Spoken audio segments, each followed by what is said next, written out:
The Violet Fairy Book. By Andrew Lang. Preface. The editor takes this opportunity to repeat what he has often said before, that he is not the author of the stories in the fairy books, that he did not invent them out of his own head. He is accustomed to being asked, by ladies, have you written anything else except the fairy books? He is then obliged to explain that he has not written the fairy books, but, save these, has written almost everything else, except hymns, sermons, and dramatic works.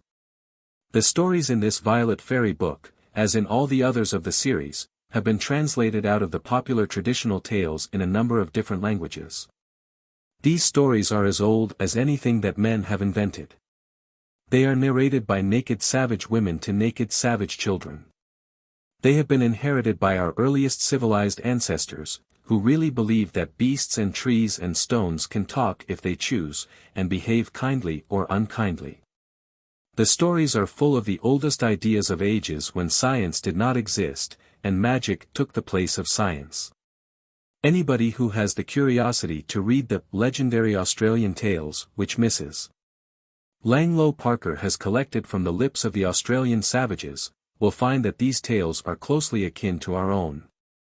Who were the first authors of them nobody knows, probably the first men and women. Eve may have told these tales to amuse Cain and Abel. As people grew more civilized and had kings and queens, princes and princesses, these exalted persons generally were chosen as heroes and heroines. But originally the characters were just a man, and a woman, and a boy, and a girl, with crowds of beasts, birds, and fishes, all behaving like human beings. When the nobles and other people became rich and educated, they forgot the old stories, but the country people did not, and handed them down, with changes at pleasure, from generation to generation. Then learned men collected and printed the country people's stories, and these we have translated, to amuse children. Their tastes remain like the tastes of their naked ancestors, thousands of years ago, and they seem to like fairy tales better than history, poetry, geography, or arithmetic, just as grown-up people like novels better than anything else. This is the whole truth of the matter. I have said so before, and I say so again. But nothing will prevent children from thinking that I invented the stories, or some ladies from being of the same opinion. But who really invented the stories nobody knows, it is all so long ago, long before reading and writing were invented. The first of the stories actually written down, were written in Egyptian hieroglyphs, or on Babylonian cakes of clay, 3,000 or 4,000 years before our time. Of the stories in this book, Miss Blackley translated Dwarf Long Nose, The Wonderful Beggars, The Lute Player, Two in a Sack, and The Fish That Swam in the Air. Mr. W. A. Craigie translated from the Scandinavian, Jesper Who Herded the Hares. Mrs. Lang did the rest. Some of the most interesting are from the Romanian, and 3 were previously published in the late Dr. Steer's Swahili Tales. By the permission of his representatives, these 3 African stories have here been abridged and simplified for children. How do you find this book? Any thoughts about the book or the author? Any suggestion for improvement? Please take a moment to share your thoughts in a comment. If you like it, share it with your friends who might enjoy it as well. Subscribe to keep in touch. Visit CompleteAudiobooks.com for more quality content. A Tale of the Tontlawald. Long, long ago there stood in the midst of a country covered with lakes a vast stretch of moorland called the Tontlawald, on which no man ever dared set foot. From time to time a few bold spirits had been drawn by curiosity to its borders, and on their return had reported that they had caught a glimpse of a ruined house in a grove of thick trees, and round about it were a crowd of beings resembling men, swarming over the grass like bees. The men were as dirty and ragged as gypsies, and there were besides a quantity of old women and half-naked children. One night a peasant who was returning home from a feast wandered a little farther into the Tontlawald, and came back with the same story. A countless number of women and children were gathered round a huge fire, and some were seated on the ground, while others danced strange dances on the smooth grass. One old crone had a broad iron ladle in her hand, with which every now and then she stirred the fire, but the moment she touched the glowing ashes the children rushed away, shrieking like night owls. And it was a long while before they ventured to steal back. And besides all this there had once or twice been seen a little old man with a long beard creeping out of the forest, carrying a sack bigger than himself. The women and children ran by his side, weeping and trying to drag the sack from off his back, but he shook them off, and went on his way. There was also a tale of a magnificent black cat as large as a foal, but men could not believe all the wonders told by the peasant, and it was difficult to make out what was true and what was false in his story. However, the fact remained that strange things did happen there, and the King of Sweden, to whom this part of the country belonged, more than once gave orders to cut down the haunted wood. But there was no one with courage enough to obey his commands. At length one man, bolder than the rest, struck his axe into a tree, but his blow was followed by a stream of blood and shrieks as of a human creature in pain. The terrified woodcutter fled as fast as his legs would carry him, and after that neither orders nor threats would drive anybody to the enchanted moor. A few miles from the Tontlawald was a large village, where dwelt a peasant who had recently married a young wife. As not uncommonly happens in such cases, she turned the whole house upside down, and the two quarreled and fought all day long. By his first wife the peasant had a daughter called Elsa, a good quiet girl, who only wanted to live in peace, but this her stepmother would not allow. She beat and cuffed the poor child from morning till night, but as the stepmother had the whip hand of her husband there was no remedy. For 2 years Elsa suffered all this ill treatment, when one day she went out with the other village children to pluck strawberries. Carelessly they wandered on, till at last they reached the edge of the Tontlawald, where the finest strawberries grew, making the grass red with their color. The children flung themselves down on the ground, and, after eating as many as they wanted, began to pile up their baskets, when suddenly a cry arose from one of the older boys. "Run, run as fast as you can. We are in the Tontlawald." Quicker than lightning they sprang to their feet, and rushed madly away, all except Elsa, who had strayed farther than the rest, and had found a bed of the finest strawberries right under the trees.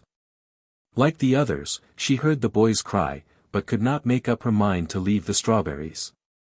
After all, what does it matter, thought she. The dwellers in the Tontlawald cannot be worse than my stepmother. And looking up she saw a little black dog with a silver bell on its neck come barking towards her, followed by a maiden clad all in silk. "Be quiet," said she. Then turning to Elsa she added, "I am so glad you did not run away with the other children. Stay here with me and be my friend, and we will play delightful games together, and every day we will go and gather strawberries. Nobody will dare to beat you if I tell them not. Come, let us go to my mother," and taking Elsa's hand she led her deeper into the wood, the little black dog jumping up beside them and barking with pleasure. Oh! What wonders and splendors unfolded themselves before Elsa's astonished eyes. She thought she really must be in heaven. Fruit trees and bushes loaded with fruit stood before them, while birds gayer than the brightest butterfly sat in their branches and filled the air with their song. And the birds were not shy, but let the girls take them in their hands, and stroke their gold and silver feathers.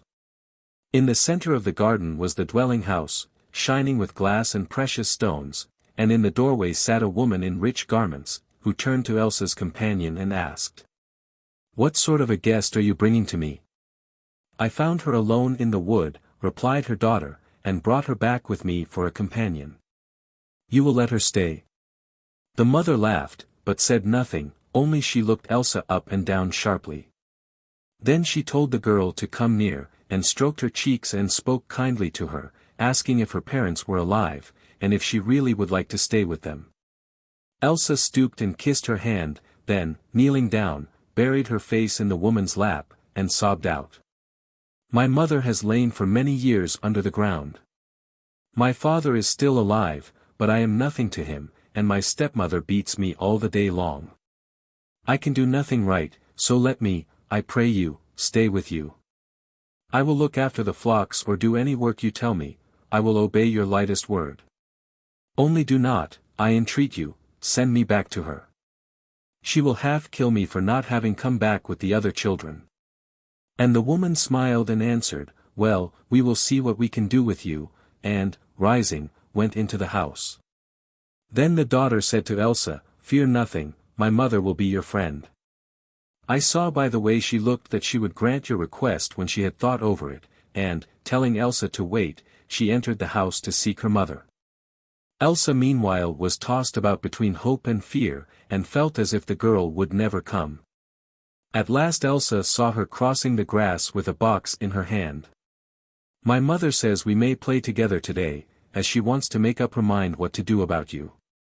But I hope you will stay here always, as I can't bear you to go away. Have you ever been on the sea?"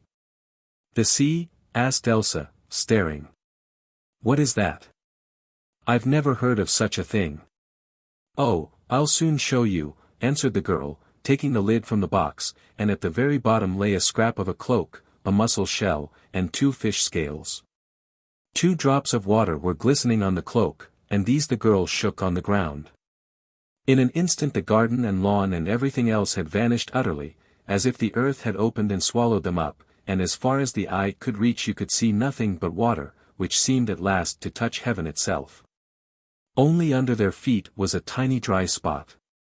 Then the girl placed the mussel shell on the water and took the fish scales in her hand.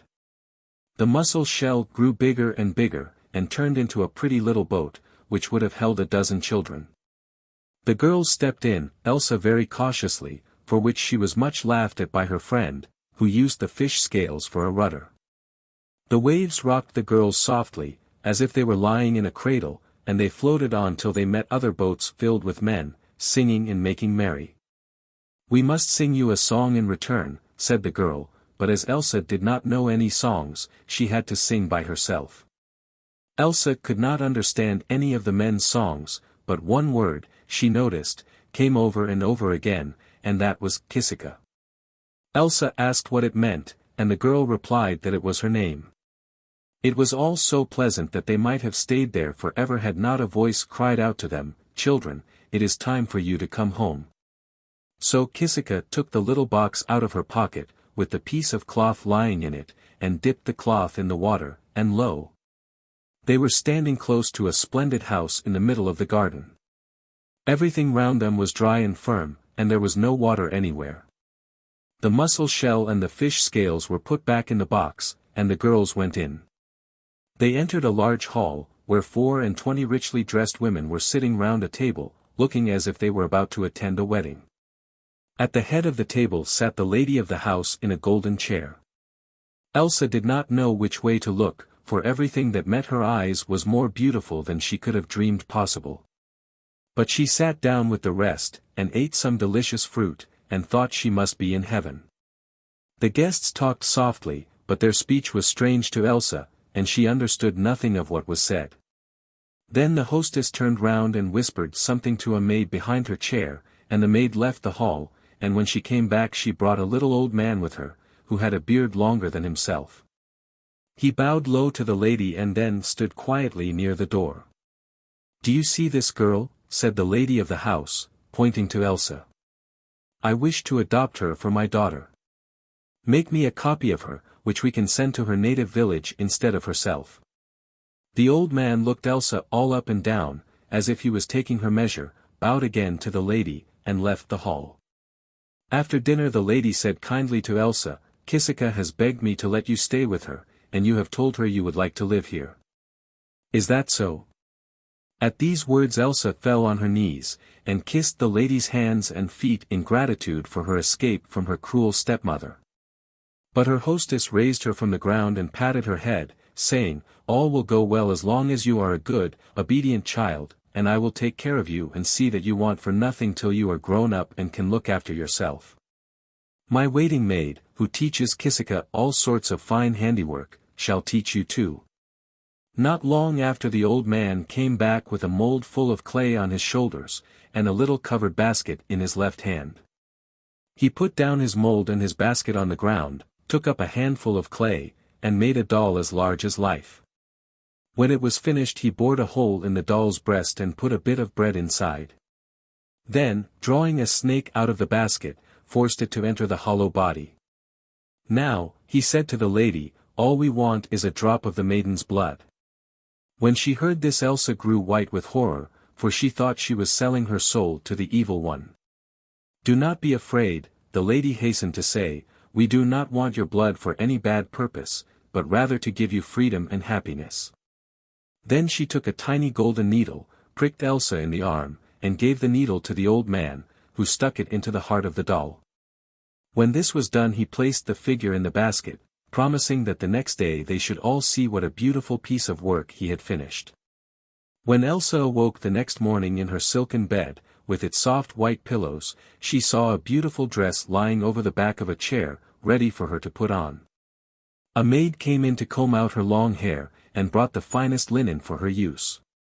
But nothing gave Elsa so much joy as the little pair of embroidered shoes that she held in her hand, for the girl had hitherto been forced to run about barefoot by her cruel stepmother. In her excitement she never gave a thought to the rough clothes she had worn the day before, which had disappeared as if by magic during the night.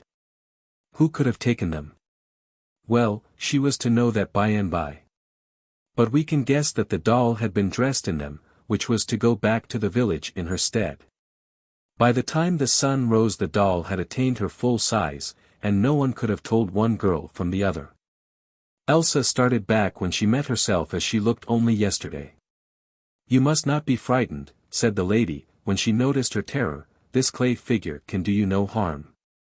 It is for your stepmother, that she may beat it instead of you. Let her flog it as hard as she will, it can never feel any pain. And if the wicked woman does not come one day to a better mind, your double will be able at last to give her the punishment she deserves." From this moment Elsa's life was that of the ordinary happy child, who has been rocked to sleep in her babyhood in a lovely golden cradle. She had no cares or troubles of any sort, and every day her tasks became easier, and the years that had gone before seemed more and more like a bad dream. But the happier she grew, the deeper was her wonder at everything around her, and the more firmly she was persuaded that some great unknown power must be at the bottom of it all. In the courtyard stood a huge granite block about 20 steps from the house, and when meal times came round, the old man with the long beard went to the block, drew out a small silver staff, and struck the stone with it 3 times. So that the sound could be heard a long way off. At the 3rd blow, out sprang a large golden cock, and stood upon the stone.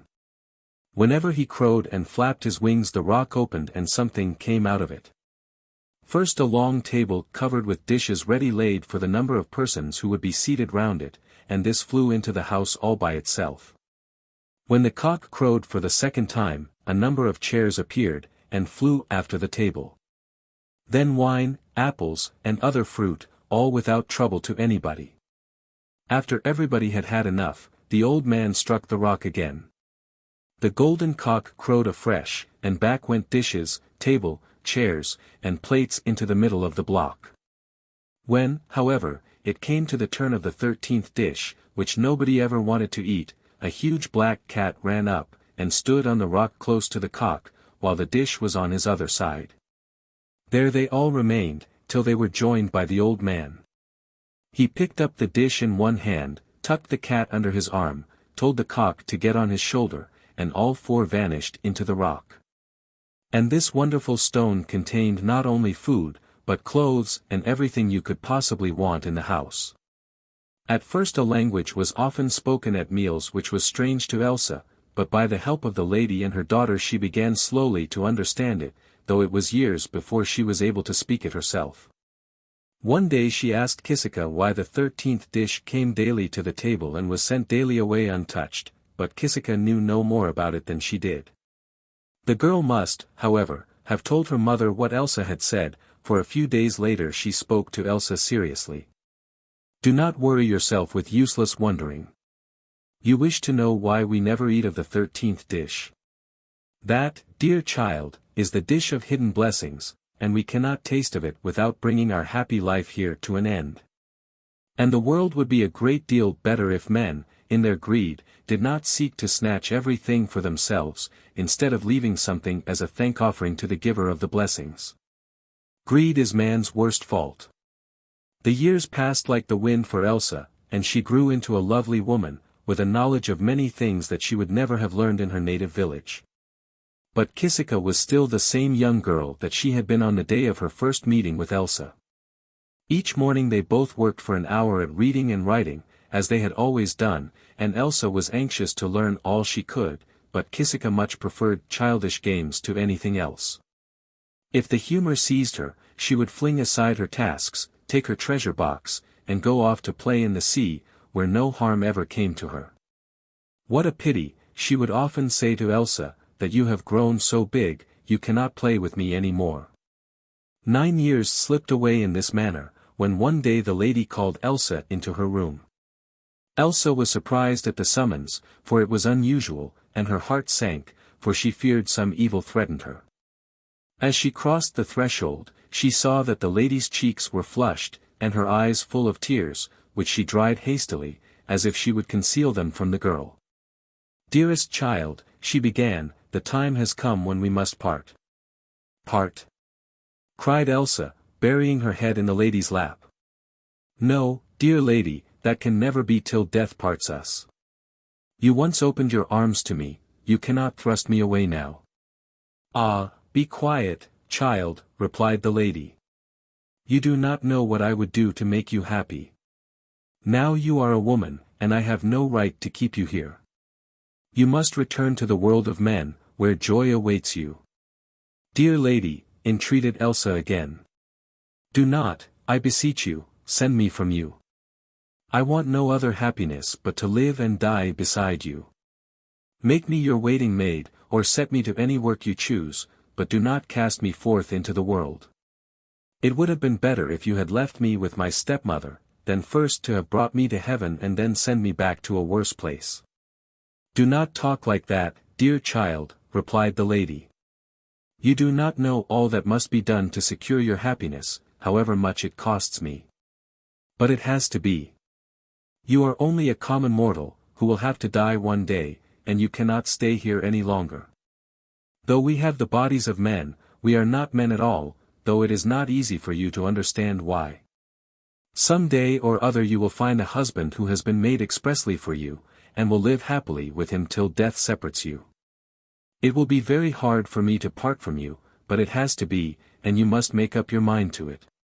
Then she drew her golden comb gently through Elsa's hair, and bade her go to bed, but little sleep had the poor girl. Life seemed to stretch before her like a dark starless night.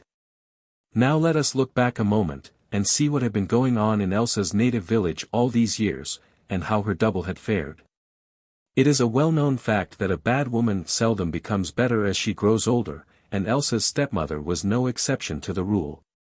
But as the figure that had taken the girl's place could feel no pain, the blows that were showered on her night and day made no difference.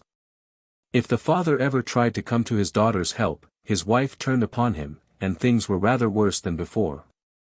One day the stepmother had given the girl a frightful beating, and then threatened to kill her outright. Mad with rage, she seized the figure by the throat with both hands, when out came a black snake from her mouth and stung the woman's tongue, and she fell dead without a sound. At night, when the husband came home, he found his wife lying dead upon the ground, her body all swollen and disfigured, but the girl was nowhere to be seen. His screams brought the neighbors from their cottages, but they were unable to explain how it had all come about. It was true, they said, that about midday they had heard a great noise, but as that was a matter of daily occurrence they did not think much of it. The rest of the day all was still, but no one had seen anything of the daughter. The body of the dead woman was then prepared for burial, and her tired husband went to bed, rejoicing in his heart that he had been delivered from the firebrand who had made his home unpleasant. On the table he saw a slice of bread lying, and, being hungry, he ate it before going to sleep. In the morning he too was found dead, and as swollen as his wife, for the bread had been placed in the body of the figure by the old man who made it. A few days later he was placed in the grave beside his wife, but nothing more was ever heard of their daughter. All night long after her talk with the Lady Elsa had wept and wailed her hard fate in being cast out from her home which she loved. Next morning, when she got up, the lady placed a gold seal ring on her finger, strung a little golden box on a ribbon, and placed it round her neck. Then she called the old man, and, forcing back her tears, took leave of Elsa. The girl tried to speak, but before she could sob out her thanks the old man had touched her softly on the head 3 times with his silver staff. In an instant Elsa knew that she was turning into a bird, wings sprang from beneath her arms. Her feet were the feet of eagles, with long claws, her nose curved itself into a sharp beak, and feathers covered her body. Then she soared high in the air, and floated up towards the clouds, as if she had really been hatched an eagle. For several days she flew steadily south, resting from time to time when her wings grew tired, for hunger she never felt. And so it happened that one day she was flying over a dense forest, and below hounds were barking fiercely, because, not having wings themselves, she was out of their reach. Suddenly a sharp pain quivered through her body, and she fell to the ground, pierced by an arrow. When Elsa recovered her senses, she found herself lying under a bush in her own proper form. What had befallen her, and how she got there, lay behind her like a bad dream. As she was wondering what she should do next the king's son came riding by, and, seeing Elsa, sprang from his horse, and took her by the hand, sawing, "Ah! It was a happy chance that brought me here this morning. Every night, for half a year, have I dreamed, dear lady, that I should one day find you in this wood. And although I have passed through it hundreds of times in vain, I have never given up hope. Today I was going in search of a large eagle that I had shot, and instead of the eagle I have found you." Then he took Elsa on his horse, and rode with her to the town, where the old king received her graciously. A few days later the wedding took place, and as Elsa was arranging the veil upon her hair 50 carts arrived laden with beautiful things which the lady of the Tontlawald had sent to Elsa. And after the king's death Elsa became queen, and when she was old she told this story. But that was the last that was ever heard of the Tontlawald. From Est nicht Märchen. The finest liar in the world. At the edge of a wood there lived an old man who had only one son, and one day he called the boy to him and said he wanted some corn ground. But the youth must be sure never to enter any mill where the miller was beardless. The boy took the corn and set out, and before he had gone very far he saw a large mill in front of him, with a beardless man standing in the doorway. "Good greeting, beardless one," cried he. "Good greeting, sonny," replied the man. "Could I grind something here?" "Yes, certainly. I will finish what I am doing and then you can grind as long as you like." But suddenly the boy remembered what his father had told him, and bade farewell to the man, and went further down the river, till he came to another mill. Not knowing that as soon as his back was turned the beardless man had picked up a bag of corn and run hastily to the same mill before him. When the boy reached the second mill, and saw a second beardless man sitting there, he did not stop, and walked on till he came to a third mill. But this time also the beardless man had been too clever for him, and had arrived first by another road. When it happened a fourth time the boy grew cross, and said to himself, "It is no good going on, there seems to be a beardless man in every mill," and he took his sack from his back, and made up his mind to grind his corn where he was. The beardless man finished grinding his own corn, and when he had done he said to the boy, who was beginning to grind his, "Suppose, sonny, we make a cake of what you have there." Now the boy had been rather uneasy when he recollected his father's words, but he thought to himself, "What is done cannot be undone," and answered, "Very well, so let it be." Then the beardless one got up, threw the flour into the tub, and made a hole in the middle, telling the boy to fetch some water from the river in his 2 hands, to mix the cake. When the cake was ready for baking they put it on the fire, and covered it with hot ashes, till it was cooked through. Then they leaned it up against the wall, for it was too big to go into a cupboard, and the beardless one said to the boy, "Look here, sonny, if we share this cake we shall neither of us have enough. Let us see who can tell the biggest lie, and the one who lies the best shall have the whole cake." The boy, not knowing what else to do, answered, "All right, you begin." So the beardless one began to lie with all his might, and when he was tired of inventing new lies the boy said to him, "My good fellow, if that is all you can do it is not much. Listen to me, and I will tell you a true story. In my youth, when I was an old man, we had a quantity of beehives. Every morning when I got up I counted them over, and it was quite easy to number the bees, but I never could reckon the hives properly.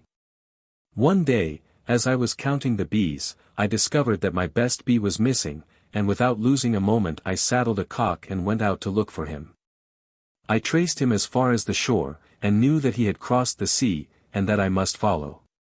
When I had reached the other side I found a man had harnessed my bee to a plough, and with his help was sowing millet seed. "That is my bee," I shouted. "Where did you get him from?" "Brother," replied the man, "if he is yours, take him." And he not only gave me back my bee, but a sack of millet seed into the bargain, because he had made use of my bee. Then I put the bag on my shoulders, took the saddle from the cock, and placed it on the back of the bee, which I mounted, leading the cock by a string, so that he should have a rest. As we were flying home over the sea one of the strings that held the bag of millet broke in two, and the sack dropped straight into the ocean. It was quite lost, of course, and there was no use thinking about it, and by the time we were safe back again night had come. I then got down from my bee, and let him loose, that he might get his supper, gave the cock some hay, and went to sleep myself. But when I awoke with the sun what a scene met my eyes. During the night wolves had come and had eaten my bee. And honey lay ankle-deep in the valley and knee-deep on the hills. Then I began to consider how I could best collect some, to take home with me. Now it happened that I had with me a small hatchet, and this I took to the wood, hoping to meet some animal which I could kill, whose skin I might turn into a bag.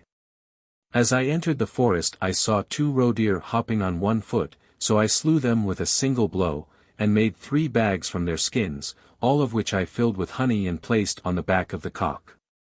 At length I reached home, where I was told that my father had just been born, and that I must go at once to fetch some holy water to sprinkle him with.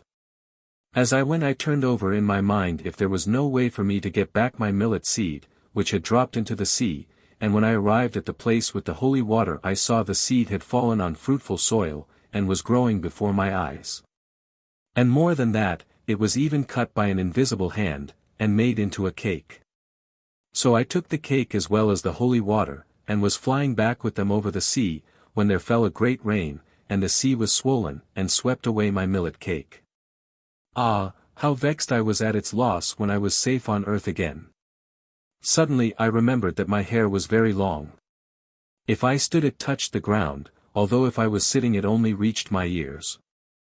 I seized a knife and cut off a large lock, which I plaited together, and when night came tied it into a knot, and prepared to use it for a pillow.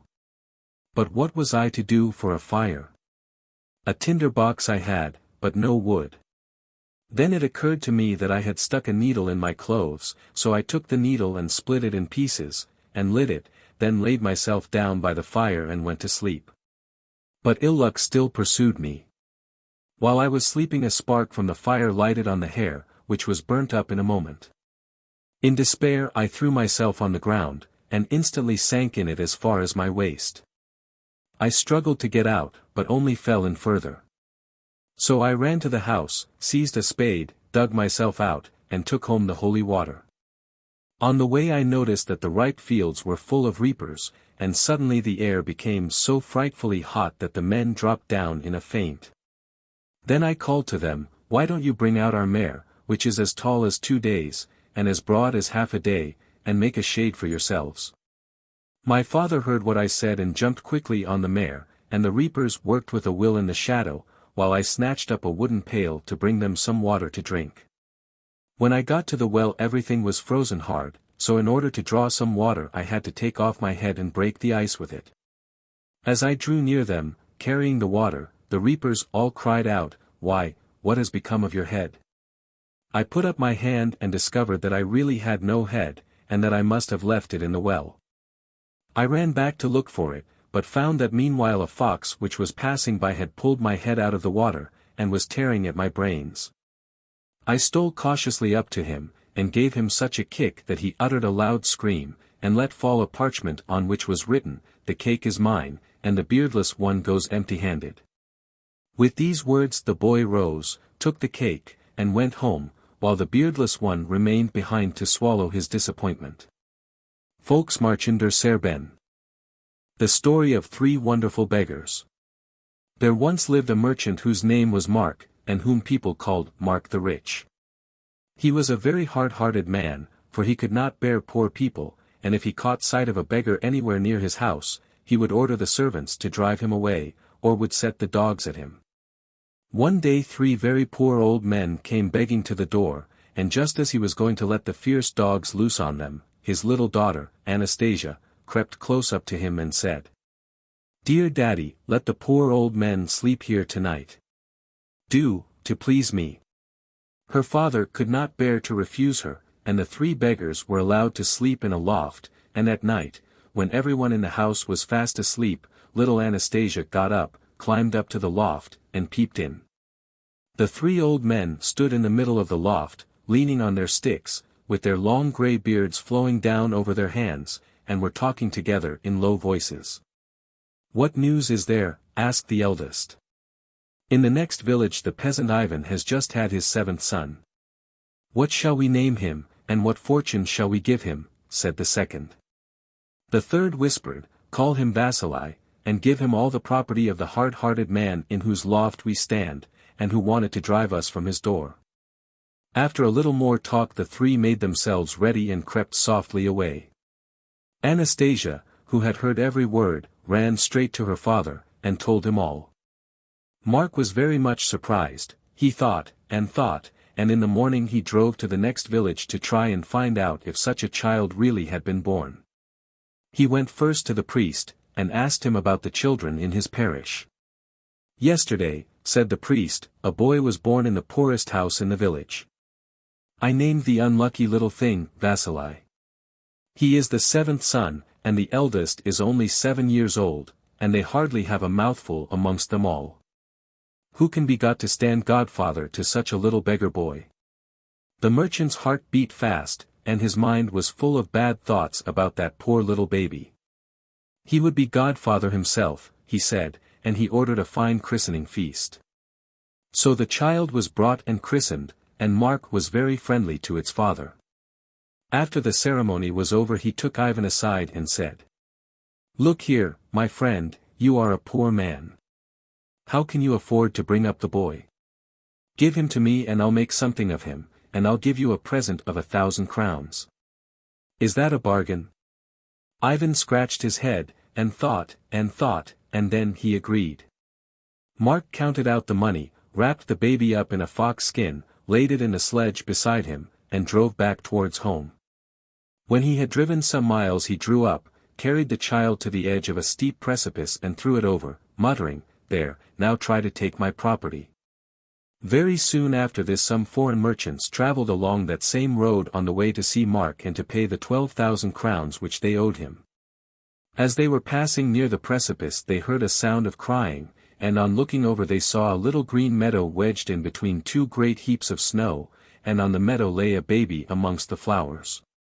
The merchants picked up the child, wrapped it up carefully, and drove on. When they saw Mark they told him what a strange thing they had found. Mark guessed at once that the child must be his godson, asked to see him, and said, "That's a nice little fellow, I should like to keep him. If you will make him over to me, I will let you off your debt."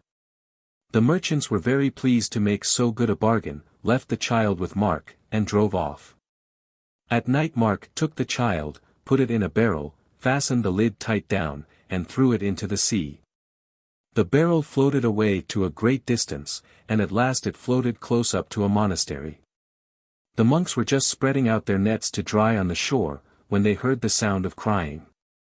It seemed to come from the barrel which was bobbing about near the water's edge.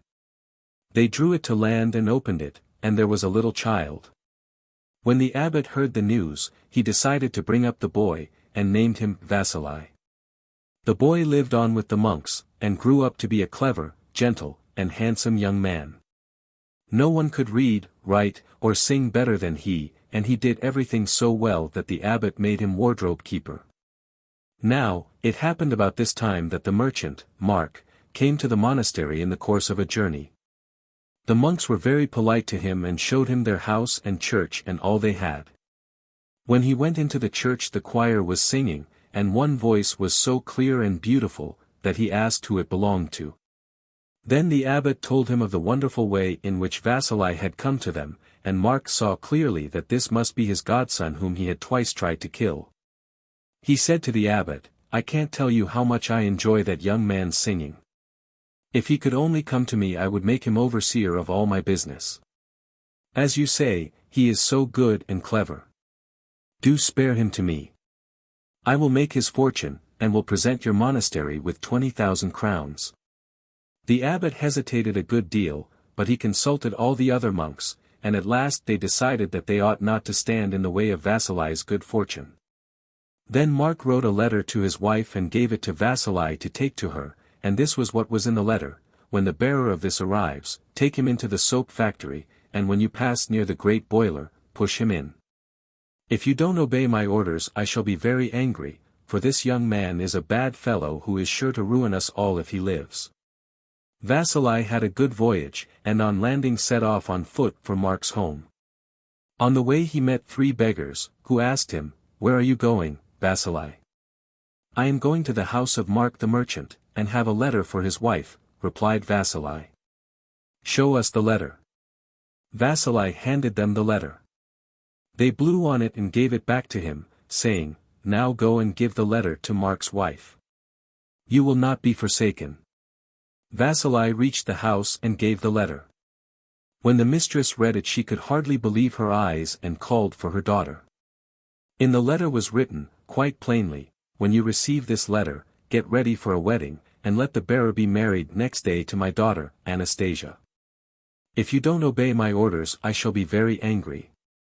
Anastasia saw the bearer of the letter and he pleased her very much. They dressed Vasili in fine clothes and next day he was married to Anastasia. In due time, Mark returned from his travels. His wife, daughter, and son-in-law all went out to meet him. When Mark saw Vasili he flew into a terrible rage with his wife. "How dared you marry my daughter without my consent?" he asked. "I only carried out your orders," said she. "Here is your letter." Mark read it. It certainly was his handwriting, but by no means his wishes. "Well," thought he, "you've escaped me 3 times, but I think I shall get the better of you now." And he waited a month and was very kind and pleasant to his daughter and her husband. At the end of that time he said to Vasili one day, "I want you to go for me to my friend the Serpent King, in his beautiful country at the world's end. 12 years ago he built a castle on some land of mine. I want you to ask for the rent for those 12 years and also to find out from him what has become of my 12 ships which sailed for his country 3 years ago." Vasili dared not disobey. He said goodbye to his young wife, who cried bitterly at parting, hung a bag of biscuits over his shoulders, and set out. I really cannot tell you whether the journey was long or short. As he tramped along he suddenly heard a voice saying, "Vasili. Where are you going?" Vasili looked about him, and, seeing no one, called out, "Who spoke to me?" "I did, this old wide-spreading oak." "Tell me where you are going." "I am going to the Serpent King to receive 12 years' rent from him. When the time comes, remember me and ask the king." Rotten to the roots, half dead but still green, stands the old oak. Is it to stand much longer on the earth? Vasili went on further. He came to a river and got into the ferryboat. The old ferryman asked, "Are you going far, my friend?" "I am going to the Serpent King." "Then think of me and say to the king, for 30 years the ferryman has rowed to and fro. Will the tired old man have to row much longer?" "Very well," said Vasili, "I'll ask him." And he walked on. In time he came to a narrow strait of the sea and across it lay a great whale over whose back people walked and drove as if it had been a bridge or a road. As he stepped on it the whale said, "Do tell me where you are going." "I am going to the Serpent King." And the whale begged, "Think of me and say to the king, the poor whale has been lying 3 years across the strait, and men and horses have nearly trampled his back into his ribs. Is he to lie there much longer?" "I will remember," said Vasili, and he went on. He walked, and walked, and walked, till he came to a great green meadow. In the meadow stood a large and splendid castle. Its white marble walls sparkled in the light, the roof was covered with mother-o' pearl, which shone like a rainbow, and the sun glowed like fire on the crystal windows. Vasili walked in, and went from one room to another astonished at all the splendor he saw. When he reached the last room of all, he found a beautiful girl sitting on a bed. As soon as she saw him she said, "Oh, Vasili, what brings you to this accursed place?" Vasili told her why he had come, and all he had seen and heard on the way. The girl said, "You have not been sent here to collect rents, but for your own destruction, and that the serpent may devour you." She had not time to say more, when the whole castle shook, and a rustling, hissing, groaning sound was heard. The girl quickly pushed Vasili into a chest under the bed, locked it and whispered, "Listen to what the serpent and I talk about." Then she rose up to receive the Serpent King. The monster rushed into the room, and threw itself panting on the bed, crying, "I've flown half over the world. I'm tired, very tired, and want to sleep, scratch my head." The beautiful girl sat down near him, stroking his hideous head, and said in a sweet coaxing voice, "You know everything in the world. After you left, I had such a wonderful dream. Will you tell me what it means? Out with it then, quick." "What was it?" "I dreamt I was walking on a wide road, and an oak tree said to me, 'Ask the king this, rotten at the roots, half dead, and yet green stands the old oak. Is it to stand much longer on the earth? It must stand till some one comes and pushes it down with his foot.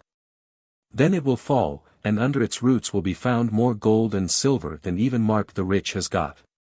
Then I dreamt I came to a river, and the old ferryman said to me, 'For 30 years the ferryman has rowed to and fro.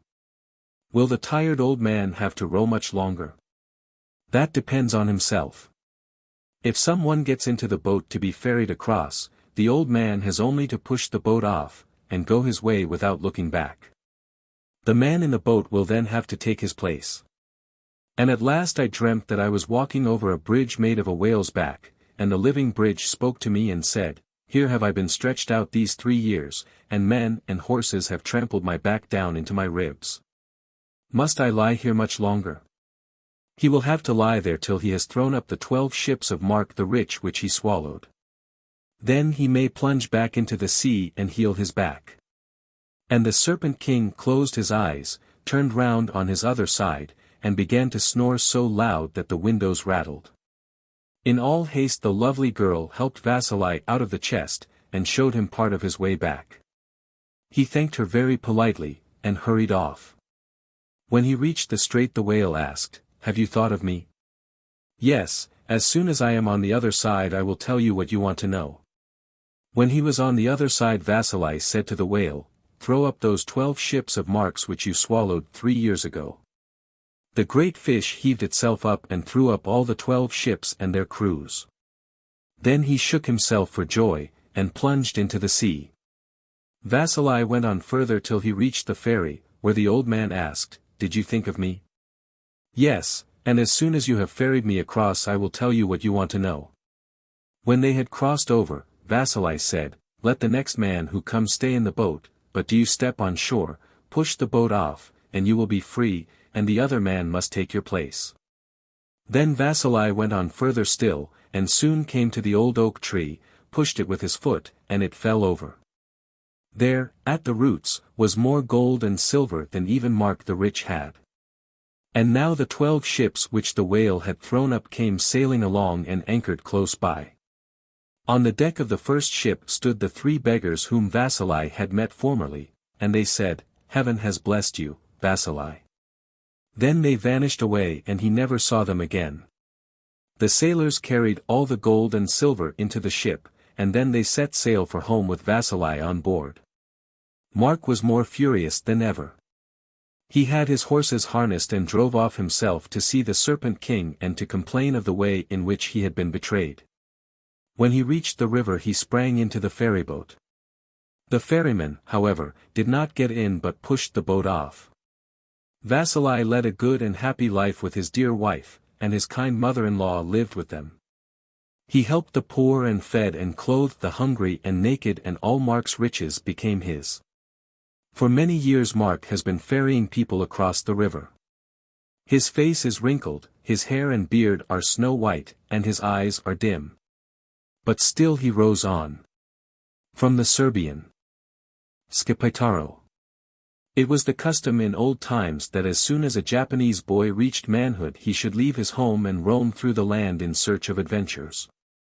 Sometimes he would meet with a young man bent on the same business as himself, and then they would fight in a friendly manner, merely to prove which was the stronger, but on other occasions the enemy would turn out to be a robber who had become the terror of the neighborhood, and then the battle was in deadly earnest. One day a youth started off from his native village, resolved never to come back till he had done some great deed that would make his name famous. But adventures did not seem very plentiful just then, and he wandered about for a long time without meeting either with fierce giants or distressed damsels. At last he saw in the distance a wild mountain, half covered with a dense forest, and thinking that this promised well at once took the road that led to it. The difficulties he met with, huge rocks to be climbed, deep rivers to be crossed, and thorny tracks to be avoided, only served to make his heart beat quicker, for he was really brave all through, and not merely when he could not help himself. Like a great many people. But in spite of all his efforts he could not find his way out of the forest, and he began to think he should have to pass the night there. Once more he strained his eyes to see if there was no place in which he could take shelter, and this time he caught sight of a small chapel in a little clearing. He hastened quickly towards it, and curling himself up in a warm corner soon fell asleep. Not a sound was heard through the whole forest for some hours, but at midnight there suddenly arose such a clamor that the young man, tired as he was, started broad awake in an instant. Peeping cautiously between the wooden pillars of the chapel, he saw a troop of hideous cats, dancing furiously, making the night horrible with their yells. The full moon lighted up the weird scene, and the young warrior gazed with astonishment, taking great care to keep still, lest he should be discovered. After some time he thought that in the midst of all their shrieks he could make out the words, "Do not tell Schippeitaro. Keep it hidden and secret. Do not tell Schippeitaro." Then, the midnight hour having passed, they all vanished, and the youth was left alone. Exhausted by all that had been going on round him, he flung himself on the ground and slept till the sun rose. The moment he woke he felt very hungry, and began to think how he could get something to eat. So he got up and walked on, and before he had gone very far was lucky enough to find a little side path, where he could trace men's footsteps. He followed the track, and by and by came on some scattered huts, beyond which lay a village. Delighted at this discovery, he was about to hasten to the village when he heard a woman's voice weeping and lamenting, and calling on the men to take pity on her and help her. The sound of her distress made him forget he was hungry, and he strode into the hut to find out for himself what was wrong. But the men whom he asked only shook their heads and told him it was not a matter in which he could give any help, for all this sorrow was caused by the spirit of the mountain, to whom every year they were bound to furnish a maiden for him to eat. "Tomorrow night," said they, "the horrible creature will come for his dinner, and the cries you have heard were uttered by the girl before you, upon whom the lot has fallen." And when the young man asked if the girl was carried off straight from her home, they answered no, but that a large cask was set in the forest chapel, and into this she was fastened. As he listened to this story, the young man was filled with a great longing to rescue the maiden from her dreadful fate. The mention of the chapel set him thinking of the scene of the previous night, and he went over all the details again in his mind. "Who is Schippeitaro?" he suddenly asked. "Can any of you tell me?" "Schippeitaro is the great dog that belongs to the overseer of our prince," said they, "and he lives not far away."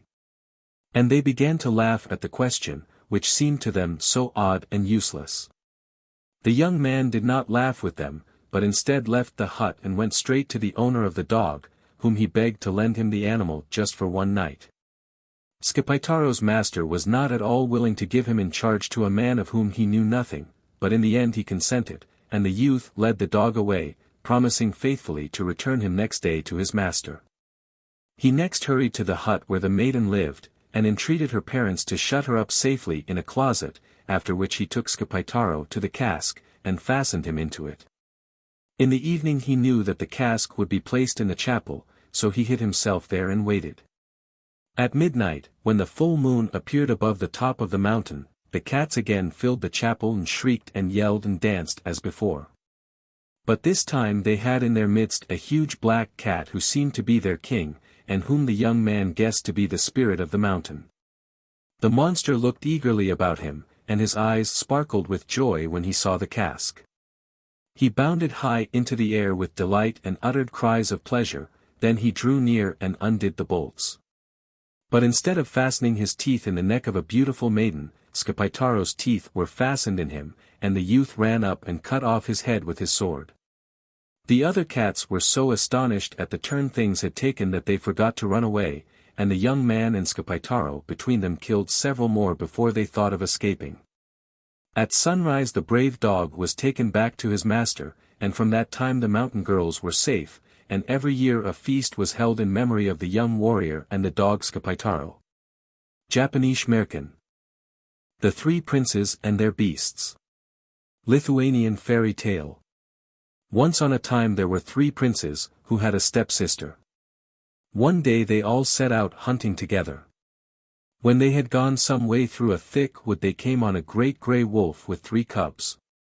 Just as they were going to shoot, the wolf spoke and said, "Do not shoot me, and I will give each of you one of my young ones. It will be a faithful friend to you." So the princes went on their way, and a little wolf followed each of them. Soon after they came on a lioness with 3 cubs. And she too begged them not to shoot her, and she would give each of them a cub.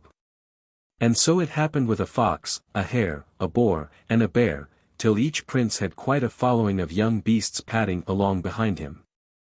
Towards evening they came to a clearing in the wood, where 3 birches grew at the crossing of 3 roads. The eldest prince took an arrow, and shot it into the trunk of one of the birch trees. Turning to his brothers he said, "Let each of us mark one of these trees before we part on different ways.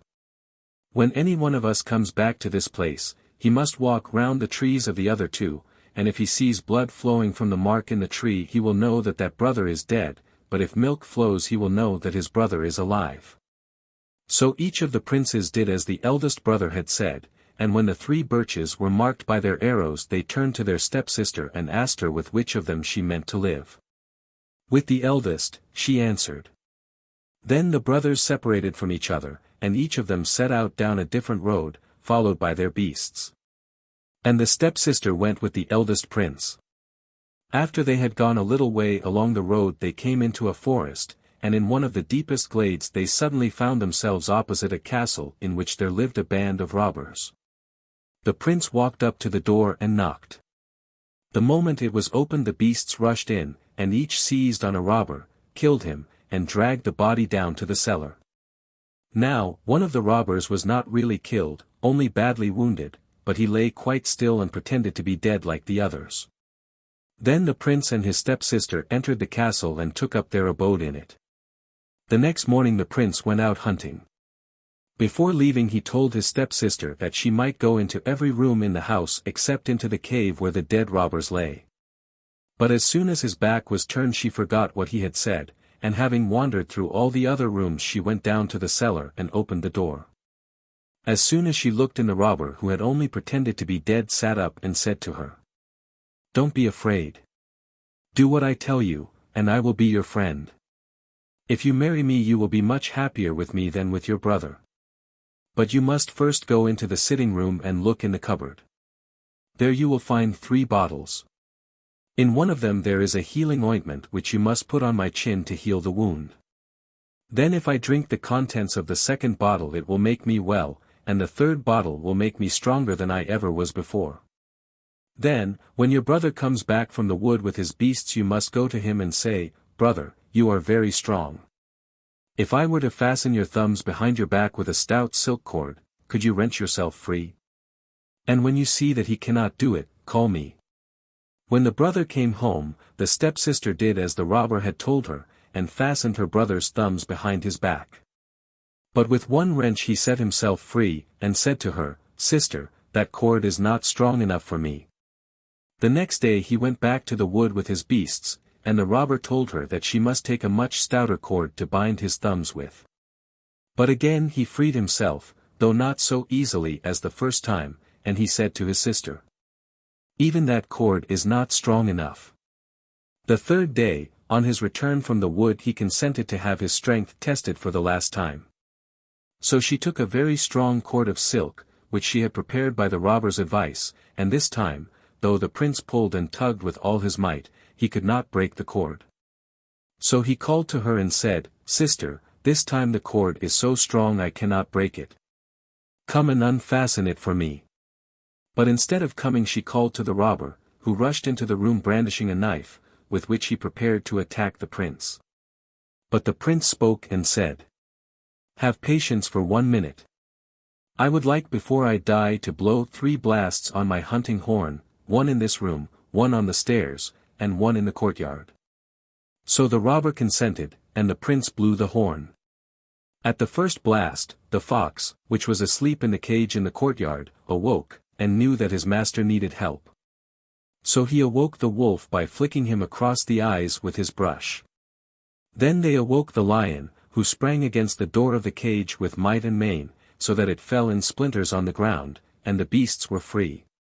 Rushing through the court to their master's aid, the fox gnawed the cord in 2 that bound the prince's thumbs behind his back, and the lion flung himself on the robber. And when he had killed him and torn him in pieces, each of the beasts carried off a bone. Then the prince turned to the stepsister and said, "I will not kill you, but I will leave you here to repent." And he fastened her with a chain to the wall, and put a great bowl in front of her and said, "I will not see you again till you have filled this bowl with your tears." So saying, he called his beasts, and set out on his travels. When he had gone a little way, he came to an inn. Everyone in the inn seemed so sad that he asked them what was the matter. "Ah," replied they, "today our king's daughter is to die. She is to be handed over to a dreadful 9-headed dragon." Then the prince said, "Why should she die? I am very strong, I will save her." And he set out to the seashore, where the dragon was to meet the princess. And as he waited with his beasts round him, a great procession came along, accompanying the unfortunate princess, and when the shore was reached, all the people left her, and returned sadly to their houses. But the prince remained, and soon he saw a movement in the water a long way off. As it came nearer, he knew what it was, for skimming swiftly along the waters came a monster dragon with 9 heads. Then the prince took counsel with his beasts, and as the dragon approached the shore, the fox drew his brush through the water and blinded the dragon by scattering the salt water in his eyes. While the bear and the lion threw up more water with their paws, so that the monster was bewildered and could see nothing. Then the prince rushed forward with his sword and killed the dragon, and the beasts tore the body in pieces.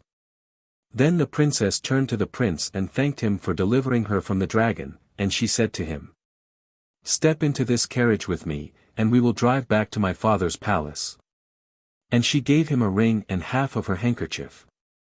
But on the way back the coachman and footman spoke to one another and said, "Why should we drive this stranger back to the palace? Let us kill him, and then we can say to the king that we slew the dragon and saved the princess, and one of us shall marry her." So they killed the prince, and left him dead on the roadside. And the faithful beasts came round the dead body and wept, and wondered what they should do. Then suddenly the wolf had an idea, and he started off into the wood, where he found an ox, which he straightway killed. Then he called the fox, and told him to mount guard over the dead ox, and if a bird came past and tried to peck at the flesh, he was to catch it and bring it to the lion. Soon after a crow flew past, and began to peck at the dead ox. In a moment the fox had caught it and brought it to the lion. Then the lion said to the crow, "We will not kill you if you will promise to fly to the town where there are 3 wells of healing and to bring back water from them in your beak to make this dead man alive." So the crow flew away, and she filled her beak at the well of healing, the well of strength, and the well of swiftness, and she flew back to the dead prince and dropped the water from her beak upon his lips, and he was healed, and could sit up and walk. Then he set out for the town, accompanied by his faithful beasts. And when they reached the king's palace, they found that preparations for a great feast were being made, for the princess was to marry the coachman. So the prince walked into the palace, and went straight up to the coachman and said, "What token have you got that you killed the dragon and won the hand of the princess?" "I have her token here, this ring and half her handkerchief." And when the king saw these tokens he knew that the prince was speaking the truth. So the coachman was bound in chains and thrown into prison, and the prince was married to the princess and rewarded with half the kingdom. One day, soon after his marriage, the prince was walking through the woods in the evening, followed by his faithful beasts. Darkness came on, and he lost his way, and wandered about among the trees looking for the path that would lead him back to the palace.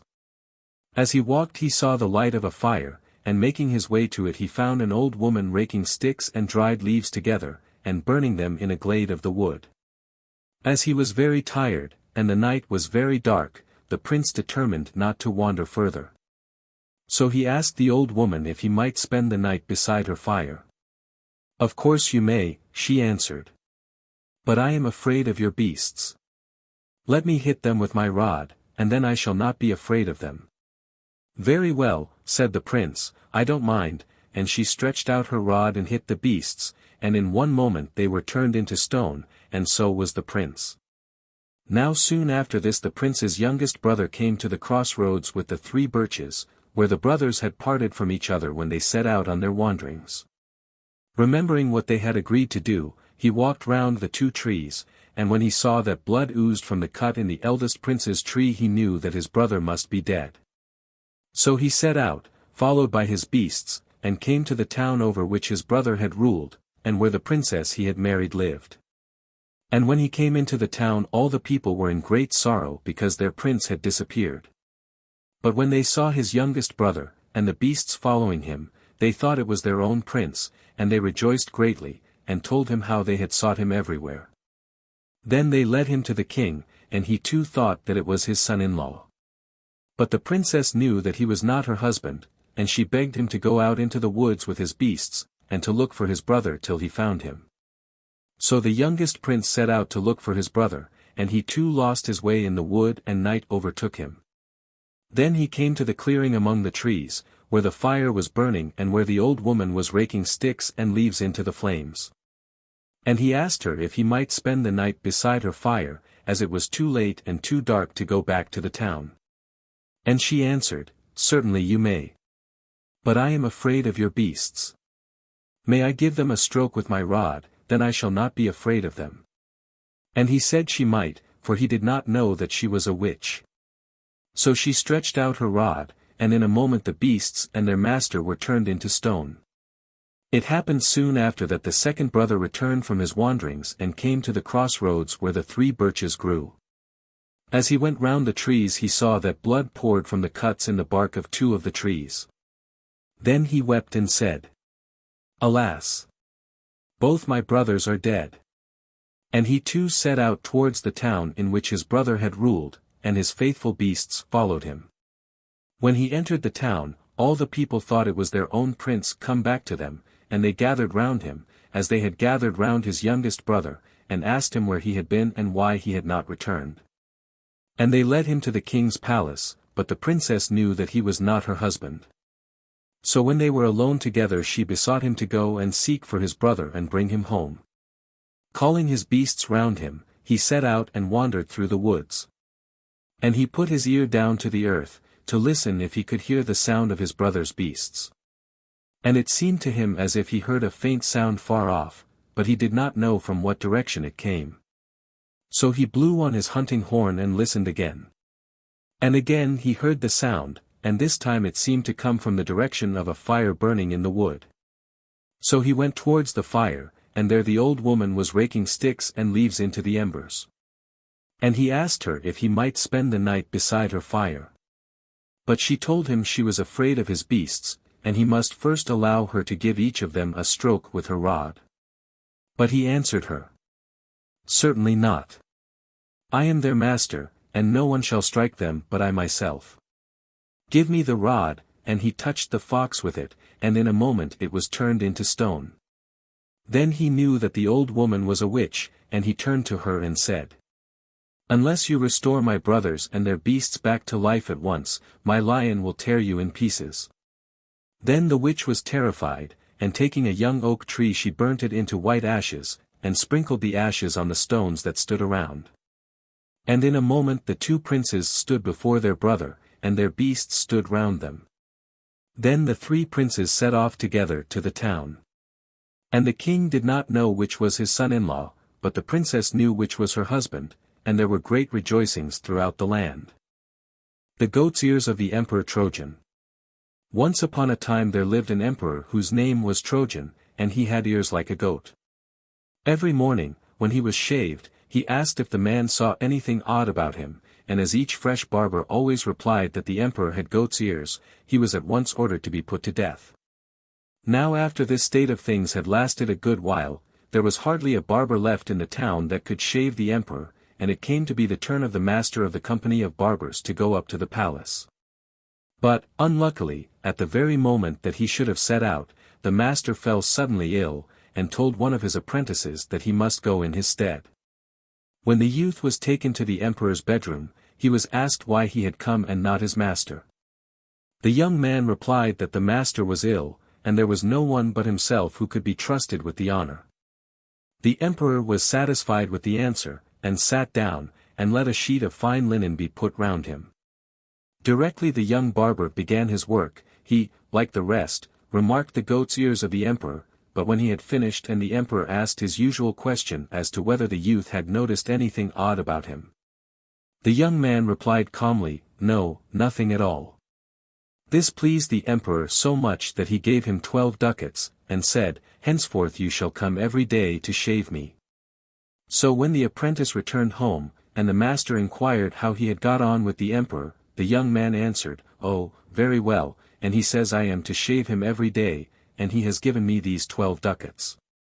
But he said nothing about the goat's ears of the emperor. From this time the apprentice went regularly up to the palace, receiving each morning 12 ducats in payment. But after a while, his secret, which he had carefully kept, burnt within him, and he longed to tell it to somebody. His master saw there was something on his mind, and asked what it was. The youth replied that he had been tormenting himself for some months, and should never feel easy until someone shared his secret. "Well, trust me," said the master, "I will keep it to myself. Or, if you do not like to do that, confess it to your pastor, or go into some field outside the town and dig a hole, and, after you have dug it, kneel down and whisper your secret 3 times into the hole. Then put back the earth and come away." The apprentice thought that this seemed the best plan, and that very afternoon went to a meadow outside the town, dug a deep hole, then knelt and whispered to it 3 times over, "The Emperor Trojan has goat's ears." And as he said so a great burden seemed to roll off him, and he shoveled the earth carefully back and ran lightly home. Weeks passed away, and there sprang up in the hole an elder tree which had 3 stems, all as straight as poplars.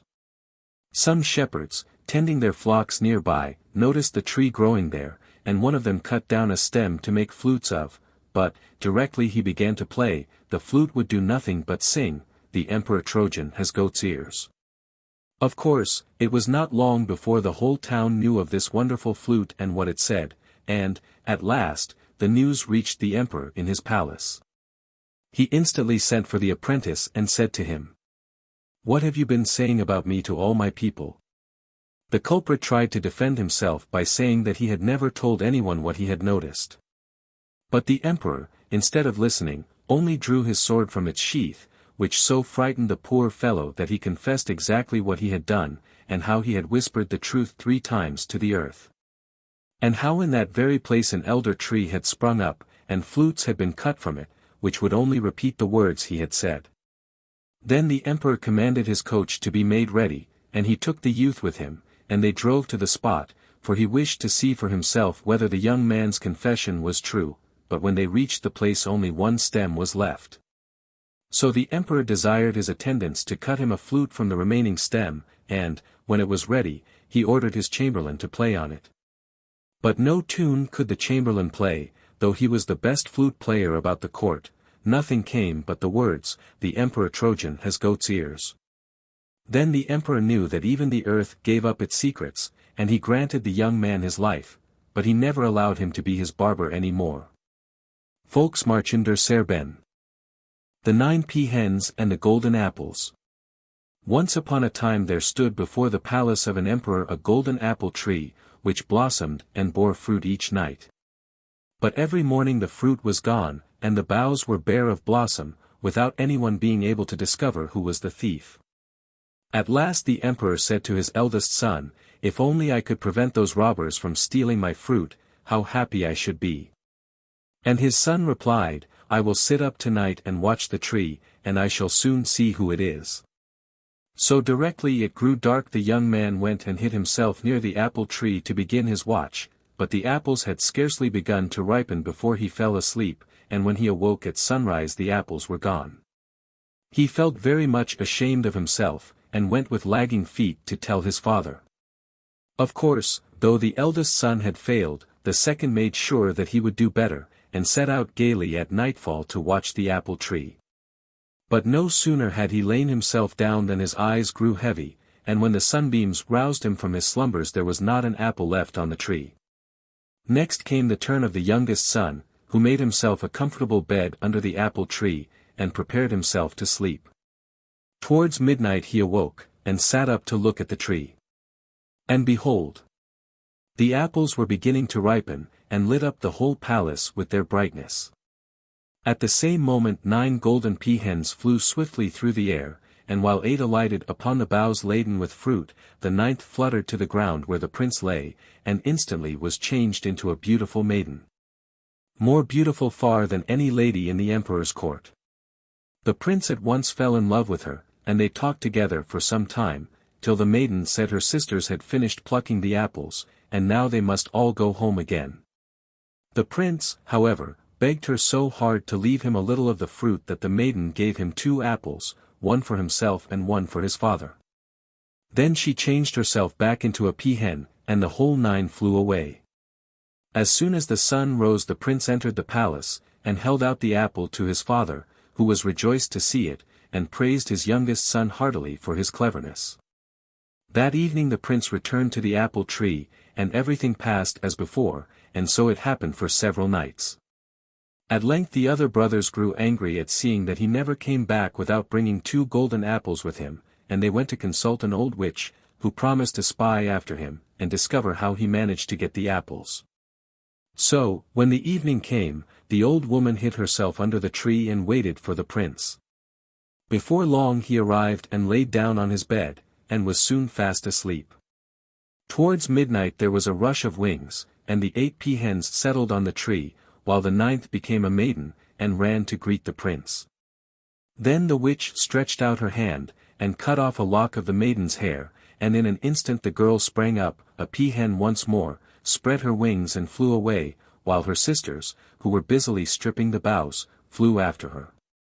When he had recovered from his surprise at the unexpected disappearance of the maiden, the prince exclaimed, "What can be the matter?" and, looking about him, discovered the old witch hidden under the bed. He dragged her out, and in his fury called his guards, and ordered them to put her to death as fast as possible. But that did no good as far as the Pea-Hens went. They never came back any more, though the prince returned to the tree every night, and wept his heart out for his lost love. This went on for some time, till the prince could bear it no longer, and made up his mind he would search the world through for her. In vain his father tried to persuade him that his task was hopeless, and that other girls were to be found as beautiful as this one. The prince would listen to nothing, and, accompanied by only one servant, set out on his quest. After traveling for many days, he arrived at length before a large gate, and through the bars he could see the streets of a town, and even the palace. The prince tried to pass in, but the way was barred by the keeper of the gate, who wanted to know who he was, why he was there, and how he had learnt the way, and he was not allowed to enter unless the empress herself came and gave him leave.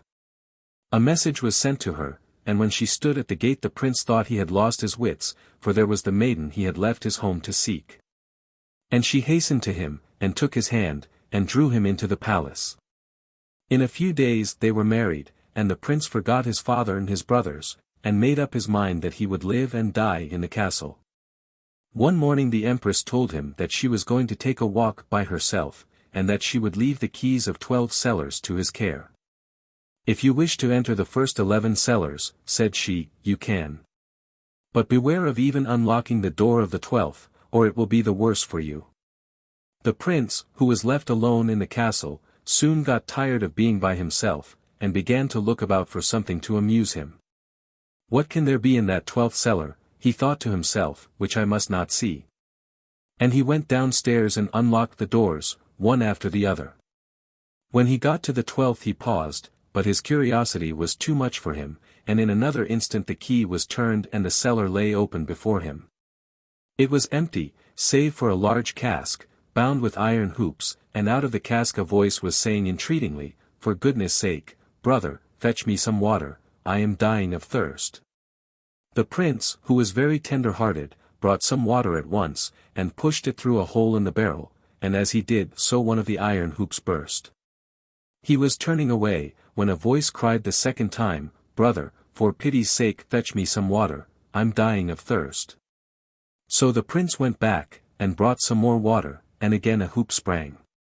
And for the third time the voice still called for water, and when water was given it the last hoop was rent, the cask fell in pieces, and out flew a dragon, who snatched up the empress just as she was returning from her walk, and carried her off.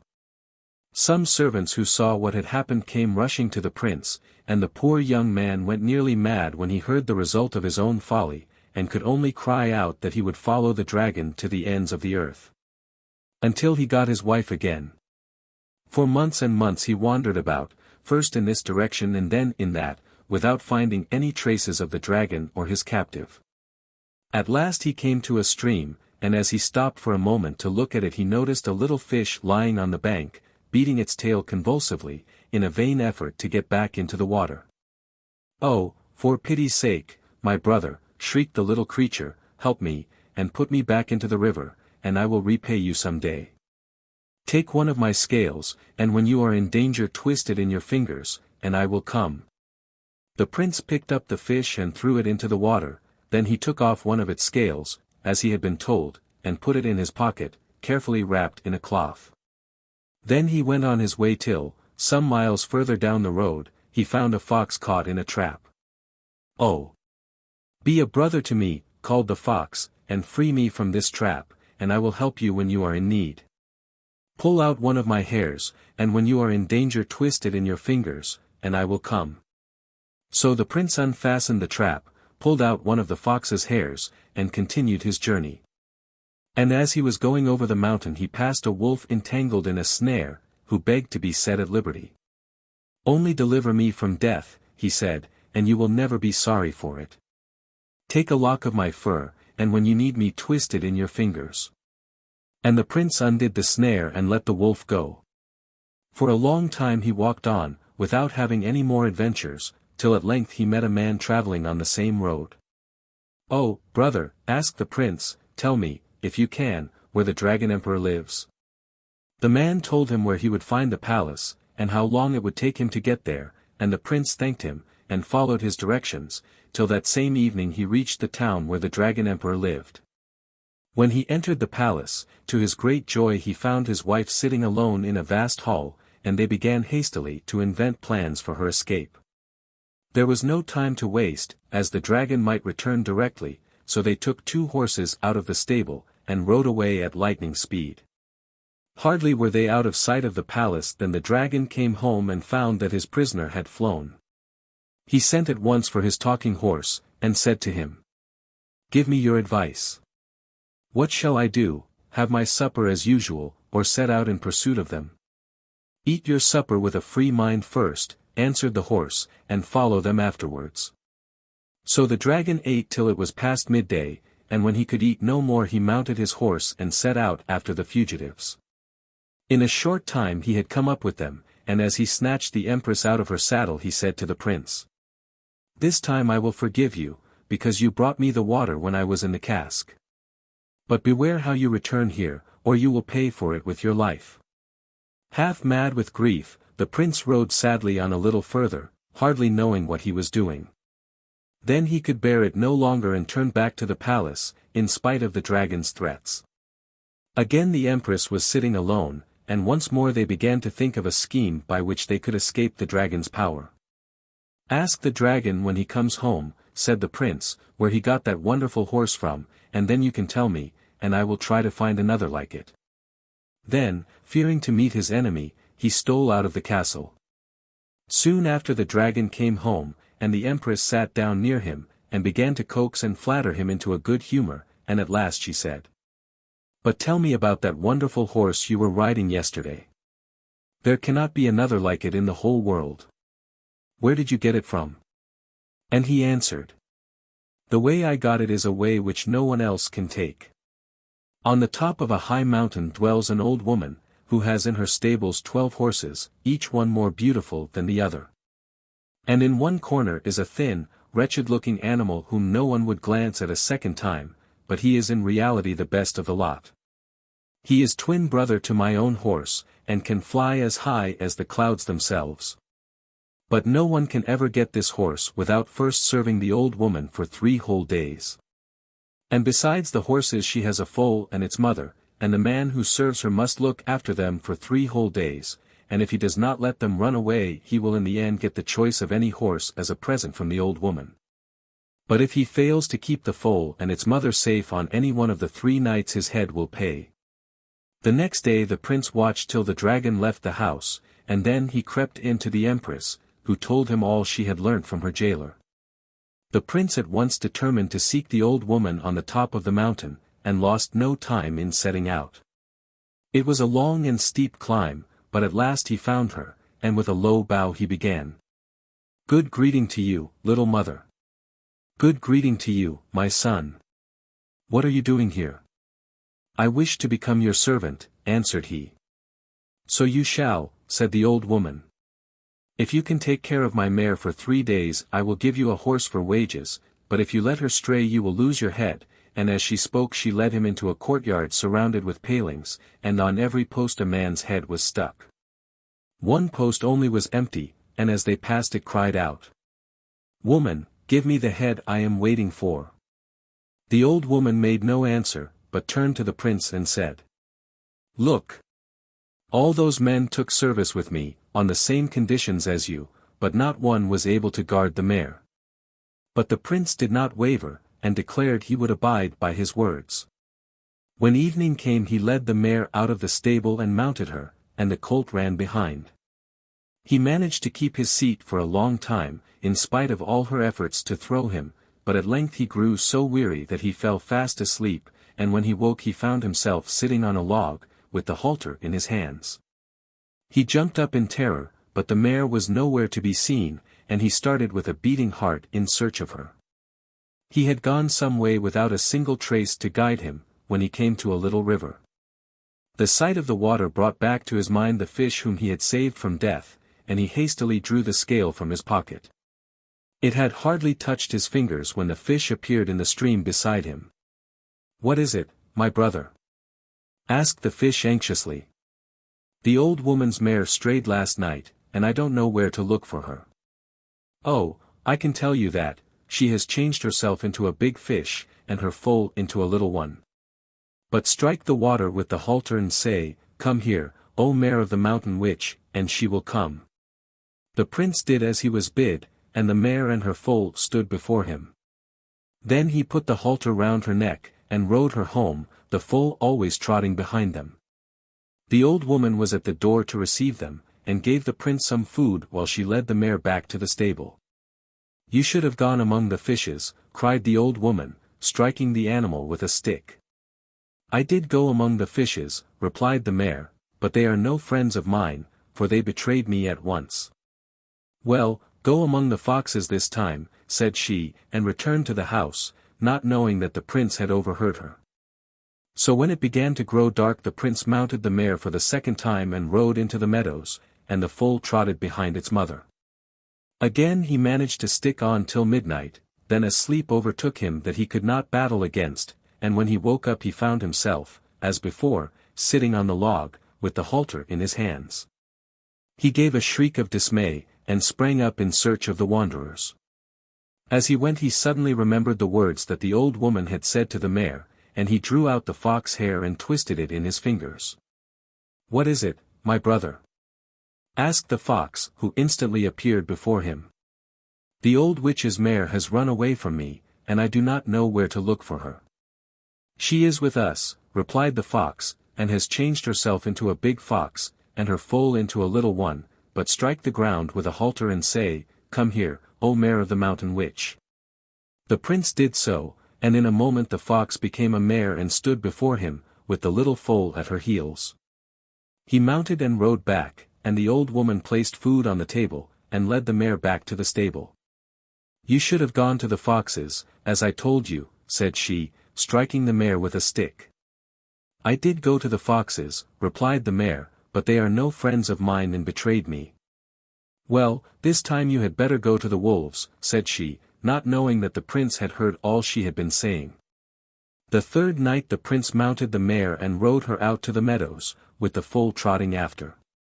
He tried hard to keep awake, but it was of no use, and in the morning there he was again on the log, grasping the halter. He started to his feet, and then stopped, for he remembered what the old woman had said, and pulled out the wolf's grey lock. "What is it, my brother?" asked the wolf as it stood before him. "The old witch's mare has run away from me," replied the prince, "and I don't know where to find her." "Oh, she is with us," answered the wolf, "and she has changed herself into a she-wolf, and the foal into a cub, but strike the earth here with the halter, and cry, 'Come to me, O mare of the mountain witch.'" The prince did as he was bid, and as the hair touched his fingers the wolf changed back into a mare, with the foal beside her. And when he had mounted and ridden her home the old woman was on the steps to receive them, and she set some food before the prince, but led the mare back to her stable. "You should have gone among the wolves," said she, striking her with a stick. "So I did," replied the mare, "but they are no friends of mine and betrayed me." The old woman made no answer, and left the stable, but the prince was at the door waiting for her. "I have served you well," said he, "and now for my reward." "What I promised that will I perform," answered she. "Choose one of these 12 horses, you can have which you like." "Give me, instead, that half-starved creature in the corner," asked the prince. "I prefer him to all those beautiful animals." "You can't really mean what you say," replied the woman. "Yes, I do," said the prince, and the old woman was forced to let him have his way. So he took leave of her, and put the halter round his horse's neck and led him into the forest, where he rubbed him down till his skin was shining like gold. Then he mounted, and they flew straight through the air to the dragon's palace. The empress had been looking for him night and day, and stole out to meet him, and he swung her on to his saddle, and the horse flew off again. Not long after the dragon came home, and when he found the empress was missing he said to his horse, "What shall we do? Shall we eat and drink, or shall we follow the runaways?" And the horse replied, "Whether you eat or don't eat, drink or don't drink, follow them or stay at home, matters nothing now, for you can never, never catch them." But the dragon made no reply to the horse's words, but sprang on his back and set off in chase of the fugitives. And when they saw him coming they were frightened, and urged the prince's horse faster and faster, till he said, "Fear nothing. No harm can happen to us," and their hearts grew calm, for they trusted his wisdom.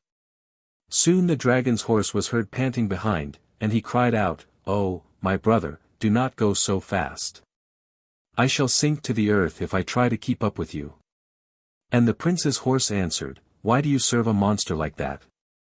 Kick him off, and let him break in pieces on the ground, and come and join us." And the dragon's horse plunged and reared, and the dragon fell on a rock, which broke him in pieces.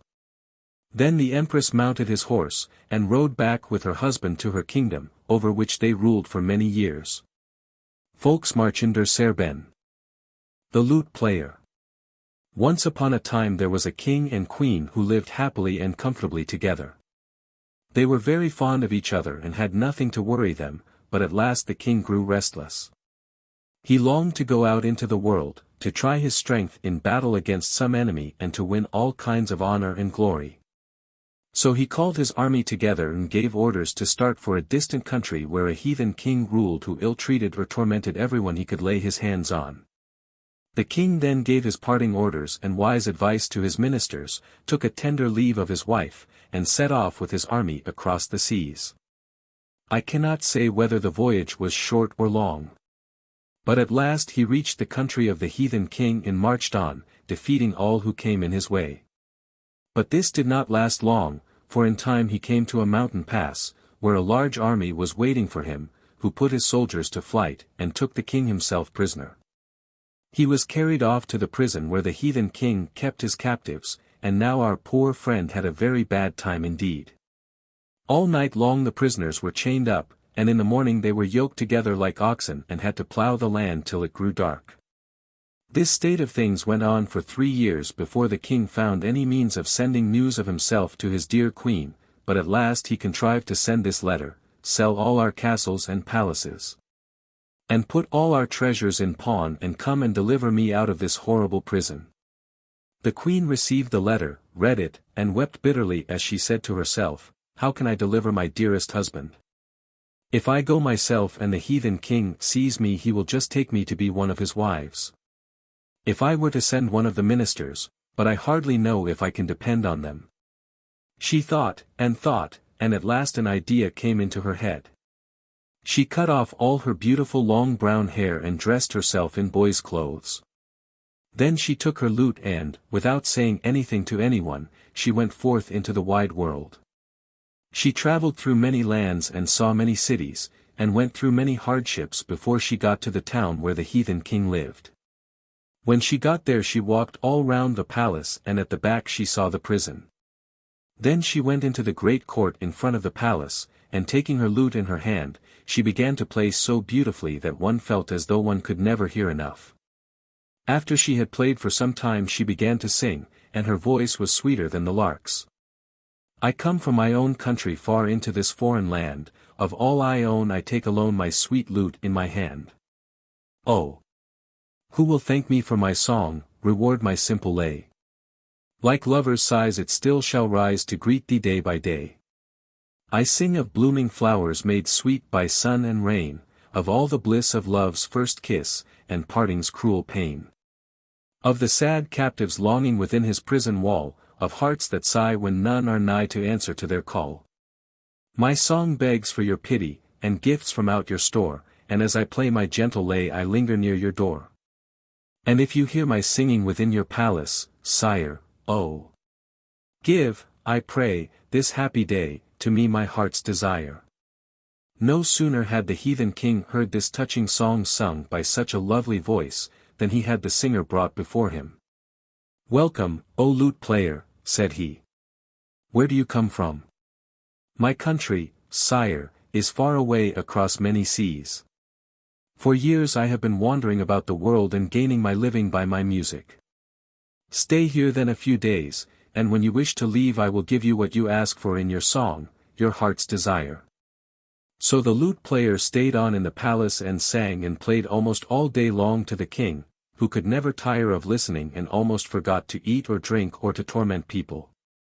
He cared for nothing but the music, and nodded his head as he declared, "That's something like playing and singing.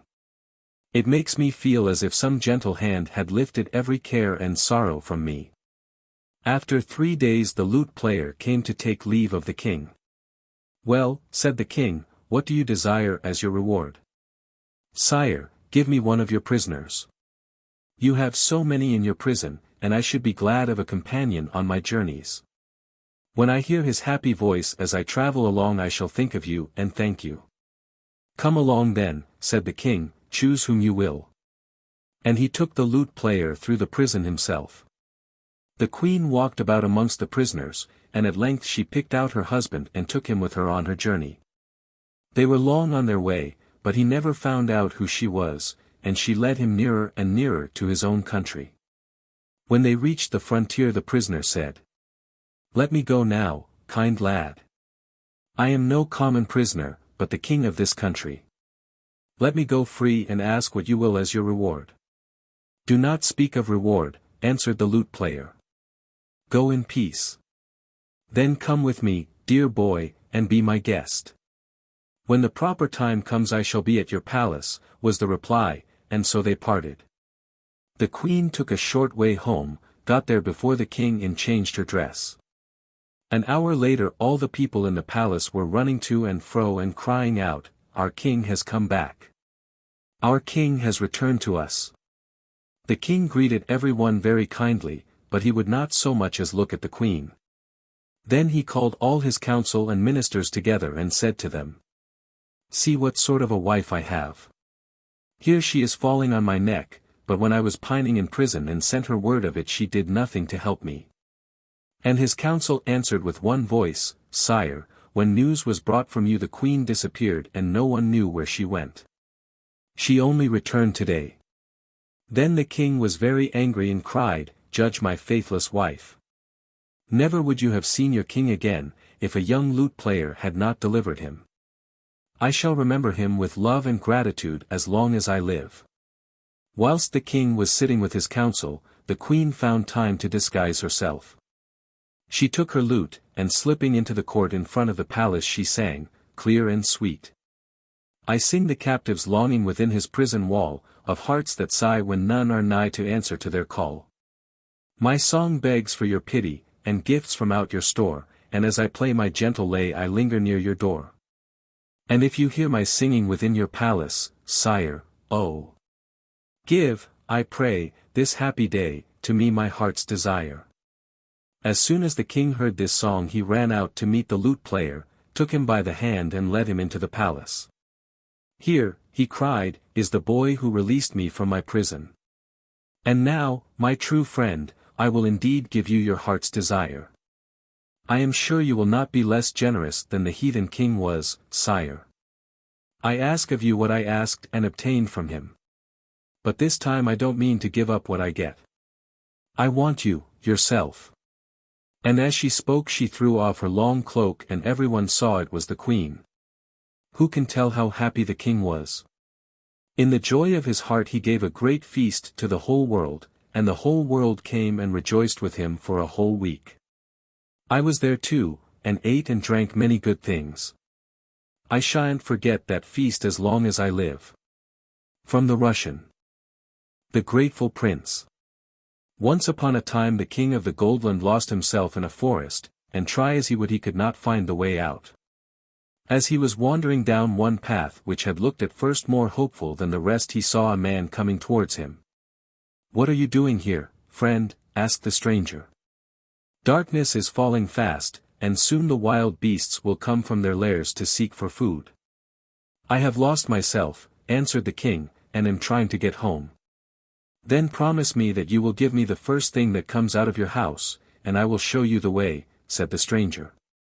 The king did not answer directly, but after a while he spoke, "Why should I give away my best sporting dog? I can surely find my way out of the forest as well as this man." So the stranger left him, but the king followed path after path for 3 whole days, with no better success than before. He was almost in despair, when the stranger suddenly appeared, blocking up his way. "Promise you will give me the first thing that comes out of your house to meet you." But still the king was stiff-necked and would promise nothing. For some days longer he wandered up and down the forest, trying first one path, then another, but his courage at last gave way, and he sank wearily on the ground under a tree, feeling sure his last hour had come. Then for the 3rd time the stranger stood before the king, and said, "Why are you such a fool? What can a dog be to you, that you should give your life for him like this? Just promise me the reward I want, and I will guide you out of the forest." "Well, my life is worth more than 1,000 dogs," answered the king, "the welfare of my kingdom depends on me. I accept your terms, so take me to my palace."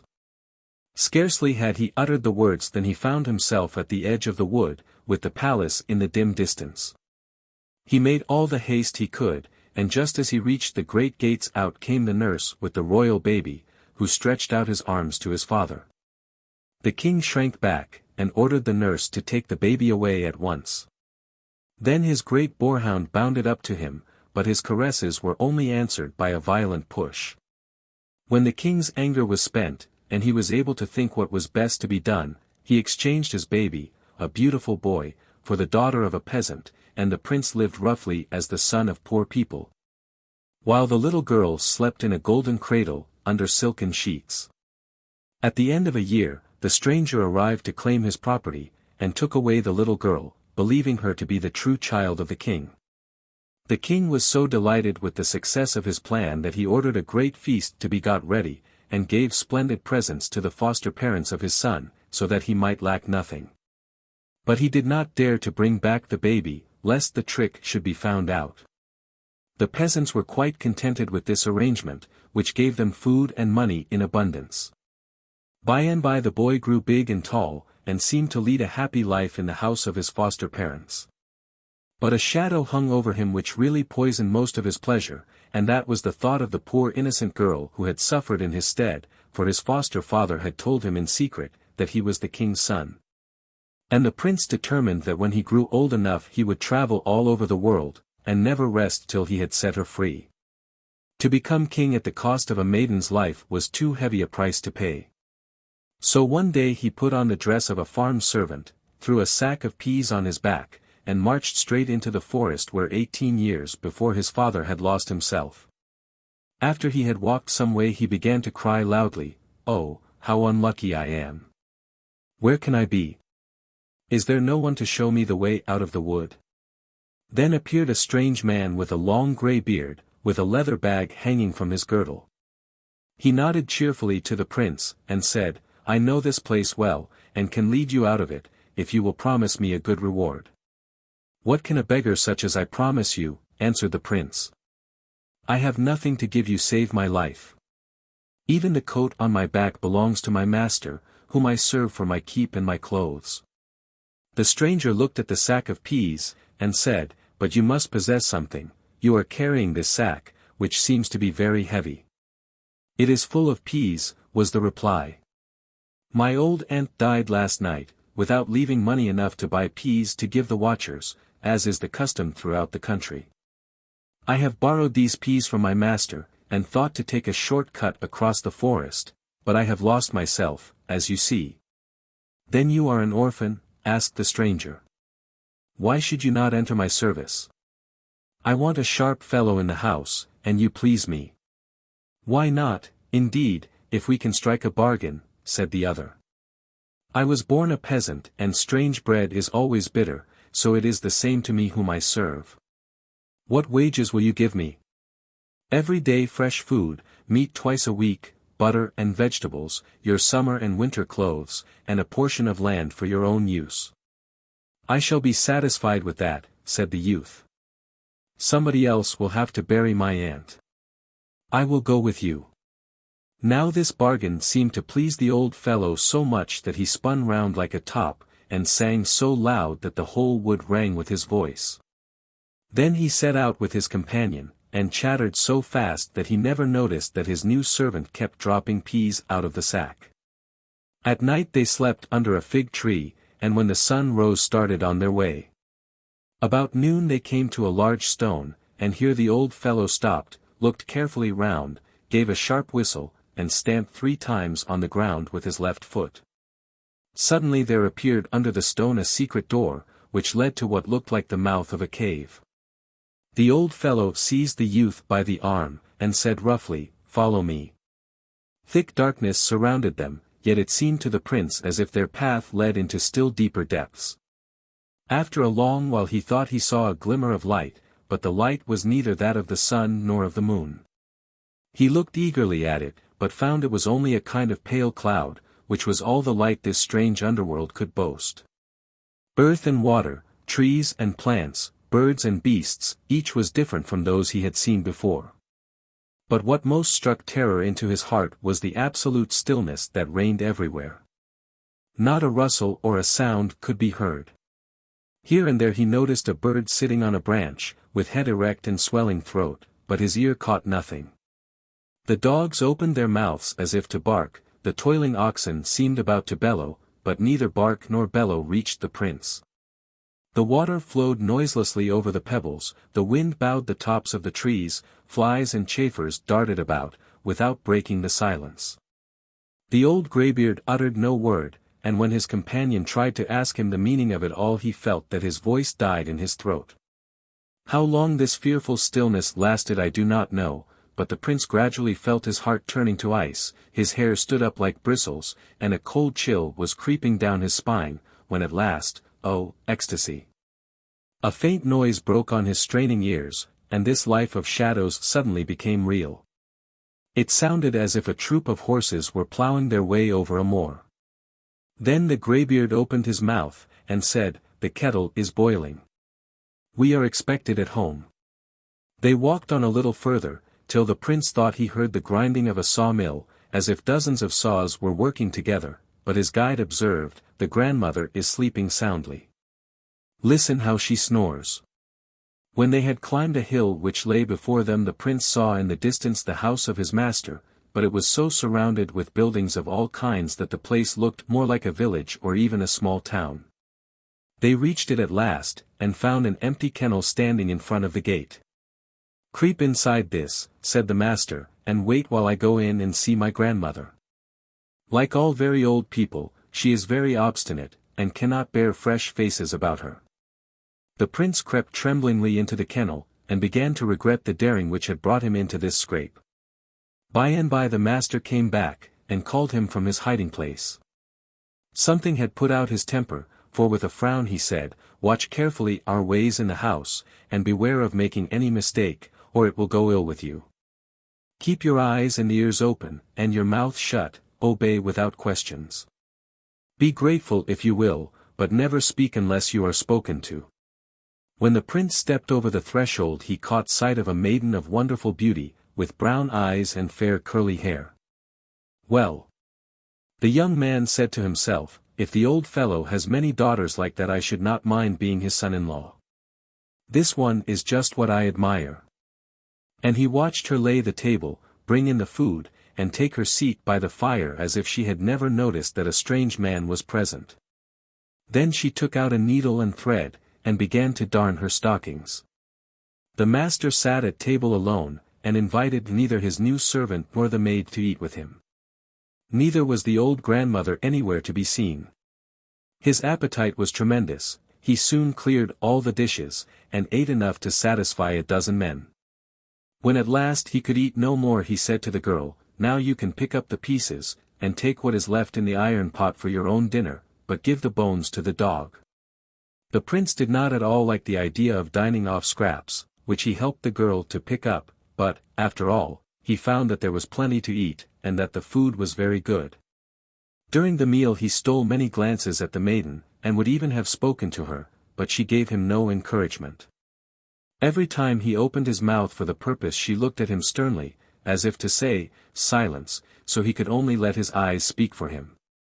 Besides, the master was stretched on a bench by the oven after his huge meal, and would have heard everything. After supper that night, the old man said to the prince, "For 2 days you may rest from the fatigues of the journey, and look about the house. But the day after tomorrow you must come with me, and I will point out the work you have to do. The maid will show you where you are to sleep." The prince thought, from this, he had leave to speak, but his master turned on him with a face of thunder and exclaimed, "You dog of a servant! If you disobey the laws of the house you will soon find yourself a head shorter. Hold your tongue, and leave me in peace." The girl made a sign to him to follow her, and, throwing open a door, nodded to him to go in. He would have lingered a moment, for he thought she looked sad, but dared not do so, for fear of the old man's anger. "It is impossible that she can be his daughter," he said to himself, "for she has a kind heart. I am quite sure she must be the same girl who was brought here instead of me, so I am bound to risk my head in this mad adventure." He got into bed, but it was long before he fell asleep, and even then his dreams gave him no rest. He seemed to be surrounded by dangers, and it was only the power of the maiden who helped him through it all. When he woke his first thoughts were for the girl, whom he found hard at work. He drew water from the well and carried it to the house for her, kindled the fire under the iron pot, and, in fact, did everything that came into his head that could be of any use to her. In the afternoon he went out, in order to learn something of his new home, and wondered greatly not to come across the old grandmother. In his rambles he came to the farmyard, where a beautiful white horse had a stall to itself. In another was a black cow with 2 white-faced calves, while the clucking of geese, ducks, and hens reached him from a distance. Breakfast, dinner, and supper were as savory as before, and the prince would have been quite content with his quarters had it not been for the difficulty of keeping silence in the presence of the maiden. On the evening of the second day he went, as he had been told, to receive his orders for the following morning. "I am going to set you something very easy to do tomorrow," said the old man when his servant entered. "Take this scythe and cut as much grass as the white horse will want for its day's feed, and clean out its stall. If I come back and find the manger empty it will go ill with you. So beware." The prince left the room, rejoicing in his heart, and saying to himself, "Well, I shall soon get through that. If I have never yet handled either the plough or the scythe, at least I have often watched the country people work them, and know how easy it is." He was just going to open his door, when the maiden glided softly past and whispered in his ear, "What task has he set you?" "For tomorrow," answered the prince, "it is really nothing at all. Just to cut hay for the horse, and to clean out his stall." "Oh, luckless being," sighed the girl, "how will you ever get through with it? The white horse, who is our master's grandmother, is always hungry. It takes 20 men always mowing to keep it in food for 1 day, and another 20 to clean out its stall. How, then, do you expect to do it all by yourself? But listen to me, and do what I tell you. It is your only chance.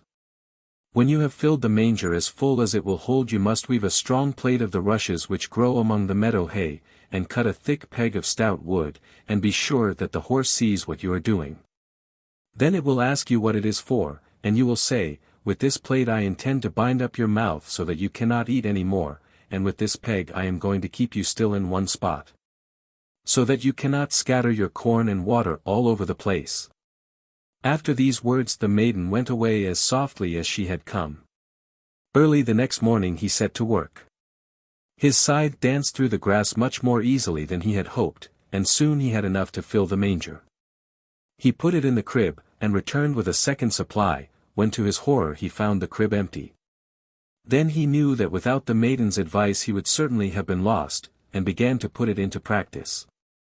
He took out the rushes which had somehow got mixed up with the hay, and plaited them quickly. "My son, what are you doing?" asked the horse wonderingly. "Oh, nothing," replied he. "Just weaving a chin strap to bind your jaws together, in case you might wish to eat any more." The white horse sighed deeply when it heard this, and made up its mind to be content with what it had eaten. The youth next began to clean out the stall, and the horse knew it had found a master, and by midday there was still fodder in the manger, and the place was as clean as a new pin. He had barely finished when in walked the old man, who stood astonished at the door. "Is it really you who have been clever enough to do that?" he asked. "Or has someone else given you a hint?" "Oh, I have had no help," replied the prince, "except what my poor weak head could give me." The old man frowned, and went away, and the prince rejoiced that everything had turned out so well. In the evening his master said, "Tomorrow I have no special task to set you, but as the girl has a great deal to do in the house you must milk the black cow for her. But take care you milk her dry, or it may be the worse for you." "Well," thought the prince as he went away, "unless there is some trick behind, this does not sound very hard. I have never milked a cow before, but I have good strong fingers." He was very sleepy, and was just going toward his room, when the maiden came to him and asked, "What is your task tomorrow?" "I am to help you," he answered, "and have nothing to do all day, except to milk the black cow dry." "Oh, you are unlucky," cried she. "If you were to try from morning till night you couldn't do it. There is only one way of escaping the danger, and that is, when you go to milk her, take with you a pan of burning coals and a pair of tongs. Place the pan on the floor of the stall, and the tongs on the fire, and blow with all your might, till the coals burn brightly. The black cow will ask you what is the meaning of all this, and you must answer what I will whisper to you." And she stood on tiptoe and whispered something in his ear, and then went away. The dawn had scarcely reddened the sky when the prince jumped out of bed, and, with the pan of coals in one hand and the milk pail in the other, went straight to the cow's stall. and began to do exactly as the maiden had told him the evening before. The black cow watched him with surprise for some time, and then said, "What are you doing, sonny?" "Oh, nothing," answered he, "I am only heating a pair of tongs in case you may not feel inclined to give as much milk as I want." The cow sighed deeply, and looked at the milkman with fear, but he took no notice, and milked briskly into the pail, till the cow ran dry. Just at that moment the old man entered the stable, and sat down to milk the cow himself, but not a drop of milk could he get. "Have you really managed it all yourself, or did somebody help you?" "I have nobody to help me," answered the prince, "but my own poor head." The old man got up from his seat and went away. That night, when the prince went to his master to hear what his next day's work was to be, the old man said, "I have a little haystack out in the meadow which must be brought in to dry. Tomorrow you will have to stack it all in the shed, and, as you value your life, be careful not to leave the smallest strand behind." The prince was overjoyed to hear he had nothing worse to do. "To carry a little hayrick requires no great skill," thought he, "and it will give me no trouble, for the horse will have to draw it in. I am certainly not going to spare the old grandmother." By and by the maiden stole up to ask what task he had for the next day. The young man laughed, and said, "It appears that I have got to learn all kinds of farmer's work. Tomorrow I have to carry a hayrick, and leave not a stalk in the meadow, and that is my whole day's work." "Oh, you unlucky creature," cried she, "and how do you think you are to do it? If you had all the men in the world to help you, you could not clear off this one little hayrick in a week. The instant you have thrown down the hay at the top, it will take root again from below. But listen to what I say. You must steal out at daybreak tomorrow and bring out the white horse and some good strong ropes. Then get on the haystack, put the ropes round it, and harness the horse to the ropes. When you are ready, climb up the haystack and begin to count 1, 2, 3. The horse will ask you what you are counting, and you must be sure to answer what I whisper to you." So the maiden whispered something in his ear, and left the room. And the prince knew nothing better to do than to get into bed. He slept soundly, and it was still almost dark when he got up and proceeded to carry out the instructions given him by the girl. First he chose some stout ropes, and then he led the horse out of the stable and rode it to the haystack, which was made up of 50 cartloads, so that it could hardly be called a little one. The prince did all that the maiden had told him, and when at last he was seated on top of the rick, and had counted up to 20, he heard the horse ask in amazement, "What are you counting up there, my son?" "Oh, nothing," said he, "I was just amusing myself with counting the packs of wolves in the forest, but there are really so many of them that I don't think I should ever be done." The word wolf was hardly out of his mouth than the white horse was off like the wind, so that in the twinkling of an eye it had reached the shed, dragging the haystack behind it. The master was dumb with surprise as he came in after breakfast and found his man's day's work quite done. "Was it really you who were so clever?" asked he. "Or did someone give you good advice?" "Oh, I have only myself to take counsel with," said the prince, and the old man went away, shaking his head. Late in the evening the prince went to his master to learn what he was to do next day. "Tomorrow," said the old man, "you must bring the white-headed calf to the meadow, and, as you value your life, take care it does not escape from you." The prince answered nothing, but thought, "Well, most peasants of 19 have got a whole herd to look after, so surely I can manage one." And he went towards his room, where the maiden met him. "Tomorrow I have got an idiot's work," said he. "Nothing but to take the white-headed calf to the meadow." "Oh, you unlucky being," sighed she. "Do you know that this calf is so swift that in a single day he can run 3 times round the world? Take heed to what I tell you. Bind one end of this silk thread to the left foreleg of the calf, and the other end to the little toe of your left foot, so that the calf will never be able to leave your side, whether you walk, stand, or lie." After this the prince went to bed and slept soundly. The next morning he did exactly what the maiden had told him, and led the calf with the silken thread to the meadow, where it stuck to his side like a faithful dog. By sunset it was back again in its stall, and then came the master and said, with a frown, "Were you really so clever yourself, or did somebody tell you what to do?" "Oh, I have only my own poor head," answered the prince, and the old man went away growling, "I don't believe a word of it. I am sure you have found some clever friend." In the evening he called the prince and said, "Tomorrow I have no work for you, but when I wake you must come before my bed, and give me your hand in greeting." The young man wondered at this strange freak, and went laughing in search of the maiden. "Ah, it is no laughing matter," sighed she. "He means to eat you, and there is only one way in which I can help you. You must heat an iron shovel red hot, and hold it out to him instead of your hand." So next morning he wakened very early, and had heated the shovel before the old man was awake. At length he heard him calling, "You lazy fellow, where are you? Come and wish me good morning." But when the prince entered with the red-hot shovel his master only said, "I am very ill today, and too weak even to touch your hand. You must return this evening, when I may be better." The prince loitered about all day, and in the evening went back to the old man's room. He was received in the most friendly manner, and, to his surprise, his master exclaimed, "I am very well satisfied with you. Come to me at dawn and bring the maiden with you. I know you have long loved each other, and I wish to make you man and wife." The young man nearly jumped into the air for joy, but, remembering the rules of the house, he managed to keep still. When he told the maiden, he saw to his astonishment that she had become as white as a sheet, and she was quite dumb.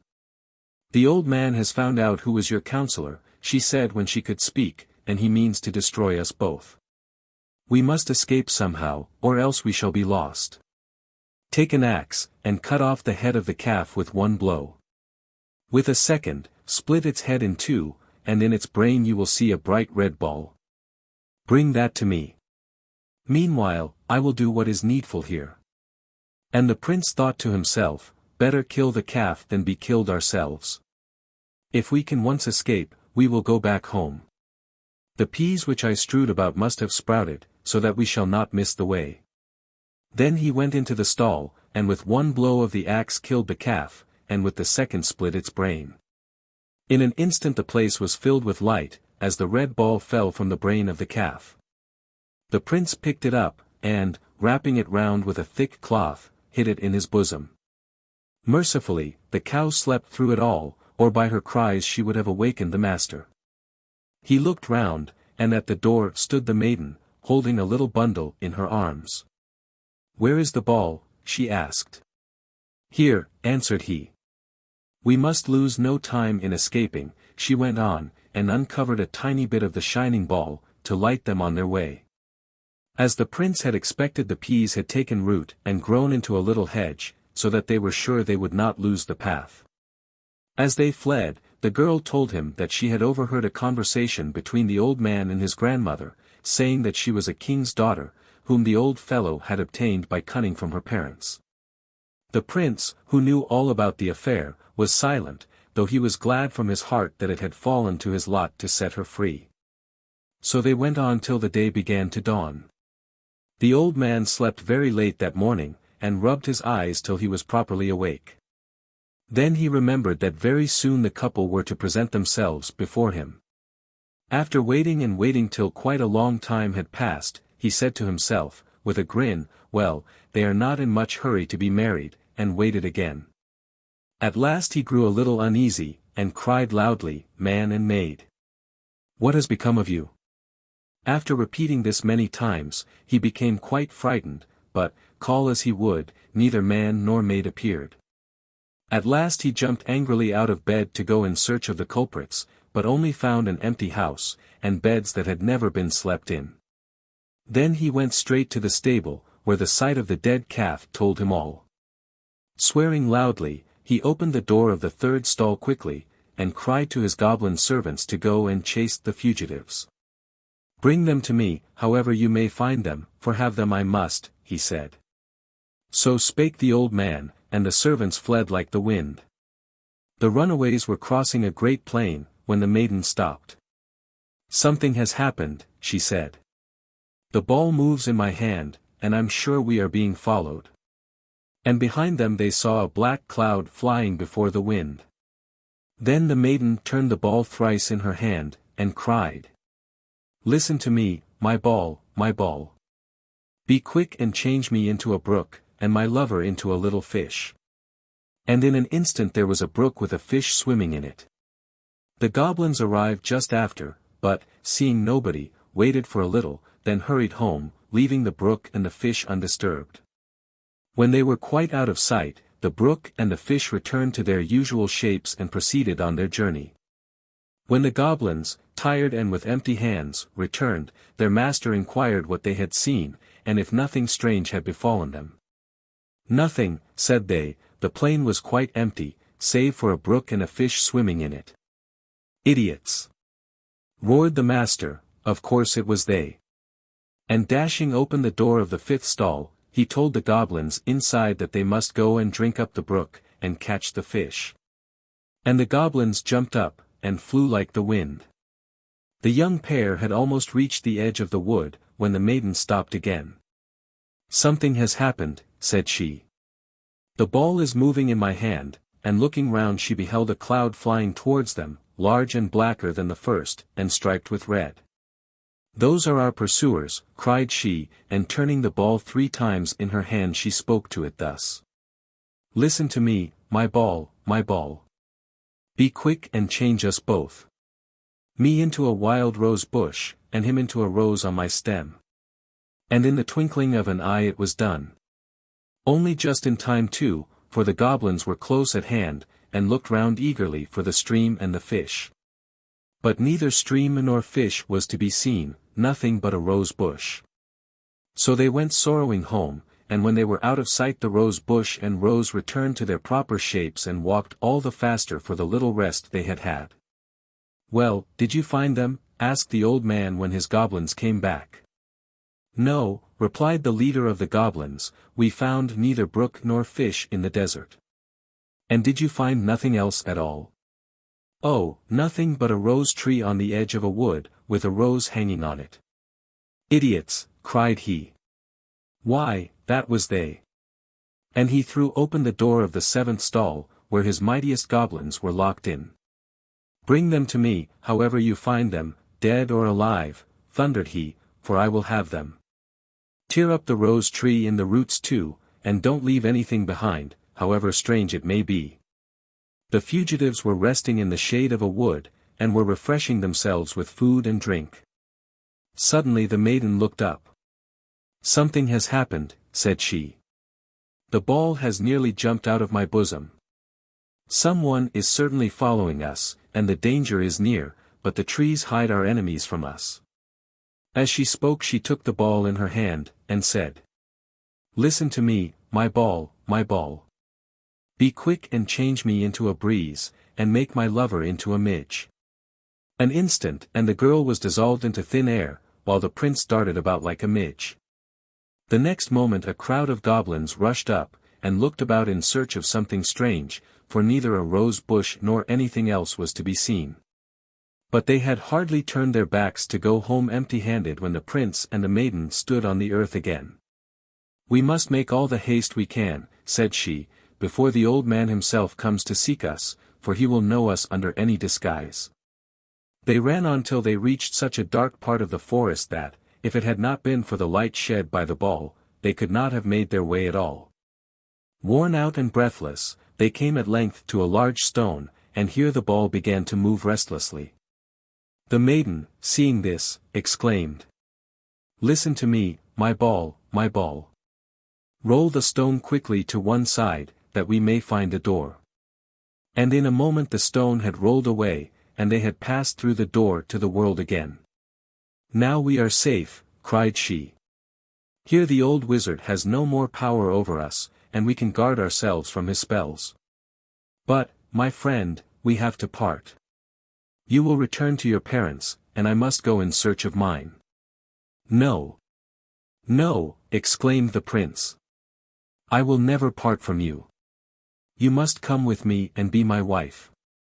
We have gone through many troubles together, and now we will share our joys.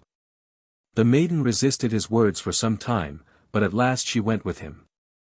In the forest they met a woodcutter, who told them that in the palace, as well as in all the land, there had been great sorrow over the loss of the prince, and many years had now passed away during which they had found no traces of him.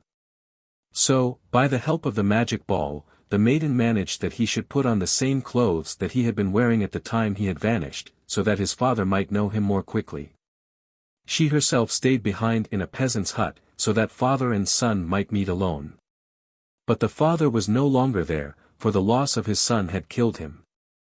And on his deathbed he confessed to his people how he had contrived that the old wizard should carry away a peasant's child instead of the prince, wherefore this punishment had fallen upon him. The prince wept bitterly when he heard this news, for he had loved his father well, and for 3 days he ate and drank nothing. But on the 4th day he stood in the presence of his people as their new king, and, calling his counselors, he told them all the strange things that had befallen him, and how the maiden had borne him safe through all. And the counselors cried with one voice, "Let her be your wife, and our liege lady." And that is the end of the story. Est nicht Märchen. The child who came from an egg. Once upon a time there lived a queen whose heart was sore because she had no children. She was sad enough when her husband was at home with her, but when he was away she would see nobody, but sat and wept all day long. Now it happened that a war broke out with the king of a neighboring country, and the queen was left in the palace alone. She was so unhappy that she felt as if the walls would stifle her, so she wandered out into the garden, and threw herself down on a grassy bank, under the shade of a lime tree. She had been there for some time, when a rustle among the leaves caused her to look up, and she saw an old woman limping on her crutches towards the stream that flowed through the grounds. When she had quenched her thirst, she came straight up to the queen, and said to her, "Do not take it evil, noble lady, that I dare to speak to you, and do not be afraid of me, for it may be that I shall bring you good luck." The queen looked at her doubtfully, and answered, "You do not seem as if you had been very lucky yourself, or to have much good fortune to spare for anyone else." "Under rough bark lies smooth wood and sweet kernel," replied the old woman. "Let me see your hand, that I may read the future." The queen held out her hand, and the old woman examined its lines closely. Then she said, "Your heart is heavy with 2 sorrows, one old and one new. The new sorrow is for your husband who is fighting far away from you, but, believe me, he is well, and will soon bring you joyful news. But your other sorrow is much older than this. Your happiness is spoilt because you have no children." At these words the queen became scarlet, and tried to draw away her hand, but the old woman said, "Have a little patience, for there are some things I want to see more clearly." "But who are you?" asked the queen, "for you seem to be able to read my heart." "Never mind my name," answered she, "but rejoice that it is permitted to me to show you a way to lessen your grief. You must, however, promise to do exactly what I tell you, if any good is to come of it." "Oh, I will obey you exactly," cried the queen, "and if you can help me you shall have in return anything you ask for." The old woman stood thinking for a little, then she drew something from the folds of her dress, and, undoing a number of wrappings, brought out a tiny basket made of birch bark. She held it out to the queen, saying, "In the basket you will find a bird's egg. This you must be careful to keep in a warm place for 3 months, when it will turn into a doll. Lay the doll in a basket lined with soft wool, and leave it alone, for it will not need any food, and by you will find it has grown to be the size of a baby. Then you will have a baby of your own, and you must put it by the side of the other child, and bring your husband to see his son and daughter. The boy you will bring up yourself, but you must entrust the little girl to a nurse. When the time comes to have them christened you will invite me to be godmother to the princess, and this is how you must send the invitation. Hidden in the cradle, you will find a goose's wing, throw this out of the window, and I will be with you directly, but be sure you tell no one of all the things that have befallen you." The queen was about to reply, but the old woman was already limping away, and before she had gone 2 steps she had turned into a young girl, who moved so quickly that she seemed rather to fly than to walk.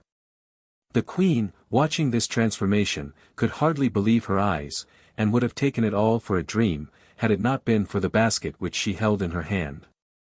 Feeling a different being from the poor sad woman who had wandered into the garden so short a time before, she hastened to her room, and felt carefully in the basket for the egg.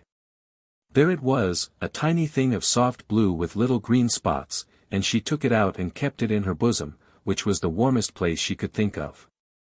A fortnight after the old woman had paid her visit, the king came home, having conquered his enemies. At this proof that the old woman had spoken truth, the queen's heart bounded, for she now had fresh hopes that the rest of the prophecy might be fulfilled. She cherished the basket and the egg as her chiefest treasures, and had a golden case made for the basket, so that when the time came to lay the egg in it, it might not risk any harm. 3 months passed, and, as the old woman had bidden her, the queen took the egg from her bosom, and laid it snugly amidst the warm woolen folds. The next morning she went to look at it, and the first thing she saw was the broken eggshell, and a little doll lying among the pieces. Then she felt happy at last, and leaving the doll in peace to grow, waited, as she had been told, for a baby of her own to lay beside it. In course of time, this came also, and the queen took the little girl out of the basket, and placed it with her son in a golden cradle which glittered with precious stones. Next she sent for the king, who nearly went mad with joy at the sight of the children. Soon there came a day when the whole court was ordered to be present at the christening of the royal babies, and when all was ready the queen softly opened the window a little, and let the goose-wing fly out. The guests were coming thick and fast, when suddenly there drove up a splendid coach drawn by 6 cream-colored horses, and out of it stepped a young lady dressed in garments that shone like the sun. Her face could not be seen, for a veil covered her head, but as she came up to the place where the queen was standing with the babies she drew the veil aside, and everyone was dazzled with her beauty. She took the little girl in her arms, and holding it up before the assembled company announced that henceforward it would be known by the name of Dotterine, a name which no one understood but the queen, who knew that the baby had come from the yolk of an egg. The boy was called Willem. After the feast was over and the guests were going away, the godmother laid the baby in the cradle, and said to the queen, "Whenever the baby goes to sleep, be sure you lay the basket beside her, and leave the eggshells in it. As long as you do that, no evil can come to her, so guard this treasure as the apple of your eye, and teach your daughter to do so likewise." Then, kissing the baby 3 times, she mounted her coach and drove away. The children throve well, and Dotterine's nurse loved her as if she were the baby's real mother. Every day the little girl seemed to grow prettier, and people used to say she would soon be as beautiful as her godmother, but no one knew, except the nurse, that at night, when the child slept, a strange and lovely lady bent over her. At length she told the queen what she had seen, but they determined to keep it as a secret between themselves. The twins were by this time nearly 2 years old, when the queen was taken suddenly ill. All the best doctors in the country were sent for, but it was no use, for there is no cure for death. The queen knew she was dying, and sent for Dotterine and her nurse, who had now become her lady-in-waiting. To her, as her most faithful servant, she gave the lucky basket in charge, and besought her to treasure it carefully. "When my daughter," said the queen, "is 10 years old, you are to hand it over to her, but warn her solemnly that her whole future happiness depends on the way she guards it. About my son, I have no fears. He is the heir of the kingdom, and his father will look after him." The lady-in-waiting promised to carry out the queen's directions, and above all to keep the affair a secret. And that same morning the queen died. After some years the king married again, but he did not love his second wife as he had done his first, and had only married her for reasons of ambition. She hated her stepchildren, and the king, seeing this, kept them out of the way, under the care of Dotterine's old nurse. But if they ever strayed across the path of the queen, she would kick them out of her sight like dogs. On Dotterine's 10th birthday her nurse handed her over the cradle, and repeated to her mother's dying words, but the child was too young to understand the value of such a gift, and at first thought little about it.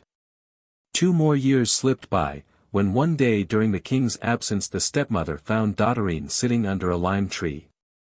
She fell as usual into a passion, and beat the child so badly that Dotterine went staggering to her own room. Her nurse was not there, but suddenly, as she stood weeping, her eyes fell upon the golden case in which lay the precious basket. She thought it might contain something to amuse her, and looked eagerly inside, but nothing was there save a handful of wool and 2 empty eggshells. Very much disappointed, she lifted the wool, and there lay the goose's wing.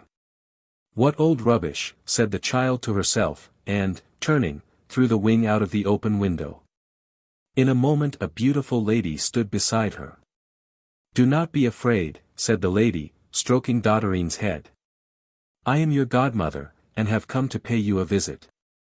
Your red eyes tell me that you are unhappy. I know that your stepmother is very unkind to you, but be brave and patient, and better days will come. She will have no power over you when you are grown up, and no one else can hurt you either, if only you are careful never to part from your basket, or to lose the eggshells that are in it. Make a silken case for the little basket, and hide it away in your dress night and day, and you will be safe from your stepmother and anyone that tries to harm you.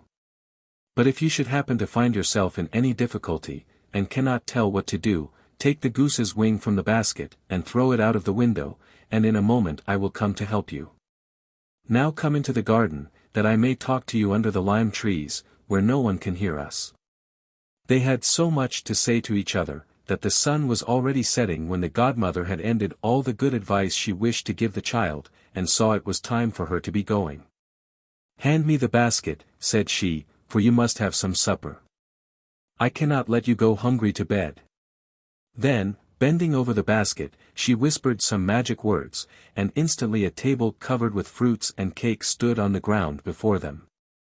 When they had finished eating, the godmother led the child back, and on the way taught her the words she must say to the basket when she wanted it to give her something. In a few years more, Dotterine was a grown-up young lady, and those who saw her thought that the world did not contain so lovely a girl. About this time a terrible war broke out, and the king and his army were beaten back and back, till at length they had to retire into the town, and make ready for a siege. It lasted so long that food began to fail, and even in the palace there was not enough to eat. So one morning Dotterine, who had had neither supper nor breakfast, and was feeling very hungry, let her wing fly away. She was so weak and miserable, that directly her godmother appeared she burst into tears, and could not speak for some time. "Do not cry so, dear child," said the godmother. "I will carry you away from all this, but the others I must leave to take their chance." Then, bidding Dotterine follow her, she passed through the gates of the town, and through the army outside, and nobody stopped them, or seemed to see them. The next day the town surrendered, and the king and all his courtiers were taken prisoners, but in the confusion his son managed to make his escape. The queen had already met her death from a spear carelessly thrown. As soon as Dotterine and her godmother were clear of the enemy, Dotterine took off her own clothes, and put on those of a peasant, and in order to disguise her better her godmother changed her face completely. When better times come, her protectress said cheerfully, "And you want to look like yourself again, you have only to whisper the words I have taught you into the basket, and say you would like to have your own face once more. And it will be all right in a moment. But you will have to endure a little longer yet." Then, warning her once more to take care of the basket, the lady bade the girl farewell. For many days Dotterine wandered from one place to another without finding shelter, and though the food which she got from the basket prevented her from starving, she was glad enough to take service in a peasant's house till brighter days dawned. At first the work she had to do seemed very difficult, but either she was wonderfully quick in learning, or else the basket may have secretly helped her. Anyhow at the end of 3 days she could do everything as well as if she had cleaned pots and swept rooms all her life. One morning Dotterine was busy scouring a wooden tub, when a noble lady happened to pass through the village. The girl's bright face as she stood in the front of the door with her tub attracted the lady, and she stopped and called the girl to come and speak to her. "Would you not like to come and enter my service?" she asked. "Very much," replied Dotterine, "if my present mistress will allow me." "Oh, I will settle that," answered the lady, and so she did, and the same day they set out for the lady's house, Dotterine sitting beside the coachman. 6 months went by, and then came the joyful news that the king's son had collected an army and had defeated the usurper who had taken his father's place. but at the same moment Dotterine learned that the old king had died in captivity. The girl wept bitterly for his loss, but in secrecy, as she had told her mistress nothing about her past life. At the end of a year of mourning, the young king let it be known that he intended to marry, and commanded all the maidens in the kingdom to come to a feast, so that he might choose a wife from among them. For weeks all the mothers and all the daughters in the land were busy preparing beautiful dresses and trying new ways of putting up their hair, and the 3 lovely daughters of Dotterine's mistress were as much excited as the rest. The girl was clever with her fingers, and was occupied all day with getting ready their smart clothes, but at night when she went to bed she always dreamed that her godmother bent over her and said, "Dress your young ladies for the feast. And when they have started, follow them yourself. Nobody will be so fine as you." When the great day came, Dotterine could hardly contain herself, and when she had dressed her young mistresses and seen them depart with their mother she flung herself on her bed, and burst into tears. Then she seemed to hear a voice whisper to her, "Look in your basket, and you will find in it everything that you need." Dotterine did not want to be told twice. Up she jumped, seized her basket, and repeated the magic words, and behold! There lay a dress on the bed, shining as a star. She put it on with fingers that trembled with joy, and, looking in the glass, was struck dumb at her own beauty. She went downstairs, and in front of the door stood a fine carriage, into which she stepped and was driven away like the wind. The king's palace was a long way off, yet it seemed only a few minutes before Dotterine drew up at the great gates. She was just going to alight, when she suddenly remembered she had left her basket behind her. What was she to do? Go back and fetch it, lest some ill fortune should befall her, or enter the palace and trust to chance that nothing evil would happen? But before she could decide, a little swallow flew up with the basket in its beak, and the girl was happy again. The feast was already at its height, and the hall was brilliant with youth and beauty, when the door was flung wide and Dotterine entered, making all the other maidens look pale and dim beside her.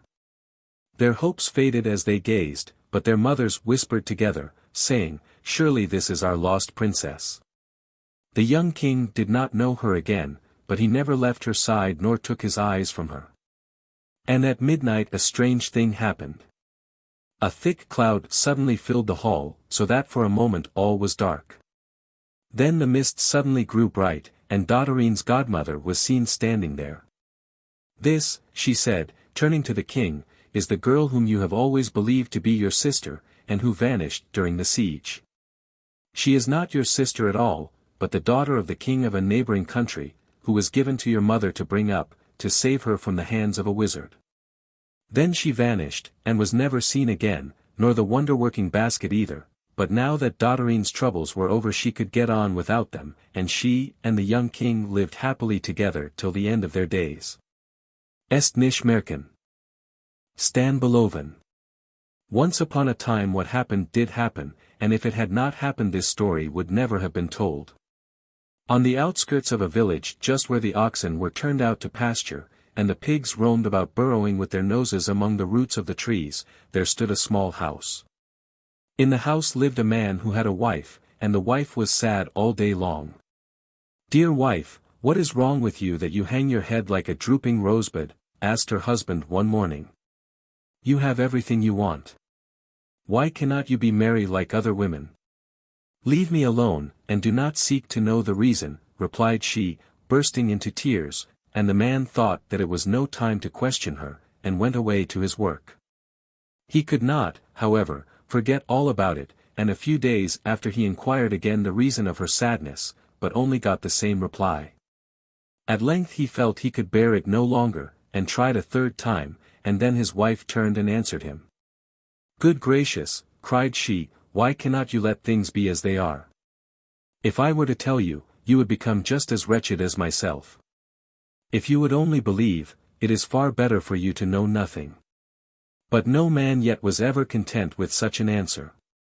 The more you beg him not to inquire, the greater is his curiosity to learn the whole. "Well, if you must know," said the wife at last, "I will tell you. There is no luck in this house, no luck at all. Is not your cow the best milker in all the village? Are not your trees as full of fruit as your hives are full of bees? Has anyone cornfields like ours? Really, you talk nonsense when you say things like that.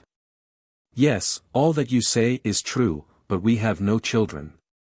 Then Stan understood, and when a man once understands and has his eyes opened, it is no longer well with him. From that day the little house in the outskirts contained an unhappy man as well as an unhappy woman. And at the sight of her husband's misery the woman became more wretched than ever. And so matters went on for some time. Some weeks had passed, and Stan thought he would consult a wise man who lived a day's journey from his own house. The wise man was sitting before his door when he came up, and Stan fell on his knees before him. "Give me children, my lord, give me children." "Take care what you are asking," replied the wise man. "Will not children be a burden to you? Are you rich enough to feed and clothe them? Only give them to me, my lord, and I will manage somehow." And at a sign from the wise man Stan went his way. He reached home that evening tired and dusty, but with hope in his heart. As he drew near his house a sound of voices struck upon his ear, and he looked up to see the whole place full of children. Children in the garden, children in the yard, children looking out of every window. It seemed to the man as if all the children in the world must be gathered there. And none was bigger than the other, but each was smaller than the other, and every one was more noisy and more impudent and more daring than the rest, and Stan gazed and grew cold with horror as he realized that they all belonged to him. Good gracious! How many there are! How many, he muttered to himself. Oh, but not one too many, smiled his wife, coming up with a crowd more children clinging to her skirts. But even she found that it was not so easy to look after 100 children, and when a few days had passed and they had eaten up all the food there was in the house, they began to cry, "Father! I am hungry, till Stan scratched his head and wondered what he was to do next. It was not that he thought there were too many children, for his life had seemed more full of joy since they appeared, but now it came to the point he did not know how he was to feed them. The cow had ceased to give milk, and it was too early for the fruit trees to ripen. "Do you know, old woman," said he one day to his wife, "I must go out into the world and try to bring back food somehow, though I cannot tell where it is to come from. To the hungry man any road is long," and then there was always the thought that he had to satisfy 100 greedy children as well as himself. Stan wandered, and wandered, and wandered, till he reached to the end of the world, where that which is mingled with that which is not, and there he saw, a little way off, a sheepfold, with 7 sheep in it. In the shadow of some trees lay the rest of the flock. Stan crept up, hoping that he might manage to decoy some of them away quietly, and drive them home for food for his family, but he soon found this could not be. For at midnight he heard a rushing noise, and through the air flew a dragon, who drove apart a ram, a sheep, and a lamb, and 3 fine cattle that were lying down close by. And besides these he took the milk of 77 sheep, and carried it home to his old mother, that she might bathe in it and grow young again. And this happened every night. The shepherd bewailed himself in vain, the dragon only laughed, and Stan saw that this was not the place to get food for his family. But though he quite understood that it was almost hopeless to fight against such a powerful monster, yet the thought of the hungry children at home clung to him like a burr, and would not be shaken off, and at last he said to the shepherd, "What will you give me if I rid you of the dragon?" "1 of every 3 rams, 1 of every 3 sheep, 1 of every 3 lambs," answered the herd. "It is a bargain," replied Stan, though at the moment he did not know how, supposing he did come off the victor, he would ever be able to drive so large a flock home. However, that matter could be settled later. At present night was not far off, and he must consider how best to fight with the dragon. Just at midnight, a horrible feeling that was new and strange to him came over Stan, a feeling that he could not put into words even to himself, but which almost forced him to give up the battle and take the shortest road home again. He half turned. Then he remembered the children, and turned back. "You or I," said Stan to himself, and took up his position on the edge of the flock. "Stop," he suddenly cried, as the air was filled with a rushing noise, and the dragon came dashing past. "Dear me," exclaimed the dragon, looking round. "Who are you, and where do you come from?" "I am Stan Bolovan, who eats rocks all night, and in the day feeds on the flowers of the mountain.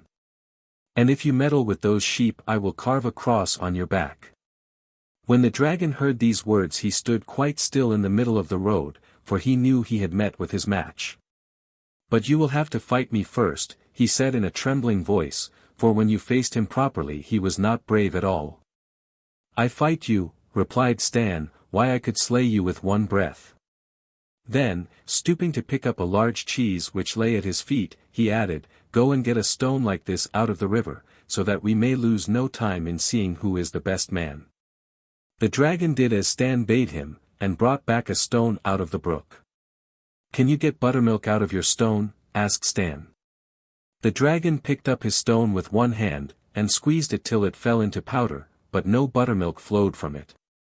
"Of course I can't," he said, half angrily. "Well, if you can't, I can," answered Stan, and he pressed the cheese till buttermilk flowed through his fingers. When the dragon saw that, he thought it was time he made the best of his way home again, but Stan stood in his path. "We have still some accounts to settle," said he, "about what you have been doing here," and the poor dragon was too frightened to stir, lest Stan should slay him at one breath and bury him among the flowers in the mountain pastures. "Listen to me," he said at last. "I see you are a very useful person, and my mother has need of a fellow like you. Suppose you enter her service for 3 days, which are as long as one of your years, and she will pay you each day 7 sacks full of ducats. 3 times 7 sacks full of ducats." The offer was very tempting, and Stan could not resist it. He did not waste words, but nodded to the dragon, and they started along the road. It was a long, long way, but when they came to the end they found the dragon's mother, who was as old as time itself, expecting them. Stan saw her eyes shining like lamps from afar, and when they entered the house they beheld a huge kettle standing on the fire, filled with milk. When the old mother found that her son had arrived empty-handed she grew very angry, and fire and flame darted from her nostrils, but before she could speak the dragon turned to Stan. "Stay here," said he, "and wait for me. I am going to explain things to my mother." Stan was already repenting bitterly that he had ever come to such a place, but, since he was there, there was nothing for it but to take everything quietly, and not show that he was afraid. "Listen, mother," said the dragon as soon as they were alone, "I have brought this man in order to get rid of him. He is a terrific fellow who eats rocks, and can press buttermilk out of a stone," and he told her all that had happened the night before. "Oh, just leave him to me," she said. "I have never yet let a man slip through my fingers." So Stan had to stay and do the old mother service. The next day she told him that he and her son should try which was the strongest, and she took down a huge club, bound 7 times with iron. The dragon picked it up as if it had been a feather, and, after whirling it round his head, flung it lightly 3 miles away, telling Stan to beat that if he could. They walked to the spot where the club lay. Stan stooped and felt it. Then a great fear came over him, for he knew that he and all his children together would never lift that club from the ground. "What are you doing?" asked the dragon. "I was thinking what a beautiful club it was, and what a pity it is that it should cause your death." "How do you mean, my death?" asked the dragon. "Only that I am afraid that if I throw it you will never see another dawn. You don't know how strong I am." "Oh, never mind that, be quick and throw. If you are really in earnest, let us go and feast for 3 days, that will at any rate give you 3 extra days of life." Stan spoke so calmly that this time the dragon began to get a little frightened, though he did not quite believe that things would be as bad as Stan said. They returned to the house, took all the food that could be found in the old mother's larder, and carried it back to the place where the club was lying. Then Stan seated himself on the sack of provisions, and remained quietly watching the setting moon. "What are you doing?" asked the dragon. "Waiting till the moon gets out of my way." "What do you mean? I don't understand. Don't you see that the moon is exactly in my way? But of course, if you like, I will throw the club into the moon." At these words the dragon grew uncomfortable for the second time. He prized the club which had been left him by his grandfather, very highly, and had no desire that it should be lost in the moon. "I'll tell you what," he said, after thinking a little. "Don't throw the club at all. I will throw it a second time, and that will do just as well." "No, certainly not," replied Stan. "Just wait till the moon sets." But the dragon, in dread lest Stan should fulfill his threats, tried what bribes could do, and in the end had to promise Stan 7 sacks of ducats before he was suffered to throw back the club himself. "Oh, dear me, that is indeed a strong man," said the dragon, turning to his mother. "Would you believe that I have had the greatest difficulty in preventing him from throwing the club into the moon?" Then the old woman grew uncomfortable too. Only to think of it. It was no joke to throw things into the moon. So no more was heard of the club, and the next day they had all something else to think about. "Go and fetch me water," said the mother, when the morning broke, and gave them 12 buffalo skins with the order to keep filling them till night. They set out at once for the brook, and in the twinkling of an eye the dragon had filled the whole 12, carried them into the house, and brought them back to Stan. Stan was tired, he could scarcely lift the buckets when they were empty, and he shuddered to think of what would happen when they were full. But he only took an old knife out of his pocket and began to scratch up the earth near the brook. "What are you doing there? How are you going to carry the water into the house?" asked the dragon. "How? Dear me, that is easy enough. I shall just take the brook." At these words the dragon's jaw dropped. This was the last thing that had ever entered his head, for the brook had been as it was since the days of his grandfather. "I'll tell you what," he said. "Let me carry your skins for you." "Most certainly not," answered Stan, going on with his digging, and the dragon, in dread lest he should fulfill his threat, tried what bribes would do. And in the end had again to promise 7 sacks of ducats before Stan would agree to leave the brook alone and let him carry the water into the house. On the 3rd day the old mother sent Stan into the forest for wood, and, as usual, the dragon went with him. Before you could count 3 he had pulled up more trees than Stan could have cut down in a lifetime, and had arranged them neatly in rows. When the dragon had finished, Stan began to look about him, and, choosing the biggest of the trees, he climbed up it, and, breaking off a long rope of wild vine, bound the top of the tree to the one next it. And so he did to a whole line of trees. "What are you doing there?" asked the dragon. "You can see for yourself," answered Stan, going quietly on with his work. "Why are you tying the trees together?" "Not to give myself unnecessary work. When I pull up one, all the others will come up too." "But how will you carry them home?" "Dear me! Don't you understand that I am going to take the whole forest back with me?" said Stan, tying 2 other trees as he spoke. "I'll tell you what," cried the dragon, trembling with fear at the thought of such a thing, "let me carry the wood for you, and you shall have 7 times 7 sacks full of ducats." "You are a good fellow, and I agree to your proposal," answered Stan, and the dragon carried the wood. Now the 3 days' service which were to be reckoned as a year were over, and the only thing that disturbed Stan was, how to get all those ducats back to his home. In the evening the dragon and his mother had a long talk, but Stan heard every word through a crack in the ceiling. "Woe be to us, mother," said the dragon, "this man will soon get us into his power. Give him his money, and let us be rid of him." But the old mother was fond of money, and did not like this. "Listen to me," said she, "you must murder him this very night." "I am afraid," answered he. "There is nothing to fear," replied the old mother. "When he is asleep take the club, and hit him on the head with it. It is easily done." And so it would have been, had not Stan heard all about it. And when the dragon and his mother had put out their lights, he took the pig's trough and filled it with earth, and placed it in his bed, and covered it with clothes. Then he hid himself underneath, and began to snore loudly. Very soon the dragon stole softly into the room, and gave a tremendous blow on the spot where Stan's head should have been.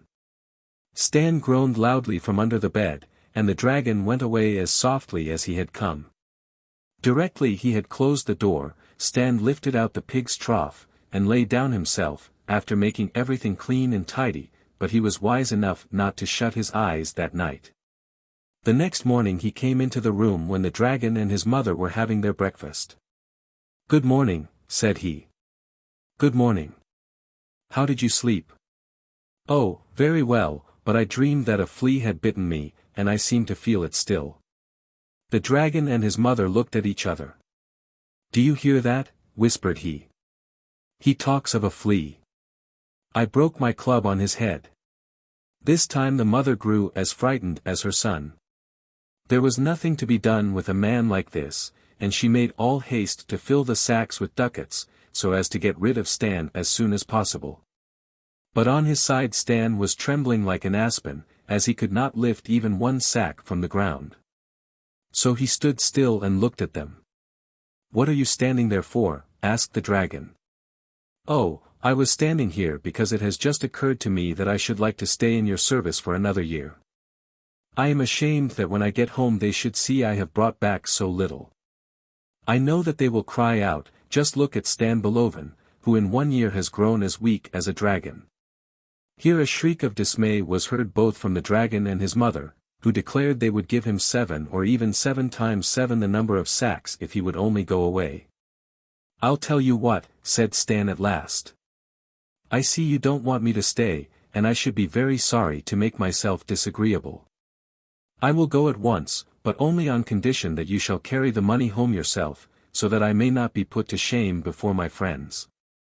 The words were hardly out of his mouth before the dragon had snatched up the sacks and piled them on his back. Then he and Stan set forth. The way, though really not far, was yet too long for Stan, but at length he heard his children's voices, and stopped short. He did not wish the dragon to know where he lived, lest some day he should come to take back his treasure. Was there nothing he could say to get rid of the monster? Suddenly an idea came into Stan's head, and he turned round. "I hardly know what to do," said he. "I have 100 children, and I am afraid they may do you harm, as they are always ready for a fight. However, I will do my best to protect you." 100 children. That was indeed no joke. The dragon let fall the sacks from terror, and then picked them up again. But the children, who had had nothing to eat since their father had left them, came rushing towards him, waving knives in their right hands and forks in their left, and crying, "Give us dragon's flesh, we will have dragon's flesh." At this dreadful sight the dragon waited no longer. He flung down his sacks where he stood and took flight as fast as he could, so terrified at the fate that awaited him that from that day he has never dared to show his face in the world again. Adapted from Romanish Märchen. The Two Frogs. Once upon a time in the country of Japan there lived 2 frogs, one of whom made his home in a ditch near the town of Osaka, on the sea coast, while the other dwelt in a clear little stream which ran through the city of Kyoto. At such a great distance apart, they had never even heard of each other. But, funnily enough, the idea came into both their heads at once that they should like to see a little of the world, and the frog who lived at Kyoto wanted to visit Osaka, and the frog who lived at Osaka wished to go to Kyoto, where the great Mikado had his palace. So one fine morning in the spring they both set out along the road that led from Kyoto to Osaka, one from one end and the other from the other. The journey was more tiring than they expected, for they did not know much about traveling, and halfway between the 2 towns there arose a mountain which had to be climbed. It took them a long time and a great many hops to reach the top, but there they were at last, and what was the surprise of each to see another frog before him. They looked at each other for a moment without speaking, and then fell into conversation, explaining the cause of their meeting so far from their homes. It was delightful to find that they both felt the same wish, to learn a little more of their native country, and as there was no sort of hurry they stretched themselves out in a cool, damp place, and agreed that they would have a good rest before they parted to go their ways. "What a pity we are not bigger," said the Osaka frog, "for then we could see both towns from here, and tell if it is worth our while going on." "Oh, that is easily managed," returned the Kyoto frog. "We have only got to stand up on our hind legs, and hold on to each other, and then we can each look at the town he is traveling to." This idea pleased the Osaka frog so much that he at once jumped up and put his front paws on the shoulders of his friend, who had risen also. There they both stood, stretching themselves as high as they could, and holding each other tightly, so that they might not fall down. The Kyoto frog turned his nose towards Osaka, and the Osaka frog turned his nose towards Kyoto. But the foolish things forgot that when they stood up their great eyes lay in the backs of their heads, and that though their noses might point to the places to which they wanted to go, their eyes beheld the places from which they had come. "Dear me," cried the Osaka frog, "Kyoto is exactly like Osaka. It is certainly not worth such a long journey. I shall go home.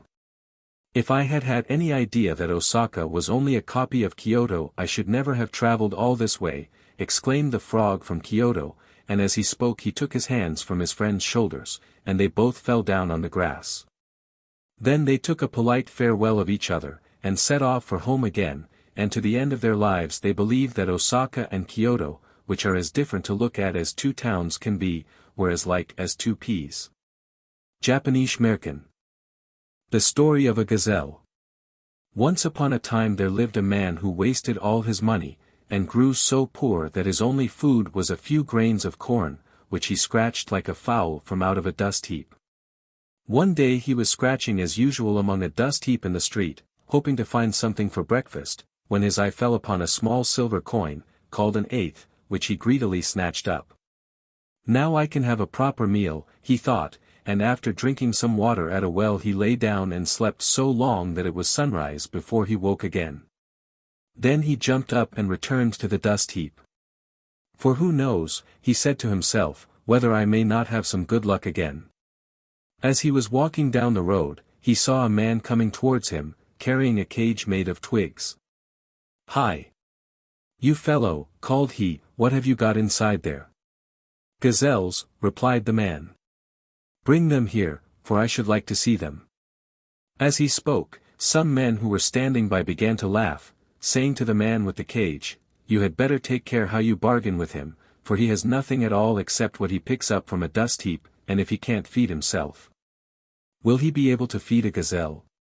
But the man with the cage made answer, "Since I started from my home in the country, 50 people at the least have called me to show them my gazelles, and was there one among them who cared to buy? It is the custom for a trader in merchandise to be summoned hither and thither, and who knows where one may find a buyer." And he took up his cage and went towards the scratcher of dust heaps, and the men went with him. "What do you ask for your gazelles?" said the beggar. "Will you let me have one for an eighth?" And the man with the cage took out a gazelle, and held it out, saying, "Take this one, master." And the beggar took it and carried it to the dust heap, where he scratched carefully till he found a few grains of corn, which he divided with his gazelle. This he did night and morning, till 5 days went by. Then, as he slept, the gazelle woke him, saying, "Master." And the man answered, "How is it that I see a wonder?" "What wonder?" asked the gazelle. "Why, that you, a gazelle, should be able to speak, for, from the beginning, my father and mother and all the people that are in the world have never told me of a talking gazelle." "Never mind that," said the gazelle, "but listen to what I say. First, I took you for my master. Second, you gave for me all you had in the world. I cannot run away from you, but give me, I pray you, leave to go every morning and seek food for myself, and every evening I will come back to you. What you find in the dust heaps is not enough for both of us." "Go, then," answered the master, and the gazelle went. When the sun had set, the gazelle came back, and the poor man was very glad, and they lay down and slept side by side. In the morning it said to him, "I am going away to feed." And the man replied, "Go, my son," but he felt very lonely without his gazelle, and set out sooner than usual for the dust heap where he generally found most corn. And glad he was when the evening came, and he could return home. He lay on the grass chewing tobacco, when the gazelle trotted up. "Good evening, my master, how have you fared all day?" "I have been resting in the shade in a place where there is sweet grass when I am hungry, and fresh water when I am thirsty, and a soft breeze to fan me in the heat. It is far away in the forest, and no one knows of it but me, and tomorrow I shall go again. So for 5 days the gazelle set off at daybreak for this cool spot, but on the 5th day it came to a place where the grass was bitter, and it did not like it, and scratched, hoping to tear away the bad blades.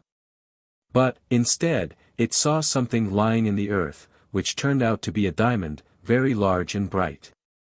"Oh, ho," said the gazelle to itself, "perhaps now I can do something for my master who bought me with all the money he had.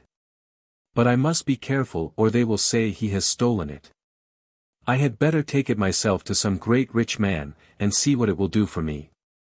Directly the gazelle had come to this conclusion, it picked up the diamond in its mouth, and went on and on and on through the forest, but found no place where a rich man was likely to dwell. For 2 more days it ran, from dawn to dark, till at last early one morning it caught sight of a large town, which gave it fresh courage. The people were standing about the streets doing their marketing, when the gazelle bounded past, the diamond flashing as it ran. They called after it, but it took no notice till it reached the palace, where the Sultan was sitting, enjoying the cool air. And the gazelle galloped up to him, and laid the diamond at his feet. The Sultan looked first at the diamond and next at the gazelle, then he ordered his attendants to bring cushions and a carpet, that the gazelle might rest itself after its long journey. And he likewise ordered milk to be brought, and rice, that it might eat and drink and be refreshed. And when the gazelle was rested, the Sultan said to it, "Give me the news you have come with." And the gazelle answered, "I am come with this diamond, which is a pledge from my master the Sultan Darai. He has heard you have a daughter, and sends you this small token, and begs you will give her to him to wife." And the Sultan said, "I am content. The wife is his wife, the family is his family, the slave is his slave. Let him come to me empty-handed, I am content." When the Sultan had ended, the gazelle rose, and said, "Master, farewell. I go back to our town, and in 8 days, or it may be in 11 days, we shall arrive as your guests." And the Sultan answered, "So let it be." All this time the poor man far away had been mourning and weeping for his gazelle, which he thought had run away from him forever. And when it came in at the door he rushed to embrace it with such joy that he would not allow it a chance to speak.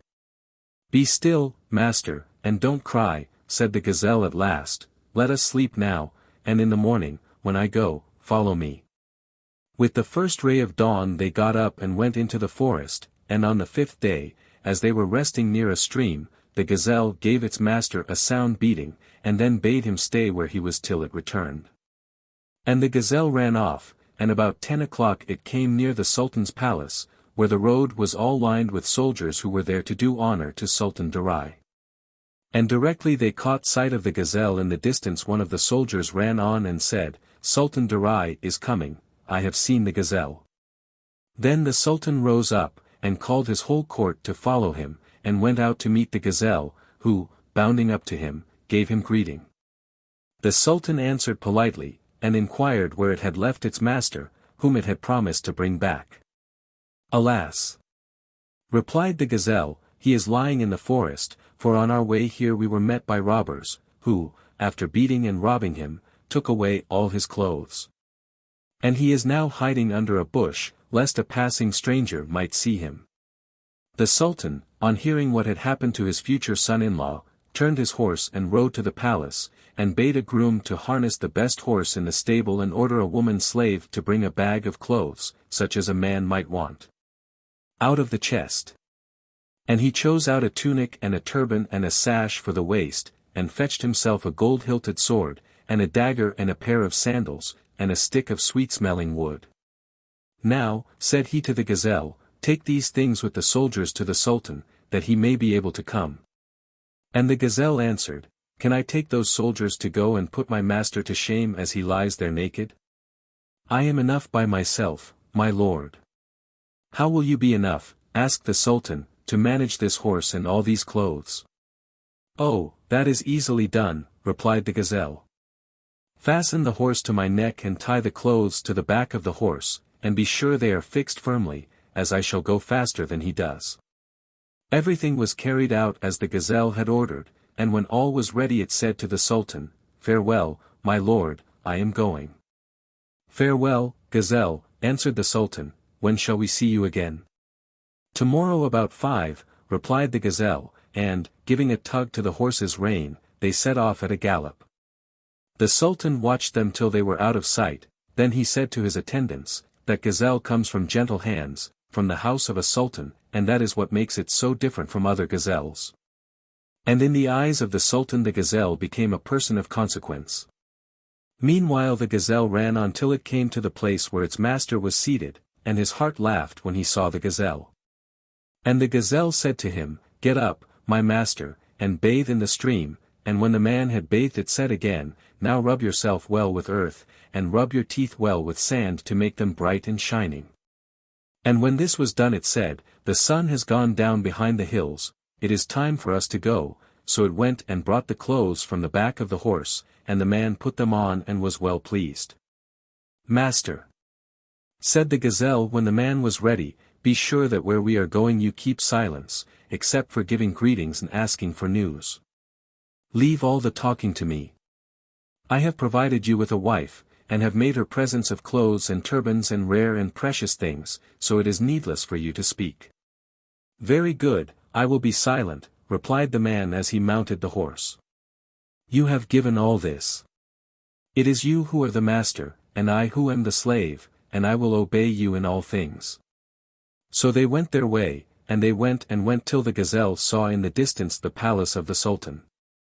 Then it said, "Master, that is the house we are going to, and you are not a poor man any longer, even your name is new." "What is my name, my father?" asked the man. "Sultan Darai," said the gazelle.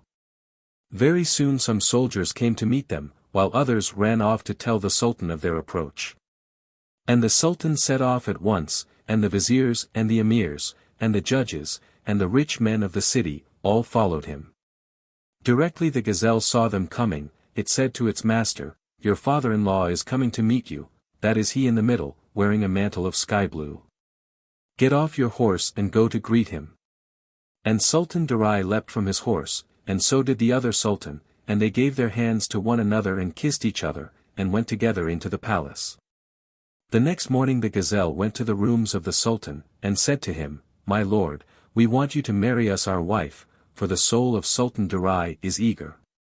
"The wife is ready, so call the priest," answered he, and when the ceremony was over a cannon was fired and music was played, and within the palace there was feasting.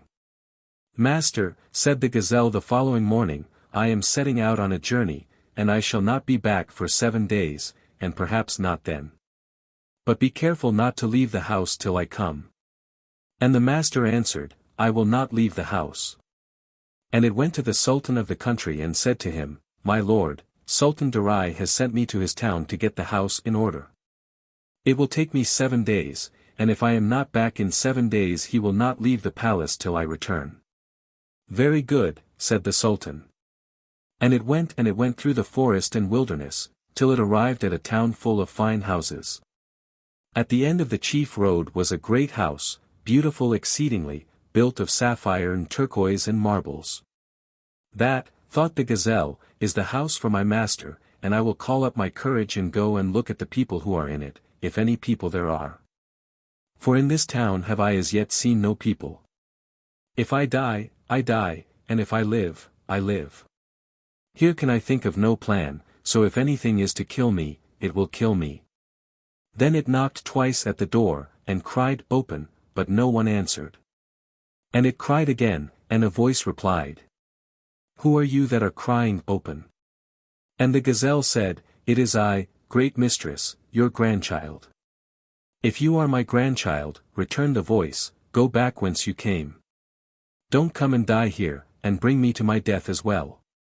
Open, mistress, I entreat, I have something to say to you." "Grandchild," replied she, "I fear to put your life in danger, and my own too." "Oh, mistress, my life will not be lost, nor yours either, open, I pray you."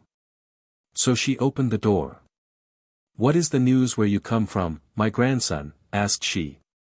"Great lady, where I come from it is well, and with you it is well." "Ah, my son, here it is not well at all. If you seek a way to die, or if you have not yet seen death, then is today the day for you to know what dying is. If I am to know it, I shall know it, replied the gazelle, but tell me, who is the lord of this house? And she said, Ah, father. In this house is much wealth, and much people, and much food, and many horses. And the lord of it all is an exceeding great and wonderful snake. Oh, cried the gazelle when he heard this. Tell me how I can get at the snake to kill him. My son, returned the old woman, do not say words like these, you risk both our lives. He has put me here all by myself, and I have to cook his food. When the great snake is coming there springs up a wind, and blows the dust about, and this goes on till the great snake glides into the courtyard and calls for his dinner, which must always be ready for him in those big pots. He eats till he has had enough, and then drinks a whole tankful of water. After that he goes away. Every second day he comes, when the sun is over the house. And he has 7 heads. How then can you be a match for him, my son? Mind your own business, mother, answered the gazelle, and don't mind other people's. Has this snake a sword? He has a sword, and a sharp one too. It cuts like a dash of lightning. Give it to me, mother, said the gazelle, and she unhooked the sword from the wall, as she was bidden. You must be quick, she said, for he may be here at any moment. Hark! Is not that the wind rising? He has come. They were silent, but the old woman peeped from behind a curtain, and saw the snake busy at the pots which she had placed ready for him in the courtyard. And after he had done eating and drinking he came to the door. You old body, he cried. What smell is that I smell inside that is not the smell of every day? Oh, master, answered she, I am alone, as I always am. But today, after many days, I have sprinkled fresh scent all over me, and it is that which you smell. What else could it be, master? All this time the gazelle had been standing close to the door, holding the sword in one of its front paws. And as the snake put one of his heads through the hole that he had made so as to get in and out comfortably, it cut it off so clean that the snake really did not feel it. The second blow was not quite so straight, for the snake said to himself, Who is that who is trying to scratch me, and stretched out his third head to see, but no sooner was the neck through the hole than the head went rolling to join the rest. When 6 of his heads were gone the snake lashed his tail with such fury that the gazelle and the old woman could not see each other for the dust he made. And the gazelle said to him, You have climbed all sorts of trees, but this you can't climb, and as the 7th head came darting through it went rolling to join the rest. Then the sword fell rattling on the ground, for the gazelle had fainted. The old woman shrieked with delight when she saw her enemy was dead, and ran to bring water to the gazelle, and fanned it, and put it where the wind could blow on it, till it grew better and gave a sneeze. And the heart of the old woman was glad, and she gave it more water, till by and by the gazelle got up. Show me this house, it said, from beginning to end, from top to bottom, from inside to out. So she arose and showed the gazelle rooms full of gold and precious things, and other rooms full of slaves. They are all yours, goods and slaves, said she. But the gazelle answered, You must keep them safe till I call my master. For 2 days it lay and rested in the house, and fed on milk and rice, and on the 3rd day it bade the old woman farewell and started back to its master. And when he heard that the gazelle was at the door he felt like a man who has found the time when all prayers are granted, and he rose and kissed it, saying, My father, you have been a long time, you have left sorrow with me. I cannot eat, I cannot drink, I cannot laugh, my heart felt no smile at anything, because of thinking of you. And the gazelle answered, I am well, and where I come from it is well, and I wish that after 4 days you would take your wife and go home. And he said, It is for you to speak. Where you go, I will follow. Then I shall go to your father-in-law and tell him this news. Go, my son. So the gazelle went to the father-in-law and said, I am sent by my master to come and tell you that after 4 days he will go away with his wife to his own home. Must he really go so quickly? We have not yet sat much together, I and Sultan Darai, nor have we yet talked much together, nor have we yet ridden out together, nor have we eaten together, yet it is 14 days since he came. But the gazelle replied, My lord, you cannot help it, for he wishes to go home, and nothing will stop him. Very good, said the Sultan, and he called all the people who were in the town, and commanded that the day his daughter left the palace ladies and guards were to attend her on her way. And at the end of 4 days a great company of ladies and slaves and horses went forth to escort the wife of Sultan Darai to her new home. They rode all day, and when the sun sank behind the hills they rested, and ate of the food the gazelle gave them, and lay down to sleep. And they journeyed on for many days, and they all, nobles and slaves, loved the gazelle with a great love, more than they loved the Sultan Darai. At last one day signs of houses appeared, far, far off. And those who saw cried out, Gazelle. And it answered, Ah, my mistresses, that is the house of Sultan Darai. At this news the women rejoiced much, and the slaves rejoiced much, and in the space of 2 hours they came to the gates, and the gazelle bade them all stay behind, and it went on to the house with Sultan Darai. When the old woman saw them coming through the courtyard she jumped and shouted for joy, and as the gazelle drew near she seized it in her arms, and kissed it. The gazelle did not like this, and said to her, Old woman, leave me alone. The one to be carried is my master, and the one to be kissed is my master. And she answered, Forgive me, my son. I did not know this was our master, and she threw open all the doors so that the master might see everything that the rooms and storehouses contained. Sultan Darai looked about him, and at length he said, Unfasten those horses that are tied up, and let loose those people that are bound. And let some sweep, and some spread the beds, and some cook, and some draw water, and some come out and receive the mistress. And when the Sultana and her ladies and her slaves entered the house, and saw the rich stuffs it was hung with, and the beautiful rice that was prepared for them to eat, they cried, Ah, you gazelle, we have seen great houses, we have seen people. We have heard of things. But this house, and you, such as you are, we have never seen or heard of. After a few days, the ladies said they wished to go home again. The gazelle begged them hard to stay, but finding they would not, it brought many gifts, and gave some to the ladies and some to their slaves. And they all thought the gazelle greater 1,000 times than its master, Sultan Darai.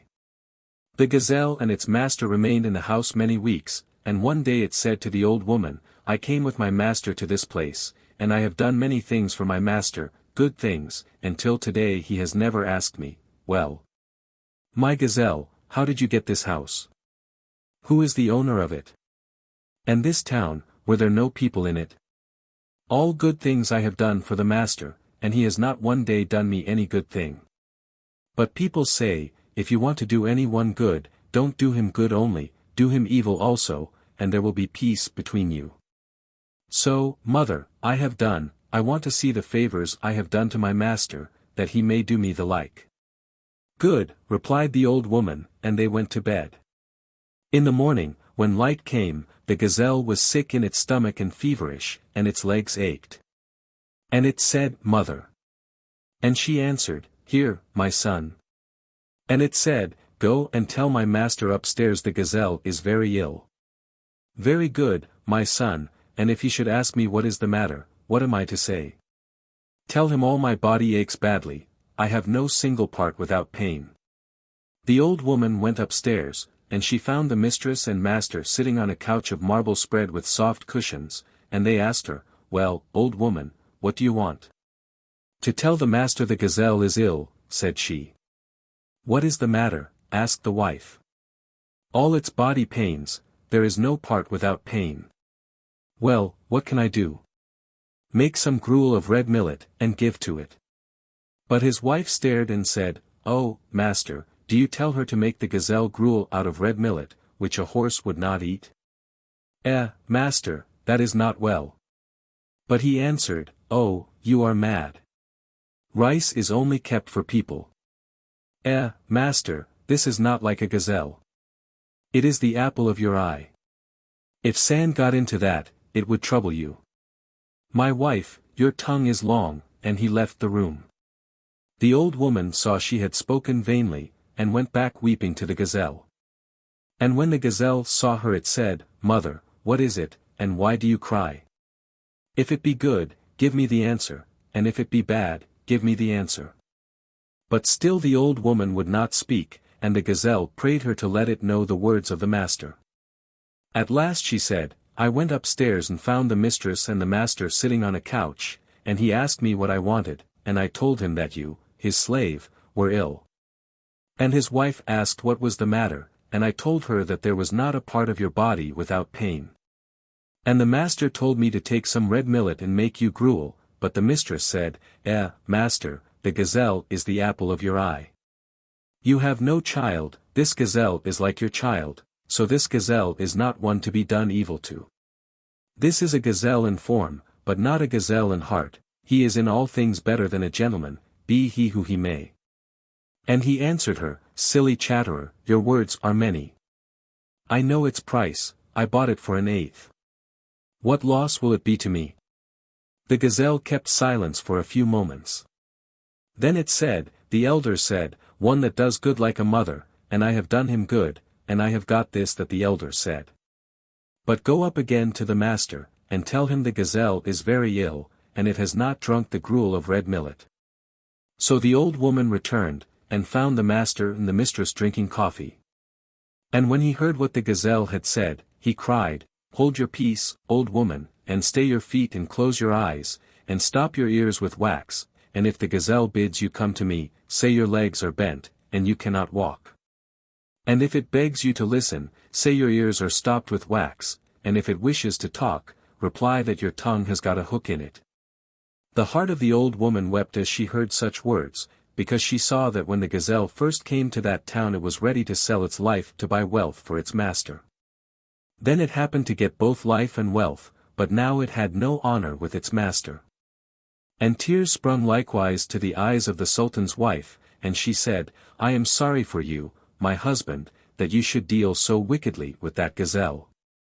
But he only answered, Old woman, pay no heed to the talk of the mistress, tell it to perish out of the way. I cannot sleep, I cannot eat, I cannot drink, for the worry of that gazelle. Shall a creature that I bought for an eighth trouble me from morning till night? Not so, old woman. The old woman went downstairs, and there lay the gazelle, blood flowing from its nostrils. And she took it in her arms and said, My son, the good you did is lost, there remains only patience. And it said, Mother, I shall die, for my soul is full of anger and bitterness. My face is ashamed, that I should have done good to my master, and that he should repay me with evil. It paused for a moment, and then went on, Mother, of the goods that are in this house, what do I eat? I might have every day half a basinful, and would my master be any the poorer? But did not the elders say, He that does good like a mother? And it said, Go and tell my master that the gazelle is nearer death than life. So she went, and spoke as the gazelle had bidden her, but he answered, I have told you to trouble me no more. But his wife's heart was sore, and she said to him, Ah, master, what has the gazelle done to you? How has he failed you? The things you do to him are not good, and you will draw on yourself the hatred of the people. For this gazelle is loved by all, by small and great, by women and men. Ah, my husband! I thought you had great wisdom, and you have not even a little. But he answered, You are mad, my wife. The old woman stayed no longer, and went back to the gazelle, followed secretly by the mistress, who called a maidservant and bade her take some milk and rice and cook it for the gazelle. Take also this cloth, she said, to cover it with, and this pillow for its head. And if the gazelle wants more, let it ask me, and not its master. And if it will, I will send it in a litter to my father, and he will nurse it till it is well. And the maidservant did as her mistress bade her, and said what her mistress had told her to say, but the gazelle made no answer, but turned over on its side and died quietly. When the news spread abroad, there was much weeping among the people, and Sultan Darai arose in wrath, and cried, You weep for that gazelle as if you wept for me. And, after all, what is it but a gazelle, that I bought for an eighth? But his wife answered, Master, we looked upon that gazelle as we looked upon you. It was the gazelle who came to ask me of my father, it was the gazelle who brought me from my father, and I was given in charge to the gazelle by my father. And when the people heard her they lifted up their voices and spoke. We never saw you, we saw the gazelle. It was the gazelle who met with trouble here, it was the gazelle who met with rest here. So, then, when such an one departs from this world we weep for ourselves, we do not weep for the gazelle. And they said furthermore, the gazelle did you much good, and if anyone says he could have done more for you he is a liar. Therefore, to us who have done you no good, what treatment will you give? The gazelle has died from bitterness of soul, and you ordered your slaves to throw it into the well. Ah! Leave us alone that we may weep. But Sultan Darai would not heed their words, and the dead gazelle was thrown into the well. When the mistress heard of it, she sent 3 slaves, mounted on donkeys, with a letter to her father the Sultan, and when the Sultan had read the letter he bowed his head and wept, like a man who had lost his mother. And he commanded horses to be saddled, and called the governor and the judges and all the rich men, and said, Come now with me, let us go and bury it. Night and day they travelled, till the Sultan came to the well where the gazelle had been thrown. And it was a large well, built round a rock, with room for many people, and the Sultan entered, and the judges and the rich men followed him. And when he saw the gazelle lying there he wept afresh, and took it in his arms and carried it away. When the 3 slaves went and told their mistress what the Sultan had done, and how all the people were weeping, she answered, I too have eaten no food, neither have I drunk water, since the day the gazelle died. I have not spoken, and I have not laughed. The Sultan took the gazelle and buried it, and ordered the people to wear mourning for it, so there was great mourning throughout the city. Now after the days of mourning were at an end, the wife was sleeping at her husband's side, and in her sleep she dreamed that she was once more in her father's house, and when she woke up it was no dream. And the man dreamed that he was on the dust heap, scratching. And when he woke, behold, that also was no dream, but the truth. Swahili Tales. How a fish swam in the air and a hare in the water. Once upon a time an old man and his wife lived together in a little village. They might have been happy if only the old woman had had the sense to hold her tongue at proper times.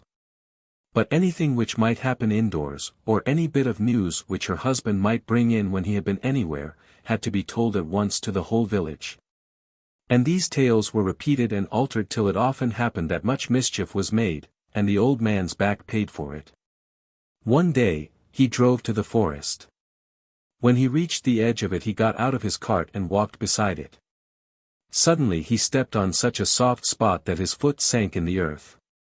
What can this be, thought he. I'll dig a bit and see. So he dug, and at last he came on a little pot full of gold and silver. Oh, what luck! Now, if only I knew how I could take this treasure home with me, but I can never hope to hide it from my wife, and once she knows of it she'll tell all the world, and then I shall get into trouble. He sat down and thought over the matter a long time, and at last he made a plan. He covered up the pot again with earth and twigs, and drove on into the town, where he bought a live pike and a live hare in the market.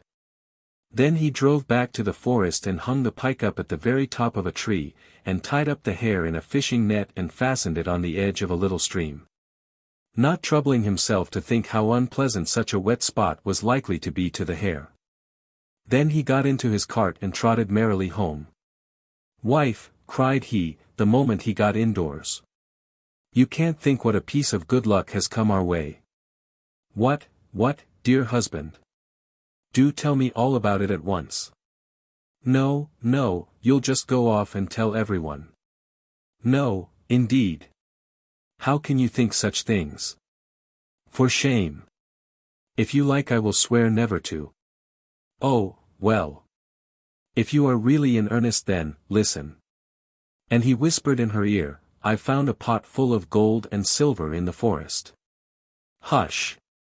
And why didn't you bring it back? Because we'll drive there together and bring it carefully back between us. So the man and his wife drove to the forest. As they were driving along the man said, What strange things one hears, wife. I was told only the other day that fish will now live and thrive in the tree tops and that some wild animals spend their time in the water. Well. Well. Times are certainly changed. Why, you must be crazy, husband.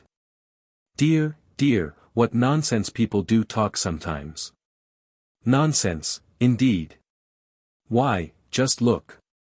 Bless my soul, if there isn't a fish, a real pike I do believe, up in that tree. Gracious, cried his wife. How did a pike get there? It is a pike, you needn't attempt to say it's not. Can people have said true? But the man only shook his head and shrugged his shoulders and opened his mouth and gaped as if he really could not believe his own eyes. What are you standing staring at there, stupid, said his wife. Climb up the tree quick and catch the pike, and we'll cook it for dinner. The man climbed up the tree and brought down the pike, and they drove on. When they got near the stream he drew up. What are you staring at again? Asked his wife impatiently. Drive on, can't you? Why, I seem to see something moving in that net I set. I must just go and see what it is. He ran to it, and when he had looked in it he called to his wife. Just look. Here is actually a 4-footed creature caught in the net. I do believe it's a hare. Good heavens, cried his wife. How did the hare get into your net? It is a hare, so you needn't say it isn't. After all, people must have said the truth. But her husband only shook his head and shrugged his shoulders as if he could not believe his own eyes. Now what are you standing there for, stupid? Cried his wife. Take up the hare. A nice fat hare is a dinner for a feast day. The old man caught up the hare, and they drove on to the place where the treasure was buried. They swept the twigs away, dug up the earth, took out the pot, and drove home again with it. And now the old couple had plenty of money and were cheery and comfortable. But the wife was very foolish. Every day she asked a lot of people to dinner and feasted them, till her husband grew quite impatient. He tried to reason with her, but she would not listen. You've got no right to lecture me, said she. We found the treasure together, and together we will spend it. Her husband took patience, but at length he said to her, You may do as you please, but I shan't give you another penny. The old woman was very angry. Oh, what a good-for-nothing fellow to want to spend all the money himself. But just wait a bit and see what I shall do. Off she went to the governor to complain of her husband. Oh, my lord, protect me from my husband. Ever since he found the treasure there is no bearing him. He only eats and drinks, and won't work, and he keeps all the money to himself. The governor took pity on the woman, and ordered his chief secretary to look into the matter. The secretary called the elders of the village together, and went with them to the man's house. The governor, said he, desires you to give all that treasure you found into my care. The man shrugged his shoulders and said, What treasure? I know nothing about a treasure. How? You know nothing. Why, your wife has complained of you. Don't attempt to tell lies. If you don't hand over all the money at once you will be tried for daring to raise treasure without giving due notice to the governor about it. Pardon me, your excellency, but what sort of treasure was it supposed to have been? My wife must have dreamt of it, and you gentlemen have listened to her nonsense. Nonsense, indeed, broke in his wife. A kettle full of gold and silver, do you call that nonsense? You are not in your right mind, dear wife. Sir, I beg your pardon. Ask her how it all happened, and if she convinces you I'll pay for it with my life. This is how it all happened, Mr. Secretary, cried the wife. We were driving through the forest, and we saw a pike up in the top of a tree. What, a pike? Shouted the secretary. Do you think you may joke with me, pray? Indeed, I'm not joking, Mr. Secretary. I'm speaking the bare truth. Now you see, gentlemen, said her husband, how far you can trust her, when she chatters like this. Chatter, indeed? Aye. Perhaps you have forgotten, too, how we found a live hare in the river. Everyone roared with laughter. Even the secretary smiled and stroked his beard, and the man said, "Come, come, wife, everyone is laughing at you. You see for yourself, gentlemen, how far you can believe her." "Yes, indeed," said the village elders, "it is certainly the first time we have heard that hares thrive in the water or fish among the tree tops." The secretary could make nothing of it all, and drove back to the town. The old woman was so laughed at that she had to hold her tongue and obey her husband ever after, and the man bought wares with part of the treasure and moved into the town, where he opened a shop, and prospered. And spent the rest of his days in peace. 2 in a sack. What a life that poor man led with his wife, to be sure. Not a day passed without her scolding him and calling him names, and indeed sometimes she would take the broom from behind the stove and beat him with it. He had no peace or comfort at all, and really hardly knew how to bear it. One day, when his wife had been particularly unkind and had beaten him black and blue, he strolled slowly into the fields, and as he could not endure to be idle he spread out his nets. What kind of bird do you think he caught in his net? He caught a crane, and the crane said, "Let me go free, and I'll show myself grateful." The man answered, "No, my dear fellow. I shall take you home, and then perhaps my wife won't scold me so much." Said the crane, "You had better come with me to my house," and so they went to the crane's house. When they got there, what do you think the crane took from the wall? He took down a sack, and he said, "2 out of a sack." Instantly 2 pretty lads sprang out of the sack. They brought in oak tables, which they spread with silken covers, and placed all sorts of delicious dishes and refreshing drinks on them. The man had never seen anything so beautiful in his life, and he was delighted. Then the crane said to him, "Now take this sack to your wife." The man thanked him warmly, took the sack, and set out.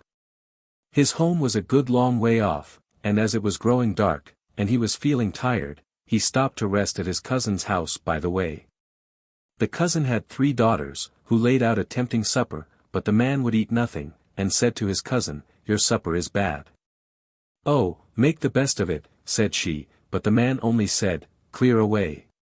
And taking out his sack he cried, as the crane had taught him, 2 out of the sack.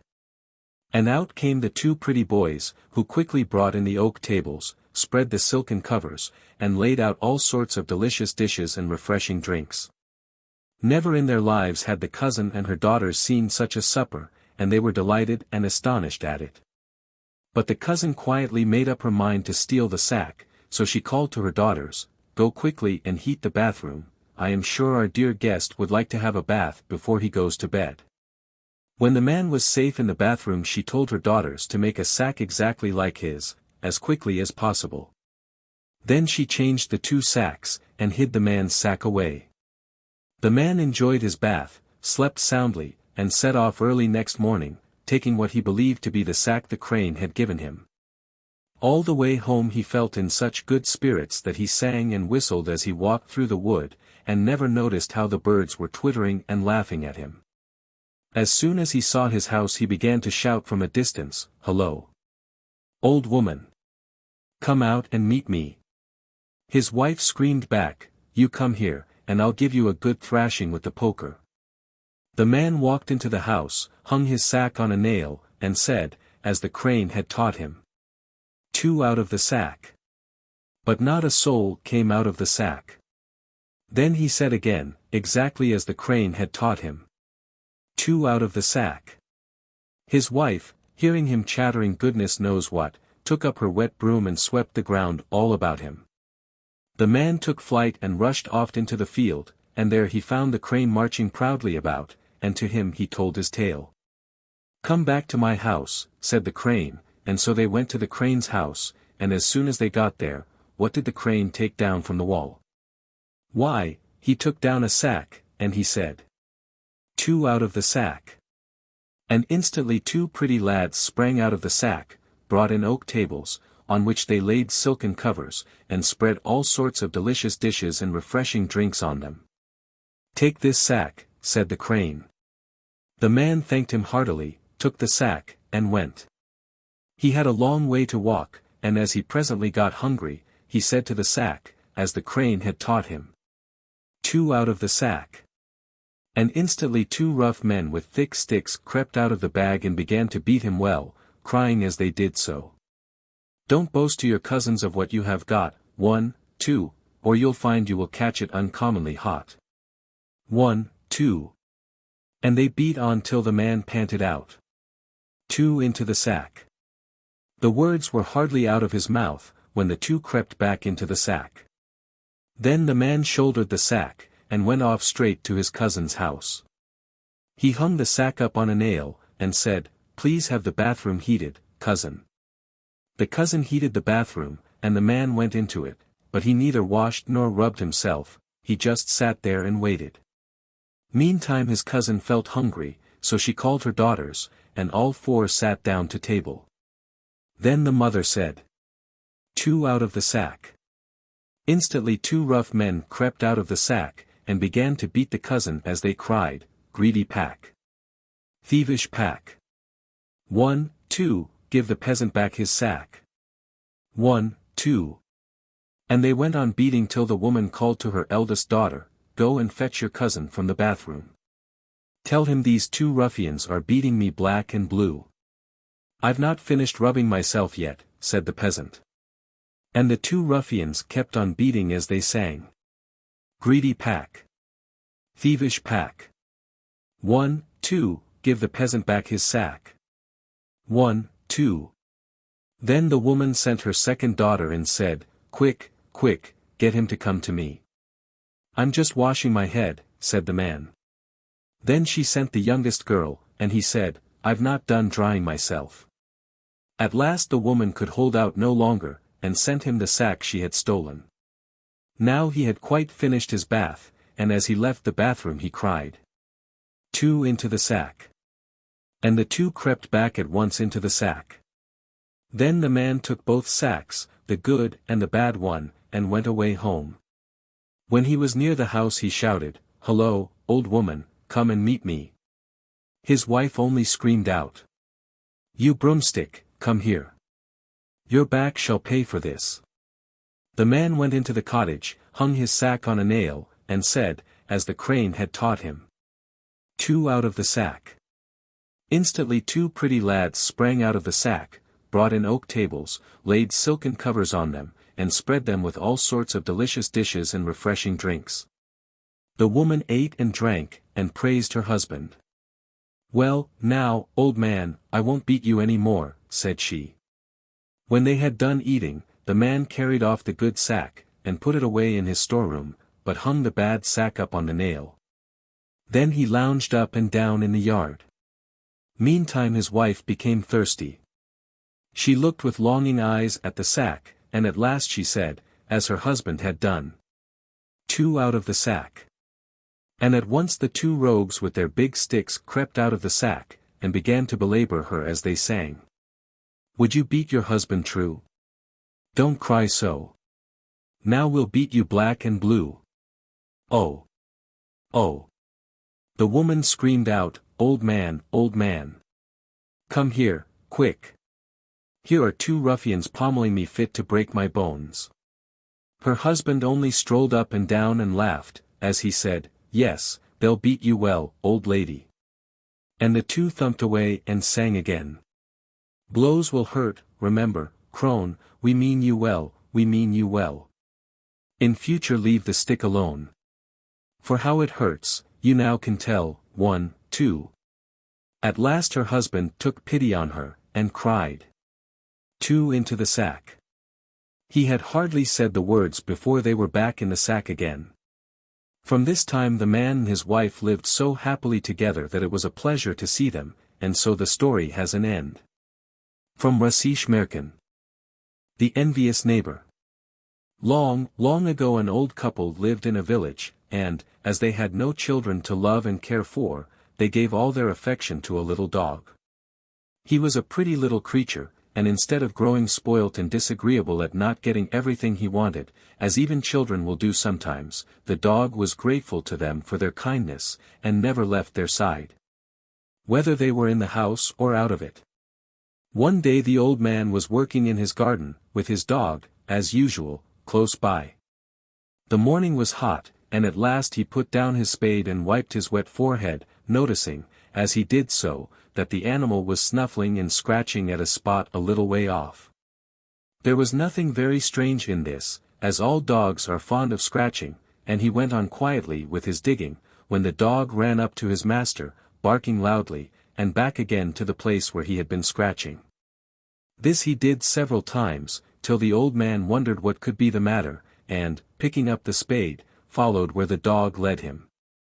The dog was so delighted at his success that he jumped round, barking loudly, till the noise brought the old woman out of the house.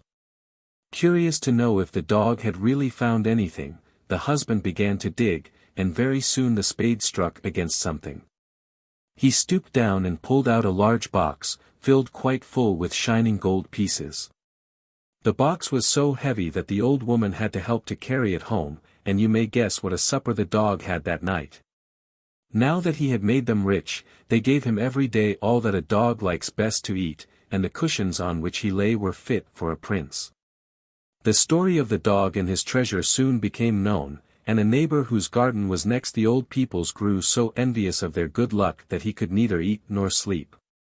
As the dog had discovered a treasure once, this foolish man thought he must be able to discover one always, and begged the old couple to lend him their pet for a little while, so that he might be made rich also. "How can you ask such a thing?" answered the old man indignantly. "You know how much we love him, and that he is never out of our sight for 5 minutes. But the envious neighbor would not heed his words, and came daily with the same request, till at last the old people, who could not bear to say no to anyone, promised to lend the dog, just for a night or two. No sooner did the man get hold of the dog than he turned him into the garden, but the dog did nothing but race about, and the man was forced to wait with what patience he could. The next morning the man opened the house door, and the dog bounded joyfully into the garden, and, running up to the foot of a tree, began to scratch wildly.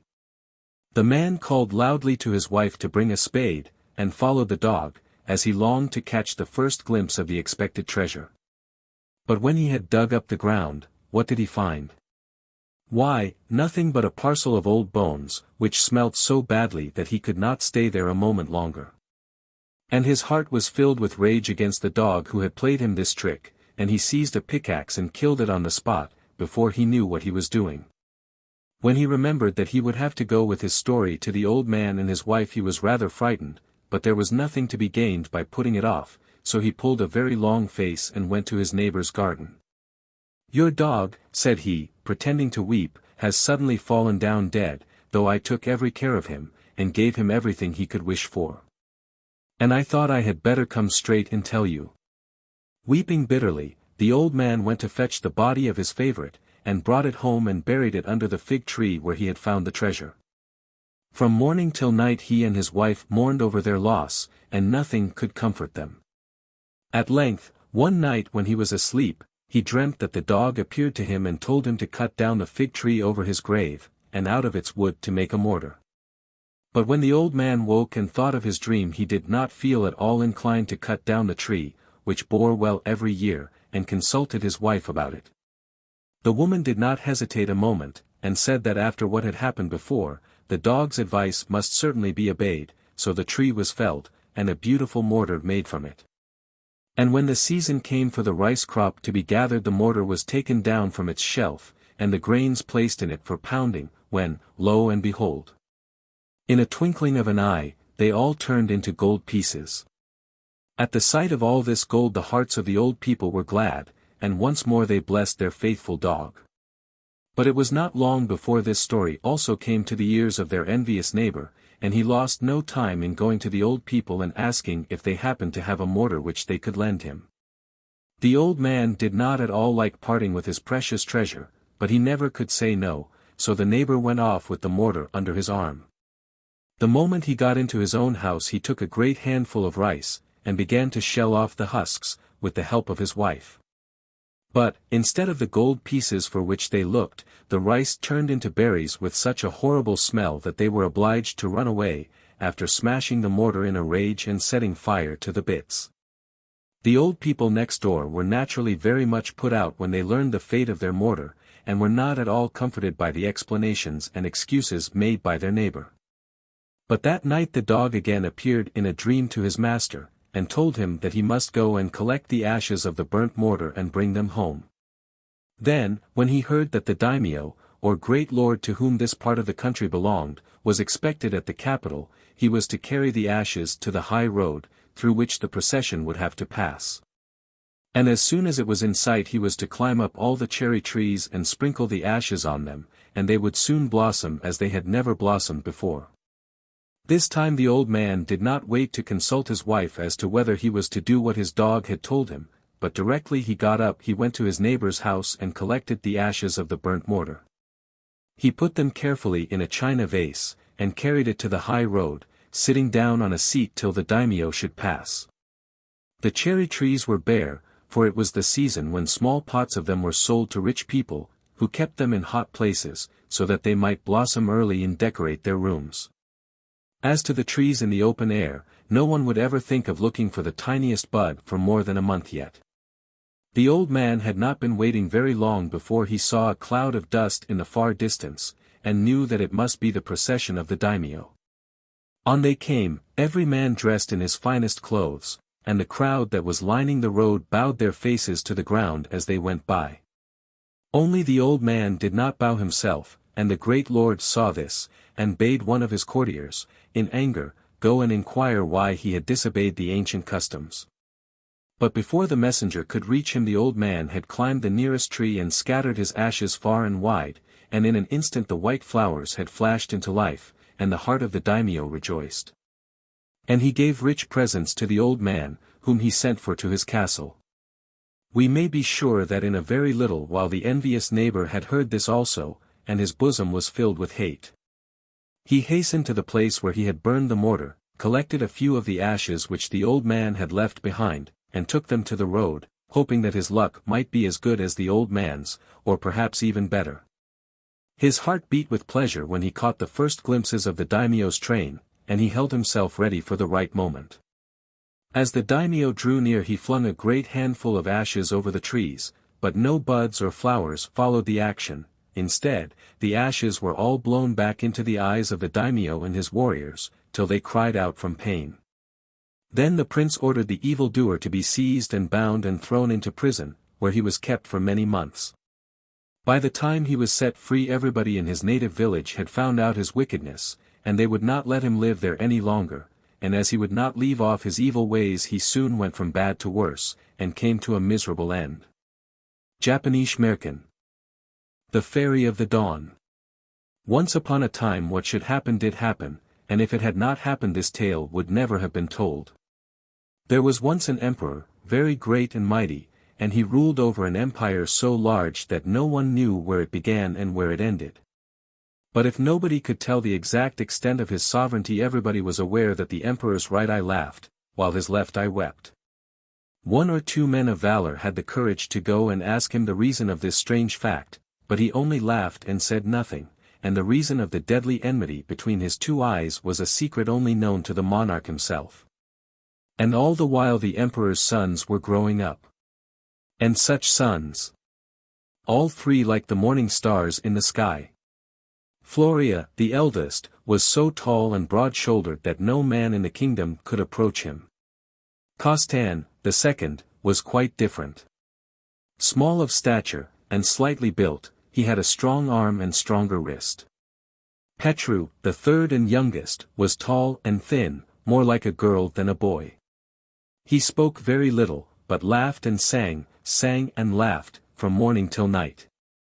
He was very seldom serious, but then he had a way when he was thinking of stroking his hair over his forehead, which made him look old enough to sit in his father's council.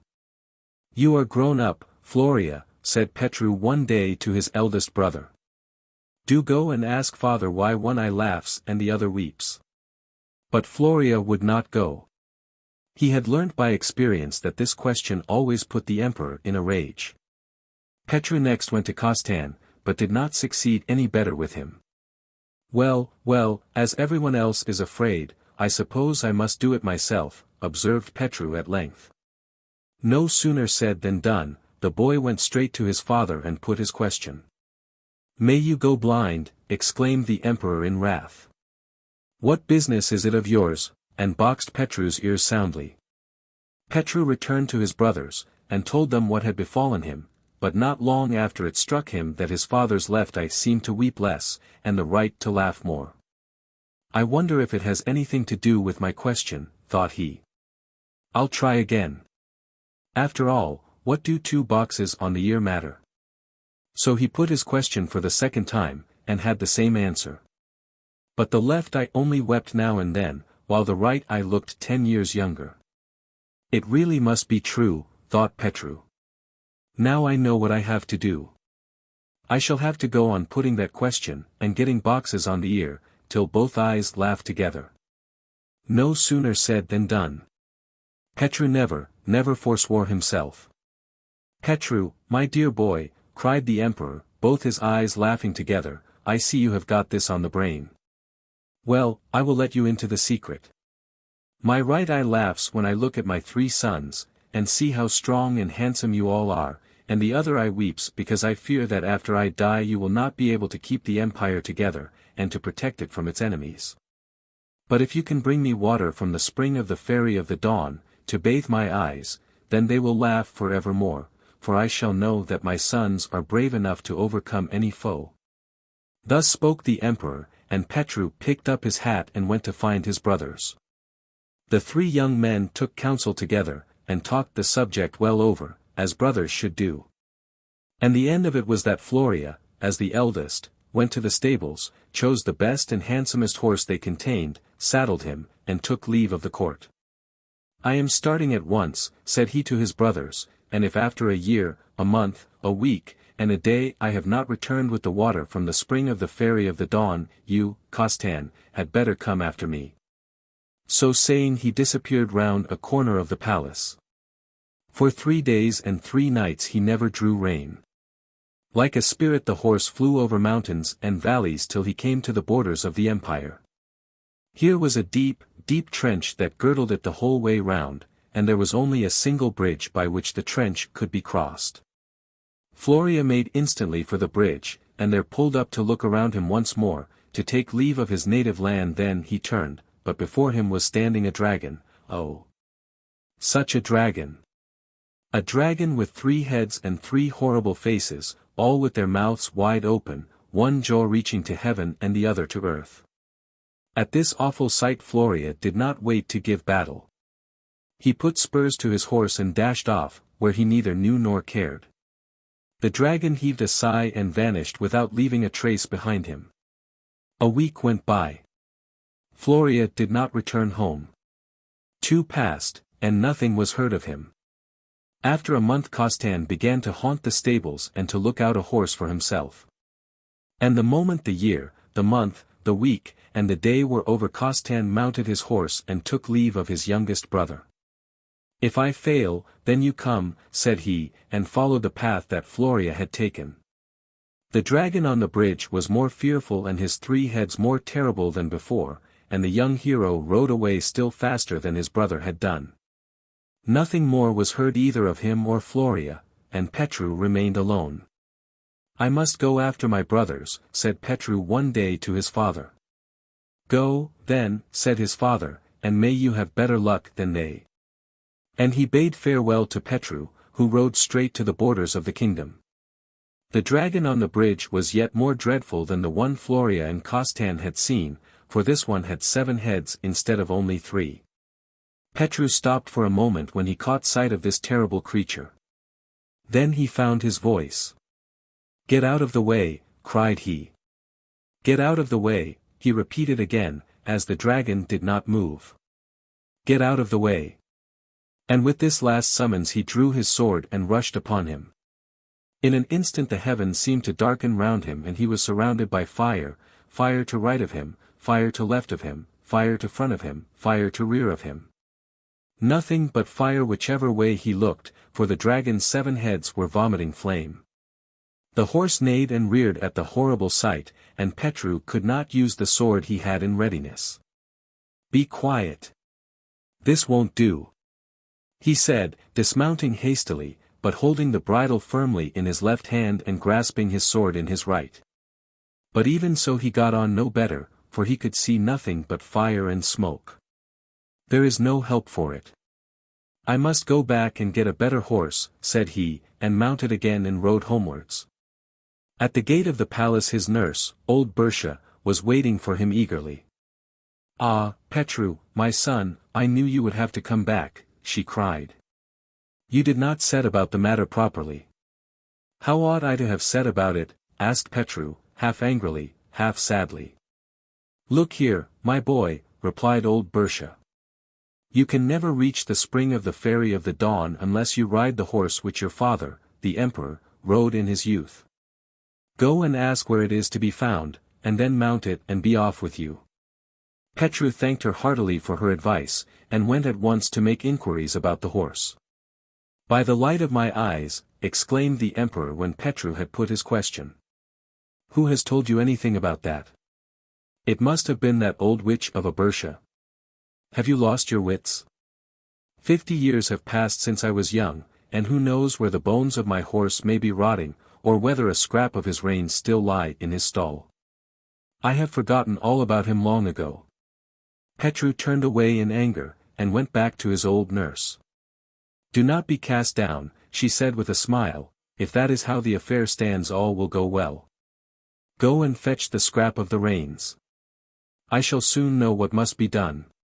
The place was full of saddles, bridles, and bits of leather. Petru picked out the oldest, and blackest, and most decayed pair of reins, and brought them to the old woman, who murmured something over them and sprinkled them with incense, and held them out to the young man. "Take the reins," said she, "and strike them violently against the pillars of the house." Petru did what he was told, and scarcely had the reins touched the pillars when something happened, how I have no idea, that made Petru stare with surprise.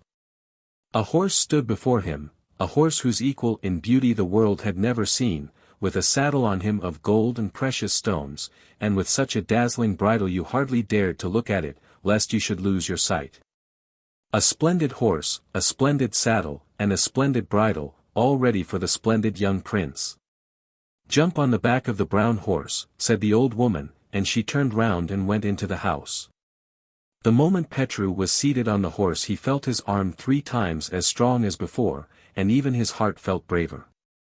"Sit firmly in the saddle, my lord, for we have a long way to go and no time to waste," said the brown horse, and Petru soon saw that they were riding as no man and horse had ever ridden before.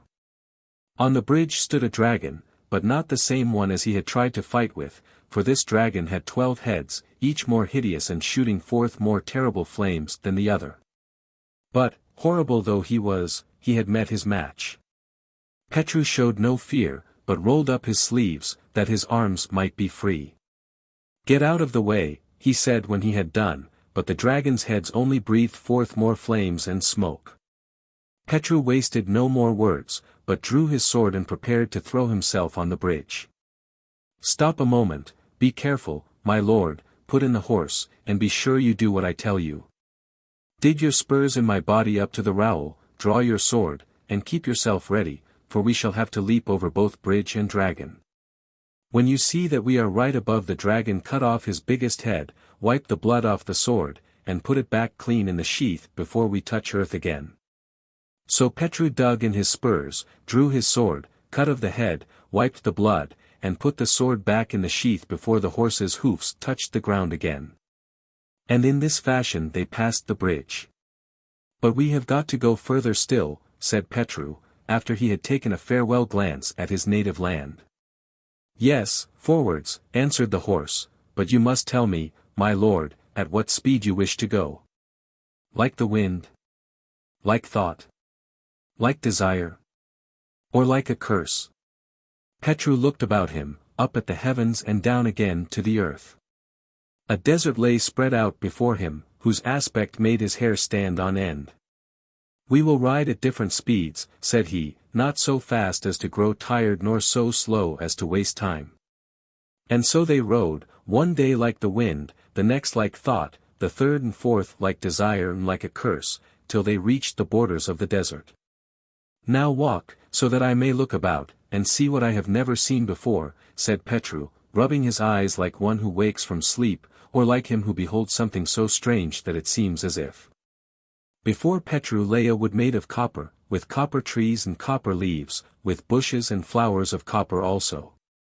Petru stood and stared as a man does when he sees something that he has never seen, and of which he has never heard. Then he rode right into the wood. On each side of the way the rows of flowers began to praise Petru, and to try and persuade him to pick some of them and make himself a wreath. "Take me, for I am lovely, and can give strength to whoever plucks me," said one. "No, take me, for whoever wears me in his hat will be loved by the most beautiful woman in the world," pleaded the second.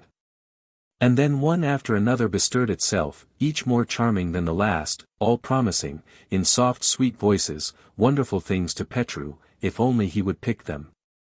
Petru was not deaf to their persuasion, and was just stooping to pick one when the horse sprang to one side.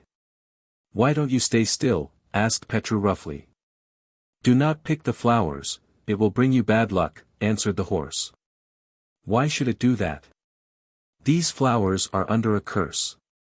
Whoever plucks them must fight the Welwa, one of the woods." "What kind of a goblin is the Welwa?" "Oh, do leave me in peace. But listen.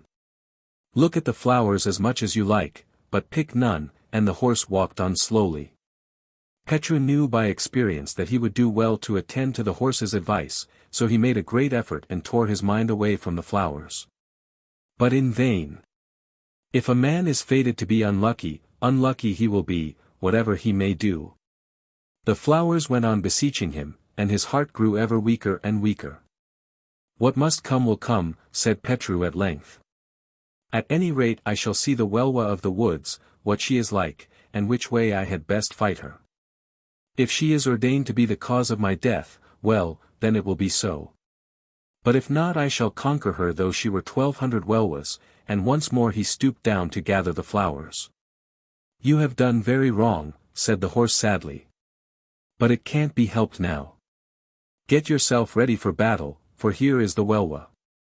Hardly had he done speaking, scarcely had Petru twisted his wreath, when a soft breeze arose on all sides at once. Out of the breeze came a storm wind, and the storm wind swelled and swelled till everything around was blotted out in darkness, and darkness covered them as with a thick cloak, while the earth swayed and shook under their feet. "Are you afraid?" asked the horse, shaking his mane. "Not yet," replied Petru stoutly, though cold shivers were running down his back. "What must come will come, whatever it is." "Don't be afraid," said the horse.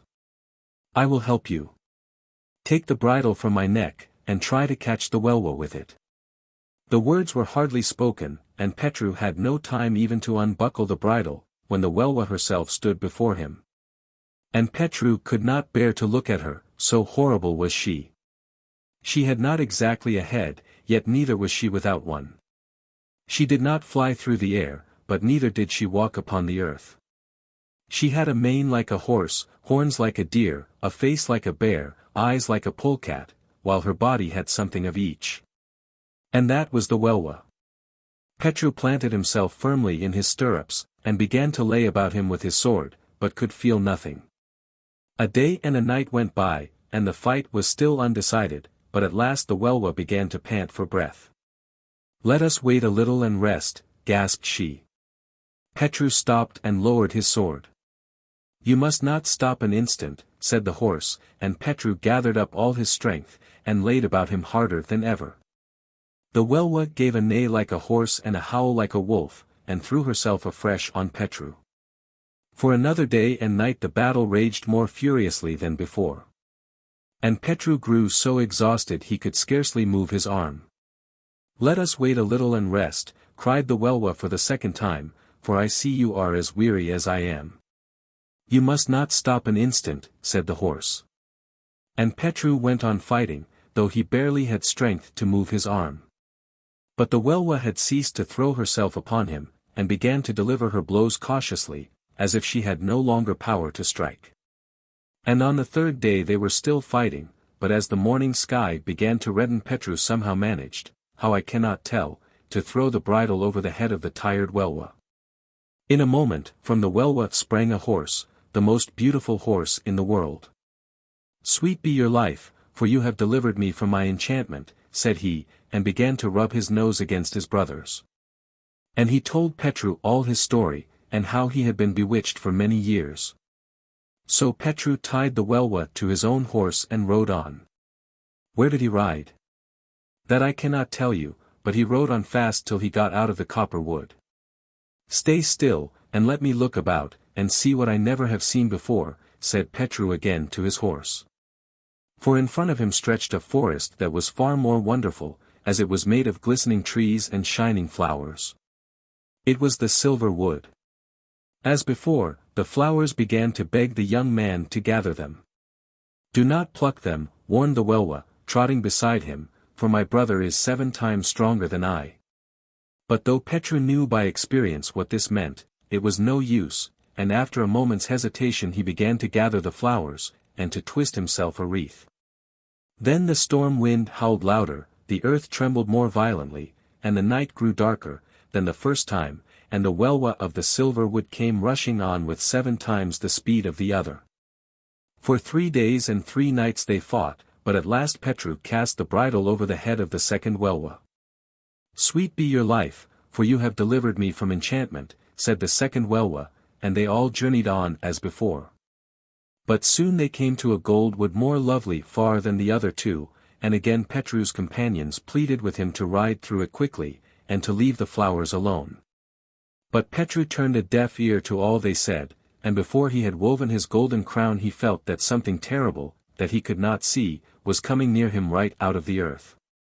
He drew his sword and made himself ready for the fight. "I will die," cried he, "or he shall have my bridle over his head." He had hardly said the words when a thick fog wrapped itself around him, and so thick was it that he could not see his own hand, or hear the sound of his voice. For a day and a night he fought with his sword, without ever once seeing his enemy, then suddenly the fog began to lighten. By dawn of the second day it had vanished altogether, and the sun shone brightly in the heavens. It seemed to Petru that he had been born again. And the Welwa? She had vanished. "You had better take breath now you can, for the fight will have to begin all over again," said the horse. "What was it?" asked Petru. "It was the Welwa," replied the horse, changed into a fog. "Listen. She is coming." And Petru had hardly drawn a long breath when he felt something approaching from the side, though what he could not tell. A river, yet not a river, for it seemed not to flow over the earth, but to go where it liked, and to leave no trace of its passage. "Woe be to me," cried Petru, frightened at last. "Beware, and never stand still," called the brown horse, and more he could not say, for the water was choking him. The battle began anew. For a day and a night Petru fought on, without knowing at whom or what he struck. At dawn on the second, he felt that both his feet were lame. "Now I am done for," thought he, and his blows fell thicker and harder in his desperation. And the sun came out and the water disappeared, without his knowing how or when. "Take breath," said the horse, "for you have no time to lose. The Welwa will return in a moment." Petru made no reply, only wondered how, exhausted as he was, he should ever be able to carry on the fight. But he settled himself in his saddle, grasped his sword, and waited. And then something came to him, what I cannot tell you. Perhaps, in his dreams, a man may see a creature which has what it has not got, and has not got what it has. At least, that was what the Welwa seemed like to Petru. She flew with her feet, and walked with her wings, her head was in her back, and her tail was on top of her body. Her eyes were in her neck, and her neck in her forehead, and how to describe her further I do not know. Petru felt for a moment as if he was wrapped in a garment of fear. Then he shook himself and took heart, and fought as he had never yet fought before. As the day wore on, his strength began to fail, and when darkness fell he could hardly keep his eyes open. By midnight he knew he was no longer on his horse, but standing on the ground, though he could not have told how he got there. When the grey light of morning came, he was past standing on his feet, but fought now upon his knees. "Make one more struggle, it is nearly over now," said the horse, seeing that Petru's strength was waning fast. Petru wiped the sweat from his brow with his gauntlet, and with a desperate effort rose to his feet. "Strike the Welwa on the mouth with the bridle," said the horse, and Petru did it. The Welwa uttered a neigh so loud that Petru thought he would be deaf for life, and then, though she too was nearly spent, flung herself upon her enemy. But Petru was on the watch and threw the bridle over her head, as she rushed on, so that when the day broke there were 3 horses trotting beside him. "May your wife be the most beautiful of women," said the Welwa, "for you have delivered me from my enchantment." So the 4 horses galloped fast, and by nightfall they were at the borders of the golden forest. Then Petru began to think of the crowns that he wore, and what they had cost him. "After all, what do I want with so many? I will keep the best," he said to himself, and taking off first the copper crown and then the silver, he threw them away. "Stay," cried the horse, "do not throw them away. Perhaps we shall find them of use. Get down and pick them up." So Petru got down and picked them up, and they all went on. In the evening, when the sun is getting low, and all the midges are beginning to bite, Peter saw a wide heath stretching before him. At the same instant the horse stood still of itself. "What is the matter?" asked Petru. "I am afraid that something evil will happen to us," answered the horse. "But why should it? We are going to enter the kingdom of the goddess Mitwatch too, and the further we ride into it the colder we shall get. But all along the road there are huge fires, and I dread lest you should stop and warm yourself at them." "And why should I not warm myself?" "Something fearful will happen to you if you do," replied the horse sadly. "Well, forward!" cried Petru lightly, "and if I have to bear cold, I must bear it." With every step they went into the kingdom of Mitwatch, the air grew colder and more icy, till even the marrow in their bones was frozen. But Petru was no coward. The fight he had gone through had strengthened his powers of endurance, and he stood the test bravely. Along the road on each side were great fires, with men standing by them, who spoke pleasantly to Petru as he went by, and invited him to join them. The breath froze in his mouth, but he took no notice, only bade his horse ride on the faster. How long Petru may have waged battle silently with the cold one cannot tell, for everybody knows that the kingdom of Mitwatch is not to be crossed in a day, but he struggled on, though the frozen rocks burst around, and though his teeth chattered. And even his eyelids were frozen. At length they reached the dwelling of Mitwatch herself, and, jumping from his horse, Petru threw the reins over his horse's neck and entered the hut. "Good day, little mother," said he. "Very well, thank you, my frozen friend." Petru laughed, and waited for her to speak. "You have borne yourself bravely," went on the goddess, tapping him on the shoulder.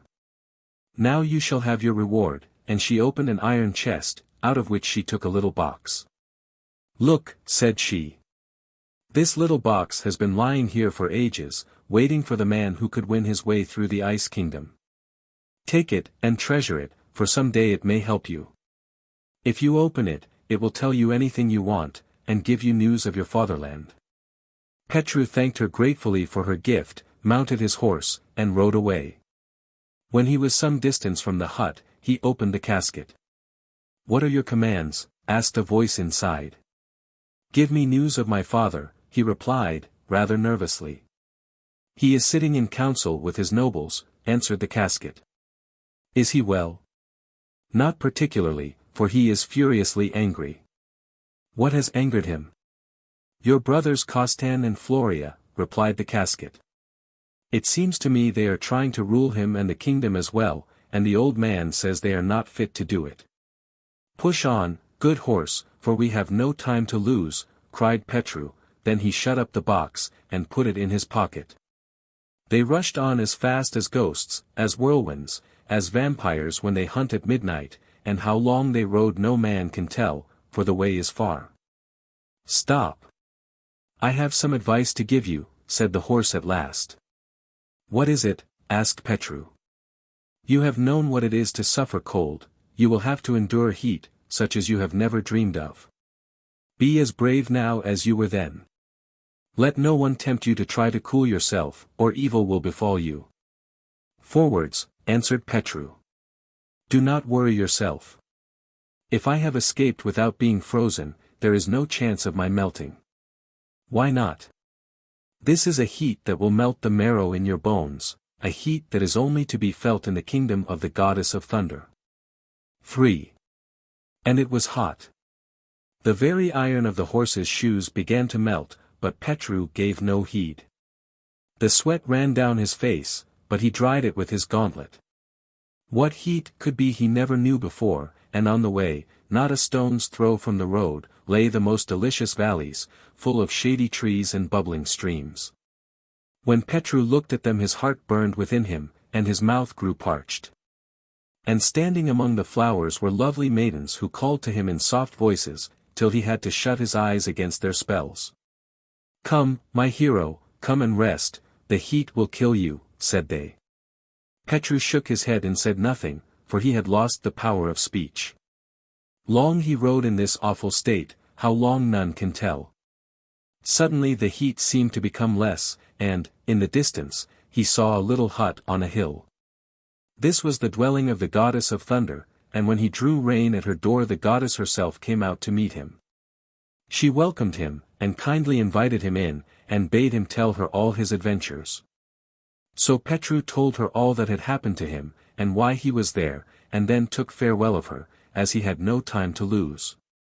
For, he said, who knows how far the Fairy of the Dawn may yet be? Stay for one moment, for I have a word of advice to give you. You are about to enter the kingdom of Venus, for go and tell her, as a message from me, that I hope she will not tempt you to delay. On your way back, come to me again, and I will give you something that may be of use to you. So Petru mounted his horse, and had hardly ridden 3 steps when he found himself in a new country.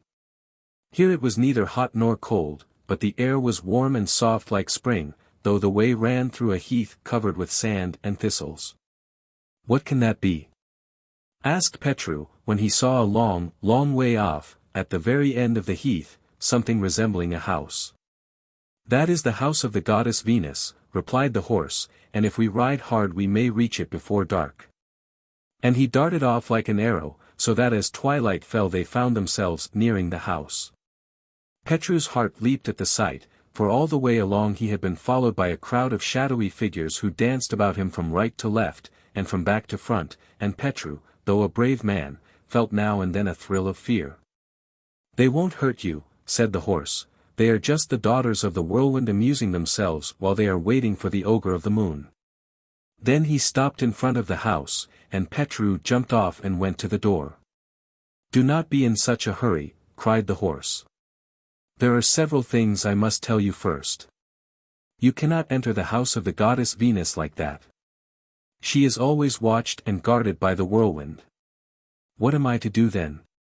Take the copper wreath, and go with it to that little hill over there. When you reach it, say to yourself, were there ever such lovely maidens? Such angels? Such fairy souls? Then hold the wreath high in the air and cry, oh! If I knew whether anyone would accept this wreath from me, if I knew. If I knew, and throw the wreath from you. And why should I do all this, said Petru. Ask no questions, but go and do it, replied the horse. And Petru did. Scarcely had he flung away the copper wreath than the whirlwind flung himself upon it, and tore it in pieces. Then Petru turned once more to the horse. Stop, cried the horse again. I have other things to tell you. Take the silver wreath and knock at the windows of the goddess Venus. When she says, who is there, answer that you have come on foot and lost your way on the heath. She will then tell you to go your way back again. But take care not to stir from the spot. Instead, be sure you say to her, no, indeed I shall do nothing of the sort, as from my childhood I have heard stories of the beauty of the goddess Venus, and it was not for nothing that I had shoes made of leather with soles of steel. And have travelled for 9 years and 9 months, and have won in battle the silver wreath, which I hope you may allow me to give you, and have done and suffered everything to be where I now am. This is what you must say. What happens after is your affair. Petru asked no more, but went towards the house. By this time it was pitch dark, and there was only the ray of light that streamed through the windows to guide him, and at the sound of his footsteps 2 dogs began to bark loudly. "Which of those dogs is barking? Is he tired of life?"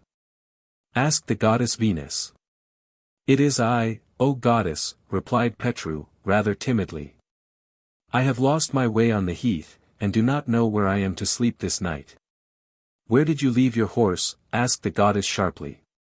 Petru did not answer. He was not sure if he was to lie, or whether he had better tell the truth.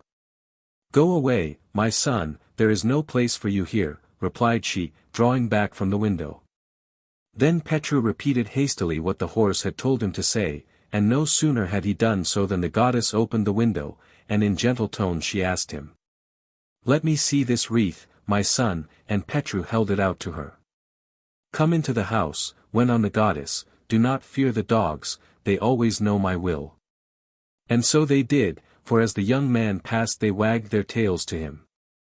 "Good evening," said Petru as he entered the house, and, seating himself near the fire, listened comfortably to whatever the goddess might choose to talk about, which was for the most part the wickedness of men, with whom she was evidently very angry. But Petru agreed with her in everything, as he had been taught was only polite. But was anybody ever so old as she? I do not know why Petru devoured her so with his eyes, unless it was to count the wrinkles on her face. But if so he would have had to live 7 lives, and each life 7 times the length of an ordinary one, before he could have reckoned them up. But Venus was joyful in her heart when she saw Petru's eyes fixed upon her. "Nothing was that is, and the world was not a world when I was born," said she. "When I grew up and the world came into being, everyone thought I was the most beautiful girl that ever was seen, though many hated me for it. But every 100 years there came a wrinkle on my face. And now I am old." Then she went on to tell Petru that she was the daughter of an emperor, and their nearest neighbor was the Fairy of the Dawn, with whom she had a violent quarrel, and with that she broke out into loud abuse of her. Petru did not know what to do. He listened in silence for the most part, but now and then he would say, "Yes, yes, you must have been badly treated, just for politeness' sake." What more could he do? "I will give you a task to perform, for you are brave, and will carry it through," continued Venus, when she had talked a long time, and both of them were getting sleepy. "Close to the fairy's house is a well, and whoever drinks from it will blossom again like a rose. Bring me a flagon of it, and I will do anything to prove my gratitude. It is not easy. No one knows that better than I do.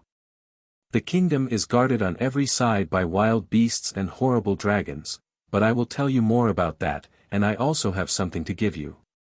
Then she rose and lifted the lid of an iron-bound chest, and took out of it a very tiny flute.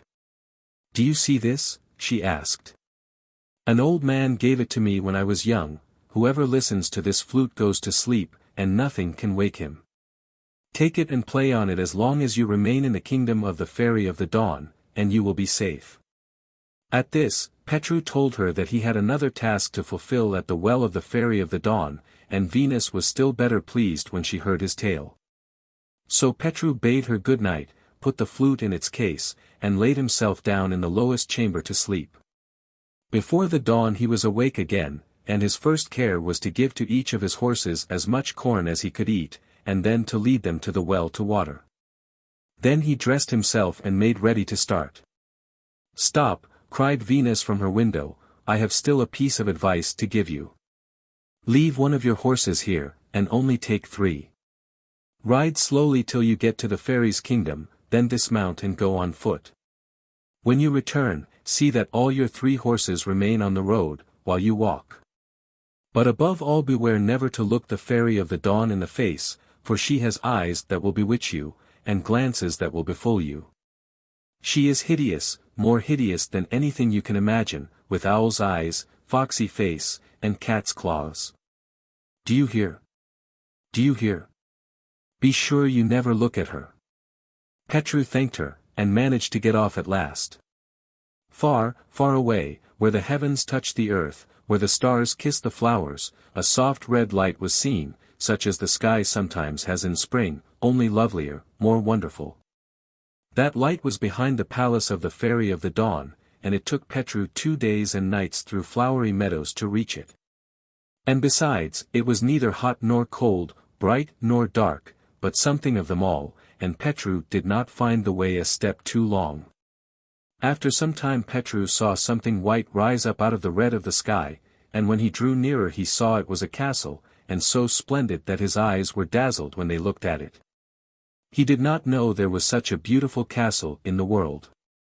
But no time was to be lost, so he shook himself, jumped down from his horse, and, leaving him on the dewy grass, began to play on his flute as he walked along. He had hardly gone many steps when he stumbled over a huge giant, who had been lulled to sleep by the music. This was one of the guards of the castle. As he lay there on his back, he seemed so big that in spite of Petru's haste he stopped to measure him.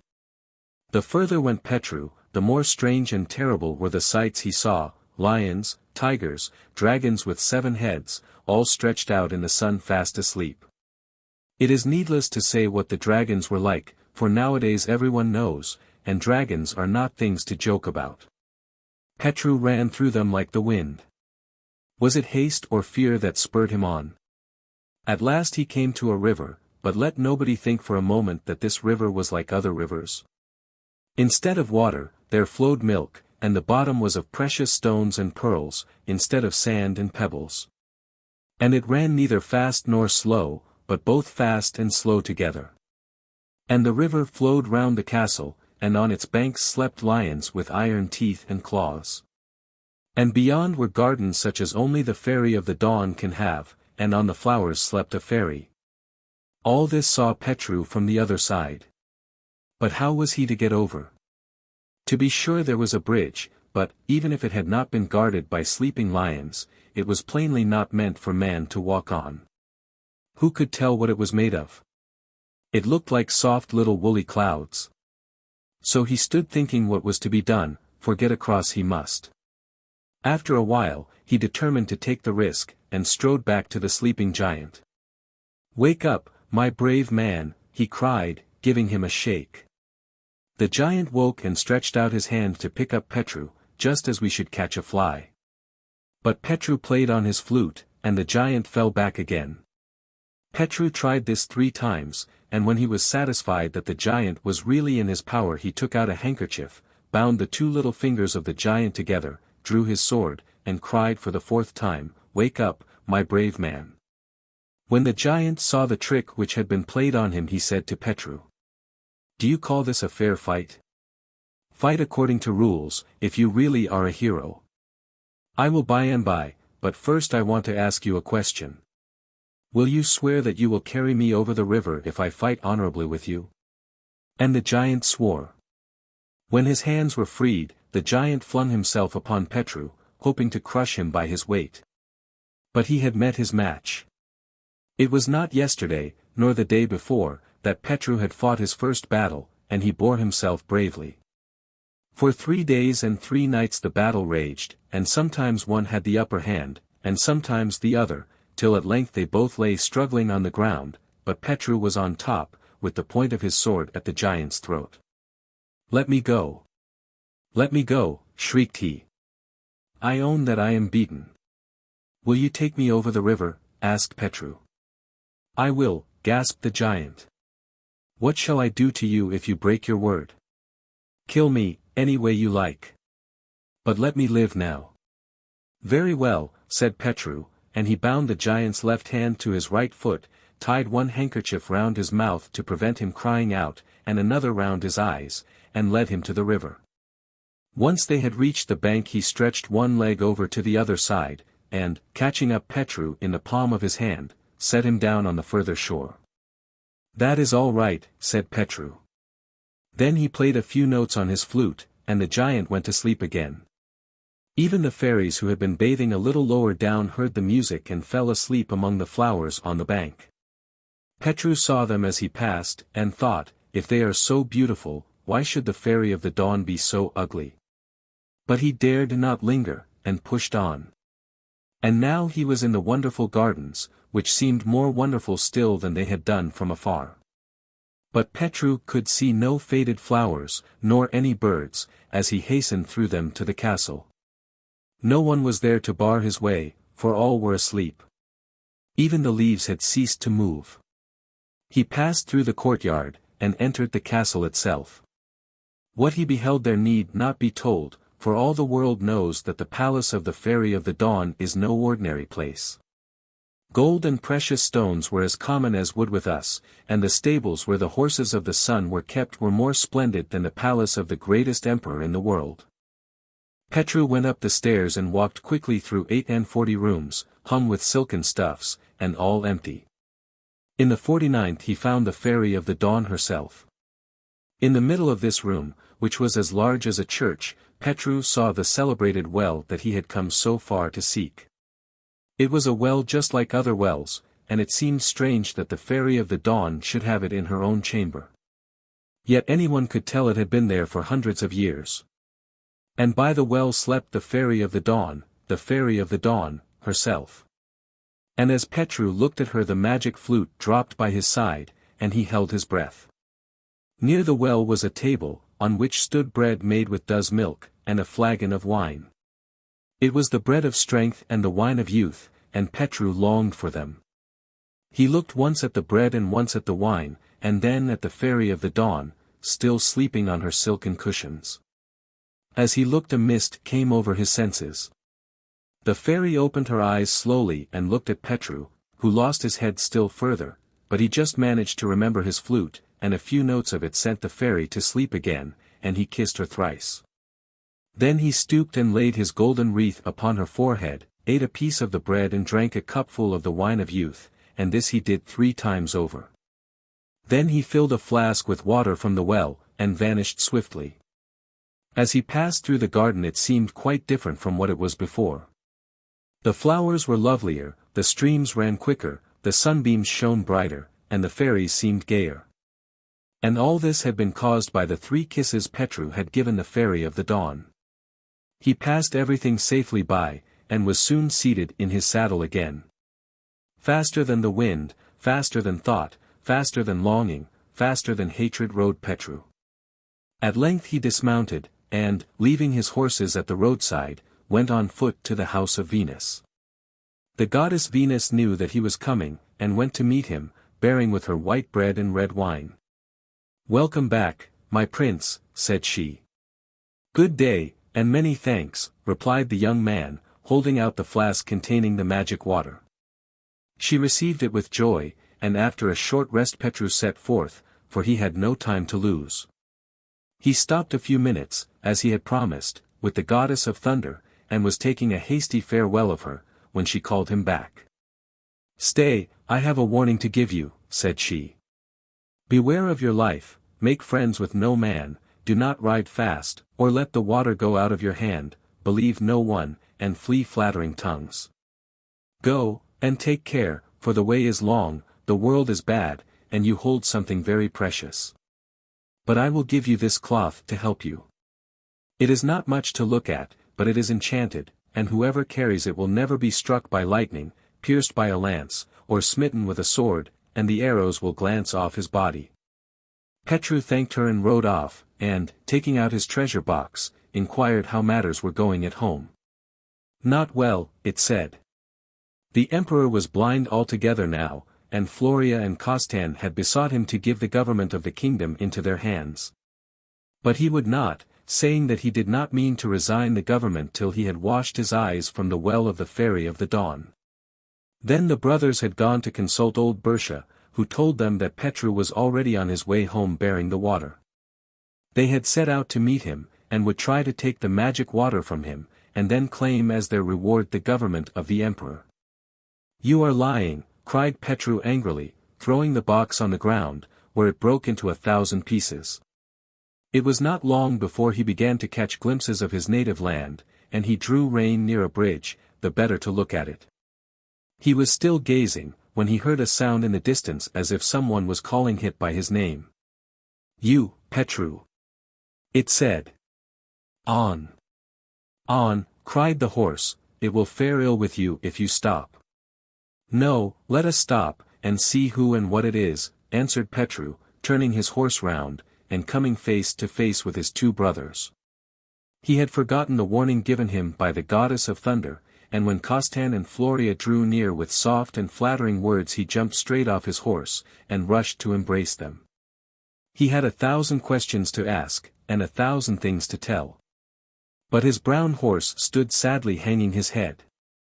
"Petru, my dear brother," at length said Floria, "would it not be better if we carried the water for you? Someone might try to take it from you on the road, while no one would suspect us." "So it would," added Costan. "Floria speaks well." But Petru shook his head, and told them what the goddess of thunder had said, and about the cloth she had given him. And both brothers understood there was only one way in which they could kill him. At a stone's throw from where they stood ran a rushing stream, with clear deep pools. "Don't you feel thirsty, Costan?" asked Floria, winking at him. "Yes," replied Costan, understanding directly what was wanted. "Come, Petru, let us drink now we have the chance, and then we will set out on our way home. It is a good thing you have us with you, to protect you from harm." The horse neighed, and Petru knew what it meant, and did not go with his brothers. No, he went home to his father, and cured his blindness, and as for his brothers, they never returned again. From Romanisch Märchen. The Enchanted Knife. Once upon a time there lived a young man who vowed that he would never marry any girl who had not royal blood in her veins. One day he plucked up all his courage and went to the palace to ask the emperor for his daughter. The emperor was not much pleased at the thought of such a match for his only child, but being very polite, he only said, "Very well, my son, if you can win the princess you shall have her, and the conditions are these. In 8 days you must manage to tame and bring to me 3 horses that have never felt a master. The first is pure white, the second a foxy red with a black head, the third coal black with a white head and feet. And besides that, you must also bring as a present to the empress, my wife, as much gold as the 3 horses can carry." The young man listened in dismay to these words, but with an effort he thanked the emperor for his kindness and left the palace, wondering how he was to fulfill the task allotted to him. Luckily for him, the emperor's daughter had overheard everything her father had said, and peeping through a curtain had seen the youth, and thought him handsomer than anyone she had ever beheld. So returning hastily to her own room, she wrote him a letter which she gave to a trusty servant to deliver, begging her wooer to come to her rooms early the next day, and to undertake nothing without her advice, if he ever wished her to be his wife. That night, when her father was asleep, she crept softly into his chamber and took out an enchanted knife from the chest where he kept his treasures, and hid it carefully in a safe place before she went to bed. The sun had hardly risen the following morning when the princess's nurse brought the young man to her apartments. Neither spoke for some minutes, but stood holding each other's hands for joy, till at last they both cried out that nothing but death should part them. Then the maiden said, "Take my horse, and ride straight through the wood towards the sunset till you come to a hill with 3 peaks. When you get there, turn first to the right and then to the left, and you will find yourself in a sun meadow, where many horses are feeding. Out of these you must pick out the 3 described to you by my father. If they prove shy, and refuse to let you get near them, draw out your knife, and let the sun shine on it so that the whole meadow is lit up by its rays, and the horses will then approach you of their own accord, and will let you lead them away. When you have them safely, look about till you see a cypress tree, whose roots are of brass, whose boughs are of silver, and whose leaves are of gold. Go to it, and cut away the roots with your knife, and you will come to countless bags of gold. Load the horses with all they can carry, and return to my father, and tell him that you have done your task, and can claim me for your wife." The princess had finished all she had to say, and now it depended on the young man to do his part. He hid the knife in the folds of his girdle, mounted his horse, and rode off in search of the meadow. This he found without much difficulty, but the horses were all so shy that they galloped away directly he approached them. Then he drew his knife, and held it up towards the sun, and directly there shone such a glory that the whole meadow was bathed in it. From all sides the horses rushed pressing round, and each one that passed him fell on its knees to do him honor. But he only chose from them all the 3 that the emperor had described. These he secured by a silken rope to his own horse, and then looked about for the cypress tree. It was standing by itself in one corner, and in a moment he was beside it, tearing away the earth with his knife. Deeper and deeper he dug, till far down, below the roots of brass, his knife struck upon the buried treasure, which lay heaped up in bags all around. With a great effort he lifted them from their hiding place, and laid them one by one on his horses' backs, and when they could carry no more he led them back to the emperor. And when the emperor saw him, he wondered, but never guessed how it was the young man had been too clever for him, till the betrothal ceremony was over. Then he asked his newly made son-in-law what dowry he would require with his bride. To which the bridegroom made answer, "Noble emperor, all I desire is that I may have your daughter for my wife, and enjoy forever the use of your enchanted knife." Volksmarchender Serben. Jesper who herded the hares. There was once a king who ruled over a kingdom somewhere between sunrise and sunset. It was as small as kingdoms usually were in old times, and when the king went up to the roof of his palace and took a look round he could see to the ends of it in every direction. But as it was all his own, he was very proud of it, and often wondered how it would get along without him. He had only one child, and that was a daughter, so he foresaw that she must be provided with a husband who would be fit to be king after him. Where to find one rich enough and clever enough to be a suitable match for the princess was what troubled him, and often kept him awake at night. At last he devised a plan. He made a proclamation over all his kingdom, and asked his nearest neighbors to publish it in theirs as well, that whoever could bring him a dozen of the finest pearls the king had ever seen, and could perform certain tasks that would be set him, should have his daughter in marriage and in due time succeed to the throne. The pearls, he thought, could only be brought by a very wealthy man, and the tasks would require unusual talents to accomplish them. There were plenty who tried to fulfill the terms which the king proposed.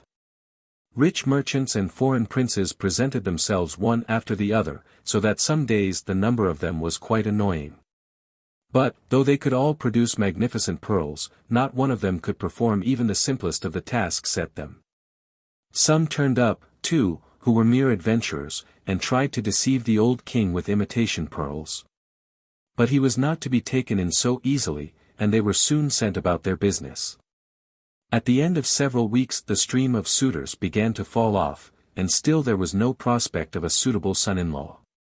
Now it so happened that in a little corner of the king's dominions, beside the sea, there lived a poor fisher, who had 3 sons, and their names were Peter, Paul, and Jesper. Peter and Paul were grown men, while Jesper was just coming to manhood. The 2 elder brothers were much bigger and stronger than the youngest, but Jesper was far the cleverest of the 3, though neither Peter nor Paul would admit this. It was a fact, however, as we shall see in the course of our story. One day the fisherman went out fishing, and among his catch for the day he brought home 3 dozen oysters. When these were opened, every shell was found to contain a large and beautiful pearl. Hereupon the 3 brothers, at one and the same moment, fell upon the idea of offering themselves as suitors for the princess. After some discussion, it was agreed that the pearls should be divided by lot, and that each should have his chance in the order of his age. Of course, if the oldest was successful the other 2 would be saved the trouble of trying. Next morning Peter put his pearls in a little basket, and set off for the king's palace. He had not gone far on his way when he came upon the king of the ants and the king of the beetles, who, with their armies behind them, were facing each other and preparing for battle. "Come and help me," said the king of the ants. "The beetles are too big for us. I may help you some day in return." "I have no time to waste on other people's affairs," said Peter, "just fight away as best you can," and with that he walked off and left them. A little further on the way he met an old woman. "Good morning, young man," said she, "you are early astir. What have you got in your basket?" "Cinders," said Peter promptly, and walked on, adding to himself, "Take that for being so inquisitive." "Very well, cinders be it," the old woman called after him, but he pretended not to hear her. Very soon he reached the palace, and was at once brought before the king. When he took the cover off the basket, the king and all his courtiers said with one voice that these were the finest pearls they had ever seen, and they could not take their eyes off them. But then a strange thing happened. The pearls began to lose their whiteness and grew quite dim in color, then they grew blacker and blacker till at last they were just like so many cinders. Peter was so amazed that he could say nothing for himself, but the king said quite enough for both, and Peter was glad to get away home again as fast as his legs would carry him. To his father and brothers, however, he gave no account of his attempt, except that it had been a failure. Next day Paul set out to try his luck. He soon came upon the king of the ants and the king of the beetles, who with their armies had encamped on the field of battle all night, and were ready to begin the fight again. "Come and help me," said the king of the ants.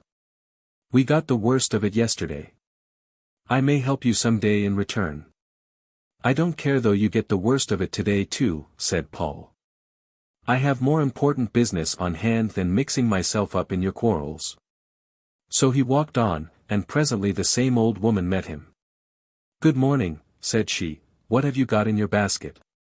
"Cinders," said Paul, who was quite as insolent as his brother, and quite as anxious to teach other people good manners. "Very well, cinders be it," the old woman shouted after him, but Paul neither looked back nor answered her. He thought more of what she said, however, after his pearls also turned to cinders before the eyes of king and court, then he lost no time in getting home again, and was very sulky when asked how he had succeeded. The third day came, and with it came Jesper's turn to try his fortune. He got up and had his breakfast, while Peter and Paul lay in bed and made rude remarks, telling him that he would come back quicker than he went, for if they had failed it could not be supposed that he would succeed. Jesper made no reply, but put his pearls in the little basket and walked off. The king of the ants and the king of the beetles were again marshalling their hosts, but the ants were greatly reduced in numbers, and had little hope of holding out that day. "Come and help us," said their king to Jesper, "or we shall be completely defeated. I may help you some day in return." Now Jesper had always heard the ants spoken of as clever and industrious little creatures, while he never heard anyone say a good word for the beetles, so he agreed to give the wished-for help. At the first charge he made, the ranks of the beetles broke and fled in dismay, and those escaped best that were nearest a hole, and could get into it before Jesper's boots came down upon them. In a few minutes the ants had the field all to themselves, and their king made quite an eloquent speech to Jesper, thanking him for the service he had done them, and promising to assist him in any difficulty. "Just call on me when you want me," he said, "wherever you are. I'm never far away from anywhere, and if I can possibly help you, I shall not fail to do it." Jesper was inclined to laugh at this, but he kept a grave face, said he would remember the offer, and walked on. At a turn of the road he suddenly came upon the old woman. "Good morning," said she, "what have you got in your basket?" "Pearls," said Jesper, "I'm going to the palace to win the princess with them." And in case she might not believe him, he lifted the cover and let her see them. "Beautiful," said the old woman, "very beautiful indeed. But they will go a very little way towards winning the princess, unless you can also perform the tasks that are set you. However," she said, "I see you have brought something with you to eat. Won't you give that to me? You are sure to get a good dinner at the palace." "Yes, of course," said Jesper, "I hadn't thought of that," and he handed over the whole of his lunch to the old woman. He had already taken a few steps on the way again, when the old woman called him back. "Here," she said, "take this whistle in return for your lunch. It isn't much to look at, but if you blow it, anything that you have lost or that has been taken from you will find its way back to you in a moment." Jesper thanked her for the whistle, though he did not see of what use it was to be to him just then, and held on his way to the palace. When Jesper presented his pearls to the king there were exclamations of wonder and delight from everyone who saw them. It was not pleasant, however, to discover that Jesper was a mere fisher lad. That wasn't the kind of son-in-law that the king had expected, and he said so to the queen. "Never mind," said she, "you can easily set him such tasks as he will never be able to perform, we shall soon get rid of him." "Yes, of course," said the king, "really I forget things nowadays, with all the bustle we have had of late. That day Jesper dined with the king and queen and their nobles, and at night was put into a bedroom grander than anything of the kind he had ever seen. It was all so new to him that he could not sleep a wink, especially as he was always wondering what kind of tasks would be set him to do, and whether he would be able to perform them. In spite of the softness of the bed, he was very glad when morning came at last. After breakfast was over, the king said to Jesper, "Just come with me, and I'll show you what you must do first." He led him out to the barn, and there in the middle of the floor was a large pile of grain. "Here," said the king, "you have a mixed heap of wheat, barley, oats, and rye, a sackful of each. By an hour before sunset you must have these sorted out into 4 heaps, and if a single grain is found to be in a wrong heap you have no further chance of marrying my daughter. I shall lock the door, so that no one can get in to assist you, and I shall return at the appointed time to see how you have succeeded." The king walked off, and Jesper looked in despair at the task before him. Then he sat down and tried what he could do at it, but it was soon very clear that single-handed he could never hope to accomplish it in the time. Assistance was out of the question, unless, he suddenly thought, unless the king of the ants could help. On him he began to call, and before many minutes had passed that royal personage made his appearance. Jesper explained the trouble he was in. "Is that all?" said the ant, "we shall soon put that to rights." He gave the royal signal, and in a minute or two a stream of ants came pouring into the barn, who under the king's orders set to work to separate the grain into the proper heaps. Jesper watched them for a while, but through the continual movement of the little creatures, and his not having slept during the previous night, he soon fell sound asleep. When he woke again, the king had just come into the barn, and was amazed to find that not only was the task accomplished, but that Jesper had found time to take a nap as well. "Wonderful," said he, "I couldn't have believed it possible. However, the hardest is yet to come, as you will see tomorrow." Jesper thought so too when the next day's task was set before him. The king's gamekeepers had caught 100 live hares, which were to be let loose in a large meadow, and their Jesper must herd them all day, and bring them safely home in the evening, if even one were missing. He must give up all thought of marrying the princess. Before he had quite grasped the fact that this was an impossible task, the keepers had opened the sacks in which the hares were brought to the field, and, with a whisk of the short tail and a flap of the long ears, each one of the 100 flew in a different direction. "Now," said the king, as he walked away, "let's see what your cleverness can do here." Jesper stared round him in bewilderment, and having nothing better to do with his hands, thrust them into his pockets, as he was in the habit of doing. Here he found something which turned out to be the whistle given to him by the old woman. He remembered what she had said about the virtues of the whistle, but was rather doubtful whether its powers would extend to 100 hares, each of which had gone in a different direction and might be several miles distant by this time. However, he blew the whistle, and in a few minutes the hares came bounding through the hedge on all the 4 sides of the field, and before long were all sitting round him in a circle. After that, Jesper allowed them to run about as they pleased, so long as they stayed in the field. The king had told one of the keepers to hang about for a little and see what became of Jesper, not doubting, however, that as soon as he saw the coast clear he would use his legs to the best advantage, and never show face at the palace again. It was therefore with great surprise and annoyance that he now learned of the mysterious return of the hares and the likelihood of Jesper carrying out his task with success. "One of them must be got out of his hands by hook or crook," said he. "I'll go and see the queen about it, she's good at devising plans."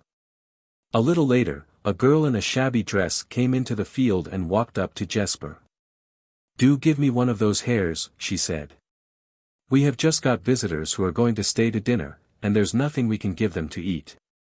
"I can't," said Jesper. "For one thing, they're not mine, for another, a great deal depends on my having them all here in the evening."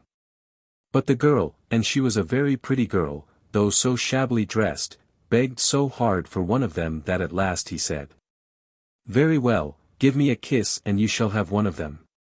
He could see that she didn't quite care for this, but she consented to the bargain, and gave him the kiss, and went away with a hare in her apron. Scarcely had she got outside the field, however, when Jesper blew his whistle, and immediately the hare wriggled out of its prison like an eel, and went back to its master at the top of its speed. Not long after this the hare herd had another visit. This time it was a stout old woman in the dress of a peasant, who also was after a hare to provide a dinner for unexpected visitors. Jesper again refused, but the old lady was so pressing, and would take no refusal, that at last he said, "Very well, you shall have a hare, and pay nothing for it either, if you will only walk round me on tiptoe, look up to the sky, and cackle like a hen." "Fie," said she, "what a ridiculous thing to ask anyone to do, just think what the neighbors would say if they saw me. They would think I had taken leave of my senses." "Just as you like," said Jesper. "You know best whether you want the hare or not." There was no help for it, and a pretty figure the old lady made in carrying out her task. The cackling wasn't very well done, but Jesper said it would do, and gave her the hare. As soon as she had left the field, the whistle was sounded again, and back came Longlegs and Ears at a marvelous speed. The next to appear on the same errand was a fat old fellow in the dress of a groom. It was the royal livery he wore, and he plainly thought a good deal of himself. "Young man," said he, "I want one of those hares." "Name your price, but I must have one of them." "All right," said Jesper, "you can have one at an easy rate.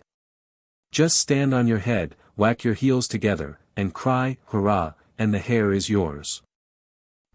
What?" said the old fellow. "Me stand on my head, what an idea." "Oh, very well," said Jesper, "you needn't unless you like, you know, but then you won't get the hare." It went very much against the grain, one could see, but after some efforts the old fellow had his head on the grass and his heels in the air. The whacking and the hurrah were rather feeble, but Jesper was not very exacting, and the hare was handed over. Of course, it wasn't long in coming back again, like the others. Evening came, and home came Jesper with the 100 hares behind him. Great was the wonder over all the palace, and the king and queen seemed very much put out, but it was noticed that the princess actually smiled to Jesper. "Well, well," said the king, "you have done that very well indeed. If you are as successful with a little task which I shall give you tomorrow, we shall consider the matter settled, and you shall marry the princess." Next day it was announced that the task would be performed in the great hall of the palace, and everyone was invited to come and witness it. The king and queen sat on their thrones, with the princess beside them, and the lords and ladies were all round the hall.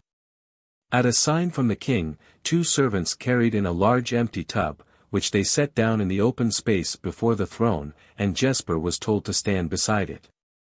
"Now," said the king, "you must tell us as many undoubted truths as will fill that tub, or you can't have the princess."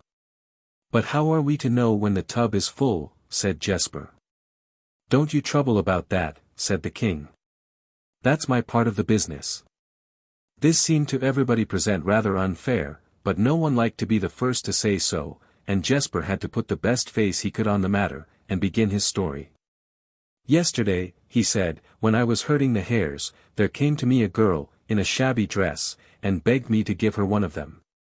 She got the hare, but she had to give me a kiss for it, and that girl was the princess." "Isn't that true?" said he, looking at her. The princess blushed and looked very uncomfortable, but had to admit that it was true. "That hasn't filled much of the tub," said the king. "Go on again." "After that," said Jesper, "a stout old woman, in a peasant's dress, came and begged for a hare. Before she got it, she had to walk round me on tiptoe, turn up her eyes, and cackle like a hen, and that old woman was the queen. Isn't that true, now?" The queen turned very red and hot, but couldn't deny it. "Ahem," said the king, "that is something, but the tub isn't full yet." To the queen he whispered, "I didn't think you would be such a fool." "What did you do?" she whispered in return.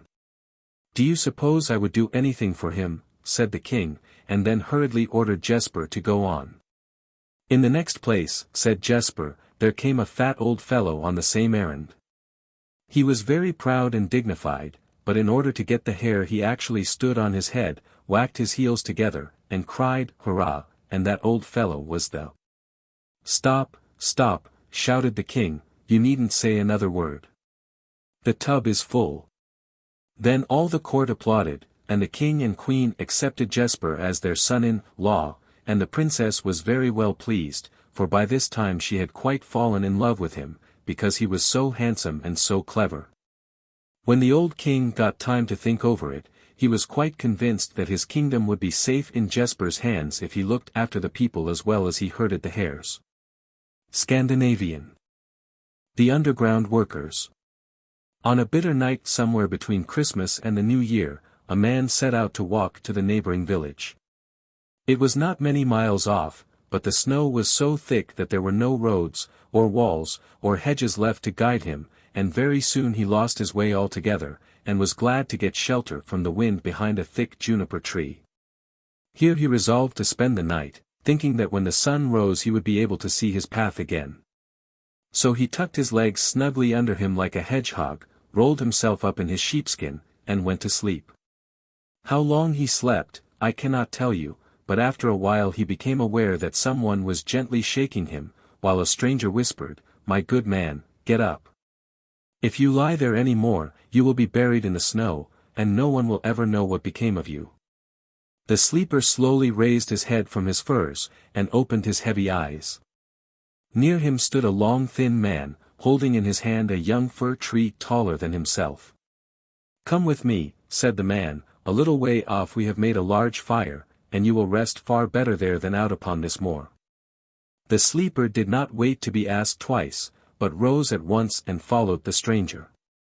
The snow was falling so fast that he could not see 3 steps in front of him, till the stranger waved his staff, when the drifts parted before them. Very soon they reached a wood, and saw the friendly glow of a fire. "What is your name?" asked the stranger, suddenly turning round. "I am called Hans, the son of Long Hans," said the peasant. In front of the fire 3 men were sitting clothed in white, just as if it was summer, and for about 30 feet all round winter had been banished. The moss was dry and the plants green, while the grass seemed all alive with the hum of bees and cockchafers. But above the noise the son of Long Hans could hear the whistling of the wind and the crackling of the branches as they fell beneath the weight of the snow. "Well, you son of Long Hans, isn't this more comfortable than your juniper bush?"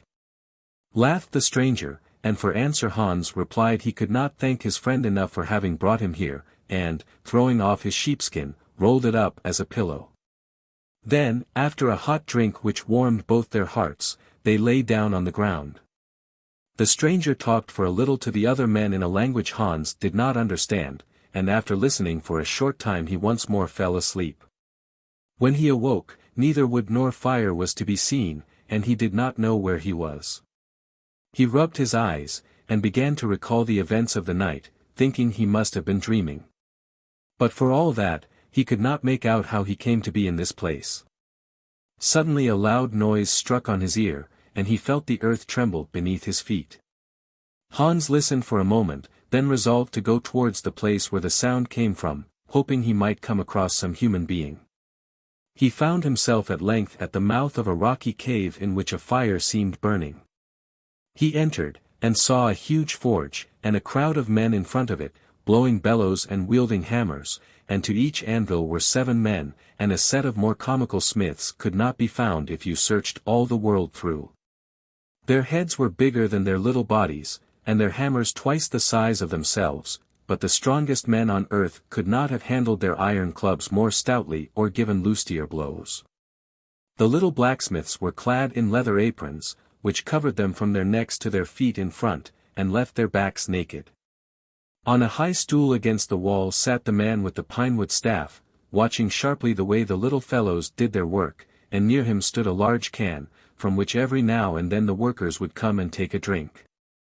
The master no longer wore the white garments of the day before, but a black jerkin, held in its place by a leathern girdle with huge clasps. From time to time he would give his workmen a sign with his staff, for it was useless to speak amid such a noise. If any of them had noticed that there was a stranger present they took no heed of him, but went on with what they were doing.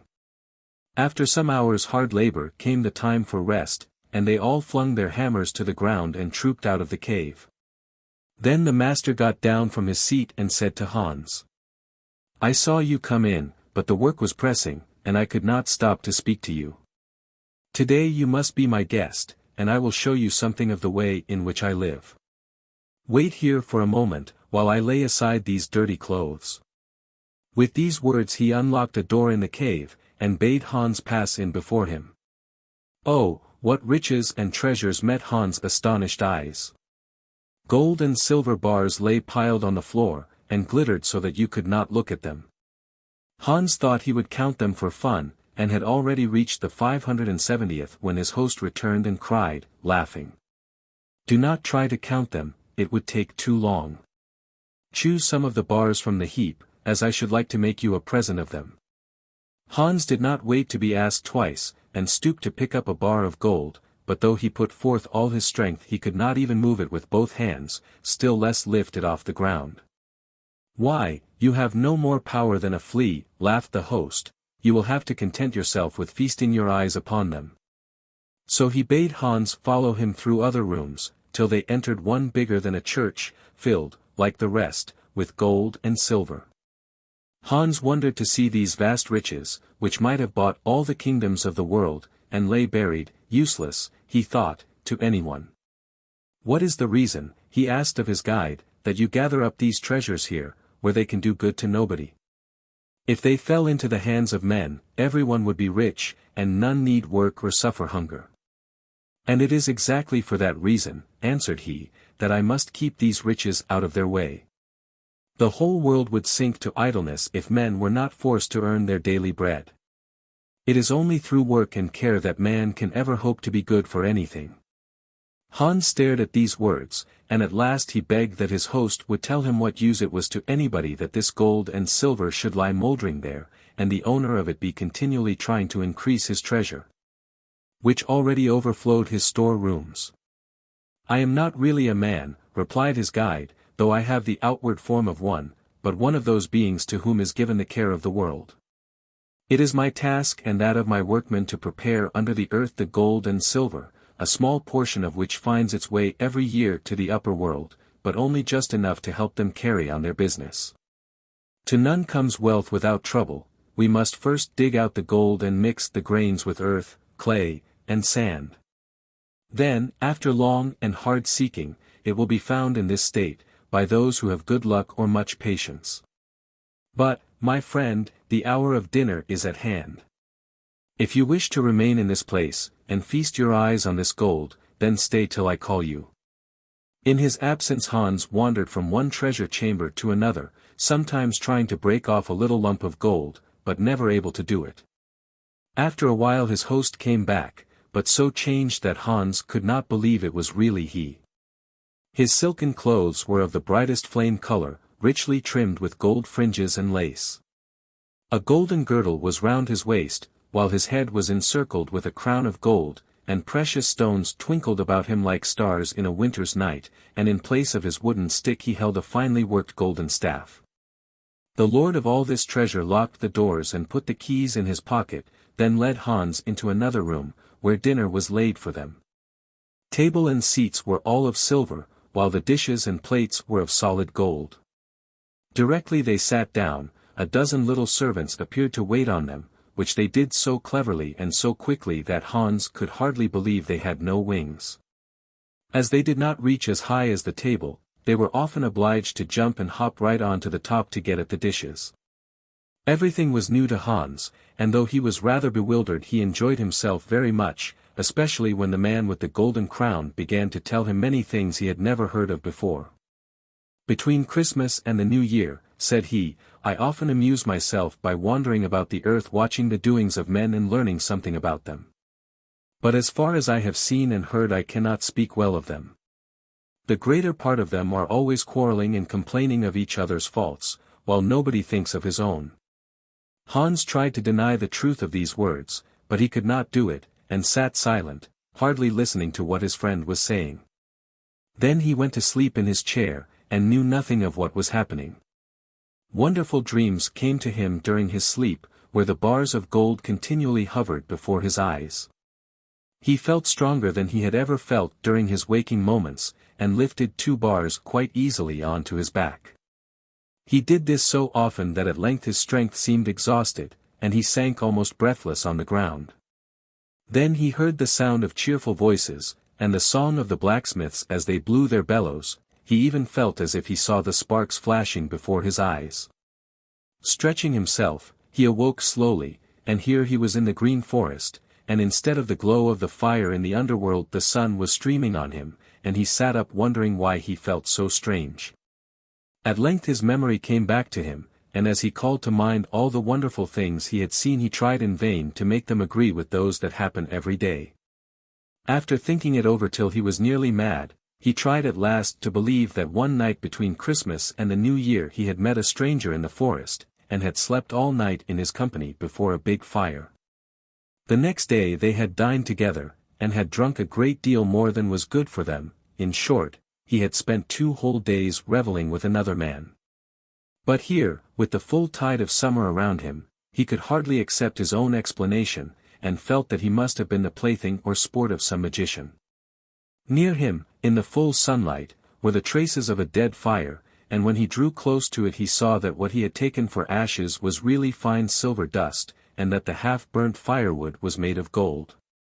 Oh, how lucky Hans thought himself, but where should he get a sack to carry his treasure home before anyone else found it?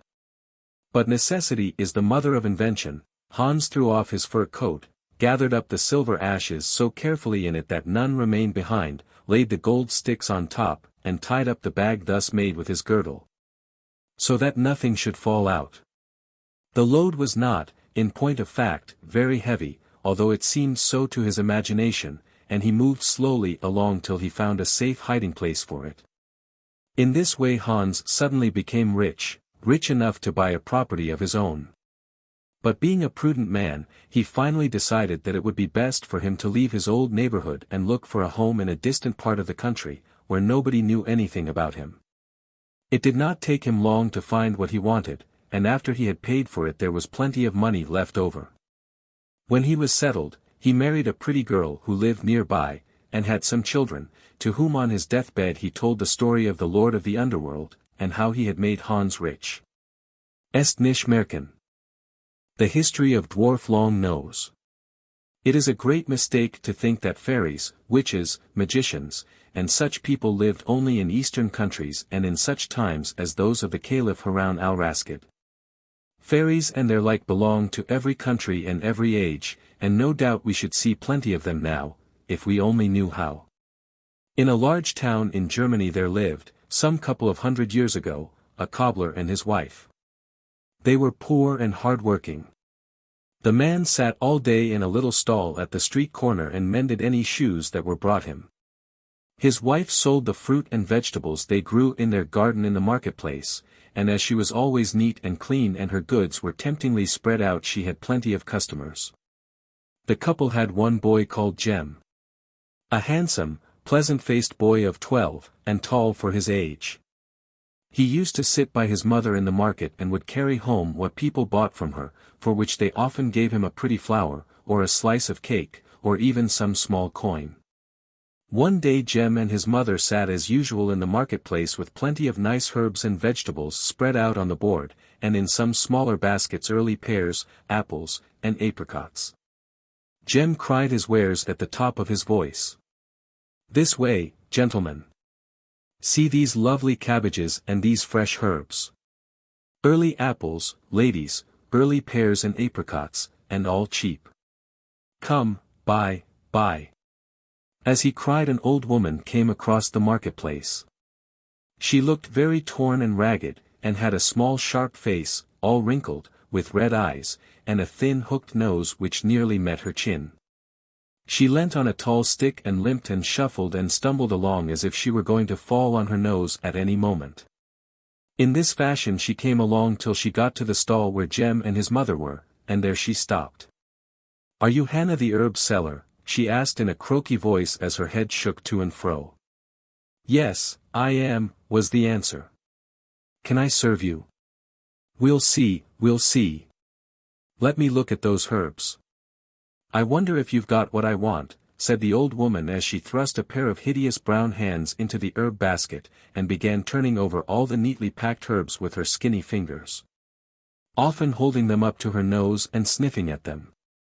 The cobbler's wife felt much disgusted at seeing her wares treated like this, but she dared not speak. When the old hag had turned over the whole basket she muttered, bad stuff, much better 50 years ago, all bad." This made Jem very angry. "You are a very rude old woman," he cried out.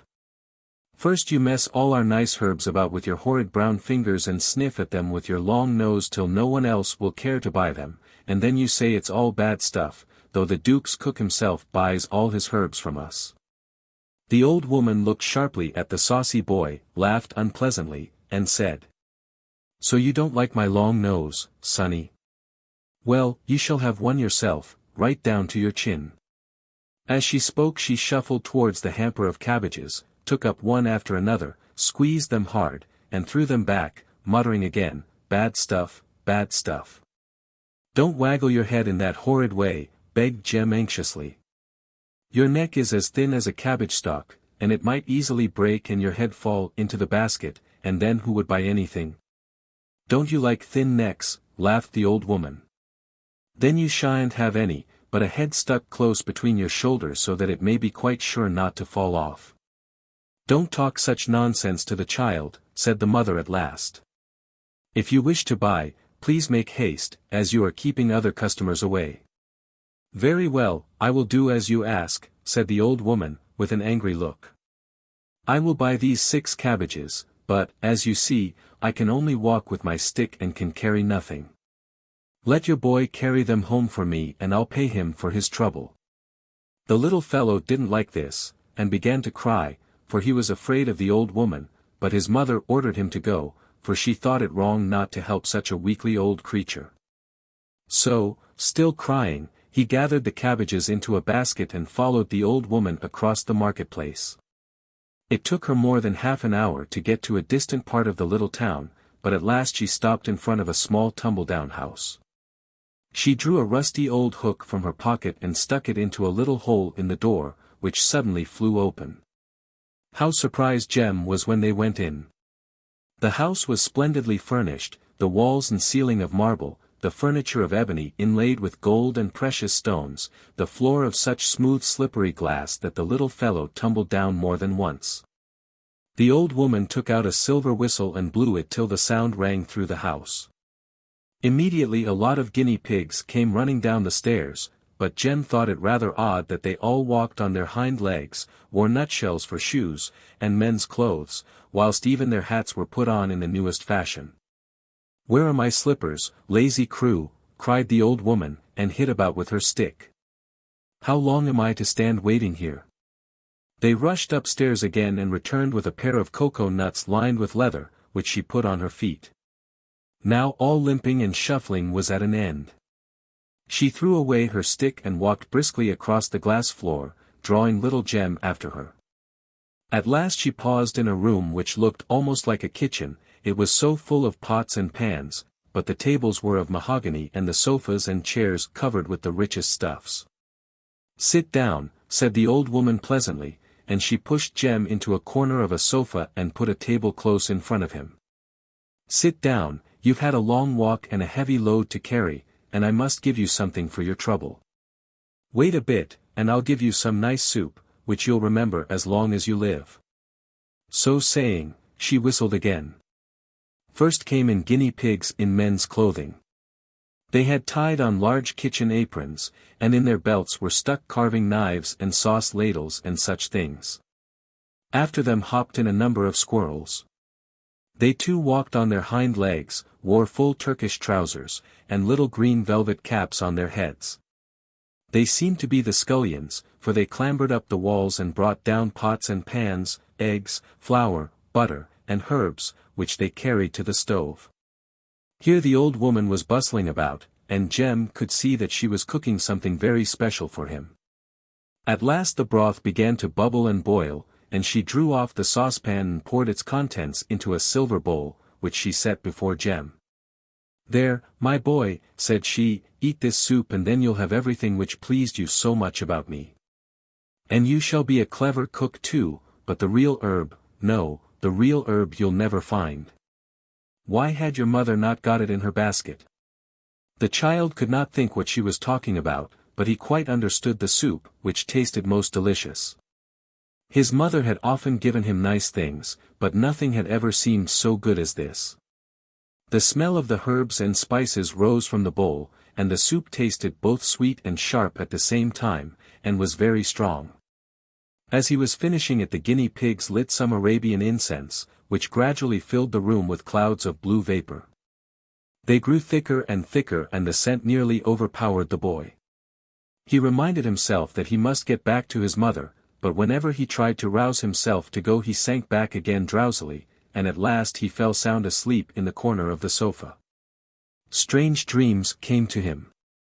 He thought the old woman took off all his clothes and wrapped him up in a squirrel skin, and that he went about with the other squirrels and guinea pigs, who were all very pleasant and well-mannered, and waited on the old woman. First he learned to clean her coconut shoes with oil and to rub them up.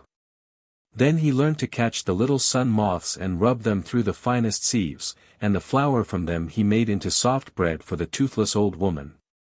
In this way he passed from one kind of service to another, spending a year in each, till in the 4th year he was promoted to the kitchen. Here he worked his way up from under scullion to head pastrycook, and reached the greatest perfection. He could make all the most difficult dishes, and 200 different kinds of patties, soup flavored with every sort of herb. He had learnt it all, and learnt it well and quickly. When he had lived 7 years with the old woman, she ordered him one day, as she was going out, to kill and pluck a chicken, stuff it with herbs, and have it very nicely roasted by the time she got back. He did this quite according to rule. He wrung the chicken's neck, plunged it into boiling water, carefully plucked out all the feathers, and rubbed the skin nice and smooth. Then he went to fetch the herbs to stuff it with. In the storeroom he noticed a half-open cupboard which he did not remember having seen before. He peeped in and saw a lot of baskets from which came a strong and pleasant smell. He opened one and found a very uncommon herb in it. The stems and leaves were a bluish green, and above them was a little flower of a deep bright red, edged with yellow. He gazed at the flower, smelt it, and found it gave the same strong strange perfume which came from the soup the old woman had made him. But the smell was so sharp that he began to sneeze again and again, and at last, he woke up. There he lay on the old woman's sofa and stared about him in surprise. "Well, what odd dreams one does have, to be sure," he said to himself. "Why, I could have sworn I had been a squirrel, a companion of guinea pigs and such creatures, and had become a great cook, too. How mother will laugh when I tell her. But won't she scold me, though, for sleeping away here in a strange house, instead of helping her at market?" He jumped up and prepared to go. All his limbs still seemed quite stiff with his long sleep, especially his neck, for he could not move his head easily. And he laughed at his own stupidity at being still so drowsy that he kept knocking his nose against the wall or cupboards. The squirrels and guinea pigs ran whimpering after him, as though they would like to go too, and he begged them to come when he reached the door, but they all turned and ran quickly back into the house again. The part of the town was out of the way, and Jem did not know the many narrow streets in it and was puzzled by their windings and by the crowd of people, who seemed excited about some show. From what he heard, he fancied they were going to see a dwarf, for he heard them call out, "Just look at the ugly dwarf. What a long nose he has, and see how his head is stuck in between his shoulders, and only look at his ugly brown hands." If he had not been in such a hurry to get back to his mother, he would have gone too, for he loved shows with giants and dwarfs and the like. He was quite puzzled when he reached the marketplace.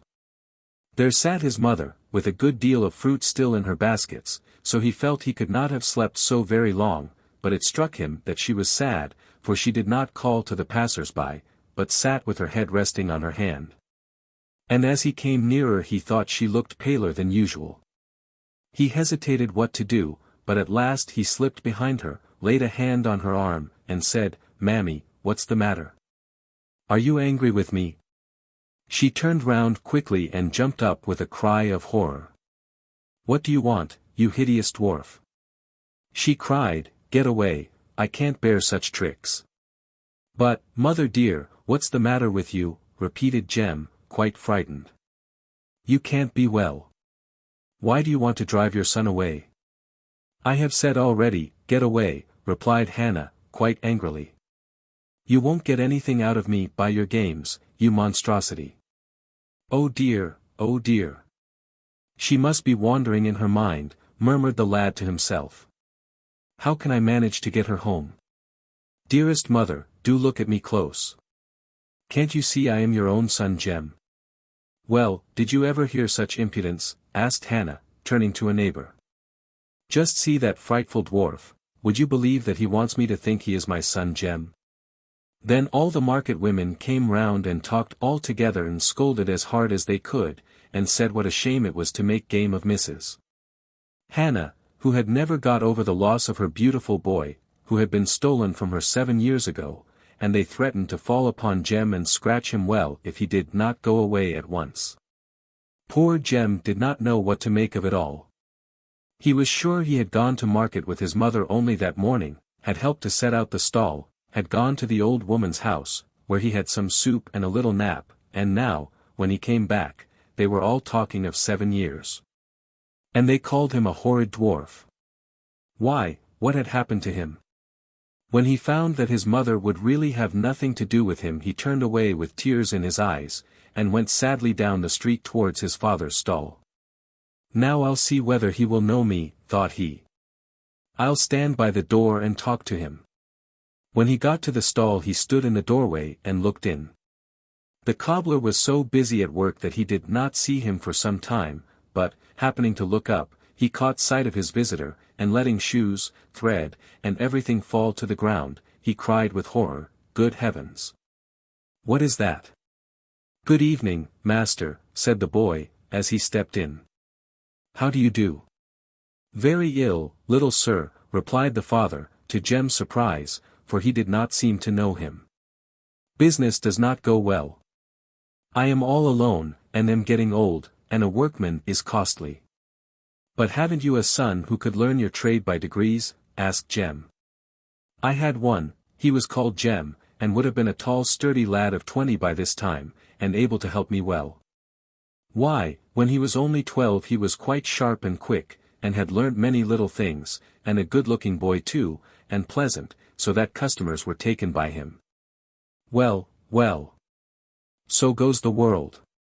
But where is your son?" asked Jem with a trembling voice. "Heaven only knows," replied the man. "7 years ago he was stolen from the marketplace, and we have heard no more of him." "7 years ago," cried Jem, with horror. "Yes, indeed, 7 years ago, though it seems but yesterday that my wife came back howling and crying, and saying the child had not come back all day. I always thought and said that something of the kind would happen. Jem was a beautiful boy, and everyone made much of him, and my wife was so proud of him, and liked him to carry the vegetables and things to grand folks' houses, where he was petted and made much of. But I used to say, 'Take care, the town is large, there are plenty of bad people in it, keep a sharp eye on Jem.' And so it happened, for one day an old woman came and bought a lot of things, more than she could carry. So my wife, being a kindly soul, lent her the boy, and we have never seen him since." "And that was 7 years ago, you say?" "Yes, 7 years, we had him cried, we went from house to house. Many knew the pretty boy, and were fond of him, but it was all in vain. No one seemed to know the old woman who bought the vegetables either. Only one old woman, who is 90 years old, said it might have been the fairy Herbaline, who came into the town once in every 50 years to buy things." As his father spoke, things grew clearer to Jem's mind, and he saw now that he had not been dreaming, but had really served the old woman 7 years in the shape of a squirrel. As he thought it over, rage filled his heart. 7 years of his youth had been stolen from him, and what had he got in return? To learn to rub up cocoa nuts, and to polish glass floors, and to be taught cooking by guinea pigs. He stood there thinking, till at last his father asked him. "Is there anything I can do for you, young gentleman? Shall I make you a pair of slippers, or perhaps with a smile, a case for your nose?" "What have you to do with my nose?" asked Jem. "And why should I want a case for it?" "Well, everyone to his taste," replied the cobbler, "but I must say if I had such a nose I would have a nice red leather cover made for it. Here is a nice piece, and think what a protection it would be to you. As it is, you must be constantly knocking up against things." The lad was dumb with fright. He felt his nose. It was thick, and quite 2 hands long. So, then, the old woman had changed his shape, and that was why his own mother did not know him, and called him a horrid dwarf. "Master," said he, "have you got a glass that I could see myself in?" "Young gentleman," was the answer, "your appearance is hardly one to be vain of, and there is no need to waste your time looking in a glass. Besides, I have none here, and if you must have one you had better ask Urban the barber, who lives over the way, to lend you his. Good morning." So saying, he gently pushed Jem into the street, shut the door, and went back to his work. Jem stepped across to the barber, whom he had known in old days. "Good morning, Urban," said he, "may I look at myself in your glass for a moment?" "With pleasure," said the barber, laughing, and all the people in his shop fell to laughing also. "You are a pretty youth, with your swan-like neck and white hands and small nose. No wonder you are rather vain, but look as long as you like at yourself." So spoke the barber, and a titter ran round the room. Meantime Jem had stepped up to the mirror, and stood gazing sadly at his reflection. Tears came to his eyes. "No wonder you did not know your child again, dear mother," thought he wasn't like this when you were so proud of his looks. His eyes had grown quite small, like pig's eyes, his nose was huge and hung down over his mouth and chin, his throat seemed to have disappeared altogether, and his head was fixed stiffly between his shoulders. He was no taller than he had been 7 years ago, when he was not much more than 12 years old, but he made up in breadth, and his back and chest had grown into lumps like 2 great sacks. His legs were small and spindly, but his arms were as large as those of a well-grown man, with large brown hands, and long skinny fingers. Then he remembered the morning when he had first seen the old woman, and her threats to him, and without saying a word he left the barber's shop. He determined to go again to his mother, and found her still in the marketplace. He begged her to listen quietly to him, and he reminded her of the day when he went away with the old woman, and of many things in his childhood, and told her how the fairy had bewitched him, and he had served her 7 years. Hannah did not know what to think, the story was so strange, and it seemed impossible to think her pretty boy and this hideous dwarf were the same. At last she decided to go and talk to her husband about it. She gathered up her baskets, told Jem to follow her, and went straight to the cobbler's stall. "Look here," said she, "this creature says he is our lost son. He has been telling me how he was stolen 7 years ago, and bewitched by a fairy." "Indeed," interrupted the cobbler angrily. "Did he tell you this?" "Wait a minute, you rascal. Why, I told him all about it myself only an hour ago, and then he goes off to humbug you. So you were bewitched, my son, were you? Wait a bit, and I'll bewitch you." So saying, he caught up a bundle of straps, and hit out at Jem so hard that he ran off crying. The poor little dwarf roamed about all the rest of the day without food or drink, and at night was glad to lie down and sleep on the steps of a church. He woke next morning with the first rays of light, and began to think what he could do to earn a living. Suddenly he remembered that he was an excellent cook, and he determined to look out for a place. As soon as it was quite daylight he set out for the palace, for he knew that the Grand Duke who reigned over the country was fond of good things. When he reached the palace all the servants crowded about him, and made fun of him, and at last their shouts and laughter grew so loud that the head steward rushed out, crying, "For goodness sake, be quiet, can't you? Don't you know His Highness is still asleep?" Some of the servants ran off at once, and others pointed out Jem.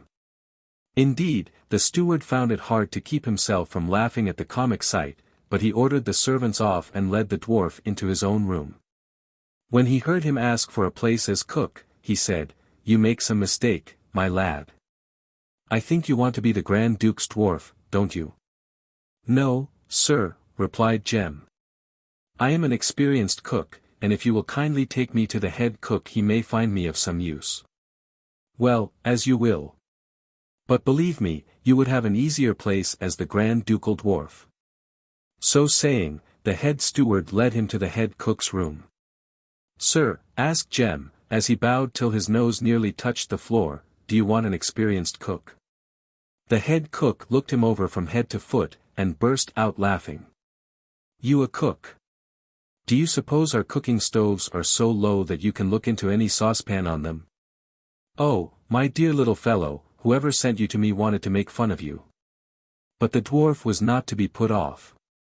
"What matters an extra egg or two, or a little butter or flour and spice more or less, in such a house as this," said he. "Name any dish you wish to have cooked, and give me the materials I ask for, and you shall see." He said much more, and at last persuaded the head cook to give him a trial. They went into the kitchen, a huge place with at least 20 fireplaces, always alight. A little stream of clear water ran through the room, and live fish were kept at one end of it. Everything in the kitchen was of the best and most beautiful kind, and swarms of cooks and scullions were busy preparing dishes. When the head cook came in with Jem everyone stood quite still. "What has His Highness ordered for luncheon?" asked the head cook. "Sir, His Highness has graciously ordered a Danish soup and red Hamburg dumplings." "Good," said the head cook. "Have you heard, and do you feel equal to making these dishes?" "Not that you will be able to make the dumplings, for they are a secret receipt." "Is that all?" said Jem, who had often made both dishes. "Nothing easier. Let me have some eggs, a piece of wild boar, and such roots and herbs for the soup. And as for the dumplings," he added in a low voice to the head cook, "I shall want 4 different kinds of meat, some wine, a duck's marrow, some ginger, and a herb called heelwell." "Why," cried the astonished cook, "where did you learn cooking?" "Yes, those are the exact materials, but we never used the herb heelwell, which, I am sure, must be an improvement." And now Jem was allowed to try his hand. He could not nearly reach up to the kitchen range, but by putting a wide plank on 2 chairs he managed very well. All the cooks stood round to look on, and could not help admiring the quick, clever way in which he set to work. At last, when all was ready, Jem ordered the 2 dishes to be put on the fire till he gave the word.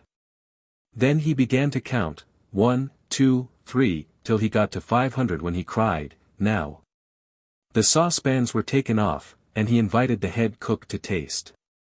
The first cook took a golden spoon, washed and wiped it, and handed it to the head cook, who solemnly approached, tasted the dishes, and smacked his lips over them. "First rate, indeed," he exclaimed.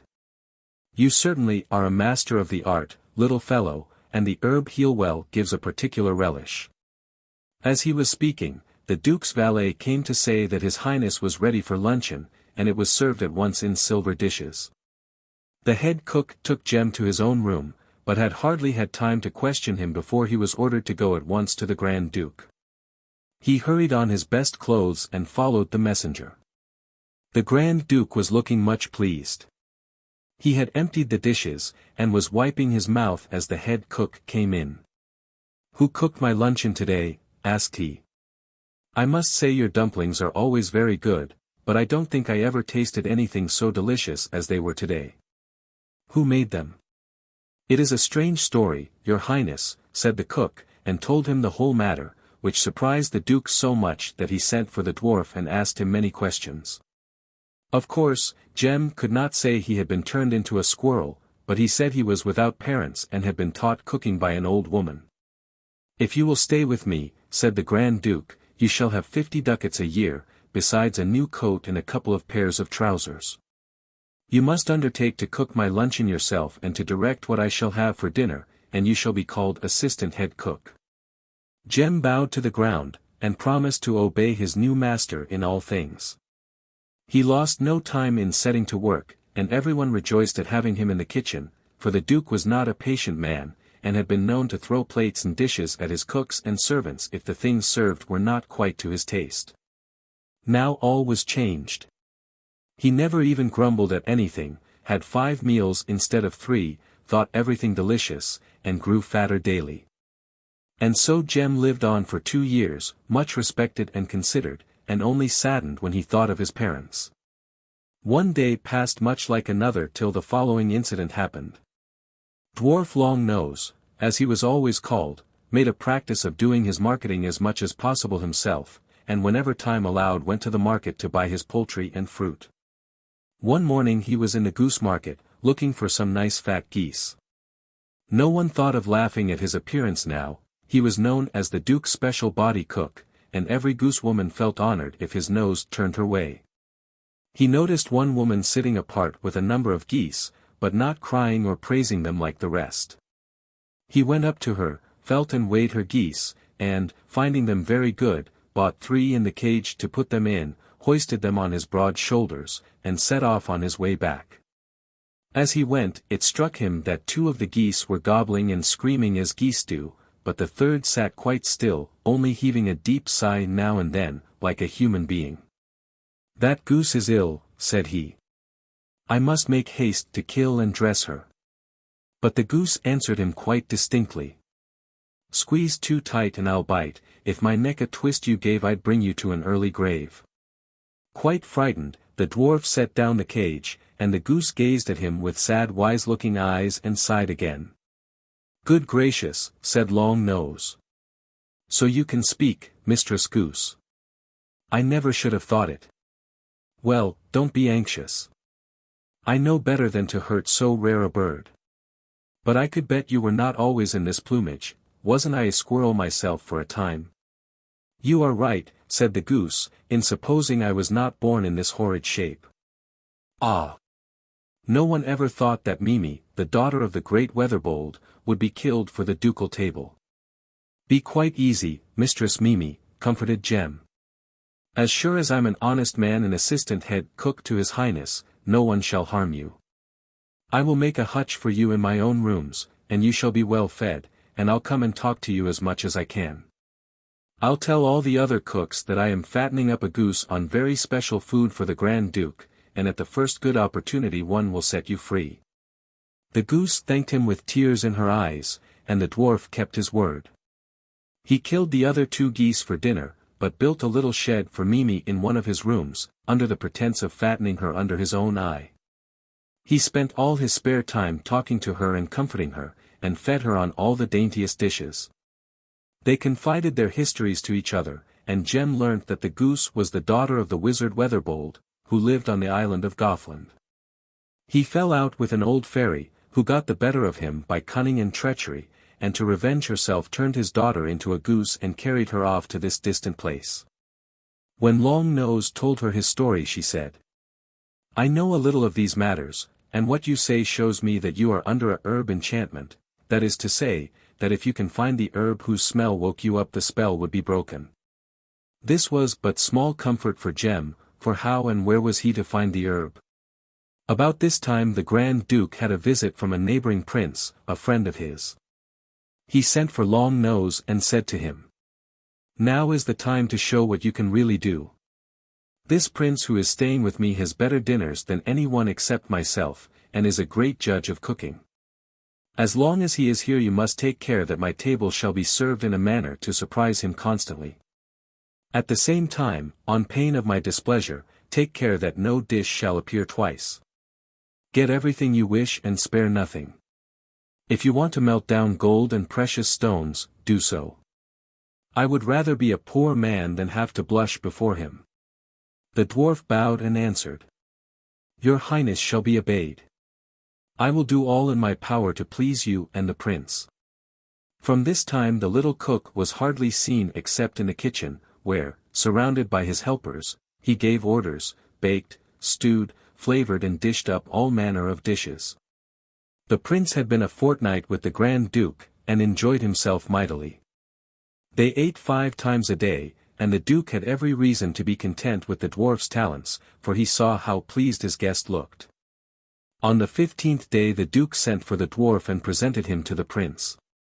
"You are a wonderful cook," said the prince, "and you certainly know what is good. All the time I have been here you have never repeated a dish, and all were excellent. But tell me why you have never served the queen of all dishes, a suzerain pasty." The dwarf felt frightened, for he had never heard of this queen of pasties before. But he did not lose his presence of mind, and replied, "I have waited, hoping that your highness' visit here would last some time, for I propose to celebrate the last day of your stay with this truly royal dish." "Indeed," laughed the Grand Duke. "Then I suppose you would have waited for the day of my death to treat me to it, for you have never sent it up to me yet. However, you will have to invent some other farewell dish, for the pasty must be on my table tomorrow." "As your highness pleases," said the dwarf, and took leave. But it did not please him at all. The moment of disgrace seemed at hand, for he had no idea how to make this pasty. He went to his rooms very sad. As he sat there lost in thought, the goose Mimi, who was left free to walk about, came up to him and asked what was the matter. When she heard, she said, "Cheer up, my friend. I know the dish quite well, we often had it at home, and I can guess pretty well how it was made." Then she told him what to put in, adding, "I think that will be all right, and if some trifle is left out perhaps they won't find it out." Sure enough, next day a magnificent pasty all wreathed round with flowers was placed on the table. Jem himself put on his best clothes and went into the dining hall. As he entered, the head carver was in the act of cutting up the pie and helping the duke and his guests. The Grand Duke took a large mouthful and threw up his eyes as he swallowed it. "Oh! Oh! This may well be called the Queen of Pasties, and at the same time my dwarf must be called the King of Cooks. Don't you think so, dear friend?" The prince took several small pieces, tasted and examined carefully, and then said with a mysterious and sarcastic smile, "The dish is very nicely made, but the suzerain is not quite complete, as I expected." The Grand Duke flew into a rage. "Dog of a cook," he shouted, "how dare you serve me so? I've a good mind to chop off your great head as a punishment." "For mercy's sake, don't, your highness. I made the pasty according to the best rules, nothing has been left out. Ask the prince what else I should have put in." The prince laughed. "I was sure you could not make this dish as well as my cook, friend Long Nose. No, then, that a herb is wanting called relish, which is not known in this country, but which gives the pasty its peculiar flavor, and without which your master will never taste it to perfection." The Grand Duke was more furious than ever. "But I will taste it to perfection," he roared. "Either the pasty must be made properly tomorrow or this rascal's head shall come off. Go, scoundrel, I give you 24 hours respite." The poor dwarf hurried back to his room, and poured out his grief to the goose. "Oh, is that all?" said she, "then I can help you, for my father taught me to know all plants and herbs. Luckily this is a new moon just now, for the herb only springs up at such times. But tell me, are there chestnut trees near the palace?" "Oh, yes," cried Long Nose, much relieved. "Near the lake, only a couple of 100 yards from the palace, is a large clump of them." "But why do you ask?" "Because the herb only grows near the roots of chestnut trees," replied Mimi, "so let us lose no time in finding it. Take me under your arm and put me down out of doors, and I'll hunt for it." He did as she bade, and as soon as they were in the garden put her on the ground, when she waddled off as fast as she could towards the lake, Jem hurrying after her with an anxious heart, for he knew that his life depended on her success. The goose hunted everywhere, but in vain. She searched under each chestnut tree, turning every blade of grass with her bill, nothing to be seen, and evening was drawing on. Suddenly the dwarf noticed a big old tree standing alone on the other side of the lake. "Look," cried he, "let us try our luck there." The goose fluttered and skipped in front, and he ran after as fast as his little legs could carry him. The tree cast a wide shadow, and it was almost dark beneath it, but suddenly the goose stood still, flapped her wings with joy, and plucked something, which she held out to her astonished friend, saying, "There it is, and there is more growing here. So you will have no lack of it." The dwarf stood gazing at the plant. It gave out a strong sweet scent, which reminded him of the day of his enchantment. The stems and leaves were a bluish green, and it bore a dark, bright red flower with a yellow edge. "What a wonder!" cried Long Nose. "I do believe this is the very herb which changed me from a squirrel into my present miserable form. Shall I try an experiment?" "Not yet," said the goose. "Take a good handful of the herb with you, and let us go to your rooms. We will collect all your money and clothes together, and then we will test the powers of the herb." So they went back to Jem's rooms, and here he gathered together some 50 ducats he had saved, his clothes and shoes, and tied them all up in a bundle. Then he plunged his face into the bunch of herbs, and drew in their perfume. As he did so, all his limbs began to crack and stretch, he felt his head rising above his shoulders, he glanced down at his nose, and saw it grow smaller and smaller, his chest and back grew flat, and his legs grew long. The goose looked on in amazement. "Oh, how big and how beautiful you are," she cried. "Thank heaven, you are quite changed." Jem folded his hands in thanks, as his heart swelled with gratitude. But his joy did not make him forget all he owed to his friend Mimi. "I owe you my life and my release," he said, "for without you I should never have regained my natural shape, and, indeed, would soon have been beheaded. I will now take you back to your father, who will certainly know how to disenchant you." The goose accepted his offer with joy, and they managed to slip out of the palace unnoticed by anyone. They got through the journey without accident, and the wizard soon released his daughter, and loaded Jem with thanks and valuable presents. He lost no time in hastening back to his native town, and his parents were very ready to recognize the handsome, well-made young man as their long-lost son. With the money given him by the wizard he opened a shop, which prospered well, and he lived long and happily. I must not forget to mention that much disturbance was caused in the palace by Jem's sudden disappearance, for when the Grand Duke sent orders next day to behead the dwarf, if he had not found the necessary herbs, the dwarf was not to be found. The prince hinted that the Duke had allowed his cook to escape, and had therefore broken his word. The matter ended in a great war between the two princes, which was known in history as the Herb War.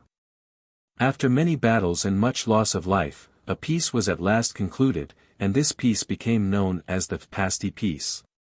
Because at the banquet given in its honor the prince's cook dished up the queen of pasties, the suzerain, and the Grand Duke declared it to be quite excellent. The Nunda, eater of people. Once upon a time there lived a sultan who loved his garden dearly, and planted it with trees and flowers and fruits from all parts of the world.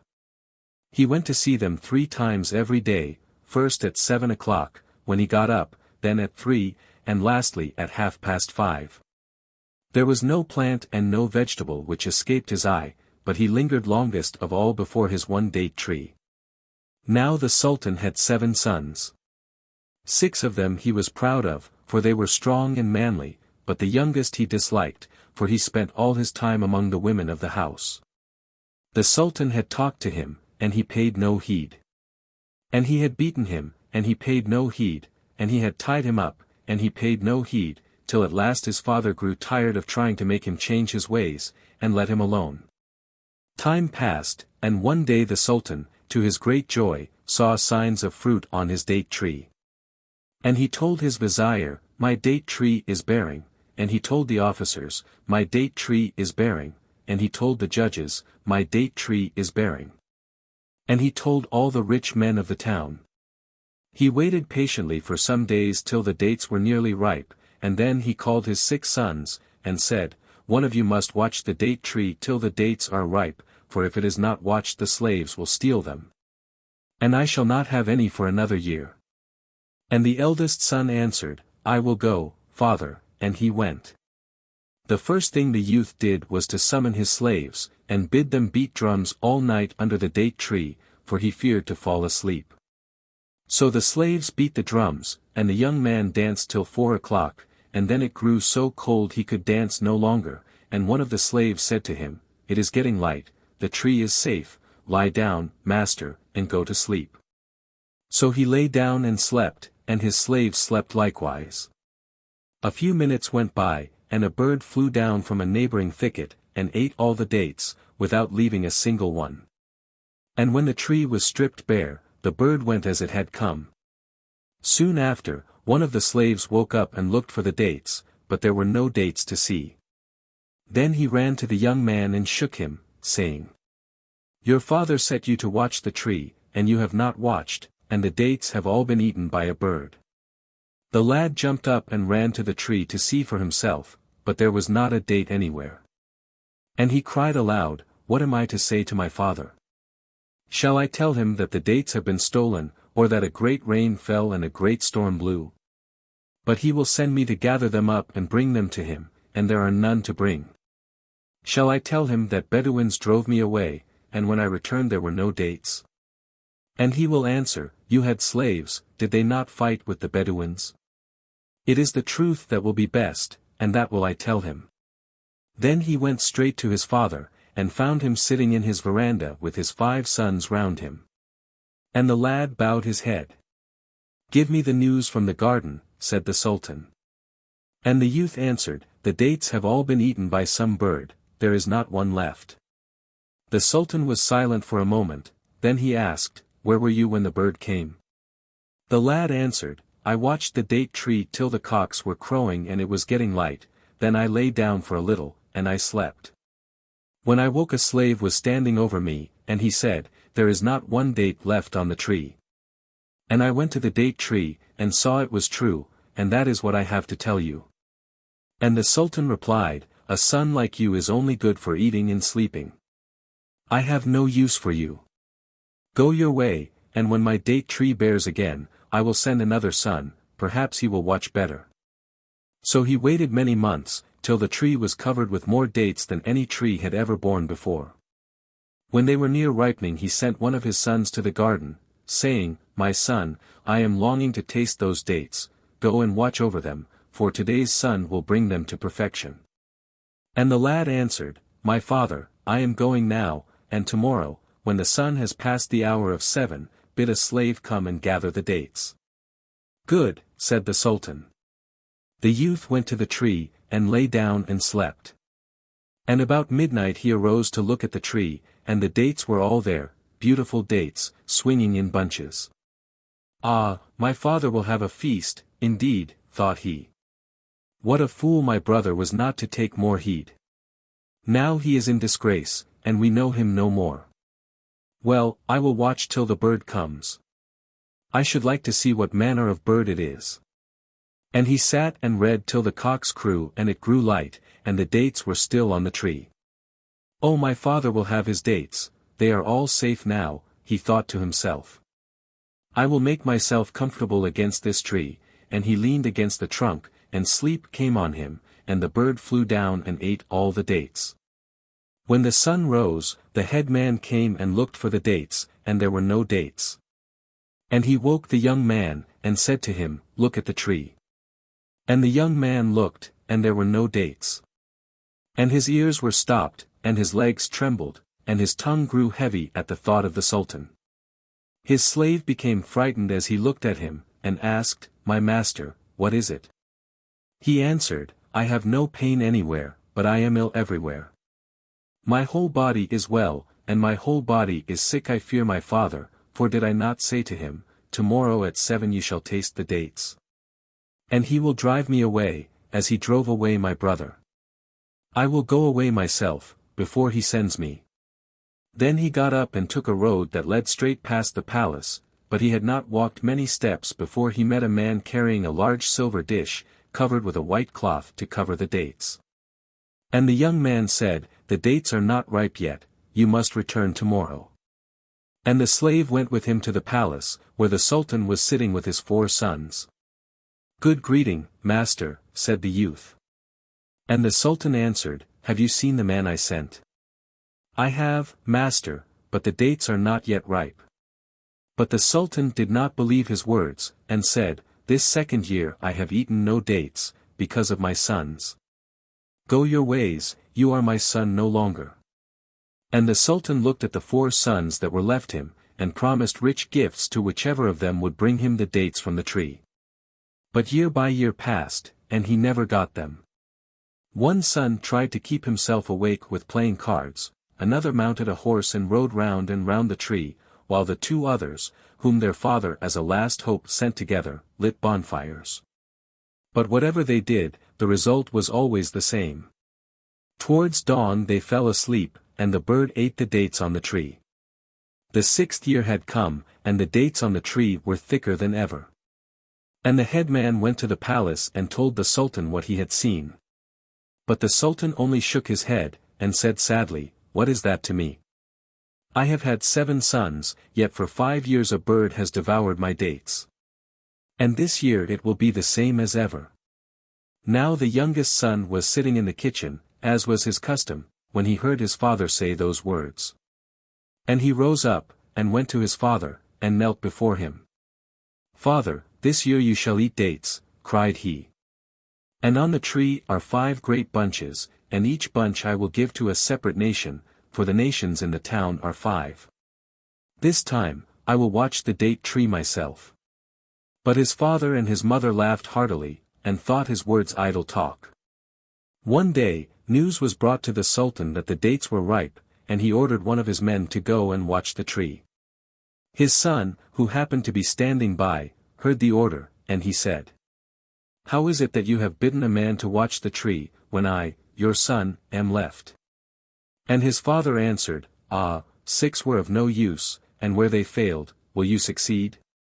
But the boy replied, "Have patience today, and let me go, and tomorrow you shall see whether I bring you dates or not." "Let the child go, master," said his wife, "perhaps we shall eat the dates, or perhaps we shall not, but let him go." And the Sultan answered, "I do not refuse to let him go, but my heart distrusts him." His brothers all promised fair, and what did they do? But the boy entreated, saying, "Father, if you and I and mother be alive tomorrow, you shall eat the dates." "Go then," said his father. When the boy reached the garden, he told the slaves to leave him, and to return home themselves and sleep. When he was alone, he laid himself down and slept fast till 1 o'clock, when he arose, and sat opposite the date tree. Then he took some Indian corn out of one fold of his dress, and some sandy grit out of another. And he chewed the corn till he felt he was growing sleepy, and then he put some grit into his mouth, and that kept him awake till the bird came. It looked about at first without seeing him, and whispering to itself, "There is no one here," fluttered lightly on to the tree and stretched out his beak for the dates. Then the boy stole softly up, and caught it by the wing. The bird turned and flew quickly away, but the boy never let go, not even when they soared high into the air. "Son of Adam," the bird said when the tops of the mountains looked small below them, "if you fall, you will be dead long before you reach the ground, so go your way, and let me go mine." But the boy answered, "Wherever you go, I will go with you. You cannot get rid of me." "I did not eat your dates," persisted the bird, "and the day is dawning. Leave me to go my way." But again the boy answered him, "My 6 brothers are hateful to my father because you came and stole the dates, and today my father shall see you, and my brothers shall see you, and all the people of the town, great and small, shall see you. And my father's heart will rejoice." "Well, if you will not leave me, I will throw you off," said the bird. So it flew up higher still, so high that the earth shone like one of the other stars. "How much of you will be left if you fall from here?" asked the bird. "If I die, I die," said the boy, "but I will not leave you." And the bird saw it was no use talking, and went down to the earth again. "Here you are at home, so let me go my way," it begged once more. "Or at least make a covenant with me." "What covenant?" said the boy. "Save me from the sun," replied the bird, "and I will save you from rain." "How can you do that, and how can I tell if I can trust you?" "Pull a feather from my tail, and put it in the fire, and if you want me I will come to you, wherever I am." And the boy answered, "Well, I agree, go your way. Farewell, my friend. When you call me, if it is from the depths of the sea, I will come."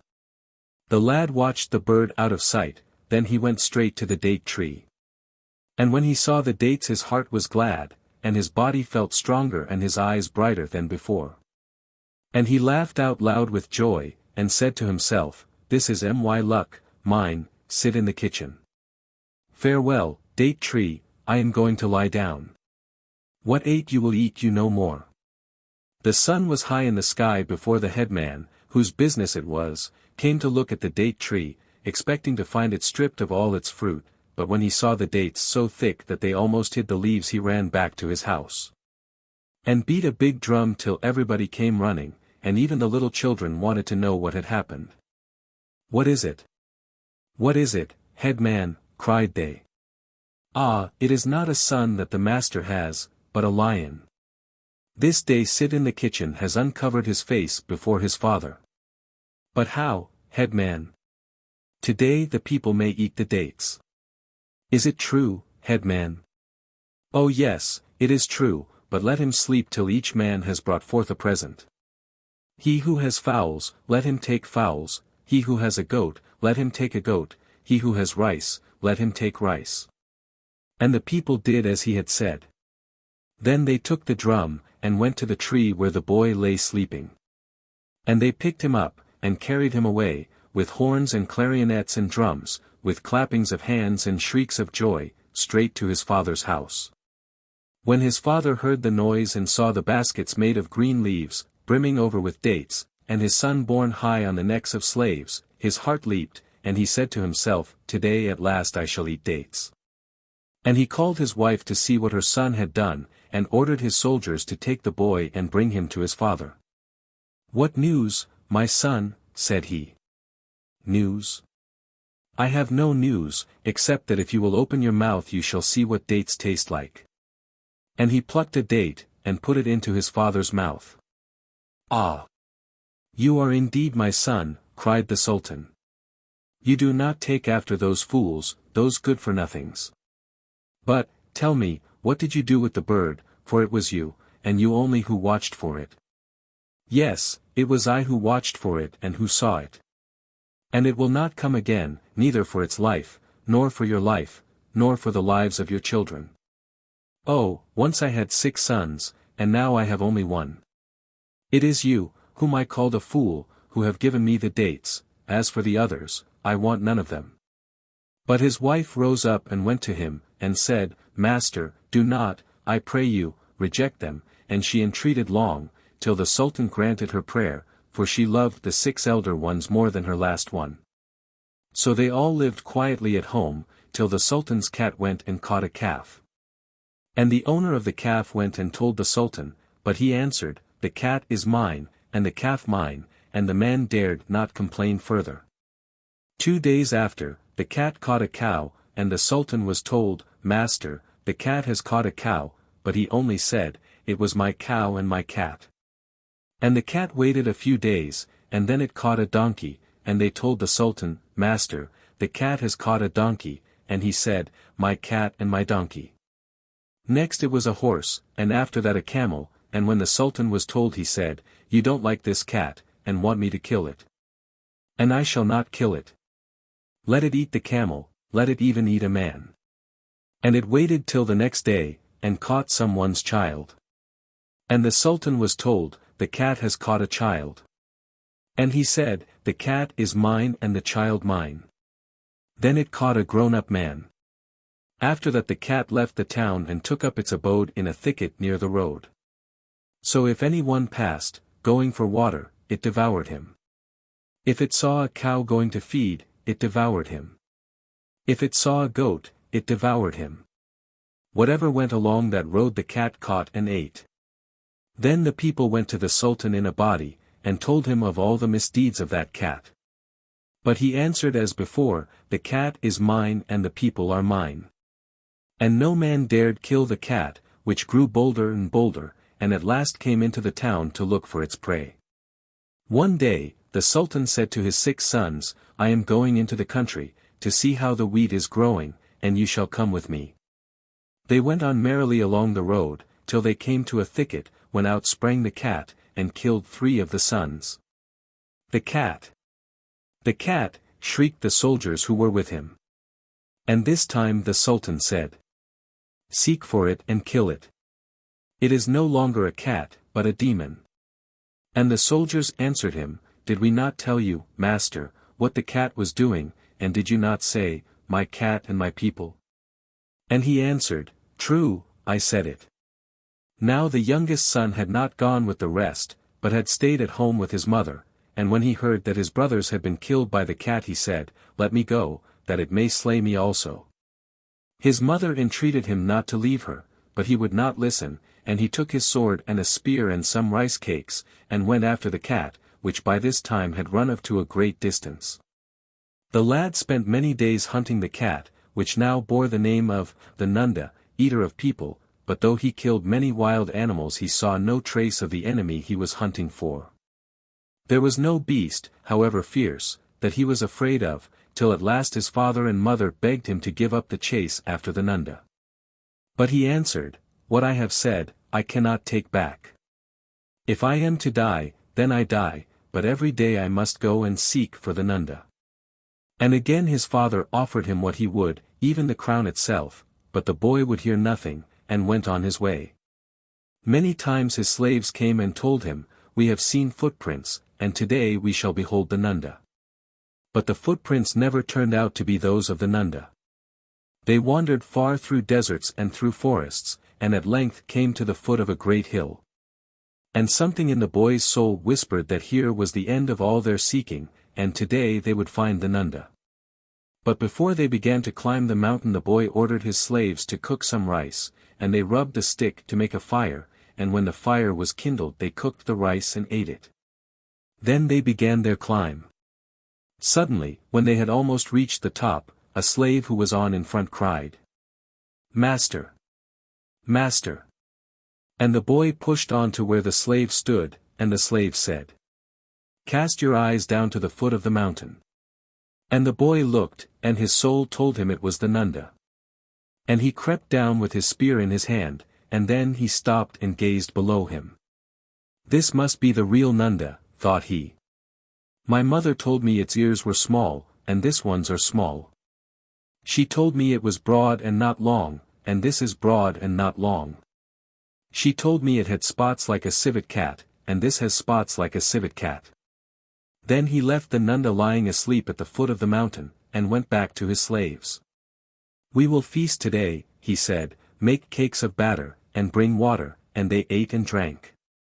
And when they had finished he bade them hide the rest of the food in the thicket, that if they slew the Nunda they might return and eat and sleep before going back to the town. And the slaves did as he bade them. It was now afternoon, and the lad said, It is time we went after the Nunda. And they went till they reached the bottom and came to a great forest which lay between them and the Nunda. Here the lad stopped, and ordered every slave that wore 2 cloths to cast one away and tuck up the other between his legs. For, said he, the wood is not a little one. Perhaps we may be caught by the thorns, or perhaps we may have to run before the Nunda, and the cloth might bind our legs, and cause us to fall before it. And they answered, Good, master, and did as he bade them. Then they crawled on their hands and knees to where the Nunda lay asleep. Noiselessly they crept along till they were quite close to it, then, at a sign from the boy, they threw their spears. The Nunda did not stir, the spears had done their work, but a great fear seized them all, and they ran away and climbed the mountain. The sun was setting when they reached the top, and glad they were to take out the fruit and the cakes and the water which they had hidden away, and sit down and rest themselves. And after they had eaten and were filled, they lay down and slept till morning. When the dawn broke they rose up and cooked more rice, and drank more water. After that they walked all round the back of the mountain to the place where they had left the Nunda, and they saw it stretched out where they had found it, stiff and dead. And they took it up and carried it back to the town, singing as they went, He has killed the Nunda, the eater of people. And when his father heard the news, and that his son was come, and was bringing the Nunda with him, he felt that the man did not dwell on the earth whose joy was greater than his. And the people bowed down to the boy and gave him presents, and loved him, because he had delivered them from the bondage of fear, and had slain the Nunda. Adapted from Swahili Tales. The Story of Hassebu. Once upon a time there lived a poor woman who had only one child, and he was a little boy called Hassebu. When he ceased to be a baby, and his mother thought it was time for him to learn to read, she sent him to school. And, after he had done with school, he was put into a shop to learn how to make clothes, and did not learn, and he was put to do silversmith's work, and did not learn, and whatsoever he was taught, he did not learn it. His mother never wished him to do anything he did not like, so she said, "Well, stay at home, my son." And he stayed at home, eating and sleeping. One day the boy said to his mother, "What was my father's business?" "He was a very learned doctor," answered she. "Where, then, are his books?" asked Hassebu. "Many days have passed, and I have thought nothing of them. But look inside and see if they are there." So Hassebu looked, and saw they were eaten by insects, all but one book, which he took away and read. He was sitting at home one morning poring over the medicine book, when some neighbors came by and said to his mother, "Give us this boy, that we may go together to cut wood." For wood cutting was their trade, and they loaded several donkeys with the wood, and sold it in the town. And his mother answered, "Very well, tomorrow I will buy him a donkey, and you can all go together." So the donkey was bought, and the neighbors came, and they worked hard all day, and in the evening they brought the wood back into the town, and sold it for a good sum of money. And for 6 days they went and did the like, but on the 7th it rained, and the woodcutters ran and hid in the rocks, all but Hassebu, who did not mind wetting, and stayed where he was. While he was sitting in the place where the woodcutters had left him, he took up a stone that lay near him, and idly dropped it on the ground. It rang with a hollow sound, and he called to his companions, and said, "Come here and listen. The ground seems hollow." "Knock again," cried they. And he knocked and listened. "Let us dig," said the boy. And they dug, and found a large pit like a well, filled with honey up to the brim. "This is better than firewood," said they. "It will bring us more money. And as you have found it, Hassebu, it is you who must go inside and dip out the honey and give to us, and we will take it to the town and sell it, and will divide the money with you." The following day each man brought every bowl and vessel he could find at home, and Hassebu filled them all with honey. And this he did every day for 3 months. At the end of that time the honey was very nearly finished, and there was only a little left, quite at the bottom, and that was very deep down, so deep that it seemed as if it must be right in the middle of the earth. Seeing this, the men said to Hassebu, "We will put a rope under your arms, and let you down, so that you may scrape up all the honey that is left, and when you have done we will lower the rope again, and you shall make it fast. And we will draw you up." "Very well," answered the boy, and he went down, and he scraped and scraped till there was not so much honey left as would cover the point of a needle. "Now I am ready," he cried. But they consulted together and said, "Let us leave him there inside the pit, and take his share of the money, and we will tell his mother, 'Your son was caught by a lion and carried off into the forest, and we tried to follow him, but could not.'" Then they arose and went into the town and told his mother as they had agreed, and she wept much and made her mourning for many months. And when the men were dividing the money, one said, "Let us send a little to our friend's mother," and they sent some to her, and every day one took her rice, and one oil, one took her meat, and one took her cloth, every day. It did not take long for Hassebu to find out that his companions had left him to die in the pit, but he had a brave heart, and hoped that he might be able to find a way out for himself. So he at once began to explore the pit and found it ran back a long way underground. And by night he slept, and by day he took a little of the honey he had gathered and ate it, and so many days passed by. One morning, while he was sitting on a rock having his breakfast, a large scorpion dropped down at his feet, and he took a stone and killed it, fearing it would sting him. Then suddenly the thought darted into his head, "This scorpion must have come from somewhere. Perhaps there is a hole. I will go and look for it," and he felt all round the walls of the pit till he found a very little hole in the roof of the pit, with a tiny glimmer of light at the far end of it.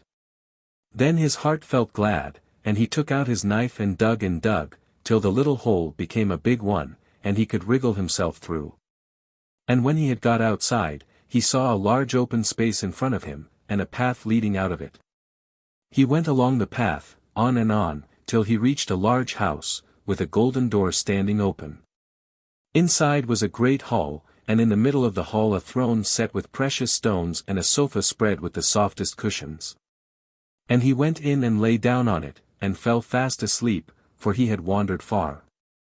By and by there was a sound of people coming through the courtyard, and the measured tramp of soldiers.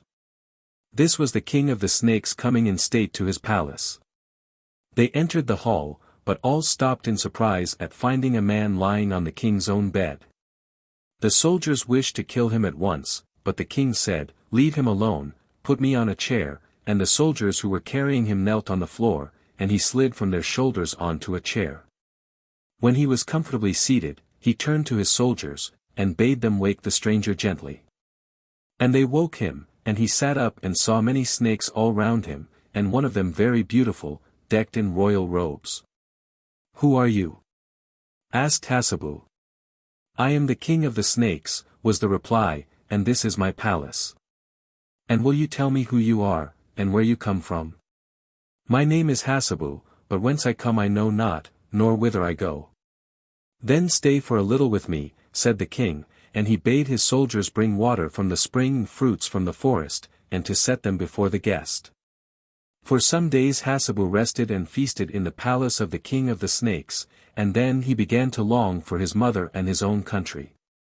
So he said to the king of the snakes, "Send me home, I pray." But the king of the snakes answered, "When you go home, you will do me evil." "I will do you no evil," replied Hassebu, "send me home, I pray." But the king said, "I know it. If I send you home, you will come back, and kill me. I dare not do it." But Hassebu begged so hard that at last the king said, "Swear that when you get home you will not go to bathe where many people are gathered." And Hassebu swore, and the king ordered his soldiers to take Hassebu in sight of his native city. Then he went straight to his mother's house, and the heart of his mother was glad. Now the sultan of the city was very ill, and all the wise men said that the only thing to cure him was the flesh of the king of the snakes, and that the only man who could get it was a man with a strange mark on his chest. So the vizier had set people to watch at the public baths, to see if such a man came there. For 3 days Hassebu remembered his promise to the king of the snakes, and did not go near the baths. Then came a morning so hot he could hardly breathe, and he forgot all about it. The moment he had slipped off his robe he was taken before the vizier, who said to him, "Lead us to the place where the king of the snakes lives." "I do not know it," answered he, but the vizier did not believe him, and had him bound and beaten till his back was all torn. Then Hassebu cried, "Loose me, that I may take you." They went together a long, long way, till they reached the palace of the king of the snakes. And Hassebu said to the king, "It was not I, look at my back and you will see how they drove me to it." "Who has beaten you like this?" asked the king. "It was the vizier," replied Hassebu. "Then I am already dead," said the king sadly, "but you must carry me there yourself." So Hassebu carried him. And on the way the king said, "When I arrive, I shall be killed, and my flesh will be cooked. But take some of the water that I am boiled in, and put it in a bottle and lay it on one side. The vizier will tell you to drink it, but be careful not to do so. Then take some more of the water, and drink it, and you will become a great physician, and the third supply you will give to the sultan. And when the vizier comes to you and asks, 'Did you drink what I gave you?' you must answer, 'I did, and this is for you,' and he will drink it and die. And your soul will rest." And they went their way into the town, and all happened as the king of the snakes had said. And the sultan loved Hassebu, who became a great physician, and cured many sick people. But he was always sorry for the poor king of the snakes. Adapted from Swahili Tales. The Maiden with the Wooden Helmet. In a little village in the country of Japan there lived long, long ago a man and his wife. For many years they were happy and prosperous, but bad times came, and at last nothing was left them but their daughter, who was as beautiful as the morning. The neighbors were very kind, and would have done anything they could to help their poor friends, but the old couple felt that since everything had changed they would rather go elsewhere, so one day they set off to bury themselves in the country. taking their daughter with them. Now the mother and daughter had plenty to do in keeping the house clean and looking after the garden, but the man would sit for hours together gazing straight in front of him, and thinking of the riches that once were his. Each day he grew more and more wretched, till at length he took to his bed and never got up again. His wife and daughter wept bitterly for his loss, and it was many months before they could take pleasure in anything. Then one morning the mother suddenly looked at the girl, and found that she had grown still more lovely than before. Once her heart would have been glad at the sight, but now that they two were alone in the world she feared some harm might come of it. So, like a good mother, she tried to teach her daughter all she knew, and to bring her up to be always busy, so that she would never have time to think about herself. And the girl was a good girl, and listened to all her mother's lessons, and so the years passed away. At last one wet spring the mother caught cold, and though in the beginning she did not pay much attention to it, she gradually grew more and more ill, and knew that she had not long to live. Then she called her daughter and told her that very soon she would be alone in the world, that she must take care of herself, as there would be no one to take care of her. And because it was more difficult for beautiful women to pass unheeded than for others, she bade her fetch a wooden helmet out of the next room, and put it on her head, and pull it low down over her brows, so that nearly the whole of her face should lie in its shadow. The girl did as she was bid, and her beauty was so hidden beneath the wooden cap, which covered up all her hair, that she might have gone through any crowd, and no one would have looked twice at her. And when she saw this the heart of the mother was at rest, and she lay back in her bed and died. The girl wept for many days, but by and by she felt that, being alone in the world, she must go and get work, for she had only herself to depend upon. There was none to be got by staying where she was, so she made her clothes into a bundle, and walked over the hills till she reached the house of the man who owned the fields in that part of the country. And she took service with him and labored for him early and late, and every night when she went to bed she was at peace, for she had not forgotten one thing that she had promised her mother. And, however hot the sun might be, she always kept the wooden helmet on her head, and the people gave her the nickname of Hatskeheim. In spite, however, of all her care the fame of her beauty spread abroad. Many of the impudent young men that are always to be found in the world stole softly up behind her while she was at work, and tried to lift off the wooden helmet. But the girl would have nothing to say to them, and only bade them be off. Then they began to talk to her, but she never answered them, and went on with what she was doing, though her wages were low and food not very plentiful. Still she could manage to live, and that was enough. One day her master happened to pass through the field where she was working, and was struck by her industry and stopped to watch her. After a while he put 1 or 2 questions to her, and then led her into his house, and told her that henceforward her only duty should be to tend his sick wife. From this time the girl felt as if all her troubles were ended, but the worst of them was yet to come. Not very long after Hatskeheim had become maid to the sick woman, the eldest son of the house returned home from Kyoto, where he had been studying all sorts of things. He was tired of the splendors of the town and its pleasures, and was glad enough to be back in the green country, among the peach blossoms and sweet flowers. Strolling about in the early morning, he caught sight of the girl with the odd wooden helmet on her head, and immediately he went to his mother to ask who she was, and where she came from, and why she wore that strange thing over her face. His mother answered that it was a whim, and nobody could persuade her to lay it aside, whereat the young man laughed, but kept his thoughts to himself. One hot day, however, he happened to be going towards home when he caught sight of his mother's waiting maid kneeling by a little stream that flowed through the garden, splashing some water over her face. The helmet was pushed on one side, and as the youth stood watching from behind a tree he had a glimpse of the girl's great beauty, and he determined that no one else should be his wife. But when he told his family of his resolve to marry her they were very angry, and made up all sorts of wicked stories about her. However, they might have spared themselves the trouble, as he knew it was only idle talk. "I have merely to remain firm," thought he, "and they will have to give in." It was such a good match for the girl that it never occurred to anyone that she would refuse the young man, but so it was. It would not be right, she felt, to make a quarrel in the house, and though in secret she wept bitterly, for a long while, nothing would make her change her mind. At length one night her mother appeared to her in a dream, and bade her marry the young man. So the next time he asked her, as he did nearly every day, to his surprise and joy she consented. The parents then saw they had better make the best of a bad business, and set about making the grand preparations suitable to the occasion. Of course the neighbors said a great many ill-natured things about the wooden helmet, but the bridegroom was too happy to care, and only laughed at them. When everything was ready for the feast, and the bride was dressed in the most beautiful embroidered dress to be found in Japan, the maids took hold of the helmet to lift it off her head, so that they might do her hair in the latest fashion.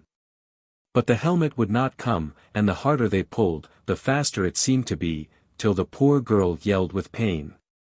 Hearing her cries, the bridegroom ran in and soothed her, and declared that she should be married in the helmet, as she could not be married without. Then the ceremonies began, and the bridal pair sat together, and the cup of wine was brought them, out of which they had to drink. And when they had drunk it all, and the cup was empty, a wonderful thing happened. The helmet suddenly burst with a loud noise, and fell in pieces on the ground, and as they all turned to look they found the floor covered with precious stones which had fallen out of it. But the guests were less astonished at the brilliancy of the diamonds than at the beauty of the bride, which was beyond anything they had ever seen or heard of. The night was passed in singing and dancing, and then the bride and bridegroom went to their own house, where they lived till they died, and had many children, who were famous throughout Japan for their goodness and beauty. Japanese Märchen. The Monkey and the Jellyfish. Children must often have wondered why jellyfishes have no shells, like so many of the creatures that are washed up every day on the beach. In old times this was not so. The jellyfish had as hard a shell as any of them, but he lost it through his own fault, as may be seen in this story. The sea queen Otoheim, whom you read of in the story of Schippeitaro, grew suddenly very ill.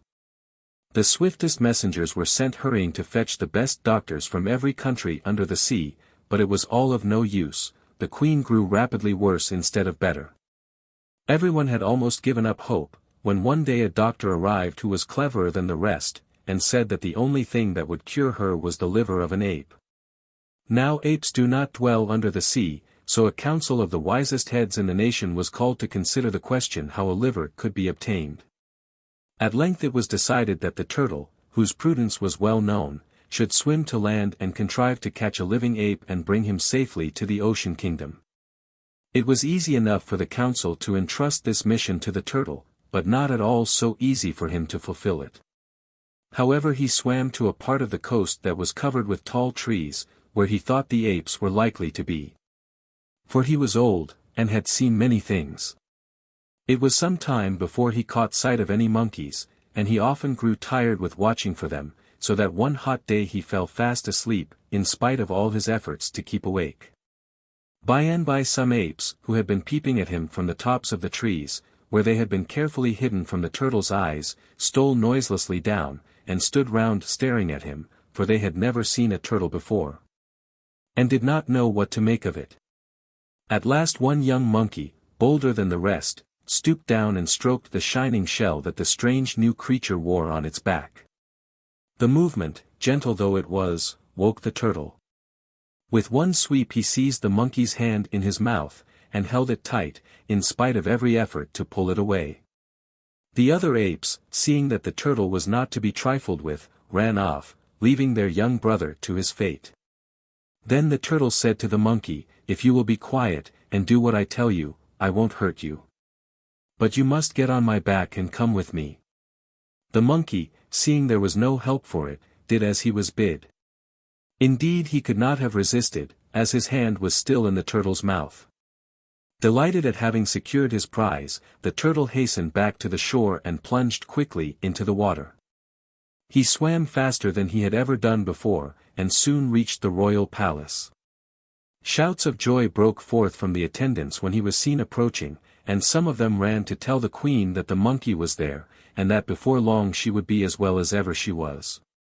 In fact, so great was their relief that they gave the monkey such a kind welcome, and were so anxious to make him happy and comfortable, that he soon forgot all the fears that had beset him as to his fate, and was generally quite at his ease. Though every now and then a fit of homesickness would come over him, and he would hide himself in some dark corner till it had passed away. It was during one of these attacks of sadness that a jellyfish happened to swim by. At that time jellyfishes had shells. At the sight of the gay and lively monkey crouching under a tall rock, with his eyes closed and his head bent, the jellyfish was filled with pity, and stopped, saying, "Ah, poor fellow, no wonder you weep. A few days more, and they will come and kill you and give your liver to the queen to eat." The monkey shrank back horrified at these words and asked the jellyfish what crime he had committed that deserved death. "Oh, none at all," replied the jellyfish, "but your liver is the only thing that will cure our queen, and how can we get at it without killing you? You had better submit to your fate, and make no noise about it, for though I pity you from my heart there is no way of helping you." Then he went away, leaving the ape cold with horror. At first he felt as if his liver was already being taken from his body, but soon he began to wonder if there was no means of escaping this terrible death, and at length he invented a plan which he thought would do. For a few days he pretended to be gay and happy as before, but when the sun went in, and rain fell in torrents, he wept and howled from dawn to dark, till the turtle, who was his head keeper, heard him, and came to see what was the matter. Then the monkey told him that before he left home he had hung his liver out on a bush to dry, and if it was always going to rain like this it would become quite useless. And the rogue made such a fuss and moaning that he would have melted a heart of stone, and nothing would content him but that somebody should carry him back to land and let him fetch his liver again. The queen's counselors were not the wisest of people, and they decided between them that the turtle should take the monkey back to his native land and allow him to get his liver off the bush, but desired the turtle not to lose sight of his charge for a single moment. The monkey knew this, but trusted to his power of beguiling the turtle when the time came, and mounted on his back with feelings of joy, which he was, however, careful to conceal. They set out, and in a few hours were wandering about the forest where the ape had first been caught, and when the monkey saw his family peering out from the tree tops, he swung himself up by the nearest branch, just managing to save his hind leg from being seized by the turtle. He told them all the dreadful things that had happened to him, and gave a war cry which brought the rest of the tribe from the neighboring hills. At a word from him they rushed in a body to the unfortunate turtle, threw him on his back, and tore off the shield that covered his body. Then with mocking words they hunted him to the shore, and into the sea, which he was only too thankful to reach alive. Faint and exhausted he entered the queen's palace, for the cold of the water struck upon his naked body, and made him feel ill and miserable. But wretched though he was, he had to appear before the queen's advisers and tell them all that had befallen him, and how he had suffered the monkey to escape. But, as sometimes happens, the turtle was allowed to go scot-free, and had his shell given back to him, and all the punishment fell on the poor jellyfish, who was condemned by the queen to go shieldless for ever after. Japanese Märchen. The Headless Dwarfs. There was once a minister who spent his whole time in trying to find a servant who would undertake to ring the church bells at midnight, in addition to all his other duties. Of course it was not everyone who cared to get up in the middle of the night, when he had been working hard all day, still, a good many had agreed to do it. But the strange thing was that no sooner had the servant set forth to perform his task than he disappeared, as if the earth had swallowed him up. No bells were rung, and no ringer ever came back. The minister did his best to keep the matter secret, but it leaked out for all that, and the end of it was that no one would enter his service. Indeed, there were even those who whispered that the minister himself had murdered the missing men. It was to no purpose that Sunday after Sunday the minister gave out from his pulpit that double wages would be paid to anyone that would fulfill the sacred duty of ringing the bells of the church. No one took the slightest notice of any offer he might make, and the poor man was in despair, when one day, as he was standing at his house door, a youth known in the village as Clever Hans came up to him. "I am tired of living with a miser who will not give me enough to eat and drink," said he, "and I am ready to do all you want." "Very good, my son," replied the minister, "you shall have the chance of proving your courage this very night. Tomorrow we will settle what your wages are to be." Hans was quite content with this proposal, and went straight into the kitchen to begin his work, not knowing that his new master was quite as stingy as his old one. In the hope that his presence might be a restraint upon them, the minister used to sit at the table during his servants' meals, and would exhort them to drink much and often, thinking that they would not be able to eat as well. And beef was dearer than beer. But in Hans he had met his match, and the minister soon found to his cost that in his case at any rate a full cup did not mean an empty plate. About an hour before midnight, Hans entered the church and locked the door behind him, but what was his surprise when, in place of the darkness and silence he expected, he found the church brilliantly lighted. And a crowd of people sitting round a table playing cards. Hans felt no fear at this strange sight, or was prudent enough to hide it if he did, and, going up to the table, sat down amongst the players.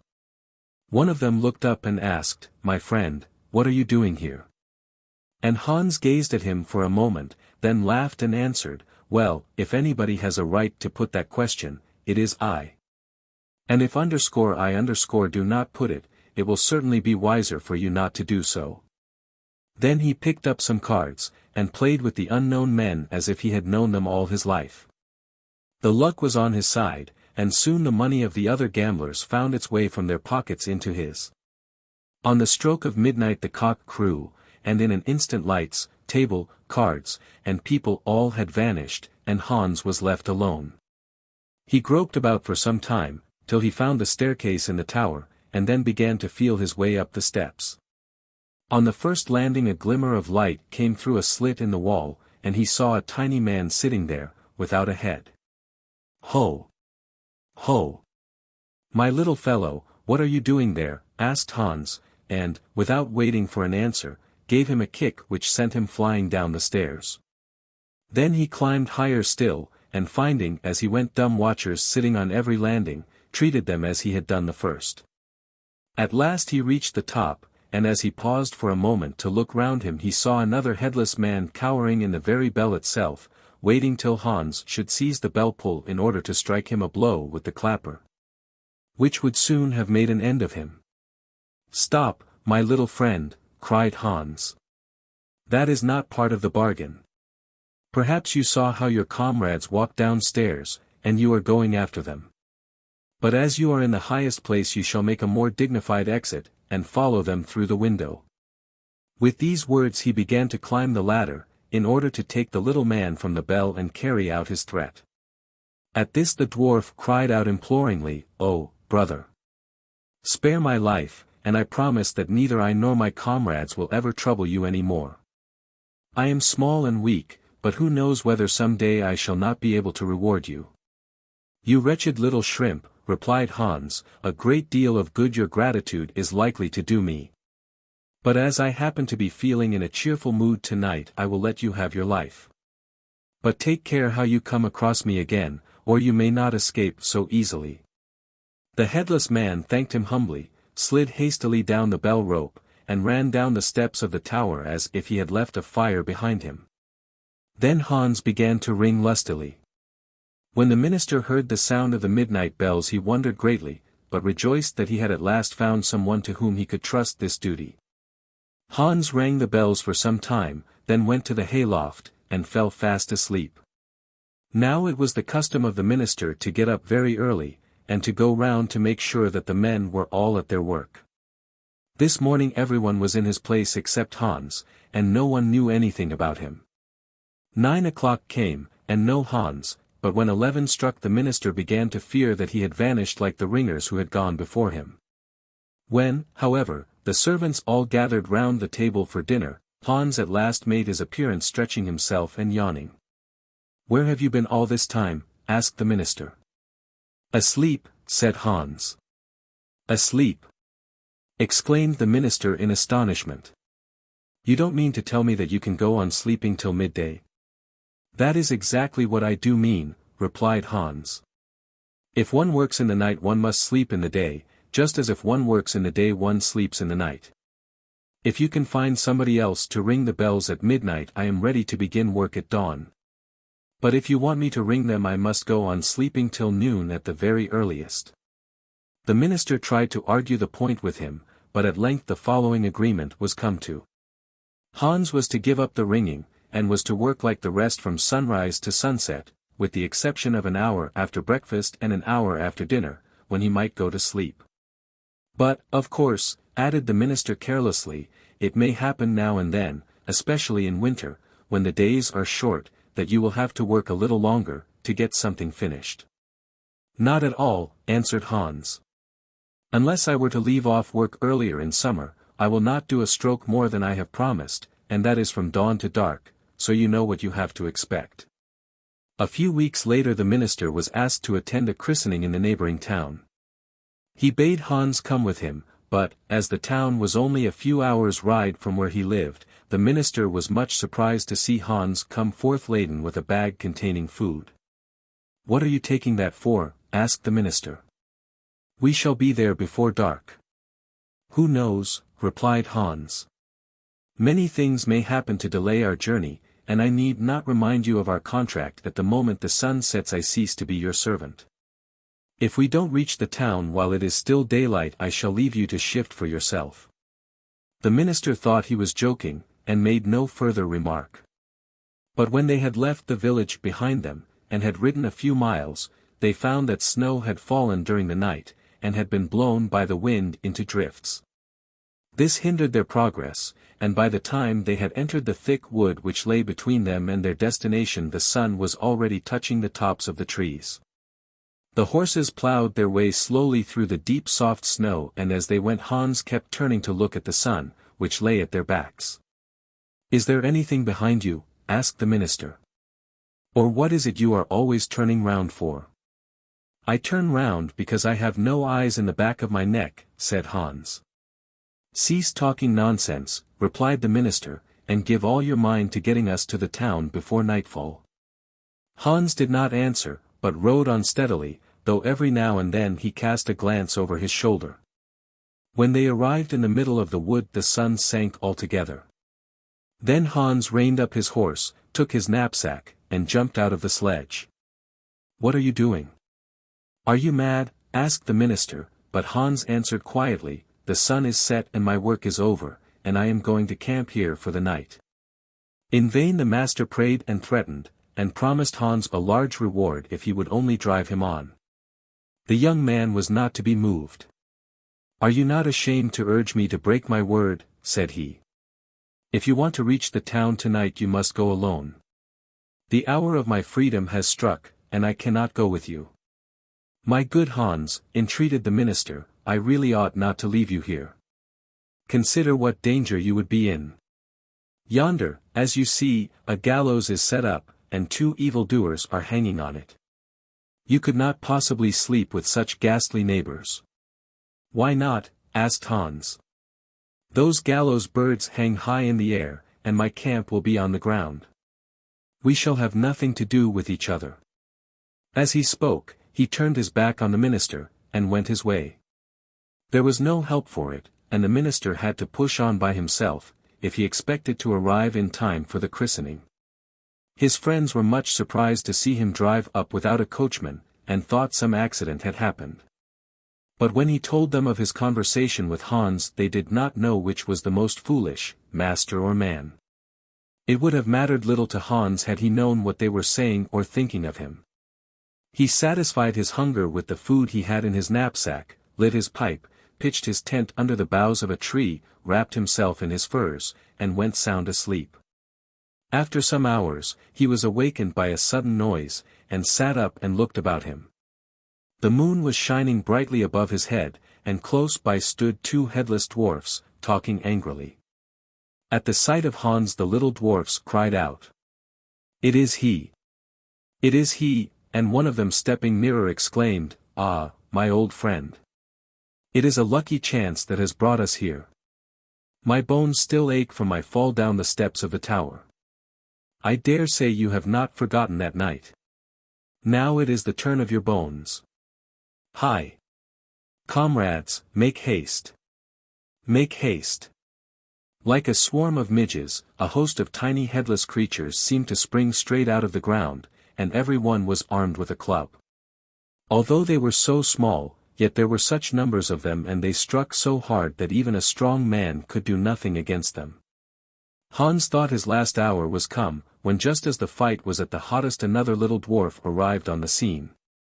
"Hold, comrades," he shouted, turning to the attacking party. "This man once did me a service, and I am his debtor. When I was in his power he granted me my life. And even if he did throw you downstairs, well, a warm bath soon cured your bruises, so you must just forgive him and go quietly home." The Headless Dwarfs listened to his words and disappeared as suddenly as they had come. As soon as Hans recovered himself a little he looked at his rescuer, and saw he was the dwarf he had found seated in the church bell. "Ah!" said the dwarf, seating himself quietly under the tree. "You laughed at me when I told you that some day I might do you a good turn. Now you see I was right, and perhaps you will learn for the future not to despise any creature, however small." "I thank you from my heart," answered Hans. "My bones are still sore from their blows, and had it not been for you I should indeed have fared badly." "I have almost paid my debt," went on the little man, "but as you have suffered already, I will do more, and give you a piece of information. You need not remain any longer in the service of that stingy minister, but when you get home tomorrow go at once to the north corner of the church, and there you will find a large stone built into the wall, but not cemented like the rest. The day after tomorrow the moon is full, and at midnight you must go to the spot and get the stone out of the wall with a pickaxe. Under the stone lies a great treasure, which has been hidden there in time of war.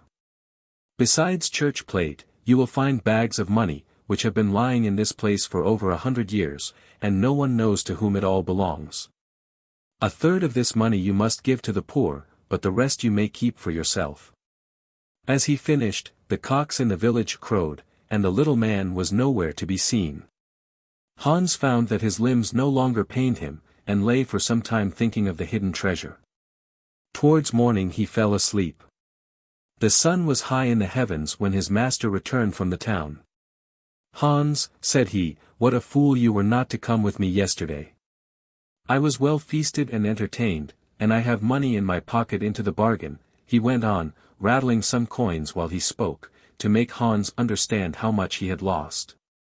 "Ah, sir," replied Hans calmly, "in order to have gained so much money you must have lain awake all night, but I have earned 100 times that amount while I was sleeping soundly." "How did you manage that?" asked the minister eagerly, but Hans answered, "It is only fools who boast of their farthings, wise men take care to hide their crowns."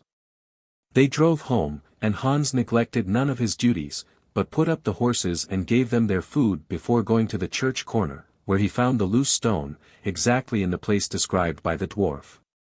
Then he returned to his work. The first night of the full moon, when the whole village was asleep, he stole out, armed with a pickaxe, and with much difficulty succeeded in dislodging the stone from its place. Sure enough, there was the hole, and in the hole lay the treasure, exactly as the little man had said. The following Sunday he handed over the third part to the village poor, and informed the minister that he wished to break his bond of service. As, however, he did not claim any wages, the minister made no objections, but allowed him to do as he wished. So Hans went his way, bought himself a large house, and married a young wife, and lived happily and prosperously to the end of his days. Est nicht Märchen. The young man who would have his eyes opened. Once upon a time there lived a youth who was never happy unless he was prying into something that other people knew nothing about. After he had learned to understand the language of birds and beasts, he discovered accidentally that a great deal took place under cover of night which mortal eyes never saw. From that moment he felt he could not rest till these hidden secrets were laid bare to him, and he spent his whole time wandering from one wizard to another, begging them to open his eyes, but found none to help him. At length he reached an old magician called Manna, whose learning was greater than that of the rest, and who could tell him all he wanted to know. But when the old man had listened attentively to him, he said, warningly, "My son, do not follow after empty knowledge, which will not bring you happiness, but rather evil. Much is hidden from the eyes of men, because did they know everything their hearts would no longer be at peace. Knowledge kills joy, therefore think well what you are doing, or some day you will repent. But if you will not take my advice, then truly I can show you the secrets of the night." Only you will need more than a man's courage to bear the sight.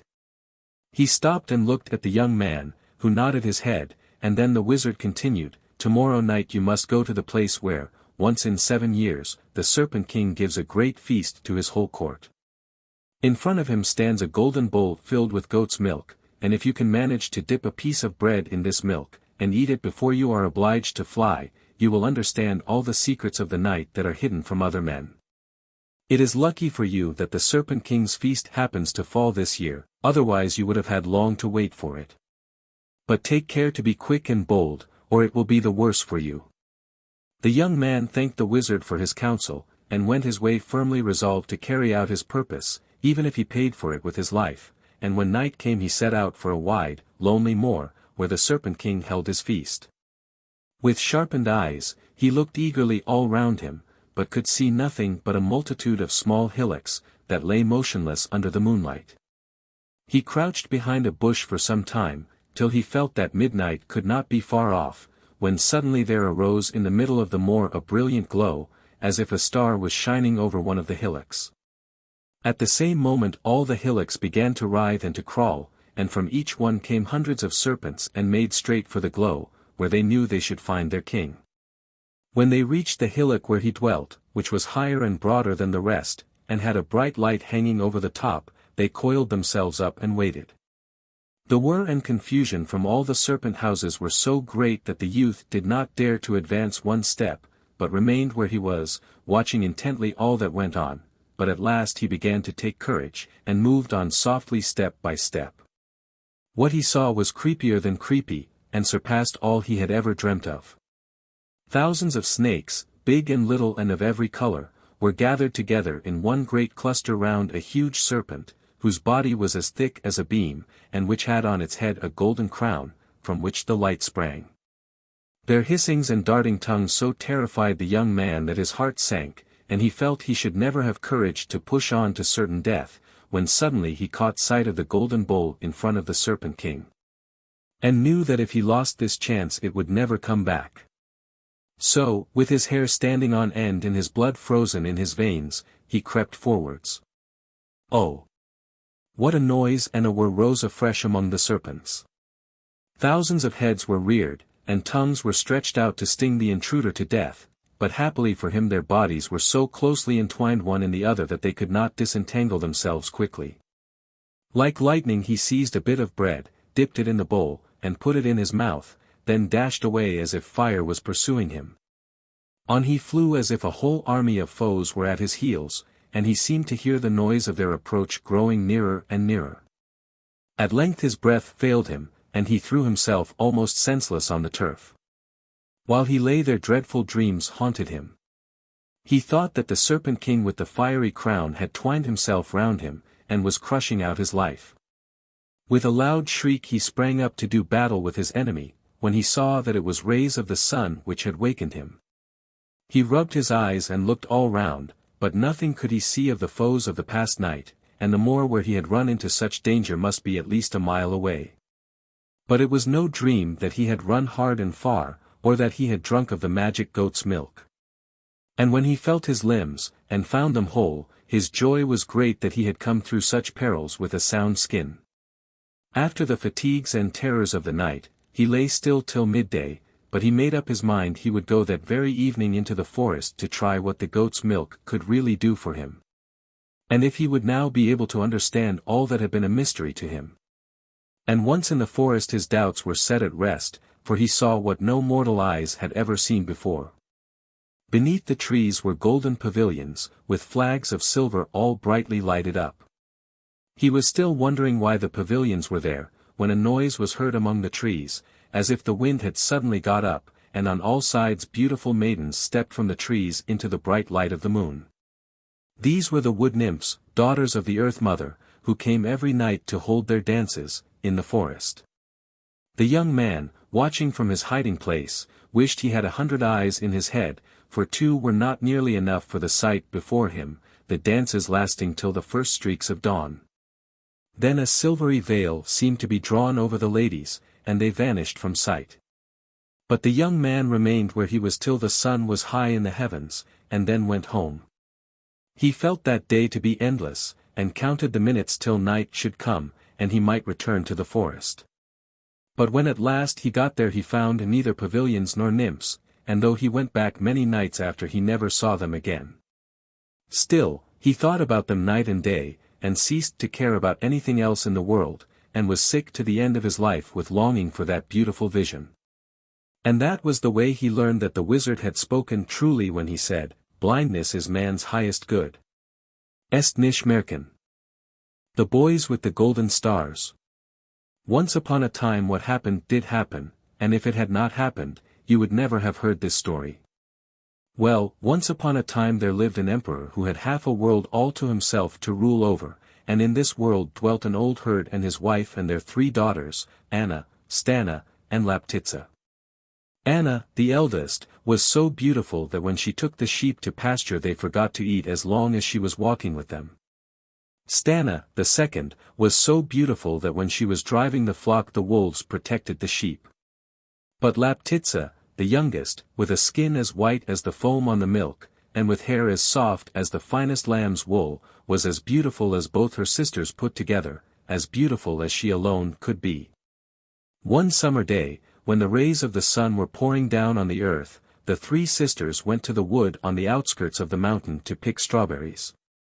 As they were looking about to find where the largest berries grew they heard the tramp of horses approaching, so loud that you would have thought a whole army was riding by. But it was only the emperor going to hunt with his friends and attendants. They were all fine handsome young men, who sat their horses as if they were part of them, but the finest and handsomest of all was the young emperor himself. As they drew near the 3 sisters, and marked their beauty, they checked their horses and rode slowly by. "Listen, sisters," said Anna, as they passed on. "If one of those young men should make me his wife, I would bake him a loaf of bread which should keep him young and brave forever. And if I," said Stana, "should be the one chosen, I would weave my husband a shirt which will keep him unscathed when he fights with dragons, when he goes through water he will never even be wet, or if through fire, it will not scorch him. And I," said Laptitza, "will give the man who chooses me 2 boys, twins, each with a golden star on his forehead, as bright as those in the sky." And though they spoke low the young men heard, and turned their horses' heads. "I take you at your word, and mine shall you be, most lovely of empresses," cried the emperor, and swung Laptitza and her strawberries on the horse before him. "And I will have you, and I you," exclaimed 2 of his friends, and they all rode back to the palace together. The following morning the marriage ceremony took place, and for 3 days and 3 nights there was nothing but feasting over the whole kingdom.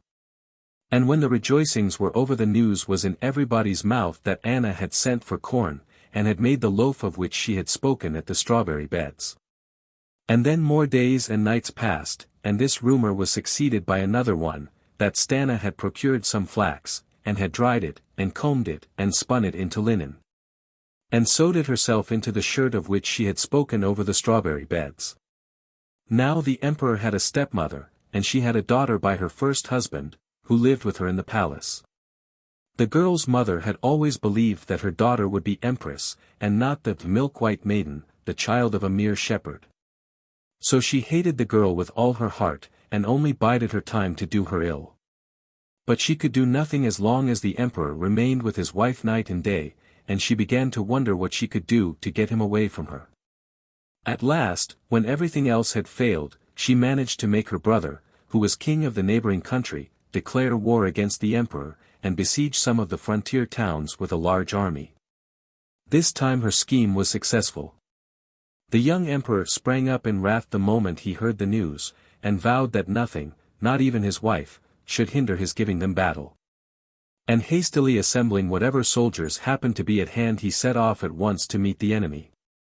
The other king had not reckoned on the swiftness of his movements, and was not ready to receive him. The emperor fell on him when he was off his guard, and routed his army completely. Then when victory was won, and the terms of peace hastily drawn up, he rode home as fast as his horse would carry him, and reached the palace on the 3rd day. But early that morning, when the stars were growing pale in the sky, 2 little boys with golden hair and stars on their foreheads were born to Laptitza.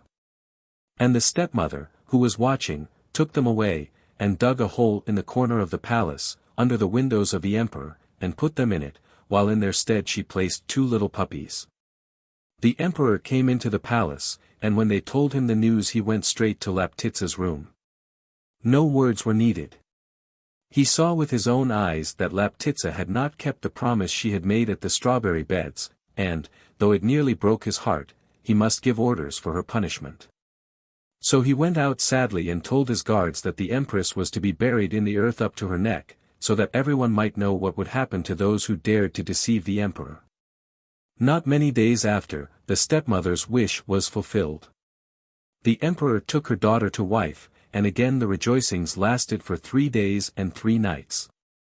Let us now see what happened to the 2 little boys. The poor little babies had found no rest even in their graves.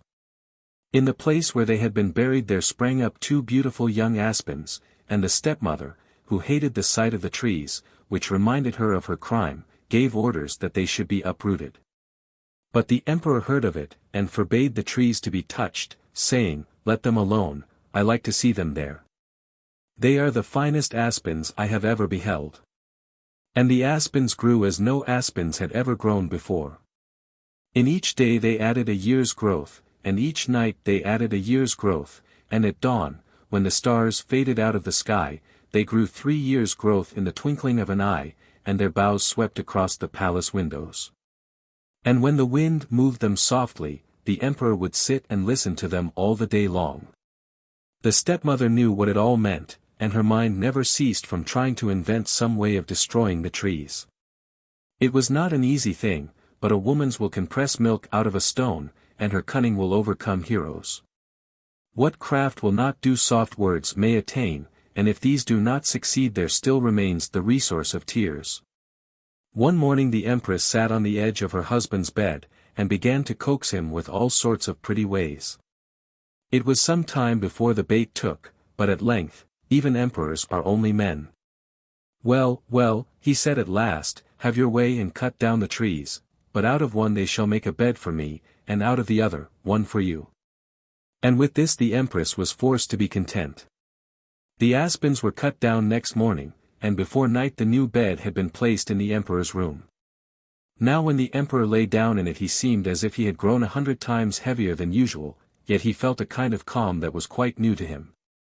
But the empress felt as if she was lying on thorns and nettles, and could not close her eyes. When the emperor was fast asleep, the bed began to crack loudly, and to the empress each crack had a meaning. She felt as if she were listening to a language which no one but herself could understand. "Is it too heavy for you, little brother?" asked one of the beds. "Oh, no, it is not heavy at all," answered the bed in which the emperor was sleeping. "I feel nothing but joy now that my beloved father rests over me. It is very heavy for me," said the other bed, "for on me lies an evil soul." And so they talked on till the morning, the empress listening all the while. By daybreak the empress had determined how to get rid of the beds. She would have 2 others made exactly like them, and when the emperor had gone hunting they should be placed in his room. This was done and the aspen beds were burnt in a large fire, till only a little heap of ashes was left. Yet while they were burning the empress seemed to hear the same words, which she alone could understand. Then she stooped and gathered up the ashes, and scattered them to the 4 winds, so that they might blow over fresh lands and fresh seas, and nothing remain of them. But she had not seen that where the fire burnt brightest 2 sparks flew up, and, after floating in the air for a few moments, fell down into the great river that flows through the heart of the country. Here the sparks had turned into 2 little fishes with golden scales, and one was so exactly like the other that everyone could tell at the first glance that they must be twins. Early one morning the emperor's fishermen went down to the river to get some fish for their master's breakfast, and cast their nets into the stream. As the last star twinkled out of the sky they drew them in, and among the multitude of fishes lay 2 with scales of gold, such as no man had ever looked on. They all gathered round and wondered, and after some talk they decided that they would take the little fishes alive as they were, and give them as a present to the emperor. "Do not take us there, for that is whence we came, and yonder lies our destruction," said one of the fishes. "But what are we to do with you?" asked the fisherman. "Go and collect all the dew that lies on the leaves, and let us swim in it. Then lay us in the sun, and do not come near us till the sun's rays shall have dried off the dew," answered the other fish. The fisherman did as they told him, gathered the dew from the leaves and let them swim in it, then put them to lie in the sun till the dew should be all dried up. And when he came back, what do you think he saw? Why, 2 boys, 2 beautiful young princes, with hair as golden as the stars on their foreheads, and each so like the other, that at the first glance everyone would have known them for twins. The boys grew fast. In every day they grew a year's growth, and in every night another year's growth, but at dawn, when the stars were fading, they grew 3 years' growth in the twinkling of an eye. And they grew in other things besides height, too. Thrice in age, and thrice in wisdom, and thrice in knowledge. And when 3 days and 3 nights had passed they were 12 years in age, 24 in strength, and 36 in wisdom. "Now take us to our father," said they. So the fisherman gave them each a lambskin cap which half covered their faces, and completely hid their golden hair and the stars on their foreheads, and led them to the court. By the time they arrived there it was midday, and the fisherman and his charges went up to an official who was standing about. "We wish to speak with the emperor," said one of the boys. "You must wait until he has finished his dinner," replied the porter. "No, while he is eating it," said the second boy, stepping across the threshold. The attendants all ran forward to thrust such impudent youngsters outside the palace, but the boys slipped through their fingers like quicksilver, and entered a large hall, where the emperor was dining, surrounded by his whole court. "We desire to enter," said one of the princes sharply to a servant who stood near the door. "That is quite impossible," replied the servant. "Is it? Let us see," said the second prince, pushing the servants to right and left. But the servants were many, and the princes only 2. There was the noise of a struggle, which reached the emperor's ears. "What is the matter?" asked he angrily. The princes stopped at the sound of their father's voice. "2 boys who want to force their way in," replied one of the servants, approaching the emperor. "To force their way in? Who dares to use force in my palace?" "What boys are they?" said the emperor all in one breath. "We know not, O mighty emperor," answered the servant, "but they must surely be akin to you, for they have the strength of lions, and have scattered the guards at the gate. And they are as proud as they are strong, for they will not take their caps from their heads." The emperor, as he listened, grew red with anger. "Thrust them out," cried he. "Set the dogs after them. Leave us alone, and we will go quietly," said the princes, and stepped backwards, weeping silently at the harsh words. They had almost reached the gates when a servant ran up to them. "The emperor commands you to return," panted he, "the empress wishes to see you." The princes thought a moment, then they went back the way they had come, and walked straight up to the emperor, their caps still on their heads. He sat at the top of a long table covered with flowers and filled with guests. And beside him sat the empress, supported by 12 cushions. When the princes entered one of the cushions fell down, and there remained only 11. "Take off your caps," said one of the courtiers. "A covered head is among men a sign of honor. We wish to seem what we are." "Never mind," said the emperor, whose anger had dropped before the silvery tones of the boy's voice. "Stay as you are, but tell me who you are. Where do you come from, and what do you want?" "We are twins, 2 shoots from one stem, which has been broken, and half lies in the ground and half sits at the head of this table. We have traveled a long way, we have spoken in the rustle of the wind, have whispered in the wood, we have sung in the waters, but now we wish to tell you a story which you know without knowing it, in the speech of men." And a second cushion fell down. "Let them take their silliness home," said the empress. "Oh, no, let them go on," said the emperor. "You wish to see them, but I wish to hear them. Go on, boys, sing me the story." The empress was silent, but the princes began to sing the story of their lives. "There was once an emperor," began they, and the third cushion fell down. When they reached the warlike expedition of the emperor, 3 of the cushions fell down at once. And when the tale was finished there were no more cushions under the empress, but the moment that they lifted their caps, and showed their golden hair and the golden stars, the eyes of the emperor and of all his guests were bent on them. And they could hardly bear the power of so many glances. And there happened in the end what should have happened in the beginning. Laptitsa sat next her husband at the top of the table. The stepmother's daughter became the meanest sewing maid in the palace. The stepmother was tied to a wild horse, and everyone knew and has never forgotten that whoever has a mind turned to wickedness is sure to end badly. Romanisch Märchen. The Frog. Once upon a time there was a woman who had 3 sons. Though they were peasants they were well off, for the soil on which they lived was fruitful, and yielded rich crops. One day they all 3 told their mother they meant to get married. To which their mother replied, "Do as you like, but see that you choose good housewives, who will look carefully after your affairs. And, to make certain of this, take with you these 3 skeins of flax, and give it to them to spin. Whoever spins the best will be my favorite daughter-in-law." Now the 2 eldest sons had already chosen their wives. So they took the flax from their mother, and carried it off with them, to have it spun as she had said. But the youngest son was puzzled what to do with his skein, as he knew no girl, never having spoken to any, to whom he could give it to be spun. He wandered hither and thither, asking the girls that he met if they would undertake the task for him, but at the sight of the flax they laughed in his face and mocked at him. Then in despair he left their villages, and went out into the country, and, seating himself on the bank of a pond, began to cry bitterly.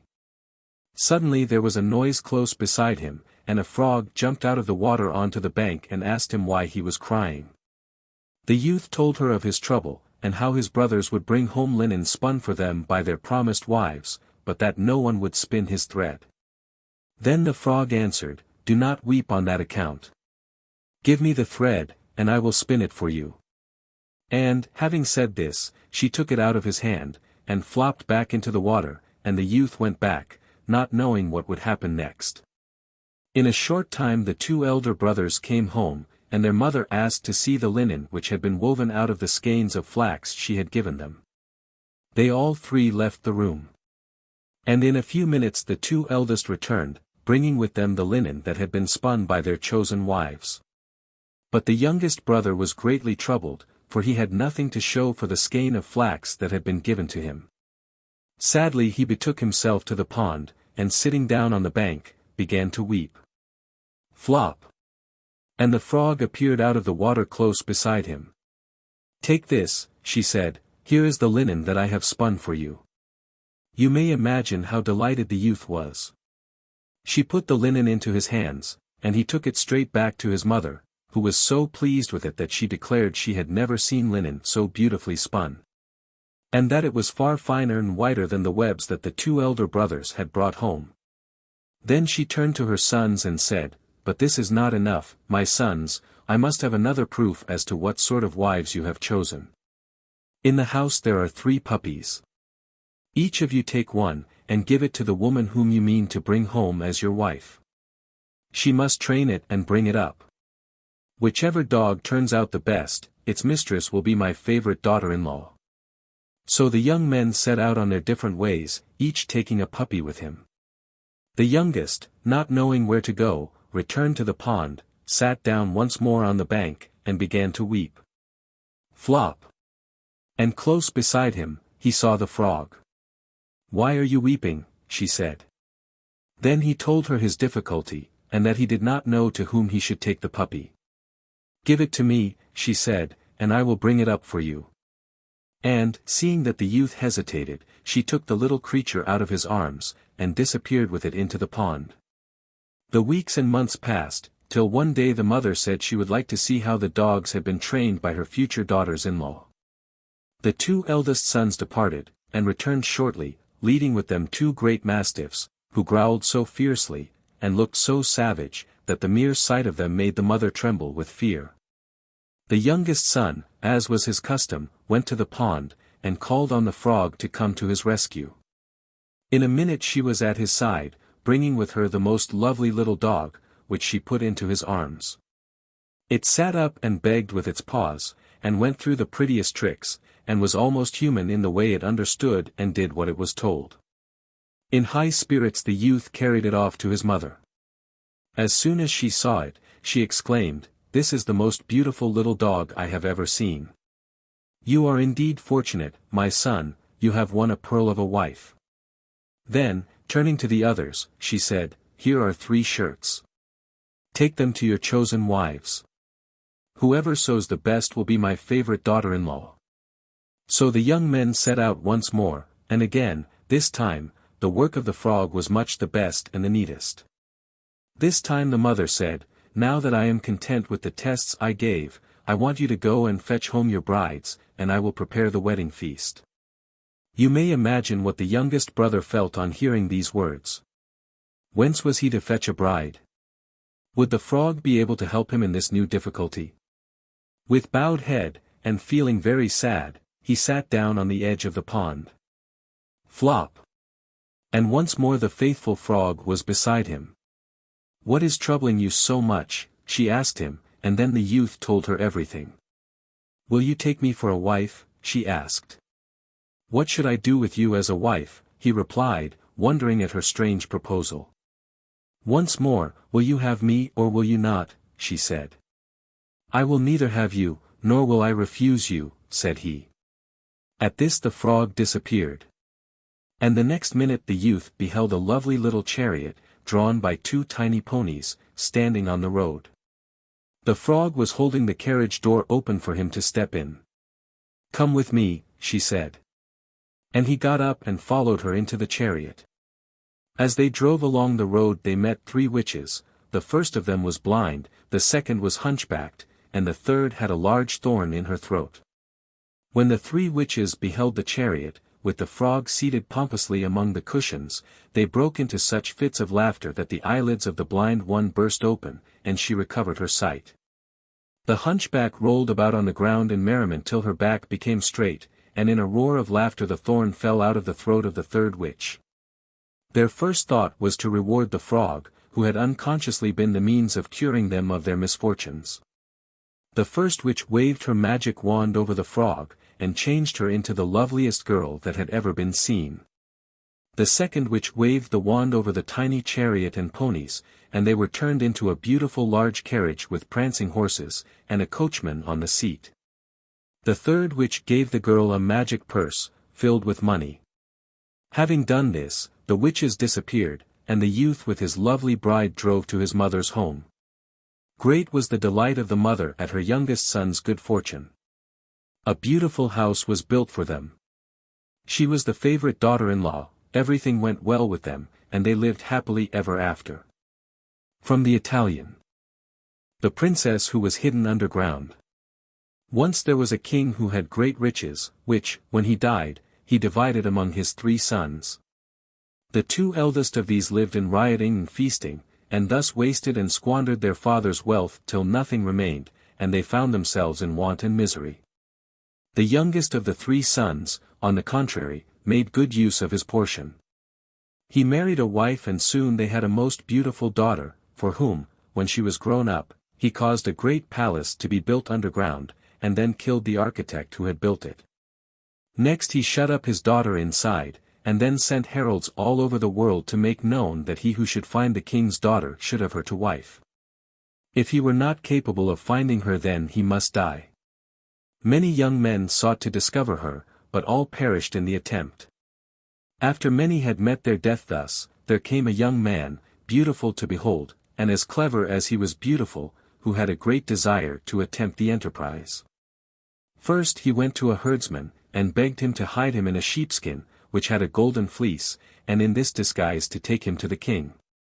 The shepherd let himself be persuaded so to do, took a skin having a golden fleece, sewed the young man in it, putting in also food and drink, and so brought him before the king. When the latter saw the golden lamb, he asked the herd, "Will you sell me this lamb?" But the herd answered, "No, O king, I will not sell it. But if you find pleasure therein, I will be willing to oblige you, and I will lend it to you, free of charge, for 3 days, after that you must give it back to me." This the king agreed to do, and he arose and took the lamb to his daughter. When he had led it into her palace, and through many rooms, he came to a shut door. Then he called, "Open, Sartera Martera of the earth," and the door opened of itself. After that they went through many more rooms, and came to another closed door. Again the king called out, "Open, Sartera Martera of the earth," and this door opened like the other, and they came into the apartment where the princess dwelt, the floor, walls, and roof of which were all of silver. When the king had embraced the princess, he gave her the lamb, to her great joy. She stroked it, caressed it, and played with it. After a while the lamb got loose, which, when the princess saw, she said, "See, father, the lamb is free." But the king answered, "It is only a lamb, why should it not be free?" Then he left the lamb with the princess, and went his way. In the night, however, the young man threw off the skin. When the princess saw how beautiful he was, she fell in love with him, and asked him, "Why did you come here disguised in a sheepskin like that?" Then he answered, "When I saw how many people sought you, and could not find you, and lost their lives in so doing, I invented this trick, and so I am come safely to you." The princess exclaimed, "You have done well so to do. But you must know that your wager is not yet won, for my father will change me and my maidens into ducks, and will ask you, which of these ducks is the princess? Then I will turn my head back, and with my bill will clean my wings, so that you may know me." When they had spent 3 days together, chatting and caressing one another, the herd came back to the king, and demanded his lamb. Then the king went to his daughter to bring it away, which troubled the princess very much, for she said they had played so nicely together. But the king said, "I cannot leave it with you, my daughter, for it is only lent to me." So he took it away with him, and gave it back to the shepherd. Then the young man threw the skin from off him, and went to the king, saying, "Sire, I am persuaded I can find your daughter." When the king saw how handsome he was, he said, "My lad, I have pity on your youth. This enterprise has already cost the lives of many, and will certainly be your death as well." But the young man answered, "I accept your conditions, O king. I will either find her or lose my head." Thereupon he went before the king, who followed after him, till they came to the great door. Then the young man said to the king, "Speak the words that it may open." And the king answered, "What are the words? Shall I say something like this, 'Shut, shut, shut'?" "No," said he, "say, 'Open, Sartera Martera of the earth.'" When the king had so said, the door opened of itself, and they went in, while the king gnawed his mustache in anger. Then they came to the second door, where the same thing happened as at the first, and they went in and found the princess. Then spoke the king and said, "Yes, truly, you have found the princess. Now I will turn her as well as all her maidens into ducks, and if you can guess which of these ducks is my daughter, then you shall have her to wife." And immediately the king changed all the maidens into ducks, and he drove them before the young man, and said, "Now show me which is my daughter." Then the princess, according to their understanding, began to clean her wings with her bill, and the lad said, "She who cleans her wings is the princess." Now the king could do nothing more but give her to the young man to wife, and they lived together in great joy and happiness. From the German. The girl who pretended to be a boy. Once upon a time there lived an emperor who was a great conqueror, and reigned over more countries than anyone in the world.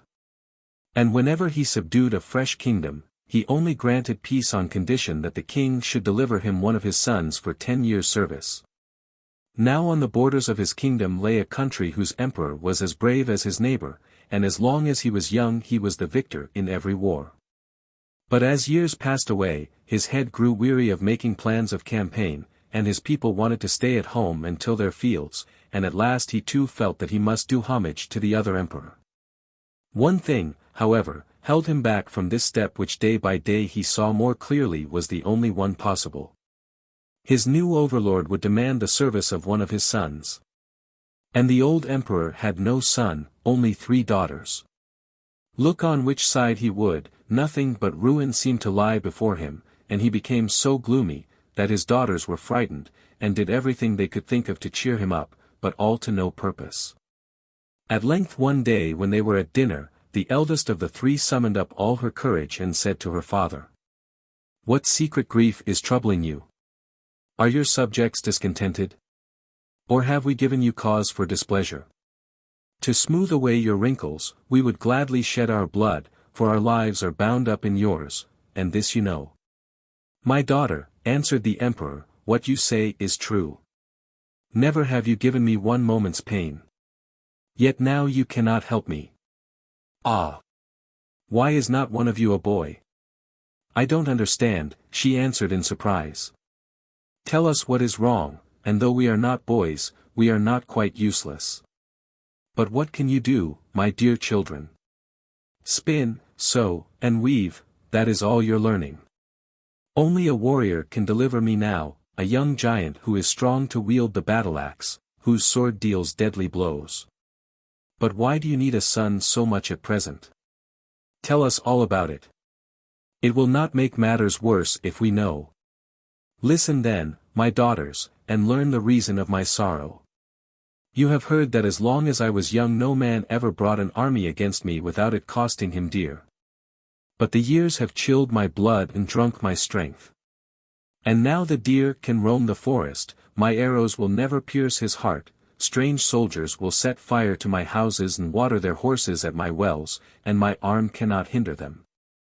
No, my day is past, and the time has come when I too must bow my head under the yoke of my foe. But who is to give him the 10 years' service that is part of the price which the vanquished must pay? I will, cried the eldest girl, springing to her feet. But her father only shook his head sadly. Never will I bring shame upon you, urged the girl. Let me go. Am I not a princess, and the daughter of an emperor? Go then, he said. The brave girl's heart almost stopped beating from joy, as she set about her preparations. She was not still for a single moment, but danced about the house, turning chests and wardrobes upside down.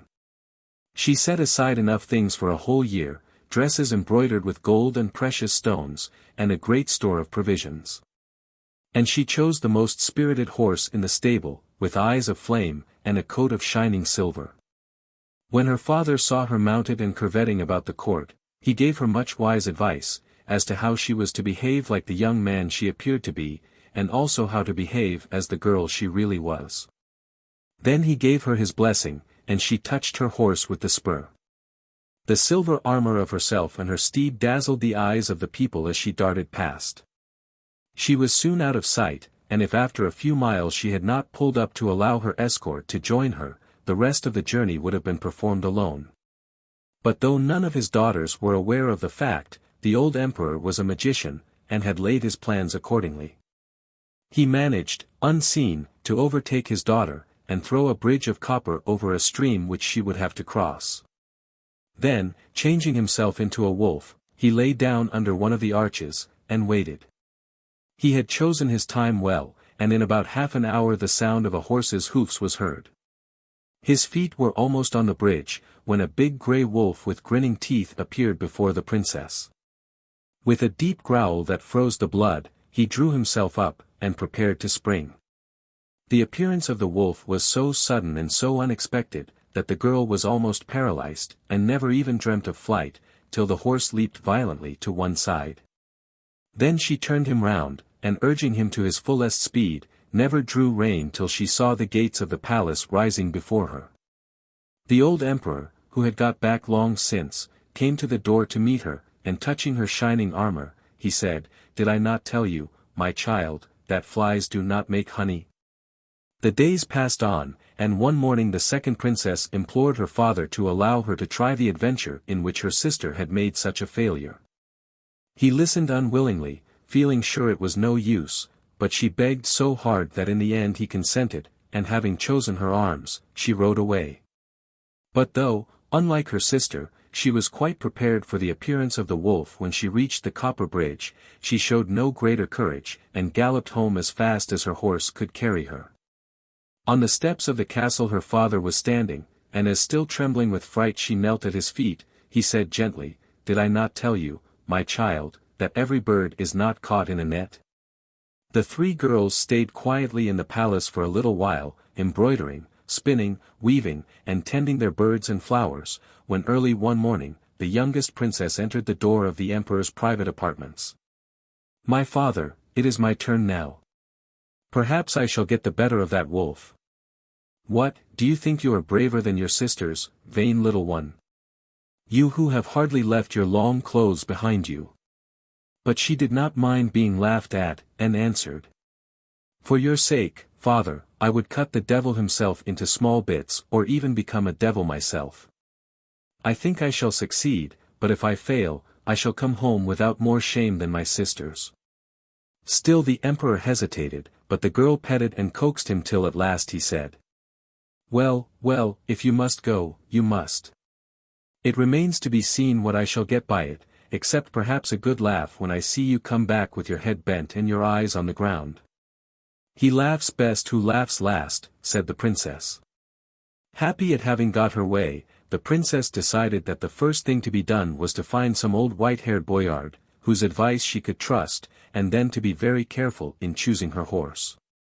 So she went straight to the stables where the most beautiful horses in the empire were feeding in the stalls, but none of them seemed quite what she wanted. Almost in despair she reached the last box of all, which was occupied by her father's ancient war-horse, old and worn like himself, stretched sadly out on the straw. The girl's eyes filled with tears, and she stood gazing at him. The horse lifted his head, gave a little neigh, and said softly, "You look gentle and pitiful, but I know it is your love for your father which makes you tender to me. Ah, what a warrior he was, and what good times we shared together. But now I too have grown old, and my master has forgotten me, and there is no reason to care whether my coat is dull or shining. Yet, it is not too late, and if I were properly tended, in a week I could vie with any horse in the stables." "And how should you be tended?" asked the girl. "I must be rubbed down morning and evening with rain water, my barley must be boiled in milk, because of my bad teeth, and my feet must be washed in oil. I should like to try the treatment, as you might help me in carrying out my scheme." "Try it then, mistress, and I promise you will never repent." So in a week's time the horse woke up one morning with a sudden shiver through all his limbs. And when it had passed away, he found his skin shining like a mirror, his body as fat as a watermelon, his movement light as a chamois. Then looking at the princess who had come early to the stable, he said joyfully, "May success await on the steps of my master's daughter, for she has given me back my life. Tell me what I can do for you, princess, and I will do it. I want to go to the emperor who is our overlord, and I have no one to advise me. Which of all the white-headed boyards shall I choose as counselor? If you have me, you need no one else. I will serve you as I served your father, if you will only listen to what I say." "I will listen to everything. Can you start in 3 days?" "This moment, if you like," said the horse. The preparations of the emperor's youngest daughter were much fewer and simpler than those of her sisters. They only consisted of some boy's clothes, a small quantity of linen and food, and a little money in case of necessity. Then she bade farewell to her father, and rode away. A day's journey from the palace, she reached the copper bridge, but before they came in sight of it, the horse, who was a magician, had warned her of the means her father would take to prove her courage. Still in spite of his warning she trembled all over when a huge wolf, as thin as if he had fasted for a month, with claws like saws, and mouth as wide as an oven, bounded howling towards her. For a moment her heart failed her, but the next, touching the horse lightly with her spur, she drew her sword from its sheath, ready to separate the wolf's head from its body at a single blow. The beast saw the sword, and shrank back, which was the best thing it could do, as now the girl's blood was up, and the light of battle in her eyes. Then without looking round, she rode across the bridge. The emperor, proud of this first victory, took a short cut, and waited for her at the end of another day's journey, close to a river, over which he threw a bridge of silver. And this time he took the shape of a lion. But the horse guessed this new danger and told the princess how to escape it. But it is one thing to receive advice when we feel safe and comfortable, and quite another to be able to carry it out when some awful peril is threatening us. And if the wolf had made the girl quake with terror, it seemed like a lamb beside this dreadful lion. At the sound of his roar the very trees quivered, and his claws were so large that every one of them looked like a cutlass. The breath of the princess came and went, and her feet rattled in the stirrups. Suddenly the remembrance flashed across her of the wolf whom she had put to flight, and waving her sword, she rushed so violently on the lion that he had barely time to spring on one side, so as to avoid the blow. Then, like a flash, she crossed this bridge also. Now during her whole life, the princess had been so carefully brought up, that she had never left the gardens of the palace, so that the sight of the hills and valleys and tinkling streams, and the song of the larks and blackbirds, made her almost beside herself with wonder and delight. She longed to get down and bathe her face in the clear pools, and pick the brilliant flowers, but the horse said no, and quickened his pace, neither turning to the right or the left. Warriors, he told her, only rest when they have won the victory. You have still another battle to fight, and it is the hardest of all. This time it was neither a wolf nor a lion that was waiting for her at the end of the 3rd day's journey, but a dragon with 12 heads, and a golden bridge behind it. The princess rode up without seeing anything to frighten her, when a sudden puff of smoke and flame from beneath her feet caused her to look down, and there was the horrible creature twisted and writhing. Its 12 heads reared up as if to seize her between them. The bridle fell from her hand, and the sword which she had just grasped slid back into its sheath, but the horse bade her fear nothing, and with a mighty effort she sat upright and spurred straight on the dragon. The fight lasted an hour and the dragon pressed her hard. But in the end, by a well-directed side blow, she cut off one of the heads, and with a roar that seemed to rend the heavens in two, the dragon fell back on the ground, and rose as a man before her. Although the horse had informed the princess the dragon was really her own father, the girl had hardly believed him, and stared in amazement at the transformation. But he flung his arms round her and pressed her to his heart, saying, "Now I see that you are as brave as the bravest, and as wise as the wisest. You have chosen the right horse, for without his help you would have returned with a bent head and downcast eyes. You have filled me with the hope that you may carry out the task you have undertaken, but be careful to forget none of my counsels, and above all to listen to those of your horse." When he had done speaking, the princess knelt down to receive his blessing, and they went their different ways. The princess rode on, till at last she came to the mountains which hold up the roof of the world. There she met 2 genii who had been fighting fiercely for 2 years, without one having got the least advantage over the other. Seeing what they took to be a young man seeking adventures, one of the combatants called out, "Fet Fruners! Deliver me from my enemy, and I will give you the horn that can be heard the distance of a 3 days' journey," while the other cried, "Fet Fruners! Help me to conquer this pagan thief, and you shall have my horse, Sunlight." Before answering, the princess consulted her own horse as to which offer she should accept, and he advised her to side with the genius who was master of Sunlight, his own younger brother, and still more active than himself. So the girl at once attacked the other genius, and soon clove his skull. Then the one who was left victor begged her to come back with him to his house and he would hand her over Sunlight, as he had promised.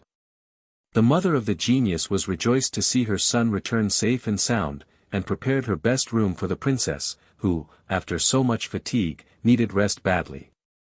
But the girl declared that she must first make her horse comfortable in his stable, but this was really only an excuse, as she wanted to ask his advice on several matters. But the old woman had suspected from the very first that the boy who had come to the rescue of her son was a girl in disguise, and told the genius that she was exactly the wife he needed.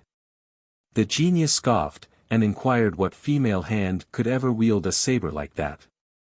But, in spite of his sneers, his mother persisted, and as a proof of what she said, laid at night on each of their pillows a handful of magic flowers, that fade at the touch of man, but remain eternally fresh in the fingers of a woman. It was very clever of her, but unluckily the horse had warned the princess what to expect, and when the house was silent, she stole very softly to the genius's room, and exchanged his faded flowers for those she held. Then she crept back to her own bed and fell fast asleep. At break of day, the old woman ran to see her son, and found, as she knew she would, a bunch of dead flowers in his hand. She next passed on to the bedside of the princess, who still lay asleep grasping the withered flowers. But she did not believe any the more that her guest was a man, and so she told her son. So they put their heads together and laid another trap for her. After breakfast the genius gave his arm to his guest, and asked her to come with him into the garden. For some time they walked about looking at the flowers, the genius all the while pressing her to pick any she fancied. But the princess, suspecting a trap, inquired roughly why they were wasting the precious hours in the garden, when, as men, they should be in the stables looking after their horses. Then the genius told his mother that she was quite wrong, and his deliverer was certainly a man. But the old woman was not convinced for all that. She would try once more, she said, and her son must lead his visitor into the armory, where hung every kind of weapon used all over the world, some plain and bare, others ornamented with precious stones, and beg her to make choice of one of them. The princess looked at them closely, and felt the edges and points of their blades, then she hung at her belt an old sword with a curved blade, that would have done credit to an ancient warrior. After this she informed the genius that she would start early next day and take Sunlight with her. And there was nothing for the mother to do but to submit, though she still stuck to her own opinion. The princess mounted Sunlight, and touched him with her spur, when the old horse, who was galloping at her side, suddenly said, "Up to this time, mistress, you have obeyed my counsels and all has gone well. Listen to me once more, and do what I tell you.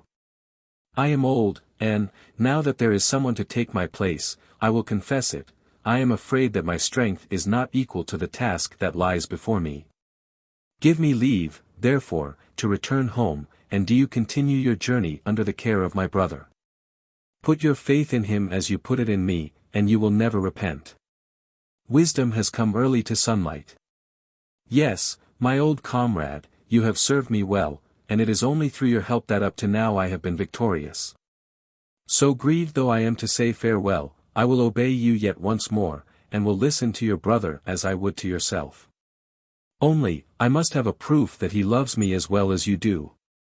"How should I not love you?" answered Sunlight, "how should I not be proud to serve a warrior such as you? Trust me, mistress, and you shall never regret the absence of my brother. I know there will be difficulties in our path, but we will face them together." Then, with tears in her eyes, the princess took leave of her old horse, who galloped back to her father. She had ridden only a few miles further, when she saw a golden curl lying on the road before her. Checking her horse, she asked whether it would be better to take it or let it lie. "If you take it," said Sunlight, "you will repent, and if you don't, you will repent too, so take it." On this the girl dismounted, and picking up the curl, wound it round her neck for safety.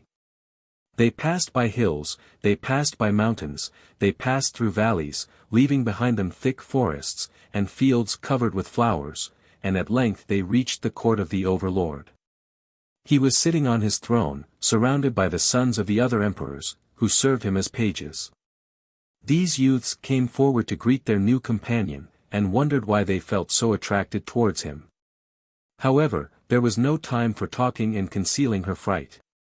The princess was led straight up to the throne, and explained, in a low voice, the reason of her coming. The emperor received her kindly, and declared himself fortunate at finding a vassal so brave and so charming, and begged the princess to remain in attendance on his person. She was, however, very careful in her behavior towards the other pages, whose way of life did not please her. One day, however, she had been amusing herself by making sweetmeats, when two of the young princes looked in to pay her a visit. She offered them some of the food which was already on the table, and they thought it so delicious that they even licked their fingers so as not to lose a morsel. Of course they did not keep the news of their discovery to themselves, but told all their companions that they had just been enjoying the best supper they had had since they were born. And from that moment the princess was left no peace, till she had promised to cook them all a dinner. Now it happened that, on the very day fixed, all the cooks in the palace became intoxicated, and there was no one to make up the fire. When the pages heard of this shocking state of things, they went to their companion and implored her to come to the rescue. The princess was fond of cooking, and was, besides, very good-natured. So she put on an apron and went down to the kitchen without delay. When the dinner was placed before the emperor, he found it so nice that he ate much more than was good for him.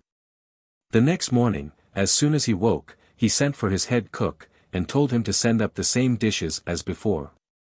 The cook, seized with fright at this command, which he knew he could not fulfill, fell on his knees, and confessed the truth. The emperor was so astonished that he forgot to scold, and while he was thinking over the matter, some of his pages came in and said that their new companion had been heard to boast that he knew where Ilion was to be found, the celebrated Ilion of the song which begins, "Golden hair the fields are green." And that to their certain knowledge he had a curl of her hair in his possession. When he heard that, the emperor desired the page to be brought before him, and, as soon as the princess obeyed his summons, he said to her abruptly, "Fet Fruners, you have hidden from me the fact that you knew the golden-haired Ilion. Why did you do this? For I have treated you more kindly than all my other pages." Then, after making the princess show him the golden curl which she wore round her neck, he added, "Listen to me. Unless by some means or other you bring me the owner of this lock, I will have your head cut off in the place where you stand. Now go." In vain the poor girl tried to explain how the lock of hair came into her possession. The emperor would listen to nothing, and, bowing low, she left his presence and went to consult Sunlight what she was to do. At his first words she brightened up. "Do not be afraid, mistress. Only last night my brother appeared to me in a dream and told me that a genius had carried off Ilion, whose hair you picked up on the road.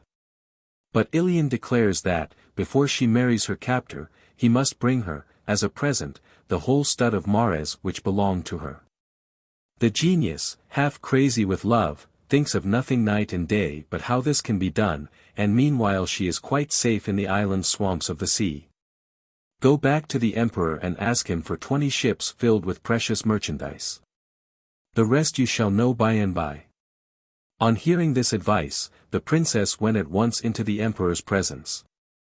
"May a long life be yours, O sovereign almighty," said she. "I have come to tell you that I can do as you command if you will give me 20 ships, and load them with the most precious wares in your kingdom."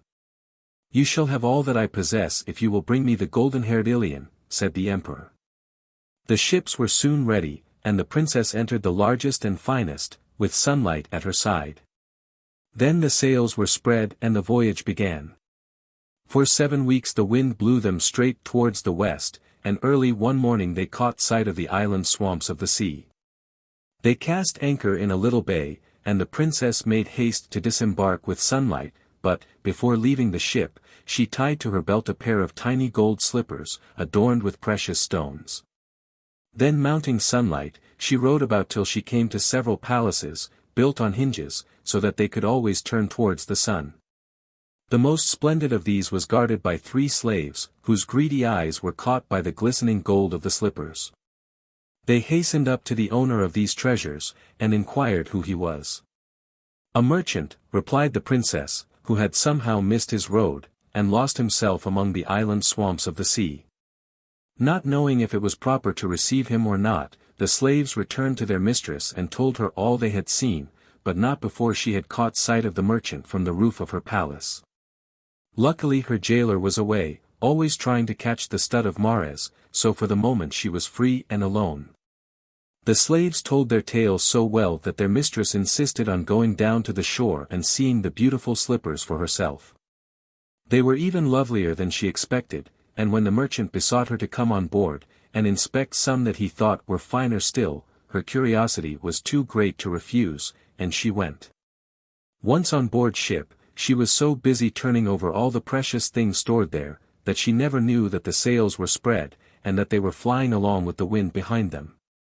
And when she did know, she rejoiced in her heart, though she pretended to weep and lament at being carried captive a second time.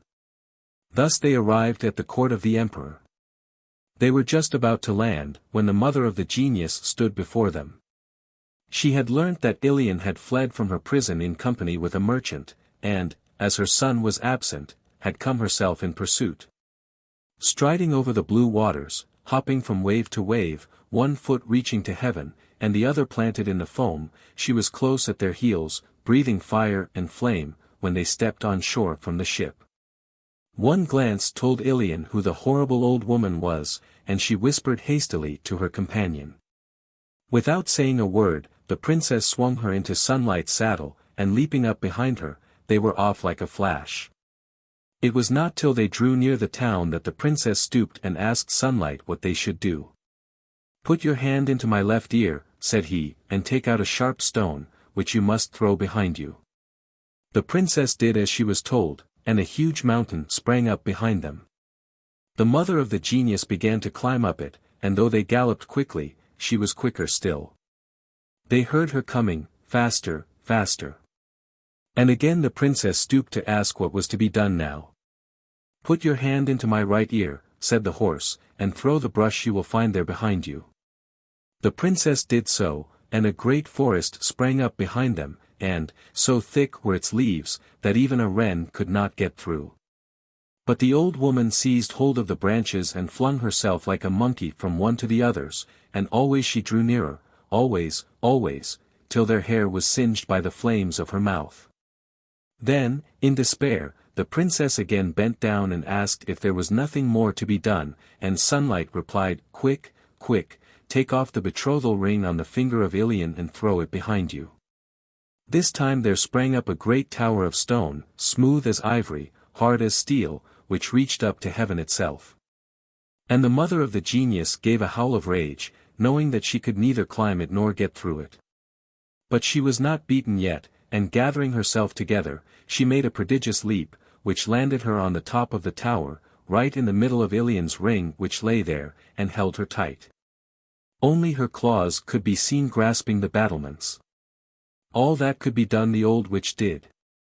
But the fire that poured from her mouth never reached the fugitives, though it laid waste the country 100 miles round the tower, like the flames of a volcano.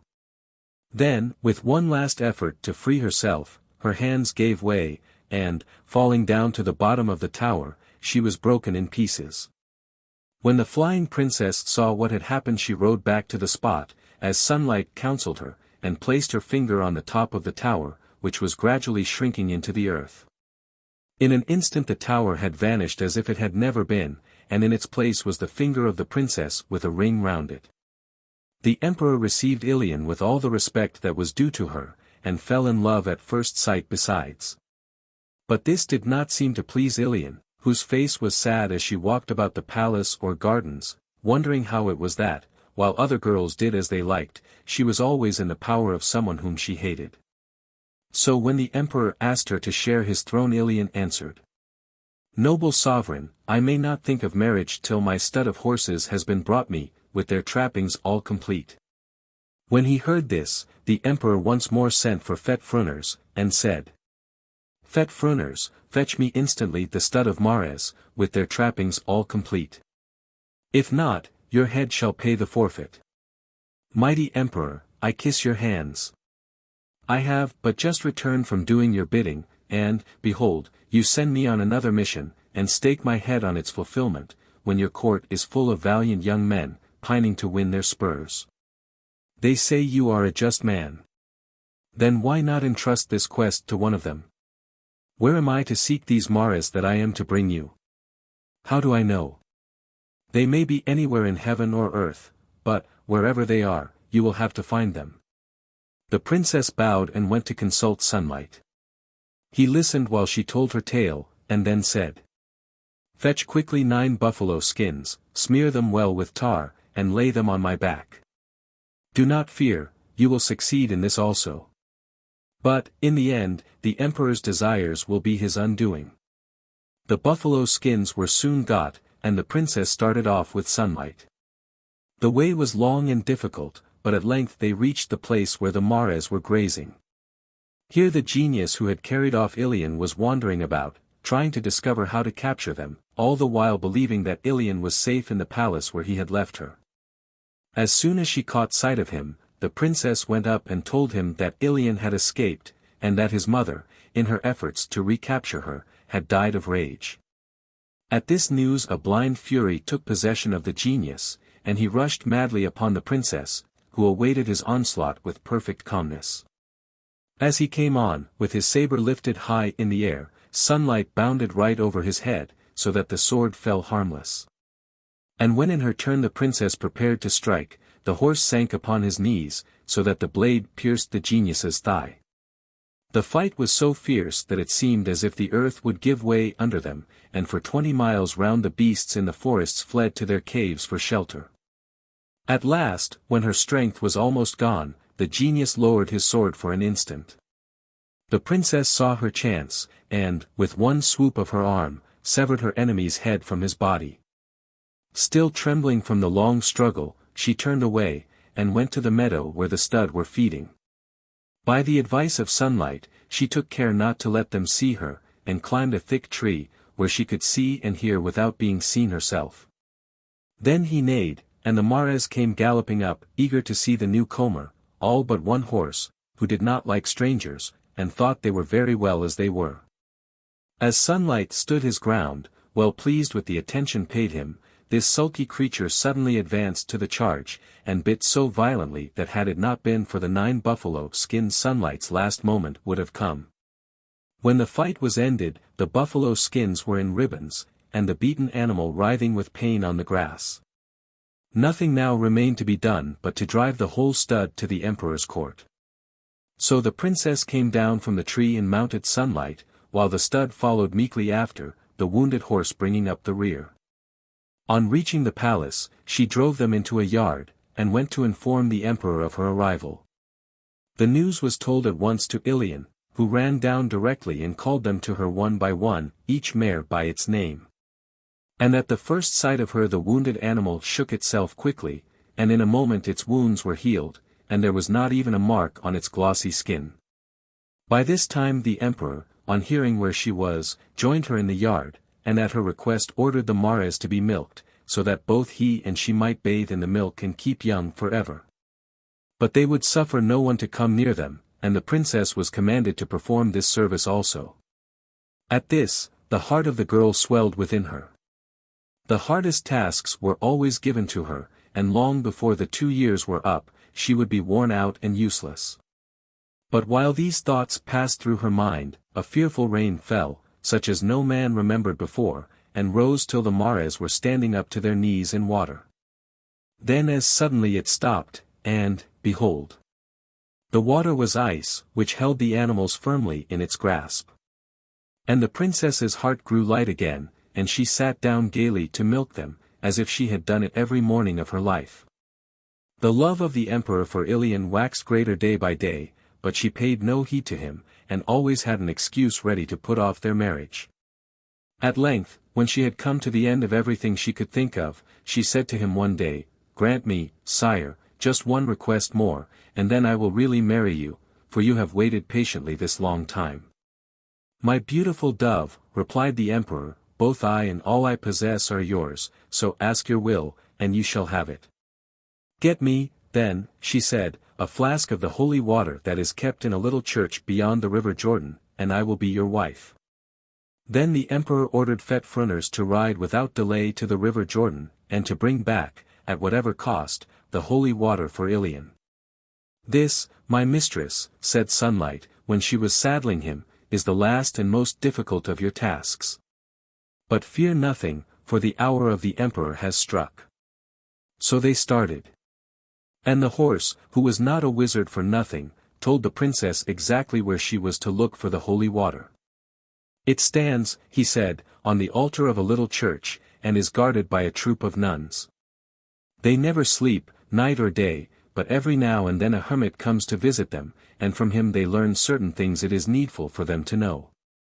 When this happens, only one of the nuns remains on guard at a time, and if we are lucky enough to hit upon this moment, we may get hold of the vase at once, if not, we shall have to wait the arrival of the hermit, however long it may be.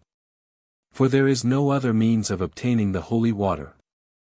They came in sight of the church beyond the Jordan, and, to their great joy, beheld the hermit just arriving at the door. They could hear him calling the nuns around him, and saw them settle themselves under a tree, with the hermit in their midst, all but one, who remained on guard, as was the custom. The hermit had a great deal to say, and the day was very hot, so the nun, tired of sitting by herself, lay down right across the threshold, and fell sound asleep. Then Sunlight told the princess what she was to do, and the girl stepped softly over the sleeping nun, and crept like a cat along the dark aisle, feeling the wall with her fingers, lest she should fall over something and ruin it all by a noise. But she reached the altar in safety, and found the vase of holy water standing on it. This she thrust into her dress, and went back with the same care as she came. With a bound she was in the saddle, and seizing the reins bade Sunlight take her home as fast as his legs could carry him. The sound of the flying hoofs aroused the nun, who understood instantly that the precious treasure was stolen, and her shrieks were so loud and piercing that all the rest came flying to see what was the matter.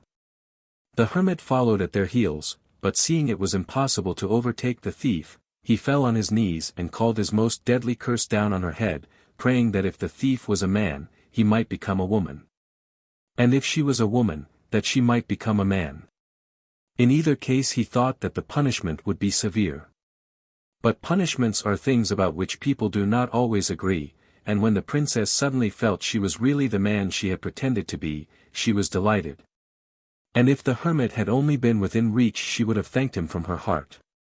By the time she reached the emperor's court, Fet-Fruners looked a young man all over in the eyes of everyone, and even the mother of the genius would now have had her doubts set at rest. He drew forth the vase from his tunic and held it up to the emperor, saying, "Mighty sovereign, all hail. I have fulfilled this task also, and I hope it is the last you have for me, let another now take his turn." "I am content, Fet-Fruners," replied the emperor, "and when I am dead it is you who will sit upon my throne, for I have yet no son to come after me. But if one is given me, and my dearest wish is accomplished, then you shall be his right hand, and guide him with your counsels." But though the emperor was satisfied, Ilian was not, and she determined to revenge herself on the emperor for the dangers which he had caused Fet-Fruners to run. And as for the vase of holy water, she thought that, in common politeness, her suitor ought to have fetched it himself, which he could have done without any risk at all. So she ordered the great bath to be filled with the milk of her mares, and begged the emperor to clothe himself in white robes, and enter the bath with her, an invitation he accepted with joy. Then, when both were standing with the milk reaching to their necks, she sent for the horse which had fought Sunlight, and made a secret sign to him. The horse understood what he was to do, and from one nostril he breathed fresh air over Ilian, and from the other, he snorted a burning wind which shriveled up the emperor where he stood, leaving only a little heap of ashes. His strange death, which no one could explain, made a great sensation throughout the country, and the funeral his people gave him was the most splendid ever known. When it was over, Ilian summoned Fet-Fruners before her, and addressed him thus. "Fet-Fruners, it is you who brought me and have saved my life, and obeyed my wishes. It is you who gave me back my stud. You who killed the genius, and the old witch his mother, you who brought me the holy water. And you, and none other, shall be my husband." "Yes, I will marry you," said the young man, with a voice almost as soft as when he was a princess. "But know that in our house, it will be the cock who sings and not the hen." From September Comte Remains, Jules Brun and Leo Bachelin. The Story of Halfman. In a certain town there lived a judge who was married but had no children. One day he was standing lost in thought before his house, when an old man passed by. "What is the matter, sir?" said he, "you look troubled." "Oh, leave me alone, my good man." "But what is it?" persisted the other. "Well, I am successful in my profession and a person of importance, but I care nothing for it all, as I have no children." Then the old man said, "Here are 12 apples. If your wife eats them, she will have 12 sons."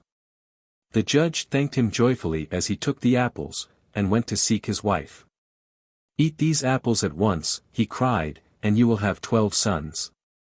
So she sat down and ate 11 of them, but just as she was in the middle of the 12th her sister came in, and she gave her the half that was left. The 11 sons came into the world, strong and handsome boys. But when the 12th was born, there was only half of him. By and by they all grew into men, and one day they told their father it was high time he found wives for them. "I have a brother," he answered, "who lives away in the east, and he has 12 daughters, go and marry them." So the 12 sons saddled their horses and rode for 12 days, till they met an old woman. "Good greeting to you, young men," said she, "we have waited long for you, your uncle and I. The girls have become women, and are sought in marriage by many, but I knew you would come one day, and I have kept them for you. Follow me into my house." And the 12 brothers followed her gladly, and their father's brother stood at the door, and gave them meat and drink. But at night, when everyone was asleep, Halfman crept softly to his brothers, and said to them, "Listen, all of you. This man is no uncle of ours, but an ogre." "Nonsense, of course he is our uncle," answered they. "Well, this very night you will see," said Halfman. And he did not go to bed, but hid himself and watched. Now in a little while he saw the wife of the ogre steal into the room on tiptoe and spread a red cloth over the brothers and then go and cover her daughters with a white cloth. After that she lay down and was soon snoring loudly. When Halfman was quite sure she was sound asleep, he took the red cloth from his brothers and put it on the girls, and laid their white cloth over his brothers. Next he drew their scarlet caps from their heads and exchanged them for the veils which the ogre's daughters were wearing. This was hardly done when he heard steps coming along the floor, so he hid himself quickly in the folds of a curtain. There was only half of him. The ogress came slowly and gently along, stretching out her hands before her, so that she might not fall against anything unawares, for she had only a tiny lantern slung at her waist, which did not give much light. And when she reached the place where the sisters were lying, she stooped down and held a corner of the cloth up to the lantern. Yes. It certainly was red. Still, to make sure that there was no mistake, she passed her hands lightly over their heads, and felt the caps that covered them. Then she was quite certain the brothers lay sleeping before her, and began to kill them one by one. And Halfman whispered to his brothers, "Get up and run for your lives, as the ogress is killing her daughters." The brothers needed no second bidding, and in a moment were out of the house. By this time the ogress had slain all her daughters but one, who awoke suddenly and saw what had happened. "Mother, what are you doing?" cried she. "Do you know that you have killed my sisters?" "Oh, woe is me," wailed the ogress. "Halfman has outwitted me after all." And she turned to wreak vengeance on him, but he and his brothers were far away. They rode all day till they got to the town where their real uncle lived, and inquired the way to his house. "Why have you been so long in coming?" asked he, when they had found him. "Oh, dear uncle, we were very nearly not coming at all," replied they. "We fell in with an ogress who took us home and would have killed us if it had not been for Halfman. He knew what was in her mind and saved us, and here we are. Now give us each a daughter to wife, and let us return whence we came." "Take them," said the uncle, "the eldest for the eldest, the second for the second, and so on to the youngest." But the wife of Halfman was the prettiest of them all, and the other brothers were jealous and said to each other, "What, is he who is only half a man to get the best? Let us put him to death and give his wife to our eldest brother." And they waited for a chance. After they had all ridden, in company with their brides, for some distance, they arrived at a brook, and one of them asked, "Now, who will go and fetch water from the brook?" "Halfman is the youngest," said the elder brother, "he must go." So Halfman got down and filled a skin with water, and they drew it up by a rope and drank. When they had done drinking, Halfman, who was standing in the middle of the stream, called out, "Throw me the rope and draw me up, for I cannot get out alone." And the brothers threw him a rope to draw him up the steep bank. But when he was halfway up they cut the rope, and he fell back into the stream. Then the brothers rowed away as fast as they could, with his bride. Halfman sank down under the water from the force of the fall, but before he touched the bottom a fish came and said to him, "Fear nothing, Halfman, I will help you." And the fish guided him to a shallow place, so that he scrambled out. On the way it said to him, "Do you understand what your brothers, whom you saved from death, have done to you? Yes, but what am I to do? Asked Halfman. Take one of my scales, said the fish, and when you find yourself in danger, throw it in the fire. Then I will appear before you. Thank you, said Halfman, and went his way, while the fish swam back to its home. The country was strange to Halfman, and he wandered about without knowing where he was going, till he suddenly found the ogre standing before him. Ah, Halfman, have I got you at last? You killed my daughters and helped your brothers to escape. What do you think I shall do with you? Whatever you like, said Halfman. Come into my house, then, said the ogress, and he followed her. Look here, she called to her husband, I have got hold of Halfman. I am going to roast him, so be quick and make up the fire. So the ogre brought wood, and heaped it up till the flames roared up the chimney. Then he turned to his wife and said, It is all ready, let us put him on. What is the hurry, my good ogre? Asked Halfman. You have me in your power, and I cannot escape. I am so thin now, I shall hardly make one mouthful. Better fatten me up, you will enjoy me much more. That is a very sensible remark, replied the ogre, but what fattens you quickest? Butter, meat, and red wine, answered Halfman. Very good, we will lock you into this room, and here you shall stay till you are ready for eating. So Halfman was locked into the room, and the ogre and his wife brought him his food. At the end of 3 months he said to his jailers, Now I have got quite fat, take me out, and kill me. Get out, then, said the ogre. But, went on Halfman, you and your wife had better go to invite your friends to the feast, and your daughter can stay in the house and look after me. Yes, that is a good idea, answered they. You had better bring the wood in here, continued Halfman, and I will split it up small, so that there may be no delay in cooking me. So the ogress gave Halfman a pile of wood and an axe, and then set out with her husband, leaving Halfman and her daughter busy in the house. After he had chopped for a little while he called to the girl, Come and help me, or else I shan't have it all ready when your mother gets back. All right, said she, and held a billet of wood for him to chop. But he raised his axe and cut off her head, and ran away like the wind. By and by the ogre and his wife returned and found their daughter lying without her head, and they began to cry and sob, saying, This is Halfman's work, why did we listen to him?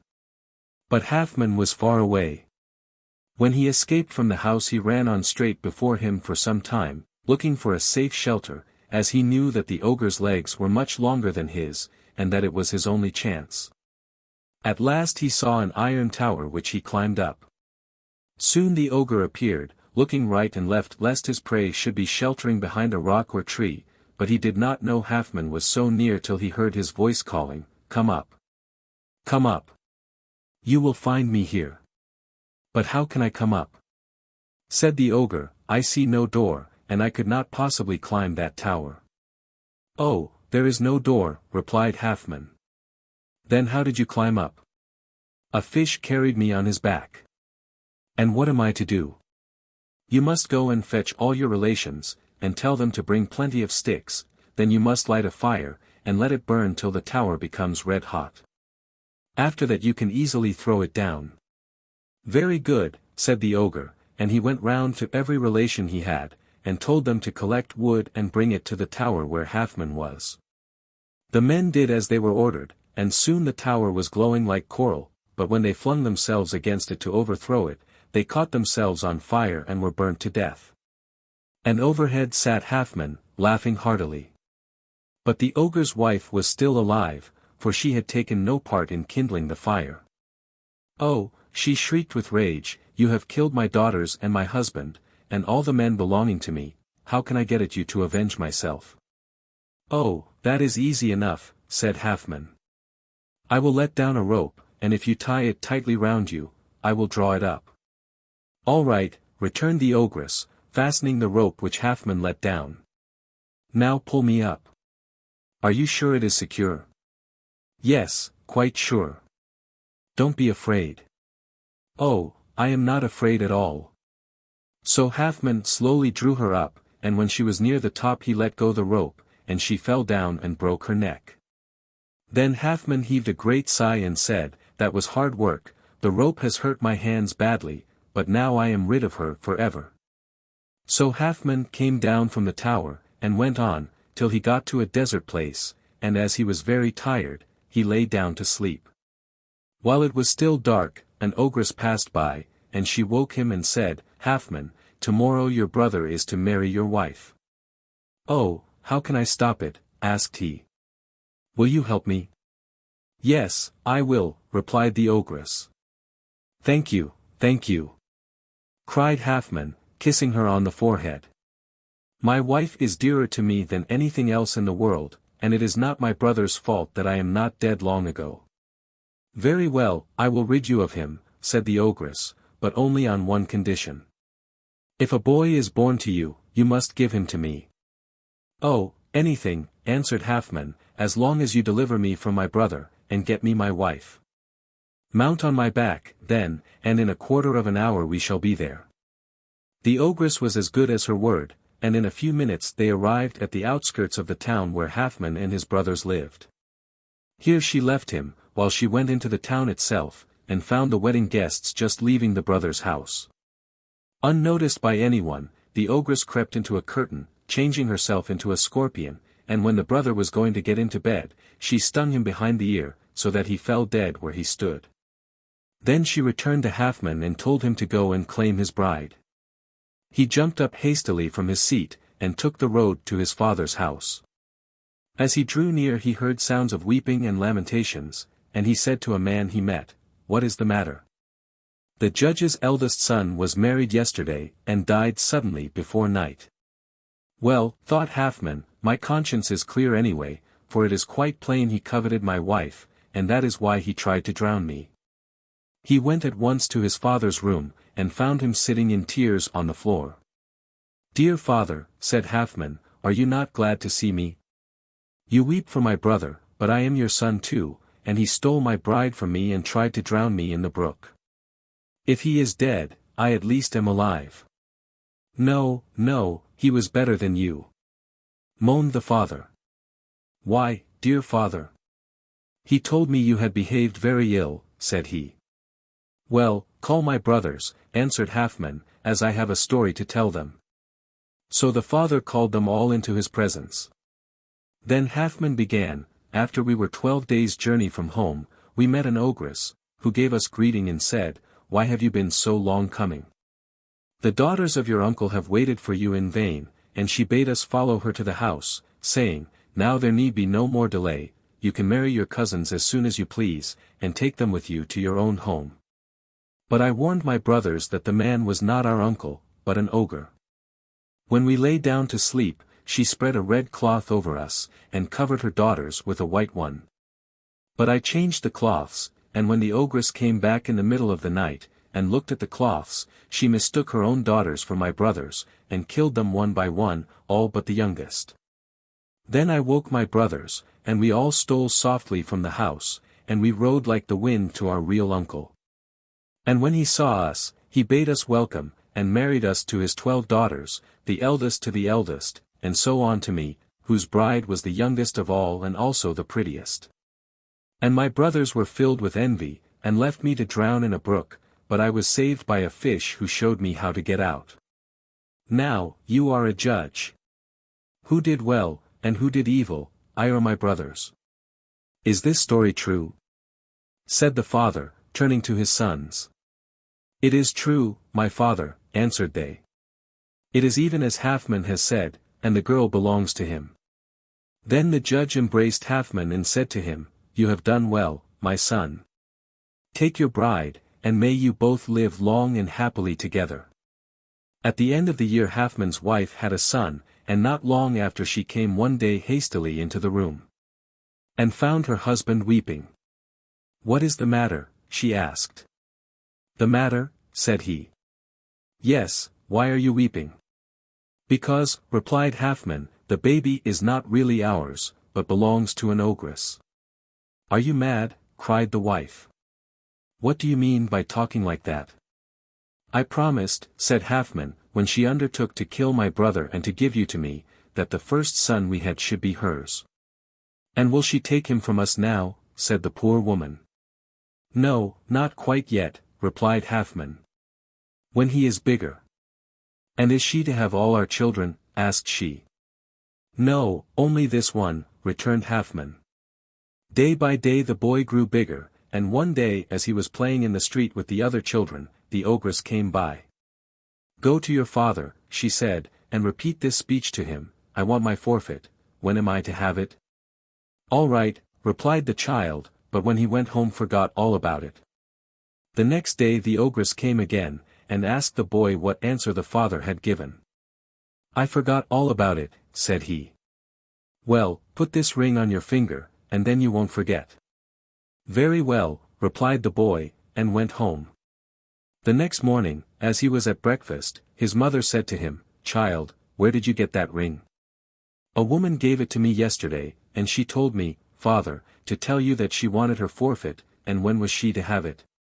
Then his father burst into tears and said, "If she comes again you must say to her that your parents bid her take her forfeit at once, and depart." At this they both began to weep afresh, and his mother kissed him, and put on his new clothes and said, "If the woman bids you to follow her, you must go," but the boy did not heed her grief, he was so pleased with his new clothes. And when he went out, he said to his playfellows, "Look how smart I am going away with my aunt to foreign lands." At that moment the ogress came up and asked him, "Did you give my message to your father and mother?" "Yes, dear aunt, I did." "And what did they say?" "Take it away at once." So she took him. But when dinner time came, and the boy did not return, his father and mother knew that he would never come back, and they sat down and wept all day. At last Halfman rose up and said to his wife, "Be comforted, we will wait a year, and then I will go to the ogress and see the boy, and how he is cared for." "Yes, that will be the best," said she. The year passed away, then Halfman saddled his horse, and rode to the place where the ogress had found him sleeping. She was not there, but not knowing what to do next, he got off his horse and waited. About midnight she suddenly stood before him. "Halfman, why did you come here?" said she. "I have a question I want to ask you." "Well, ask it, but I know quite well what it is." "Your wife wishes you to ask whether I shall carry off your second son as I did the first." "Yes, that is it," replied Halfman. Then he seized her hand and said, "Oh, let me see my son, and how he looks, and what he is doing." The ogress was silent, but stuck her staff hard in the earth, and the earth opened, and the boy appeared and said, "Dear father, have you come too?" And his father clasped him in his arms, and began to cry. But the boy struggled to be free, saying, "Dear father, put me down. I have got a new mother, who is better than the old one, and a new father, who is better than you." Then his father sat him down and said, "Go in peace, my boy, but listen first to me. Tell your father the ogre and your mother the ogress, that never more shall they have any children of mine." "All right," replied the boy, and called, "Mother." "What is it?" "You are never to take away any more of my father and mother's children." "Now that I have got you, I don't want any more," answered she. Then the boy turned to his father and said, "Go in peace, dear father, and give my mother greeting and tell her not to be anxious any more, for she can keep all her children." And Halfman mounted his horse and rode home, and told his wife all he had seen, and the message sent by Muhammad the son of Halfman, the son of the judge. Merken und Gedicht aus der Stadt Tripolis. Hans von Stumm. The Prince Who Wanted to See the World. There was once a king who had only one son, and this young man tormented his father from morning till night to allow him to travel in far countries. For a long time the king refused to give him leave. But at last, wearied out, he granted permission, and ordered his treasurer to produce a large sum of money for the prince's expenses. The youth was overjoyed at the thought that he was really going to see the world, and after tenderly embracing his father he set forth. He rode on for some weeks without meeting with any adventures. But one night when he was resting at an inn, he came across another traveler, with whom he fell into conversation, in the course of which the stranger inquired if he never played cards. The young man replied that he was very fond of doing so. Cards were brought, and in a very short time the prince had lost every penny he possessed to his new acquaintance. When there was absolutely nothing left at the bottom of the bag, the stranger proposed that they should have just one more game, and that if the prince won he should have the money restored to him, but in case he lost, should remain in the inn for 3 years, and besides that should be his servant for another 3. The prince agreed to those terms, played, and lost, so the stranger took rooms for him, and furnished him with bread and water every day for 3 years. The prince lamented his lot, but it was no use. And at the end of 3 years he was released and had to go to the house of the stranger, who was really the king of a neighboring country, and be his servant. Before he had gone very far he met a woman carrying a child, which was crying from hunger. The prince took it from her, and fed it with his last crust of bread and last drop of water, and then gave it back to its mother.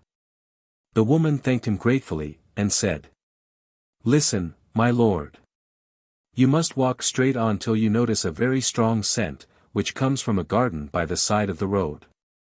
Go in and hide yourself close to a tank, where 3 doves will come to bathe. As the last one flies past you, catch hold of its robe of feathers, and refuse to give it back till the dove has promised you 3 things." The young man did as he was told, and everything happened as the woman had said. He took the robe of feathers from the dove, who gave him in exchange for it a ring, a collar, and one of its own plumes, saying, "When you are in any trouble, cry, 'Come to my aid, O dove.' I am the daughter of the king you are going to serve, who hates your father and made you gamble in order to cause your ruin." Thus the prince went on his way, and in course of time he arrived at the king's palace. As soon as his master knew he was there, the young man was sent for into his presence, and 3 bags were handed to him with these words: "Take this wheat, this millet, and this barley, and sow them at once, so that I may have loaves of them all tomorrow." The prince stood speechless at this command, but the king did not condescend to give any further explanation, and when he was dismissed the young man flew to the room which had been set aside for him, and pulling out his feather, he cried, "Dove! Dove! Be quick and come." "What is it?" said the dove, flying in through the open window, and the prince told her of the task before him, and of his despair at being unable to accomplish it. "Fear nothing. It will be all right," replied the dove, as she flew away again. The next morning when the prince awoke he saw the 3 loaves standing beside his bed. He jumped up and dressed, and he was scarcely ready when a page arrived with the message that he was to go at once into the king's chamber. Taking the loaves in his arm he followed the boy, and, bowing low, laid them down before the king. The monarch looked at the loaves for a moment without speaking, then he said, "Good. The man who can do this can also find the ring which my eldest daughter dropped into the sea." The prince hastened back to his room and summoned the dove, and when she heard this new command she said, "Now listen. Tomorrow take a knife and a basin and go down to the shore and get into a boat you will find there." The young man did not know what he was to do when he was in the boat or where he was to go, but as the dove had come to his rescue before, he was ready to obey her blindly. When he reached the boat he found the dove perched on one of the masts, and at a signal from her he put to sea. The wind was behind them and they soon lost sight of land. The dove then spoke for the first time and said, "Take that knife and cut off my head, but be careful that not a single drop of blood falls to the ground. Afterwards you must throw it into the sea." Wondering at this strange order, the prince picked up his knife and severed the dove's head from her body at one stroke. A little while after a dove rose from the water with a ring in its beak, and laying it in the prince's hand, dabbled itself with the blood that was in the basin, when its head became that of a beautiful girl. Another moment and it had vanished completely, and the prince took the ring and made his way back to the palace. The king stared with surprise at the sight of the ring, but he thought of another way of getting rid of the young man which was surer even than the other 2. "This evening you will mount my colt and ride him to the field, and break him in properly." The prince received this command as silently as he had received the rest, but no sooner was he in his room than he called for the dove, who said, "Attend to me. My father longs to see you dead, and thinks he will kill you by this means. He himself is the colt, my mother is the saddle, my 2 sisters are the stirrups, and I am the bridle. Do not forget to take a good club, to help you in dealing with such a crew." So the prince mounted the colt, and gave him such a beating that when he came to the palace to announce that the animal was now so meek that it could be ridden by the smallest child, he found the king so bruised that he had to be wrapped in cloths dipped in vinegar, the mother was too stiff to move, and several of the daughters' ribs were broken. The youngest, however, was quite unharmed. That night she came to the prince and whispered to him, "Now that they are all in too much pain to move, we had better seize our chance and run away. Go to the stable and saddle the leanest horse you can find there." But the prince was foolish enough to choose the fattest, and when they had started and the princess saw what he had done, she was very sorry, for though this horse ran like the wind, the other flashed like thought. However, it was dangerous to go back, and they rode on as fast as the horse would go. In the night the king sent for his youngest daughter, and as she did not come he sent again, but she did not come any the more for that. The queen, who was a witch, discovered that her daughter had gone off with the prince, and told her husband he must leave his bed and go after them. The king got slowly up, groaning with pain, and dragged himself to the stables, where he saw the lean horse still in his stall.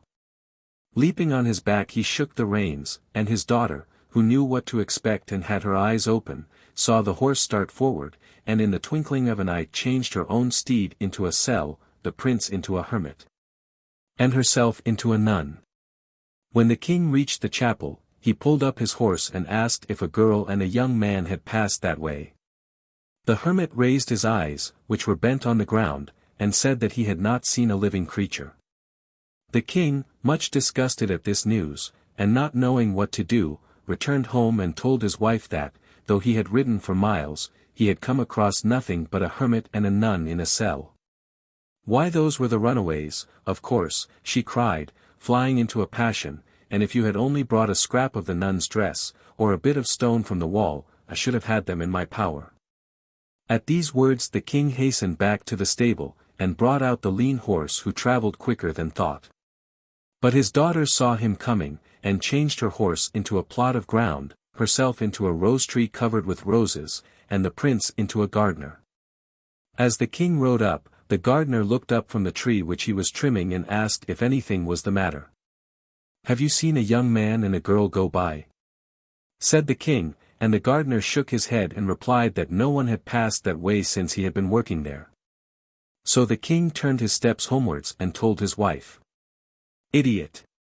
cried she, "if you had only brought me one of the roses, or a handful of earth, I should have had them in my power. But there is no time to waste. I shall have to go with you myself." The girl saw them from afar, and a great fear fell on her, for she knew her mother's skill in magic of all kinds. However, she determined to fight to the end, and changed the horse into a deep pool, herself into an eel, and the prince into a turtle. But it was no use. Her mother recognized them all, and, pulling up, asked her daughter if she did not repent and would not like to come home again. The eel wagged "no" with her tail, and the queen told her husband to put a drop of water from the pool into a bottle, because it was only by that means that she could seize hold of her daughter. The king did as he was bid, and was just in the act of drawing the bottle out of the water after he had filled it, when the turtle knocked against and spilt it all. The king then filled it a second time, but again the turtle was too quick for him. The queen saw that she was beaten, and called down a curse on her daughter that the prince should forget all about her. After having relieved her feelings in this manner, she and the king went back to the palace. The others resumed their proper shapes and continued their journey, but the princess was so silent that at last the prince asked her what was the matter. "It is because I know you will soon forget all about me," said she, and though he laughed at her and told her it was impossible, she did not cease to believe it. They rode on and on and on, till they reached the end of the world, where the prince lived, and leaving the girl in an inn he went himself to the palace to ask leave of his father to present her to him as his bride. But in his joy at seeing his family once more he forgot all about her, and even listened when the king spoke of arranging a marriage for him. When the poor girl heard this she wept bitterly, and cried out, "Come to me, my sisters, for I need you badly." In a moment they stood beside her, and the elder one said, "Do not be sad, all will go well," and they told the innkeeper that if any of the king's servants wanted any birds for their master they were to be sent up to them, as they had 3 doves for sale. And so it fell out, and as the doves were very beautiful the servant bought them for the king, who admired them so much that he called his son to look at them. The prince was much pleased with the doves and was coaxing them to come to him, when one fluttered on to the top of the window and said, "If you could only hear us speak, you would admire us still more." And another perched on a table and added, "Talk away, it might help him to remember." And the third flew on his shoulder and whispered to him, "Put on this ring, Prince, and see if it fits you." And it did. Then they hung a collar round his neck, and held a feather on which was written the name of the dove. And at last his memory came back to him, and he declared he would marry the princess and nobody else. So the next day the wedding took place, and they lived happy till they died. From the Portuguese. Virgilius the Sorcerer. Long, long ago there was born to a Roman knight and his wife Maya a little boy called Virgilius. While he was still quite little, his father died, and the kinsman, instead of being a help and protection to the child and his mother, robbed them of their lands and money, and the widow, fearing that they might take the boy's life also, sent him away to Spain, that he might study in the great University of Toledo. Virgilius was fond of books, and pored over them all day long.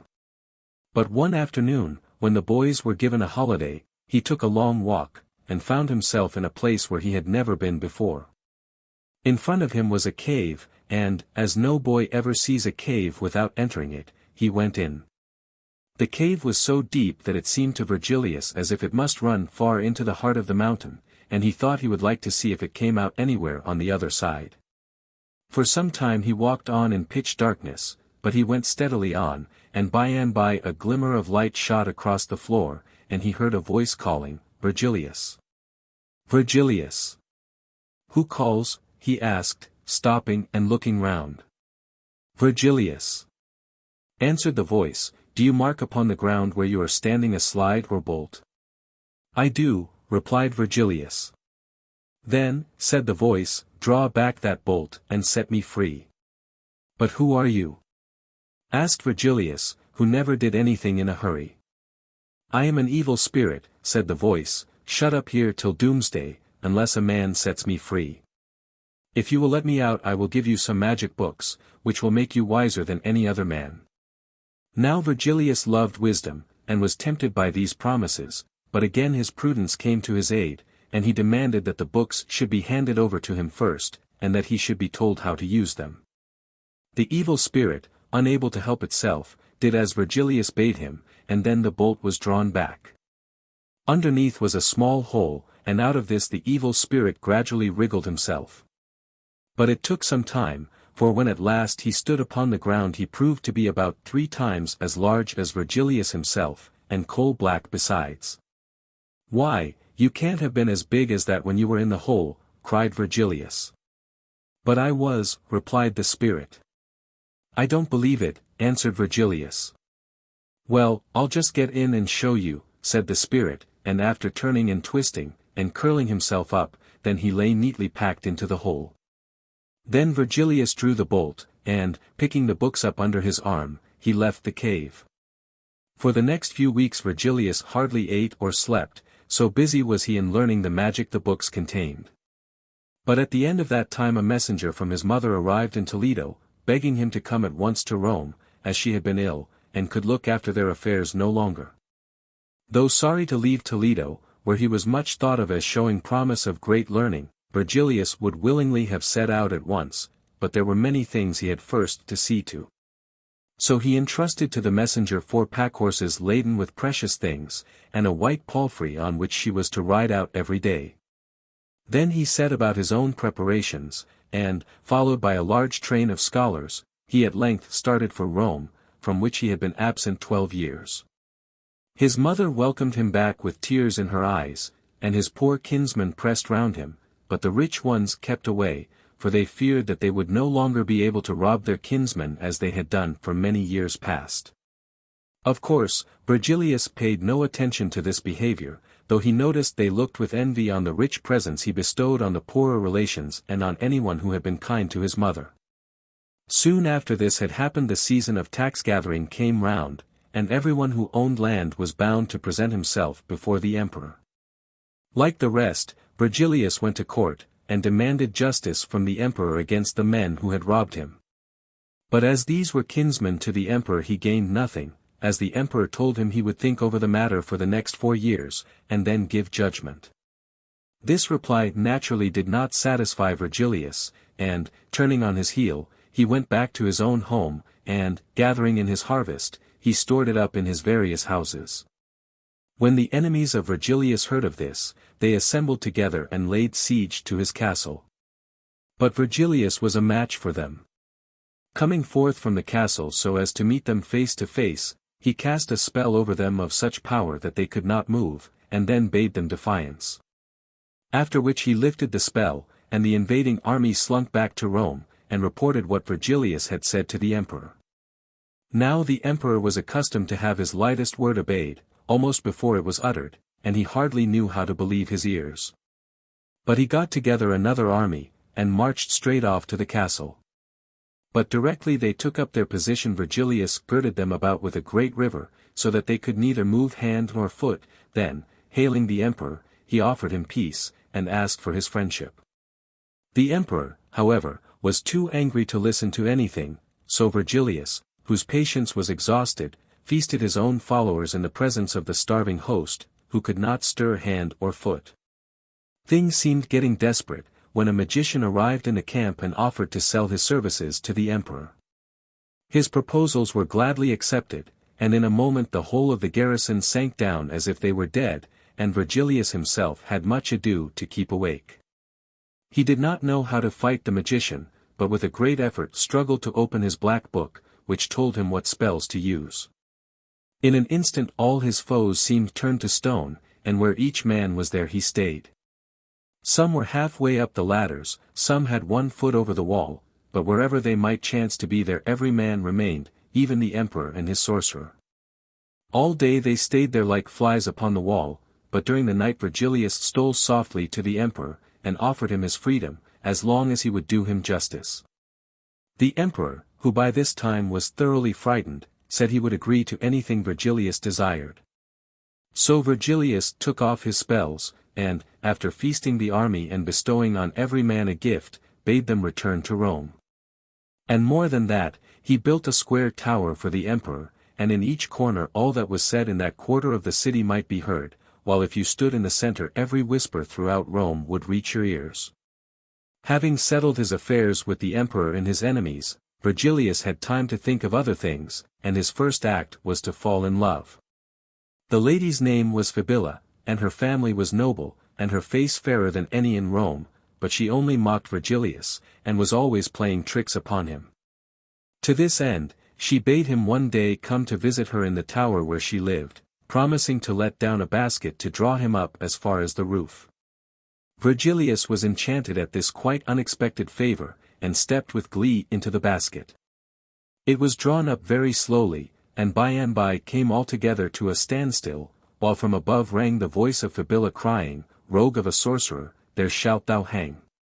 And there he hung over the marketplace, which was soon thronged with people, who made fun of him till he was mad with rage.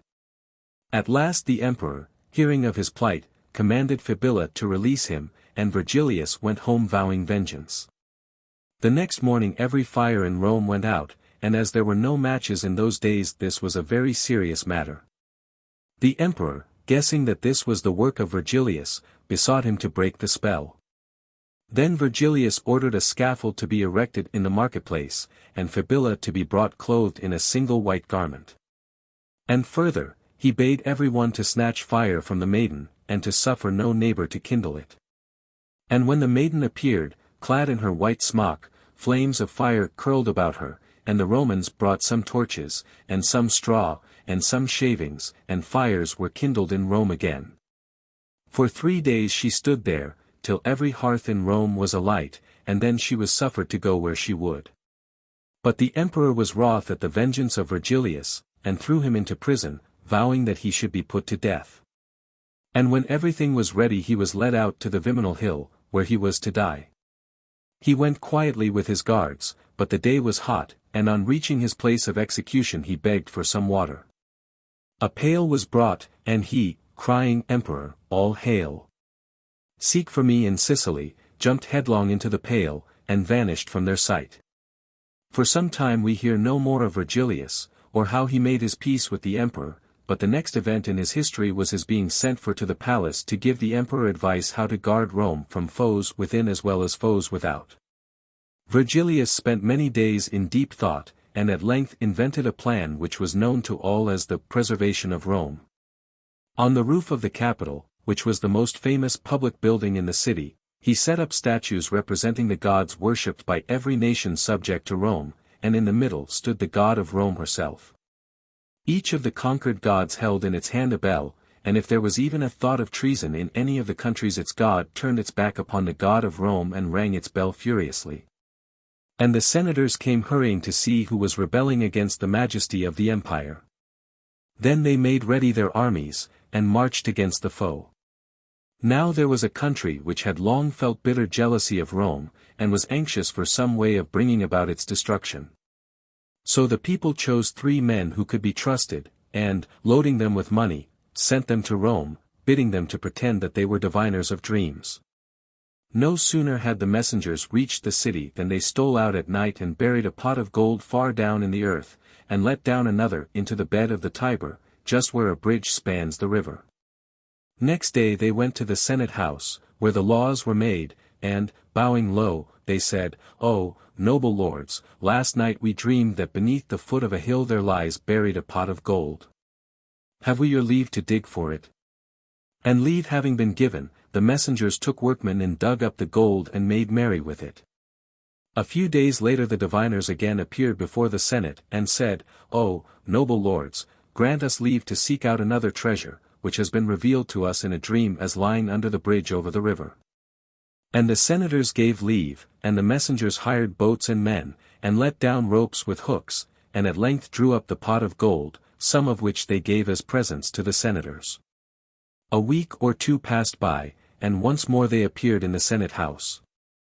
"Oh, noble lords," said they, "last night in a vision we beheld 12 casks of gold lying under the foundation stone of the Capitol, on which stands the statue of the preservation of Rome.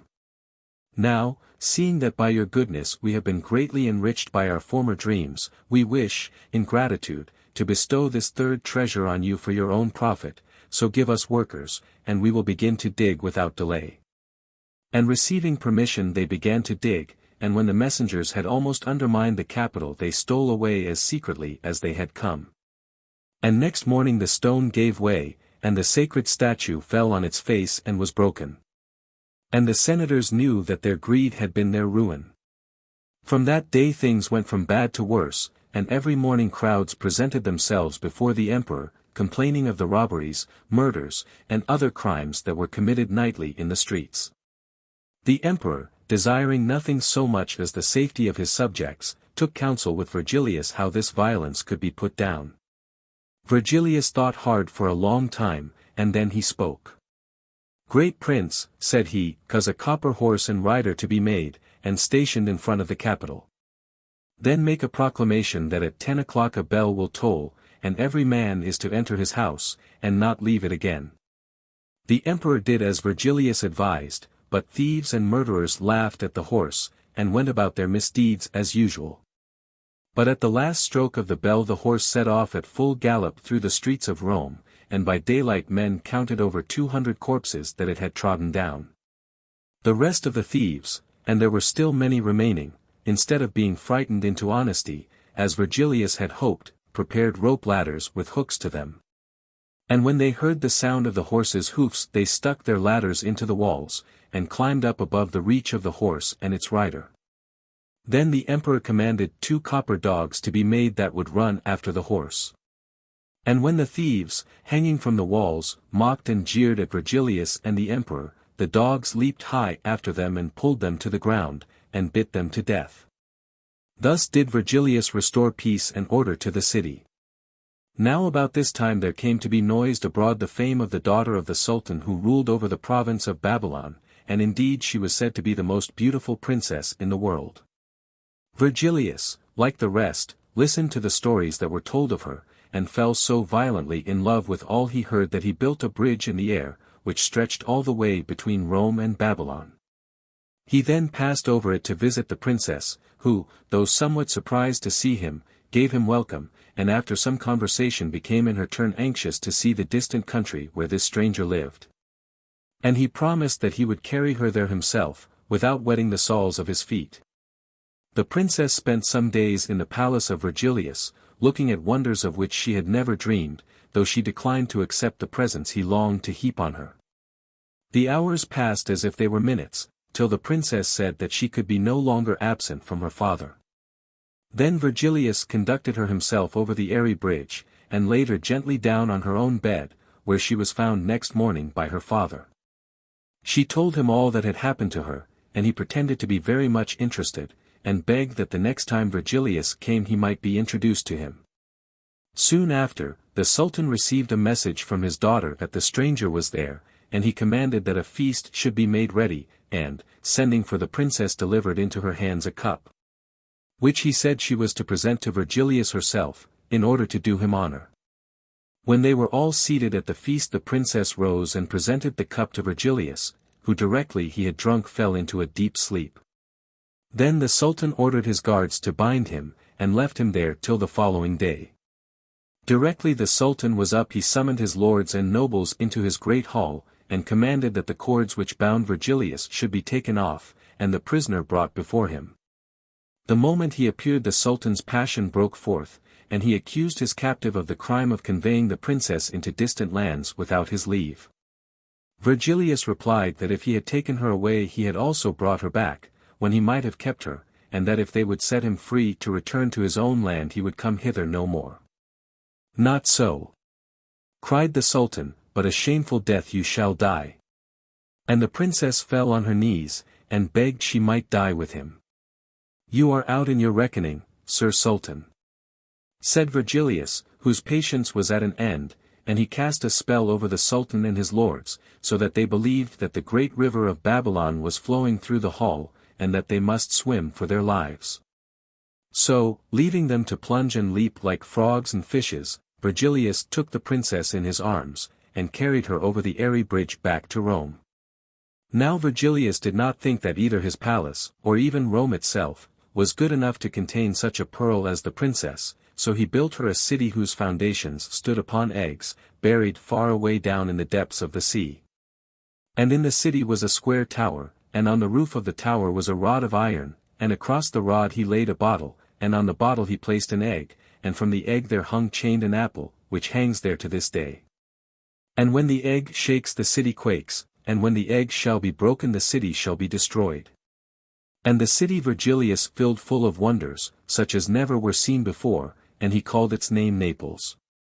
Adapted from Virgilius the Sorcerer. Mogarzea and His Son. There was once a little boy, whose father and mother, when they were dying, left him to the care of a guardian. But the guardian whom they chose turned out to be a wicked man, and spent all the money, so the boy determined to go away and strike out a path for himself. So one day he set off, and walked through woods and meadows till when evening came he was very tired, and did not know where to sleep. He climbed a hill and looked about him to see if there was no light shining from a window. At first all seemed dark, but at length he noticed a tiny spark far off, and, plucking up his spirits, he at once went in search of it. The night was nearly half over before he reached the spark, which turned out to be a big fire, and by the fire a man was sleeping who was so tall he might have been a giant. The boy hesitated for a moment what he should do. Then he crept close up to the man, and lay down by his legs. When the man awoke in the morning he was much surprised to find the boy nestling up close to him. "Dear me! Where do you come from?" said he. "I am your son, born in the night," replied the boy. "If that is true," said the man, "you shall take care of my sheep, and I will give you food. But take care you never cross the border of my land, or you will repent it." Then he pointed out where the border of his land lay, and bade the boy begin his work at once. The young shepherd led his flock out to the richest meadows and stayed with them till evening, when he brought them back, and helped the man to milk them. When this was done, they both sat down to supper, and while they were eating the boy asked the big man, "What is your name, father?" "Mogarzea," answered he. "I wonder you are not tired of living by yourself in this lonely place." "There is no reason you should wonder. Don't you know that there was never a bear yet who danced of his own free will?" "Yes, that is true," replied the boy. "But why is it you are always so sad? Tell me your history, father. What is the use of my telling you things that would only make you sad too?" "Oh, never mind that. I should like to hear. Are you not my father, and am I not your son? Well, if you really want to know my story, this is it. As I told you, my name is Mogarzea, and my father is an emperor. I was on my way to the Sweet Milk Lake, which lies not far from here, to marry one of the 3 fairies who have made the lake their home. But on the road 3 wicked elves fell on me, and robbed me of my soul, so that ever since I have stayed in this spot watching my sheep without wishing for anything different, without having felt one moment's joy, or ever once being able to laugh. And the horrible elves are so ill-natured that if anyone sets one foot on their land he is instantly punished. That is why I warn you to be careful, lest you should share my fate." "All right, I will take great care. Do let me go, father," said the boy, as they stretched themselves out to sleep. At sunrise the boy got up and led his sheep out to feed, and for some reason he did not feel tempted to cross into the grassy meadows belonging to the elves, but let his flock pick up what pasture they could on Mogarzea's dry ground. On the 3rd day he was sitting under the shadow of a tree, playing on his flute, and there was nobody in the world who could play a flute better, when one of his sheep strayed across the fence into the flowery fields of the elves. And another followed it. But the boy was so absorbed in his flute that he noticed nothing till half the flock were on the other side. He jumped up, still playing on his flute, and went after the sheep, meaning to drive them back to their own side of the border, when suddenly he saw before him 3 beautiful maidens who stopped in front of him, and began to dance. The boy understood what he must do, and played with all his might, but the maidens danced on till evening. "Now let me go," he cried at last, "for poor Mogarzea must be dying of hunger. I will come and play for you tomorrow." "Well, you may go," they said, "but remember that even if you break your promise you will not escape us." So they both agreed that the next day he should come straight there with the sheep, and play to them till the sun went down. This being settled, they each returned home. Mogarzea was surprised to find that his sheep gave so much more milk than usual, but as the boy declared he had never crossed the border the big man did not trouble his head further, and ate his supper heartily. With the earliest gleams of light, the boy was off with his sheep to the elfin meadow, and at the first notes of his flute the maidens appeared before him and danced and danced and danced till evening came. Then the boy let the flute slip through his fingers, and trod on it, as if by accident. If you had heard the noise he made, and how he wrung his hands and wept and cried that he had lost his only companion, you would have been sorry for him. The hearts of the elves were quite melted, and they did all they could to comfort him. "I shall never find another flute like that," moaned he. "I have never heard one whose tone was as sweet as mine. It was cut from the center of a 7-year-old cherry tree." "There is a cherry tree in our garden that is exactly 7 years old," said they. "Come with us, and you shall make yourself another flute."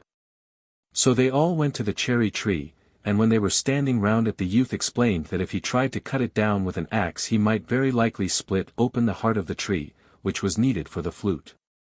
In order to prevent this, he would make a little cut in the bark, just large enough for them to put their fingers in, and with this help he could manage to tear the tree in two, so that the heart should run no risk of damage. The elves did as he told them without a thought, then he quickly drew out the axe, which had been sticking into the cleft, and behold! All their fingers were imprisoned tight in the tree. It was in vain that they shrieked with pain and tried to free themselves.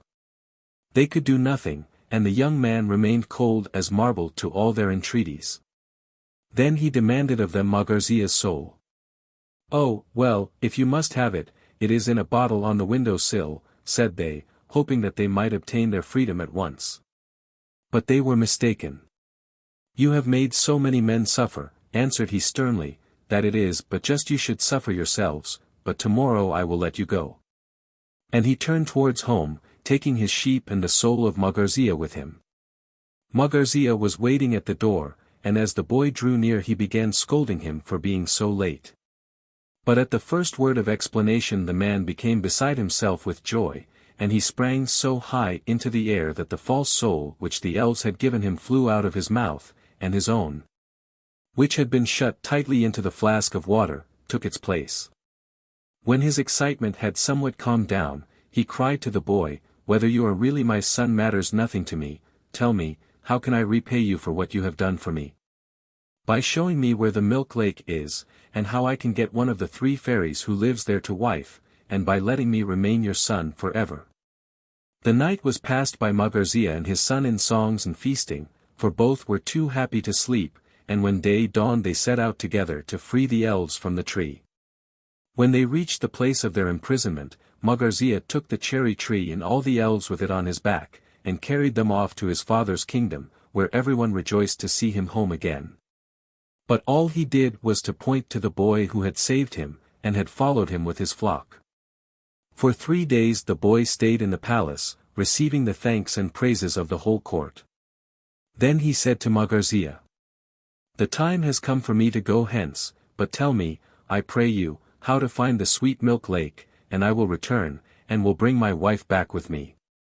Mogarzea tried in vain to make him stay, but, finding it was useless, he told him all he knew, for he himself had never seen the lake. For 3 summer days the boy and his flute journeyed on, till one evening he reached the lake, which lay in the kingdom of a powerful fairy. The next morning had scarcely dawned when the youth went down to the shore, and began to play on his flute, and the first notes had hardly sounded when he saw a beautiful fairy standing before him, with hair and robes that shone like gold. He gazed at her in wonder, when suddenly she began to dance. Her movements were so graceful that he forgot to play, and as soon as the notes of his flute ceased she vanished from his sight. The next day the same thing happened, but on the 3rd he took courage, and drew a little nearer, playing on his flute all the while. Suddenly he sprang forward, seized her in his arms and kissed her, and plucked a rose from her hair. The fairy gave a cry, and begged him to give her back her rose, but he would not. He only stuck the rose in his hat, and turned a deaf ear to all her prayers.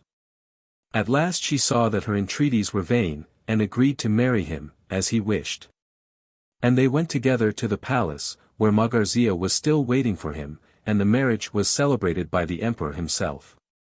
But every May they returned to the milk lake, they and their children, and bathed in its waters. Algemanisch Märchen. The End.